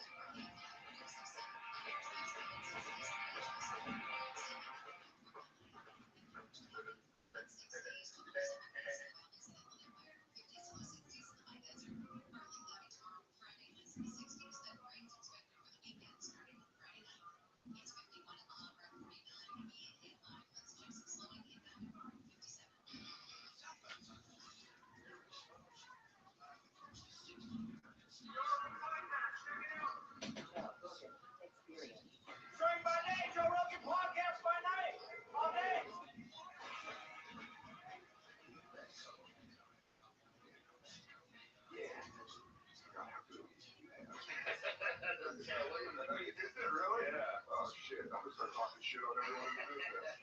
And there ain't never been a day that Shane Gillis ain't never texted me, you're gay. Always calling me gay. We had Cat Williams ride the racing simulator, and I filmed it, put some of it up on Instagram. He's like, This is how he drives. This is a normal thing. He does it because he does it in real life. Yeah, I would love for Cat Williams to be the voice of my self-hate. He's like, you ain't never gonna be nothing, baby. You suck. yeah, he's like, I know Cat, just to wake you up every day, go to work. Yeah, he's the new David Goggins. Yeah. He's like, Pain is good. Feel everything bad, Kevin. I'm out here golfing in $5,000 sneakers. dude, the books thing is still the funniest shit. Bro, he doubled down and then some. Respect. He said, Doubling down on the crazy shit is fucking hilarious. He was saying, I went to the library and I got 20 books at a time. That's all they would let you get. And I would be there 3 times a week. Oftentimes I'd be reading 8 books simultaneously because I have the original book and then I have books that annotate. I love it. The idea that a librarian sees him coming and gets nervous. No, lock the doors here. And I'm 20. Only 20. Only 20 books a week. I read 30 books today. What was I saying, a week? Jam. That guy's a jam. I love him. I was so happy that I got him to come on the podcast because You jump up and don't want me on this podcast. like, I do though. I fucking love that guy. I've always sung his praises. You heard him say that. Did you talk back to the interviewer? Like, but I do want you on. No, I immediately went on Twitter. Yeah. I immediately went on Twitter and I said, dude, I love that guy. Yeah. Let's go. And it was I everything. just never met him. Never met him. Yeah. I've never met him. So it's just like we passed each other in the night at the store. I just never was there when he was there. And he was already a big, giant theater act by then. Yeah. And now he's an arena act. I just never met him. That's all it was. Like, it's hard to meet arena acts. Like, unless it's Chappelle, who still goes to the clubs. Yeah. Like, I asked him to do the club. Like, you want to do a spot in the club? I'm an arena act.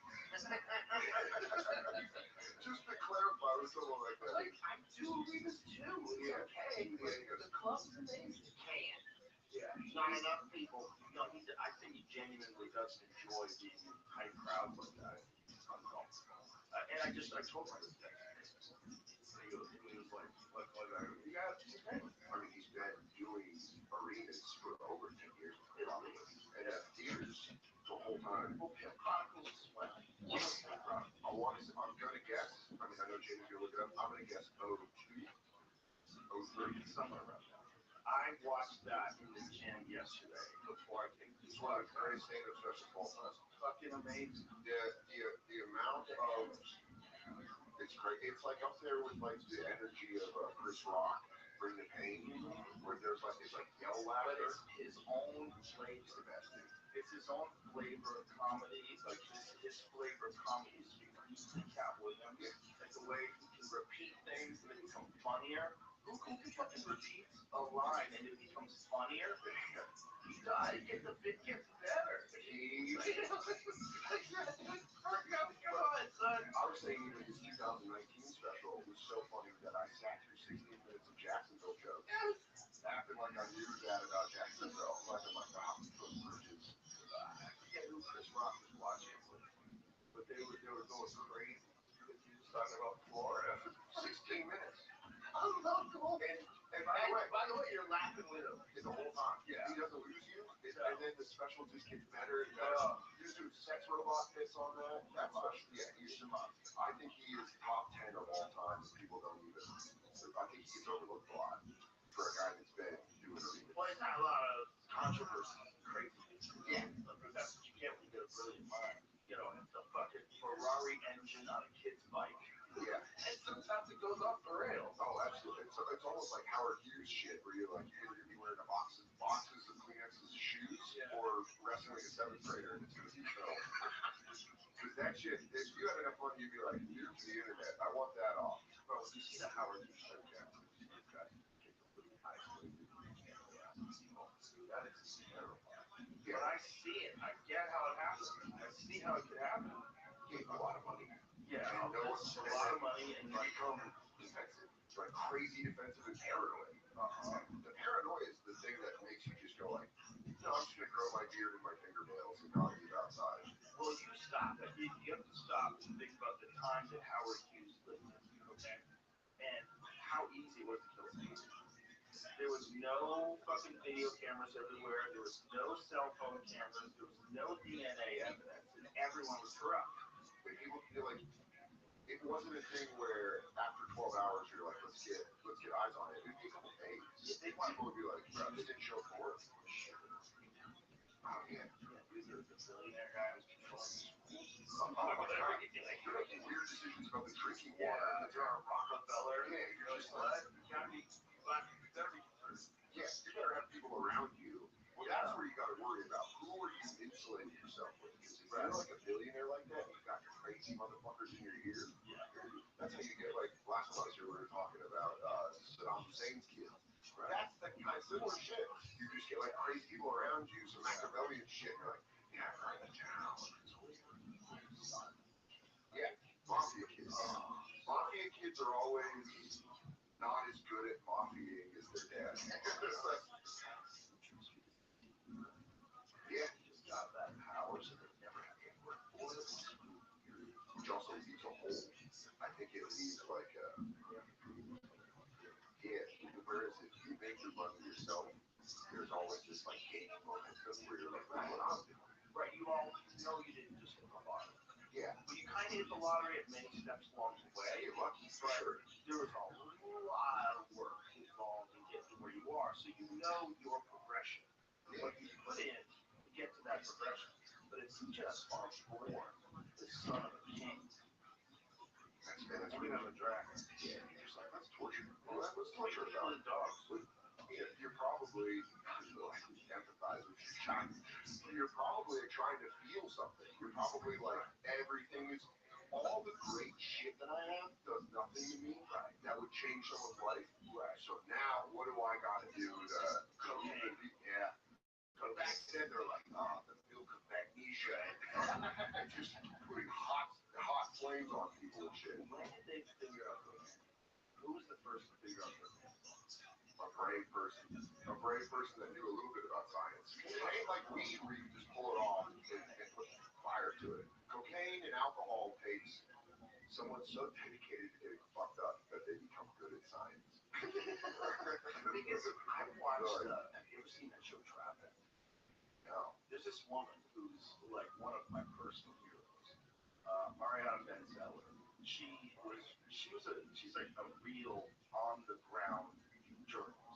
Goes to dangerous places. Yeah, the people that need to do ayahuasca to stop the PTSD. I don't know what she seems fine, which is great. All those war correspondents are all like, you're like, you need to probably go do something to erase everything you've seen. She was first on the show like 10 years ago because she exposed the fentanyl issue and the opioid issue in Florida, where they had those pill mills and they didn't have a database. Yeah. So you could go to they call them pain management centers. You would go there, you would talk to the doctor on the left side. The doctor would say, oh, you need pills. And you'd go to the right side, and you need pills. And that's all they have is pills. And then people would go to multiple ones, stockpile, get a big bag, and go to different doctors. You can go to many doctors. Yeah, they call that, what do they call it, doctor shopping? Or like going around and like, there's a word for it where they go doctor to doctor. Yeah, back then, you could do it because they didn't have a database. Oh, no, that's true. Everybody thought it was insane. It's a controlled substance, a highly addictive heroin that you take in pill form, and you don't someone have a like, database. yeah, this is like, I don't know, did you come by today? You go, no. Like, she did a whole documentary on it called The Oxycontin Express. That's right. Amazing. I'm gonna absolutely check that out. But she went to the fucking jungle of Colombia, where they made cocaine and filmed the whole process with the people making it, and then hiked out with them when they carried it on their backpacks through the jungle. Who does she talk to? Savannah. To also feel comfortable. You're like, at any moment, I'm in the jungle in Colombia. Right. Fucking dead. I just got my little recorder and I go, so do you like cocaine? And they're like, You can expose to your enemies roughly where this is. yeah. Roughly. You're gonna give away some information that can be used against you. I'll find those guys who are on that video. Yeah. I don't need, they have a mask on. I know what that is. That's Pedro. when I I know Pedro. Like if you had a fucking mask on and you were talking, I'd be like, that's Dan Soder. You have to do it. you guys like watch them around? You have to do it with all Cat Williams. Like, Yeah. while you're working on cocaine. I ain't giving away this cocaine. Ain't no one touching it, Pippin. Just the entire time you work in a coke factory. That's good.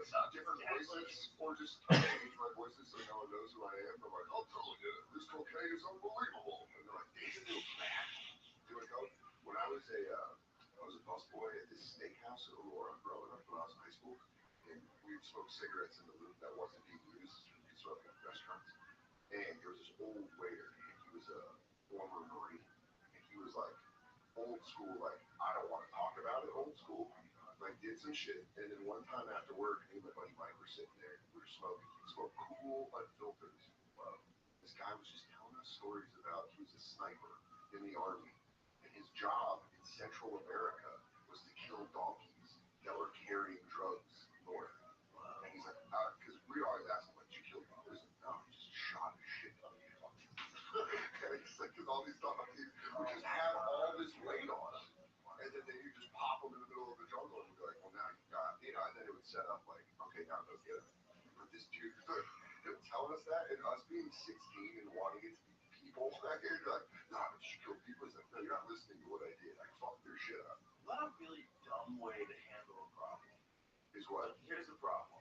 Some people think you shouldn't do cocaine. Yeah. So we're gonna lock everybody up who sells it. So the only people that are gonna sell it are the people that can get away with selling it in New Mexico. Yeah. And those people are going to be a super billionaire, powerful cartel, Like an army. an industry, an army, a well-funded army. Yeah. And they can walk here. Yeah. And that's because you don't want people over here to sell coke, even though people want to buy coke. Yeah, let it rip. I kind of feel like Let it that's rip. the only real answer. Like, don't do it. Don't do it. But if it was sold in America, it would be actual coke. Like, is it that hard to sell pure coke? I bet it would. I bet it would make a lot of people's lives better and a lot of people's lives worse.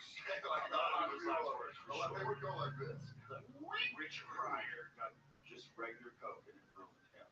Yeah, I mean, some say Hunter S. Thompson. Some say Hunter S. Thompson's writing. Yeah. No, I mean, all the old school Love gods. the way cocaine made him feel. Fucking duh. Also, and he's into psychology. Yeah. I bet there were some Freud talks that you're like, dude, I don't want to do this. And he's like, no, think about it. We're going to fuck your mom. And he goes, dude, Simon, we're on a lot of blow right It's now. like, dude, it's like 80s coke movies when you know they were writing and then making it when they're doing coke. Dude, some of those movies, like, what are you saying? I just probably not, maybe, but Electric 2, Electric Boogaloo, Breaking 2, Electric Boogaloo. I watched that in my hotel room the other thing, and I was like, this is great on coke. Because every scene just goes like, and then they're here, and then they're here, and then they're here, and everything's all right. My number one speculation is Showgirls. Yeah, Showgirls was written with a half-erect penis. that movie was written by a guy that's like, and then boobs come out. And that movie hit when I was in middle school, like right when jerking off started. And so it was a gold rush because you'd be like, it's a legitimate movie. It wasn't porn, right? Like, But she's topless. oh, dude, the sex scene in the pool is the dumbest shit where she goes like, She starts where she rocking around. looks possessed. It doesn't make any sense that anybody would be like, not lose their boner. Oh my god, she's having sex with the same person. Also, that would hurt having sex like that. You'd be like, hey, calm down. It was only NC-17, the first and to date only NC-17 film to be given a wide release mainstream theaters. I'm They telling you, made it. It was so dumb. that It's one of the dumbest movies ever. so But it's stupid. great. But it's great to watch. Hey, it's great jerk off. It's Well, all it's the same. just great to watch because it's so goofy. Like if you're with a bunch of buddies and you get high and watch Showgirls, you're gonna laugh. You're gonna laugh really. It's like Hinchcliffe, Gillis, Showgirls. Oh, yeah. We're having fun. I mean, all the dialogue, the choppy dialogue, it made Cinemax movies look better. Where you're like, man, we were really making fun of Shane and Tweed and all those Cinemax movies. And then you're like, it's actually much better than this. Better than Showgirls. But Showgirls themselves, they were like, Jesse Spano gets naked. I mean, I'm telling you, it timed out perfectly. I was young enough to watch Saved by the Bell and take it seriously. That by the time puberty hit and Showgirls happened, you're like, I was waiting for something like this. And you're like, wait, I think kids now get too quick. Way too quick. To sexualizing of like everything happens Well, so. boys are seeing porn the moment they get a phone. Yeah, The moment they get a phone. I wouldn't. You can't stop them. Yeah. They're too smart. My youngest, my middle daughter, she figured out how to. My wife put a password on the phone, Yeah. and so when she limit the use, she figured to record the screen and give my wife the phone. So my wife punches in the numbers, it's recording the screen. It's like velociraptors learning how to open doors. It's exactly like Fuck. she was 12. That is, they know so fast. That's so creepy. Yeah, You little raptor. yeah. Like imagine think that. Like, here, mom, here's my phone. Can you put it in? I really agree with you that limitations are important. I want to see the puppies. And Look at her screen time. It's 4 hours of TikTok. she goes around the corner and she looks and she's like, we got her. Well, they're little drug dealers. Yeah.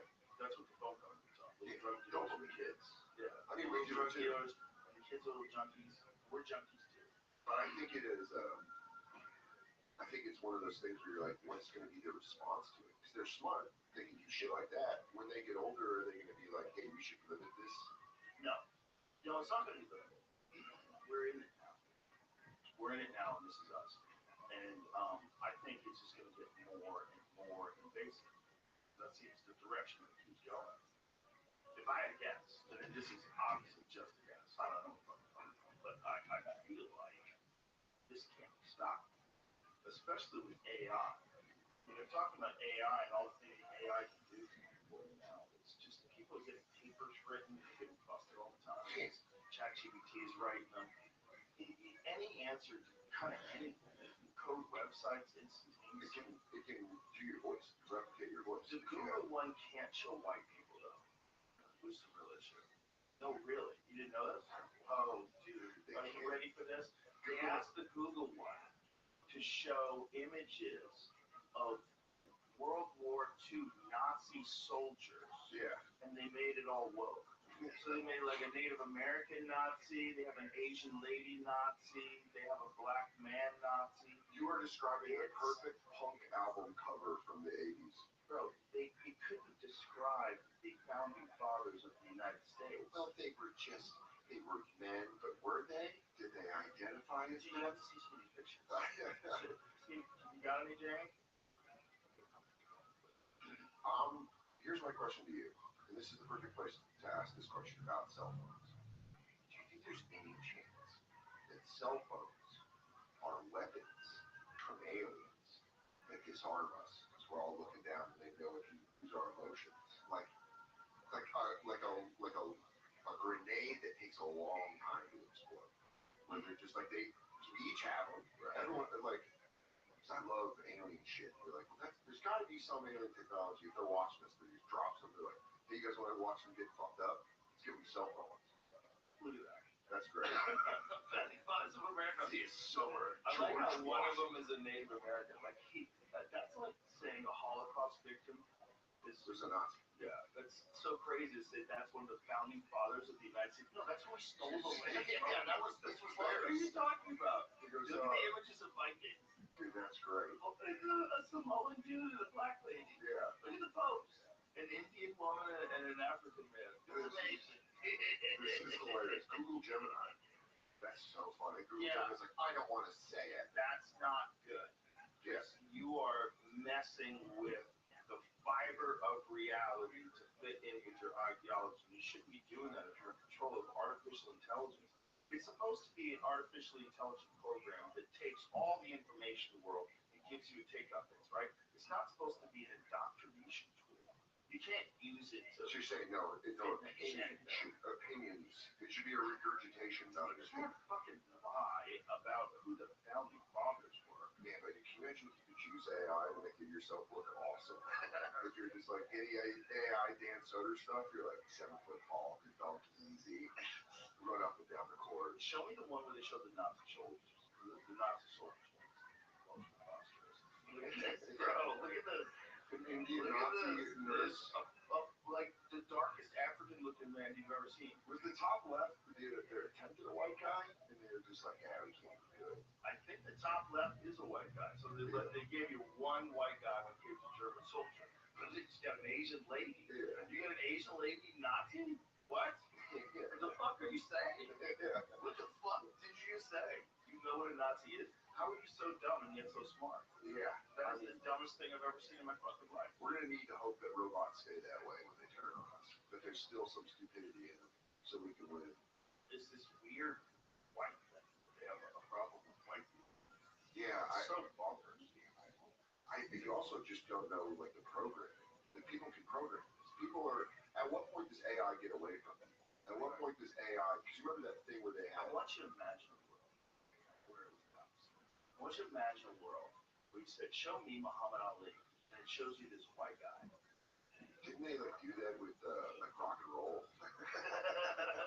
Where they're like, hey, black music, but it's a white guy. I'm sure that was the criticism of Elvis. Yeah, that he stole Yeah. rock and roll.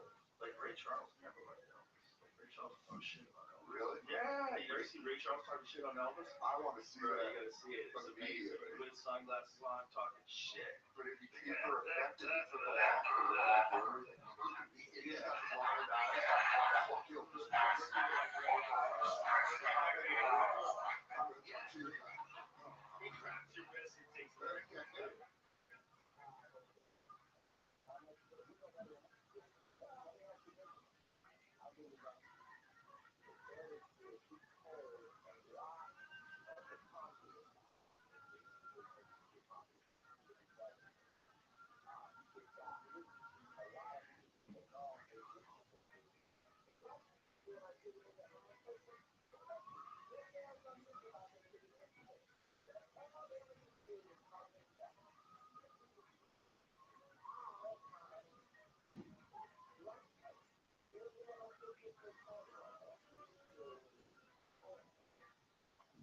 It's funny that everybody, Elvis a punk. everybody in entertainment has that where they go like, yeah, he did this, but also fucking let's stop sucking his dick. Anyone in entertainment has that exact muscle, that response muscle. Yeah. Like, so he's the king, and he's the fucking king. It might be off microphone, but everyone Cat Williams is off. Right, but in his case, this is a totally different time in history. You gotta think that was like, if you were a really good black artist, you actually could do that. Yeah. It wasn't like today. Yeah, Where they're these black artists are hugely successful. They're like, Back then, you were not going to make it. yeah. If they were gonna really promote this white guy. Oh yeah, a white guy walking up. Shit out of this white guy. Girls would scream and cry like this was That reaction, can I just say, that reaction always has been like, there's no way you can handle that. Someone scream crying the second they saw you. Well, he couldn't handle it either. Yeah. Look what happened to him. He went crazy. He just went full of Vegas. Living in Vegas full time and just doing fucking pain pills. Right next to Sauron. This is the whole it's just the eye of It's like an eye in the sky. Oh, and then they're giving you weird jumpsuits and you're learning karate. Oh, by the way, peanut butter and banana sandwiches, fried. They're good. Yeah. You know what's really good? Peanut butter. Yeah. Peanut butter and bacon. I've been running back peanut butter and honey recently. Is it true Elvis died on the toilet? That's what they say, but that's just a root thing that I would say too. Yeah. He's pumped. That was the end of the cut off. I already got on the toilet. And then she gets around like that. Elvis is probably still alive. Actually, probably not. Do you think Elvis did the fake death? No, he's dead as fuck. Yeah, he's dead as fuck. He can't do pills forever. Yeah. But what a way at the end. I mean, there's a moment there where you were flying high, and then you got to be like, well, you either got to wrap it up or just be like, this is clear. There are so many of these concerts where you got pain sweat. Okay. Like just pill sweat. Oh, there's dumping. Pill sweat. Just dumping sweat. Elvis Presley autopsy explains grotesque illness that caused him to die on toilet. He's 43. No That's way. What isn't that one of the things that happens when people take like Vicodin? Opiates, they usually have a hard time shitting on. Yeah, he was high fat, unhealthy diet. He lived on the hill. So suffered from chronic constipation. Okay, doctors, due to his high-fat, unhealthy diet. What about due to his pills? Yeah. I know, but that should be at the top. Like, that's probably why he's constipated for 5 months. The unhealthy diet people shit like racehorses. They shit everywhere. Yeah. Yeah. He must have been, the amount of pills he was on that was stopping the shit and then making it jammed in him for 4 months. So, the rock sticker, anyway, I don't know, suffered from chronic constipation. The post-mortem examination found he had a 4-month-old compacted stool sitting in his bowel. Oh my Can we God. talk about what came out? But imagine how much that dude was eating in 4 months worth of food. And peeler sandwiches. He didn't shit for 4 months. They just packed it in. How could you not shit for 4 months? Because my initial thought is, this is just isn't challenge. What? Ari would go weeks. I got constipated 2 years ago. It was one of the most terrified I've ever been in my life. Scary. For 2 weeks, I couldn't. 2.5 weeks, I couldn't shit. But you're also, you let go and you have the food, but it just doesn't show up. Just, dude, it was after I got, pulled out. Oh, yeah. My friend Larry, shout out to Larry. Yeah. I used to work with him on Fear Factor. Yeah, he had to get poop pulled out of his car. The story, every time we tell a story, I literally couldn't. I was laughing so hard I couldn't fucking breathe. He's funny, isn't he? He's telling the story. And it got to the point where it was hard, so they had to go in there and like break it up, like dynamite it out. They had to use tools. Like they had to just chip away at the cement shit that was stuck at the fucking base of his butthole. Dude, there was a moment where I was in Rochester, working a weekend, coming across the Great Boat. Didn't shit all weekend. Saturday, I was like emotionally going through it, and I had suppositories, and I was like, do a suppository. I was like, just do it. Just do it. And it didn't work. And I was like, it was one of those moments where you go, why did you forsake me, God? I was like, dude, nothing. And then after the weekend, I went back to New York, and my doctor was like, just drink Miralax. Just keep drinking Miralax. Fuck what it says. Every time you think about it, have a couple Miralax. And so I was just a ticking time bomb. Oh my God. I was a ticking time bomb. On stage like that? Dude, I had it. And I was like, I had to go. And so I get through the weekend fine. But the second I got back to New York, the next morning I woke up and was like, walking around in my apartment, and all the adrenaline was gone from like the past 2 weeks. I sat down and took the most glorious shit. I took like a Jeff Daniels double dumber. My legs were fucking. It was unbelievable. It was almost worth the constipation for that dumb. Why is it so satisfying to feel the giant shit? Dude, it just dropping out of you. You're like, oh, it was really big. Yeah, oh my God, when it snakes out. Yeah, I have to stop myself to yell to my fiance. Because I like, there's times where I'm like, someone's got to see this. Ari would send me pictures. Oh, yeah, I mean, Ari will box up his food like he did when he gave Jay a box of poop on stage. He said it was an event album. And he just shit in a box and gave it to the fucking. He opened it in front of the crowd. Oh my God. Everybody's like, it cleared the room. It was at the old Creek in the Queens downstairs. It cleared the entire fucking room. And all I was like, that smells horrible. He's the best. Ari is one of those people where you're like, and now you see he went viral with that sweet story about what he did for his girlfriend. I did see that. I didn't read it though. It's just, you know, we both know Ari the person. We both know the very good side, a sweet man. He's a mensch. He's one of my favorite people. Yeah. I love him. He is truly a mensch. He's a great guy. He united New York and LA comedy. Single-handedly. But he went over there with the attitude that we all had at the store.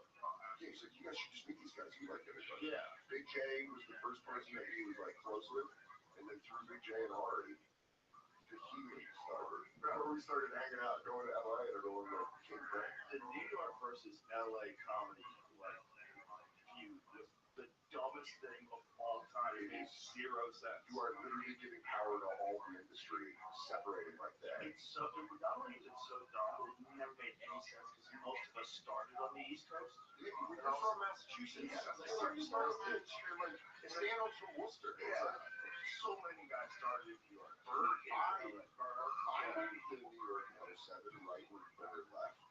And so it felt like ridiculous that people were like, LA comics are like, Bird's like, Yeah.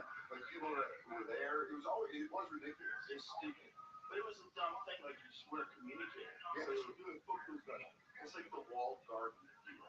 Like you come to the store, there'd be all the cliques and you know who to hang out with, you know. It's all high school. It's always high school. High school just keeps repeating itself throughout your life. But you can have a cool group of friends in high school. Yeah. You know, and that's what I try to cultivate. Yeah. Just people you want to hang with. Cool group of friends. I figured out a long time ago on the road, and I was trying to explain this. It's better to make less money on the road and then pay a guy who's good to open for you. Absolutely. And pay for his airfare and those sorts of stuff. So you'll make less money, but you'll have more fun. You have to have more fun. Fun is the whole thing. I'll add to that. I like bringing my friends who I like to watch because then I get to watch the show. Yes. I watch them in the middle and I go like, this is so fun. Yes. And you get to go on laughing. Yeah, like You're already laughing. Dan St. Germain's one of my best friends, and he's a hilarious comic. I bring him on the road, and he just does little stuff that I'm just like, dude, that's so fucking funny. He'll get off stage, I'm like, that line is so funny. And like, oh, thanks. When we filmed, because put out my special on YouTube Friday, March 1st. When we filmed that, I brought him because I was like, let's just keep this like a weekend. We're just gonna film this like this is because I was just on the road. Yeah. And I was like, let's just film a show at a club that I love, Portland, Union. We'll just film it like it always is, and I get to bring my friend, and then it's just like a hang. Yeah. It's like a fun hang that doesn't feel. Because when we do special tapings, they can feel like everyone's like, are you gonna do it? Right. Is it gonna be good? And you got like your managers there randomly. Yes. And it just doesn't feel like a show. Right. Filming it at Portland, Union in Saint Germain and having like people around and just friends come through, and it's just a show. It was like, oh, and then I'm like, I'm just gonna put this up on YouTube for free, and this is great. And this is exactly what I do on the road. And it was like a fun fucking hang. And I think the club shows represent like a more intimate thing, which is what you're doing at home anyway. If you're sitting here living. Yeah. I think there's a disconnect. Like you watch, like I've seen some guys do arena specials, Which is nuts. which is nuts. It's They're great. Listen, arena shows are great. Arena shows are fucking. I went and saw Nate at fucking State Farm in Atlanta. I'm not saying arena shows aren't fun. I love But here's the point I'm making is I went and saw Nate, and live, it was an experience. It was like watching one man in front of all those people just murder my friend. Just be like, buddy, my wife, the man. Just like sending out waves. That's so It's like minimal exertion, but maximal reward with the punchlines. If we were in the 40s, he would have had so many. He would have been a Hall of Fame sniper in the Army. Just how calm he would have been. He would have been like 7 degrees left. That's a great description. Nate would be like, 7 degrees right. I've never seen someone more calmly kill. It's incredible. Yeah. It's incredible. By the way he kills, his bits are stuff that it's so organic from who he is. Yeah.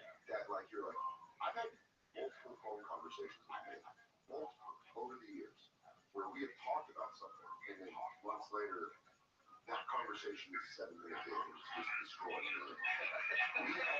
We all used to hang in New York, like around 07, 08 at Stand Up New York, when Patrice's manager Wayne Rada was booking it. So it was like Patrice was there, Attell, Big J, and then Nate. All these guys that I met, specifically Louis J. Gomez and all them, are all from this time period. So you would have weird hangs like me, Louis, and Nate. Nate had a bit that he did on Tony about his friend trying to fight staff members at McDonald's because he took a bite out of his burger. That was Nate Lewis and I. He took a bite out of Lewis's hamburger and wrapped it back up. And this psycho came back in and was like, What's going on, Pimp? How you doing, baby?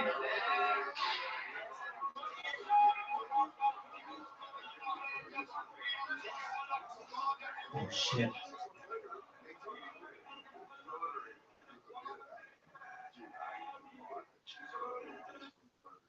Okay. That is an act of war. It's not your friend, it's an act of war. I was driving home from training, and one of the bad guys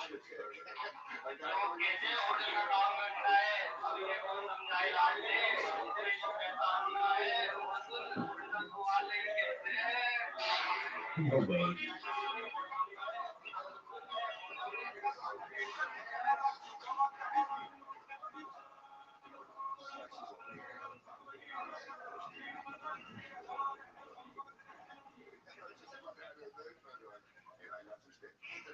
That's always the way to do it. When you're that poor, you're like, I'll eat around it. Yeah. I was so hungry. But it is a bummer. And I didn't know what to do. I did that check on the towel and someone took a bite out of it. Or I have to get one. Because I'm saying, you're the wrong guy. Pick me, just smoke the bowl. Go and karate kick people? Yes. Yes. I wasn't that type of guy. Dude, you'd be like shown up in the last dragon. You'll fuck up. When I say who will eat my bird, They could pick a guy who just found out that his wife's been fucking his best friend and she stole $100,000 from his bank account. His boss just fired him. And then he is eating a fucking rage. Now he gets a cheeseburger and it's got a bite taken out of it. And it's like, oh, okay, motherfucker. And then you pull in with that cheeseburger and just start laying people out. Yeah, you're describing out there. You're describing what's going to happen to all these YouTubers.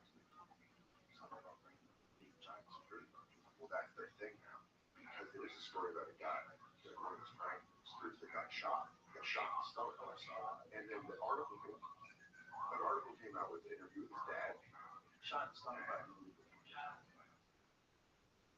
Yeah, but still a prank. That You got me is thinking of so quick to pull guns. I mean, where's he from? Fuck around, but I mean, he ran from something. You know that guy ran from something more dangerous than him. Yeah, maybe jail. I mean, yeah, there's like some guys, some of these people you're like, you don't want to fuck. It's again the wrong guy. You pick the wrong guy. Yeah, you did the wrong You pick the wrong guy. Try to fucking pull his pants out. shot him. They were old pranks because this is covered waves. There was like in the Vine days, people were doing pranks. Yes. And they were enhancing like black leagues, just walking up and enhancing black guys like in the hood and being like, and the second they would like get swarmed on, they're like, I got you, right? And there's one where a guy does it and you hear that gun hit the street and that prankster's like, and the guy like picks up the gun and you're like, dude, what did you? You get it. Could have been dead. And by the way, the security guards are just gonna make it worse. Because then you're gonna get a guy, maybe you have a guy that can fucking handle himself, and he's not scared of your security. And now there's two people scared. Exactly. Yeah. And you're like, dude, All that's, the crazy numbers. What people would do for intentions. but that's alien detailing weaponry. You might be on something. They're coming from under the sea, and they're giving us weapons. I'm all about USOs now, dude. Undersea. It's unidentified submersible objects. That's where they are, dude. Yeah. They're at the floor of the Captain. Yeah. We were talking about sonar. That just touched my heart where I'm like, Yeah. you don't have to say crazy lyrics. Is this correct or incorrect? I love that. We were talking about space, about how we know more about space than we do about the ocean, which is true. And he was saying that those underwater listening devices were most likely so that they could hear the UFOs. Dude, because if they're really are magic, here's the thing that if they know about it, fuck you should tell us. But here's what I think. The theory I heard about, I listened to an episode of the last podcast on the left that talking about USOs, and I got super into it because I was high enough. You know, when the song hits correctly, sometimes the podcast will do that. And I was listening to the last podcast on one and it hit where I go like, it unlocked because they have this theory that they talked about that the millions of years it took us to crawl out of the water and evolve into fucking, you know, whatever we are, like monkeys and the Neanderthals and humans, all that millions of years, there were things under the ocean evolving for millions of years with technology and stuff, and we're just on the roof. yeah, the problem is we've never seen anything other than us that manipulates the environment. The intelligent things that we found in the ocean were real.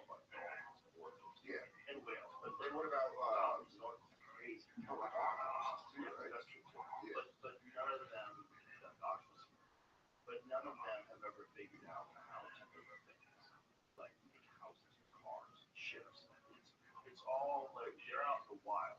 There's no houses. I used to do a bit about how Canada's really because there's no doors. Like there's no doors. No matter what, it's just fucking sharks and crabs and no doors. Yeah. And everywhere you look, everything is eating everything. It's literal murder soup because they all eat each other. It's a ladder of eating. Yeah. Just everything goes up. And it's and at the top you have killer whales that are eating whales. They eat everything. But what if we're missing something? What if we don't see it? What if we are too stupid? What if we're just like rock monkeys? And they're just like, they can't see down here. These guys have no fucking clue. You know when you're in a tinted car and someone's like looking in the window and you're looking at them like these fucking idiots that you can see them. What if that's us with the aliens in the water? What if we're like looking down there in the water and now these fucking idiots? Even when they come down here, they can't see shit. That's possible. It's possible that they also Yeah. we're really close to being able to do that kind of stuff. They figured out how to like project what's behind things on screens, so you can like have theoretically have a vehicle that as it's moving through an environment, it's projecting what's there. That's predator shit. Yeah, like literally, that's a concept that they're working on. They're working on for aircrafts. They're working on it for vehicles. Terrifying. Yeah, That's so terrifying. and that's just step one. Step two would be do something that alters reality around the thing so it's invisible. Yeah. It So that's why. So you go to the ocean, and we're like down there, and we're so limited because we can't breathe down there. So we're limited. We're in like submarines, or we have robots. And it's just like us. It's just like a fucking ring. Every footage under the sea looks like a ring doorbell, where it's just like, and we don't know what the fuck. They can be behind it like these idiots. there's so little of it that we can explore. There's only like 10% of the ocean floor that we can explore. 10%. That's so crazy. 10%. And then the thing that they always see UFOs or USOs over water is like the high frequency that they see them, and then they just fucking just down in there, and they're like, follow me, bitch. And we're like, we can't, space or the ocean, you can't breathe down there. There's a limited amount of room we can move around in. Just the idea of something being here the whole time is so crazy. Yeah. And then, but us being what's comforting is, we're all so stupid we don't see it.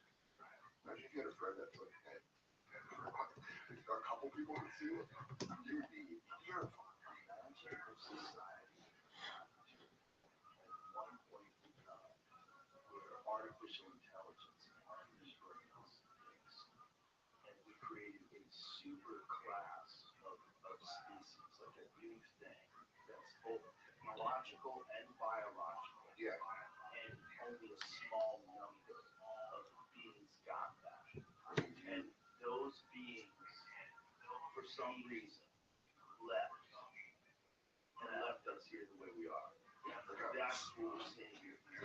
Those are humans that went down the road that we're going down right now. And they were like, we're going to get out of here. Yeah, and then maybe there was like all the disasters that happened, like the Younger Dryas impact, the asteroids hit, all that stuff, the level society that they escaped their interdimensional You feel like we're going to get the fuck out of here. It's like leaving a house. It's like, I don't care about the house. Yeah, somewhere else. They don't need food anymore.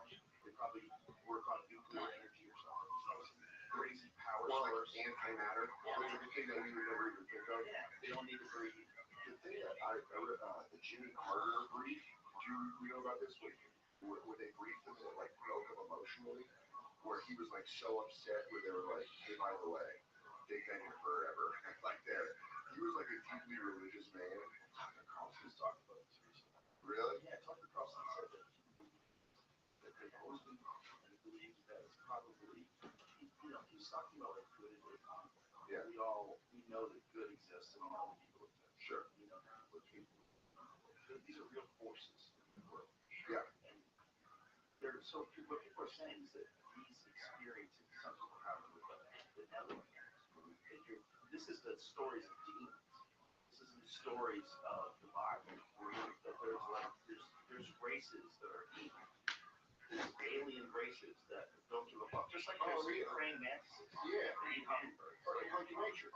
Just because they're super There are creatures that are aggressive, that are smart like a hyena, and then there's like animals that are aggressive and just powerful like lions. Like Think about us, the smartest animal on the planet that we know of. What do we do to chickens? fuck 'em. No, those chickens. I go, no, you don't fuck. Oh, fuck. Yeah, this is what I'm rolling around. I was like, you know, like fuck chickens, dude. I don't know. I didn't think you were gonna think me like that. But yeah, there could be the idea of benevolent aliens, of like the idea that there are aliens that are good and aliens that are bad scares me so much more. It's just like, please leave me alone. And like good ones. They all out of it. I mean, but imagine like if something super intelligent, but in a more balanced environment. Like instead of the way humans are so much more intelligent than anything else. Yeah. What if there was other shit around that was pretty close to us? So you're saying like, what if the food chain, the gap wasn't as big between one and two? Right. Would we That ever? would be a lot nicer, Joey. Right. But would we ever get to this point? That's the thing. I think if it did, it would be a slower roll. Way slower. But I also believe that community and empathy would be higher if we had Less of us. more of a threat. If there was like, I tried this as a bit, but it never worked. If dolphins had legs, like if they just came out because they rage. I think that like if dolphins came out and just on land, and you'd be like, because they're all muscle, so they just fuck our shit up. Yeah, a dolphin that could breathe, and then yeah, we're absolutely fucked. Imagine But if we were maybe- so pro dolphin, And they're like, what were you wearing? you know, they rape your dog, They rape everything. Fuck, they rape your car. Yeah, I got super intelligent and just fuck everything they find. so my Altima got fucked by a dolphin every leg forward. Your emus lay down in the fucking garage. They're just like a tornado of rape. It's just coming through and fucking the town up. They also commit infanticide. What's that? They kill babies. So So don't. those I don't Chinese think they call it anti-natal laws. infanticide. What do they call it? Infanticide is like large-scale killing of children. I don't know exactly that. But I think what they do is when female dolphins have babies, apparently they won't breed for a long period of time while they're raising that baby. Sure, they're being good moms. And what male dolphins will do if they have not had sex with female dolphins, they'll kill the babies. To fuck the mom. Force the mom into breeding, force her back into estrus. That's So trailer trash the shit. strategy of the female dolphin is important to have sex with as many male dolphins around her as she can, so that no one knows who's the baby. Yeah, so everyone's like, that might be my kid. Exactly. Jeez. Wait, that's like Reports of infanticide, gestation trip, it quadrupled in the past decade. And now infanticide has now been documented in 6 species of toothed whale, including multiple populations of common bottlenose dolphins. Yeah. So if you're a grown dolphin, you made it through a lot. You made it through a lot. You made it through a lot of dolphins wanting to fuck your mom while you were a kid. I agree. Make a house. The world is rough. Do you know how different I would have been? I was raised by a single mom with David. If all those guys had to kill me to fuck my mom, do you know how dangerous I would be right now? I'd be over. I'd just be over. Yeah, absolutely. I would also, I was a little sweetie pie. I was in the Kevin McAllis there. I'm not setting home alone traps. I would have gotten rolled. Dennis, I'll tell you the guy's name. He would have been, who's the first guy my mom dated after my dad? Dennis would have killed me. Yeah, because he would have been like, well, yeah, you're not going to fuck with this kid around. Just coming up 100 piano wire. I think we're calling it 6 years. That comes out exactly how old I was. I was maybe 5 when my mom started dating. It's so funny to think about them. I have to be like, my mom's like, we're going on a date. Okay, but it's like, how old is it? Yeah, just tricks. Do tricks. I went to the Atlanta aquarium, the great aquarium, the great painting job. Went to the dolphin visit, and I thought it was funny because the dolphin trainers are also scientists. Because they have to dance. It's like the weirdest thing. They're like, they know all this stuff about dolphins, but then they're like, hey, do a little routine, feed them a fish. And you're like, how disrespected as human society is that they're like, and fucking throw her out a little bit. Shut her, and making these incredibly intelligent, wild beasts of the sea do these dance. I'm surprised they don't snap all the time. Yeah. Do they kill a lot of traders? Killer whales do. They kill. Yeah, that's when There they was bring one them down. they kept using because they're so male killer whale. So he killed someone and they kept him around. Who's the guy that's next up on that? Who's the guy that they're like, I think they sold him to a yeah, because no one working there will be like, yeah. Whatever happened with that one? There was one at SeaWorld. So for the four fatal attacks by orcas in captivity, Tillicum was involved in 3. and he's He the, killed 3 people. he's one from Blackfish, right? Yeah, he killed 3 people. Yeah, he's got 3 bodies on him. Why wasn't Tillicum put down? Brancho's family and animal rights activists say they do not want to see Tillicum killed. Branchow's sister Diane Gross told the Associated Press that the trainer loved the animals like they were her children and would not want anything done to that whale, even though it killed him. Yeah. Get over it, lady. The thing's murdering people. Yeah, just killed these kids. And you're the family members of one of those You people. want that whale killed? Well, first of all, you should really let it go. You're holding it in captivity against its will, and it's a super intelligent behemoth of the sea. Damn, it went down with that. So where did they take it? They moved it somewhere after it killed 3 people? Just Imagine working at that fucking place. And you go, who do we This get? is the killer whale that's killed 3 people. We got Tilly.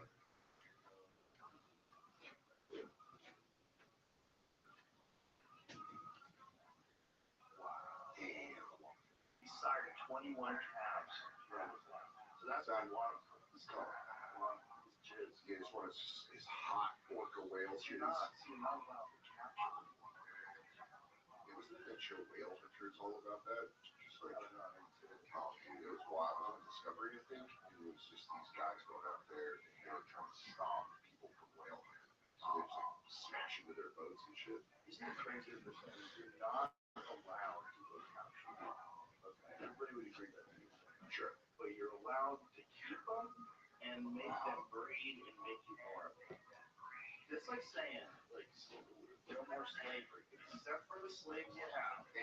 And you can have kids with them, and those count. But no new slaves. But no, you can't That's almost buy. insane. You can't go buy a new one. But you can keep the one you have right now and force it to breed. Like, if they are as intelligent as us, Yeah. but they just can't manipulate their environment. It's very similar. It's not a human being, obviously, so we don't respect it and treat it the same way as we treat ourselves. Sure. Imagine the Russian in the same role. That would be insane. If there was a human being that had to live in a swimming pool and do tricks and feed it, like, they're just smart as a human being. You go insane. They don't know how smart they are. They really don't know. So you think they just feel crazy the whole time? They're just like, 100%. Out of their fucking mind. Out of their fucking how do mind. I think it's And you're trapped in a swimming pool. Like, where's the ocean? But it'd just be like us in a room, like a pretty big room that we could run around in. Some of them are born in captivity.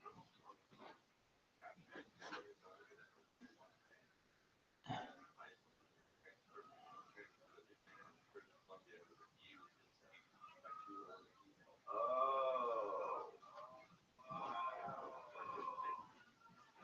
That is crazy. Like, get out of here. And he's like, can I go to the medical period? Yeah. Trainers have to keep them in the other physical protection. So it's probably isolated, just like a person who's a serial killer. Yeah.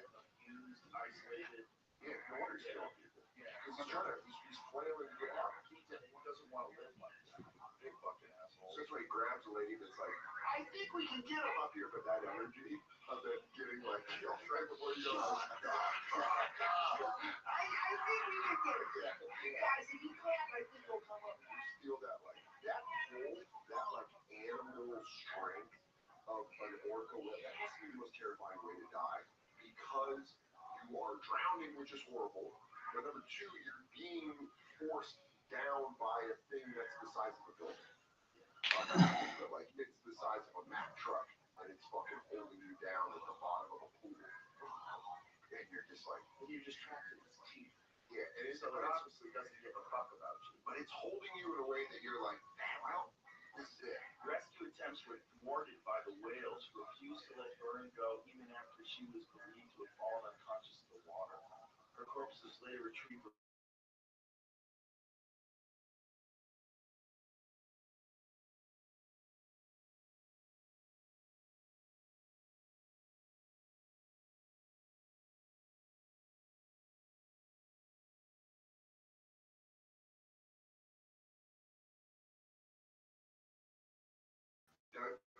Also, was she the head trainer?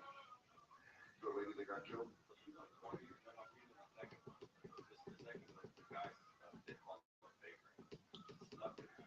Which, by the way, Until who killed him? by the way, Well, that's not him. you're sneaking, dude. That is the Ace Ventura moment where he's like, you're snowflake, you're snowflake. See, now all of a sudden I'm on Tilton's side. That guy, fuck you. That's on you. That's it. But I'm on Tilton's side, but what do you do? Why are we still allowed? It's so crazy that after, anybody's watched that movie, what is it called? Oh, Blackfish? I thought you were saying Free Willy. I was gonna go, I know. Soundtrack. Blackfish, or watch any of the documentaries. Any of the two videos you can see about organs and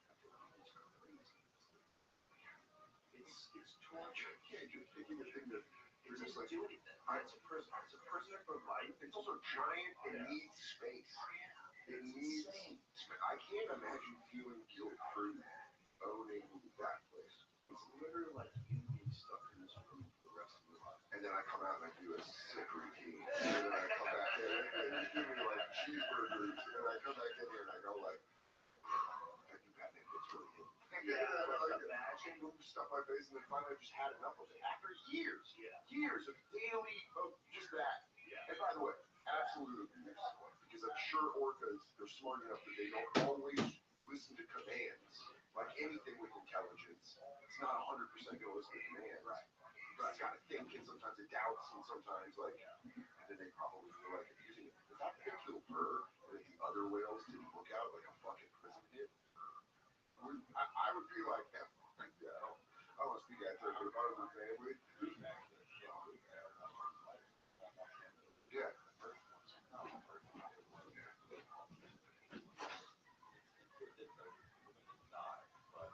Which she bit the legs and hips of Annette Eckes, SeaWorld employee who was told to ride her as part of a film publicity event. Shamu refused to release the woman until other workers came to the rescue and pried the orca's jaws apart with a pole.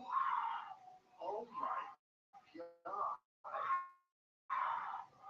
Oh my god.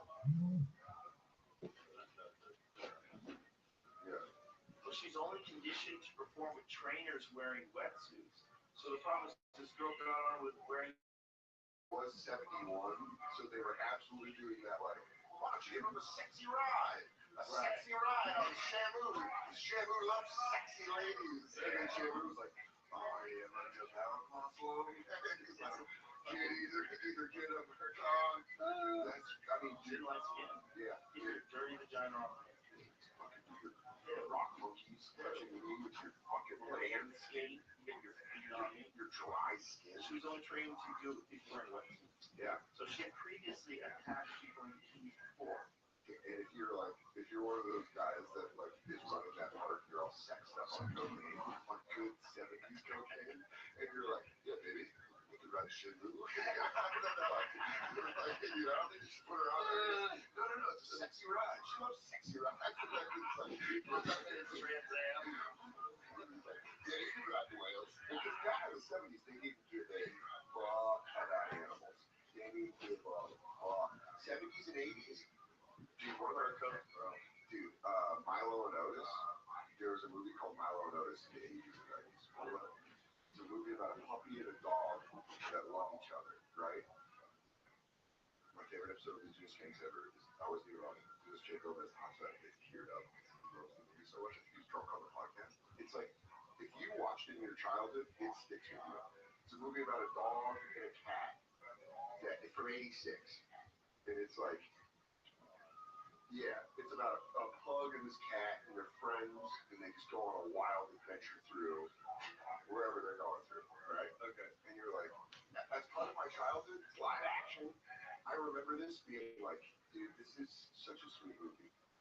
up the animal abuse that occurred on this movie, and I can't even watch this because it upsets me knowing I think you can look it up. There was a scene involving a cat where they killed like 12 of them to get this scene done.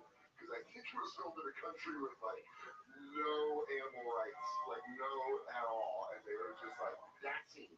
That was the scene where the cat, I think they lost like a bunch of cats. Oh, there was a scene where they had to make him walk with a limp and they were just breaking his leg. Oh. That's what I mean. You read about it, you're like, once they did that episode on Skanks, and then I read about it because I was listening to the episode playing video games, and I was like, I gotta look this up. It fucked me up. I like can't. It's the animal welfare allegations. Yeah. Okay. Yeah. They probably aren't going into the details. You can find the details online. But they were like, you see it, you're like, oh, look at that. An animal and cat friends. If you ran like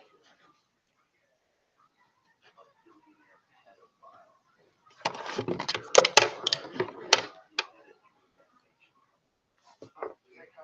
Well, the Nickelodeon. That guy got busted. That guy, Jane, this guy is Nickelodeon. He was like, show class. Yeah, this guy his name's Dan something. And he was higher up. And it turned out that he was just like, wow, pictures. Dude, his food, his house, this guy, yeah, this guy, his food, his house. And it was accused of having like a crazy book bag. You know, crazy book bag? Yeah,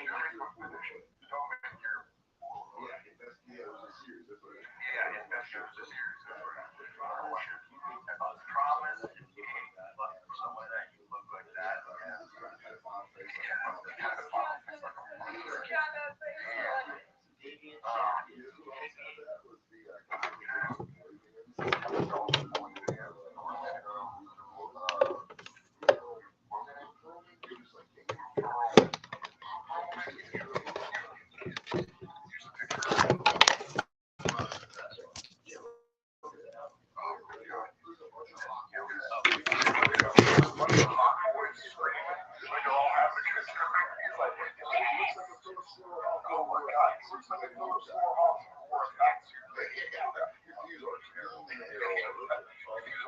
Jimmy Savile was like,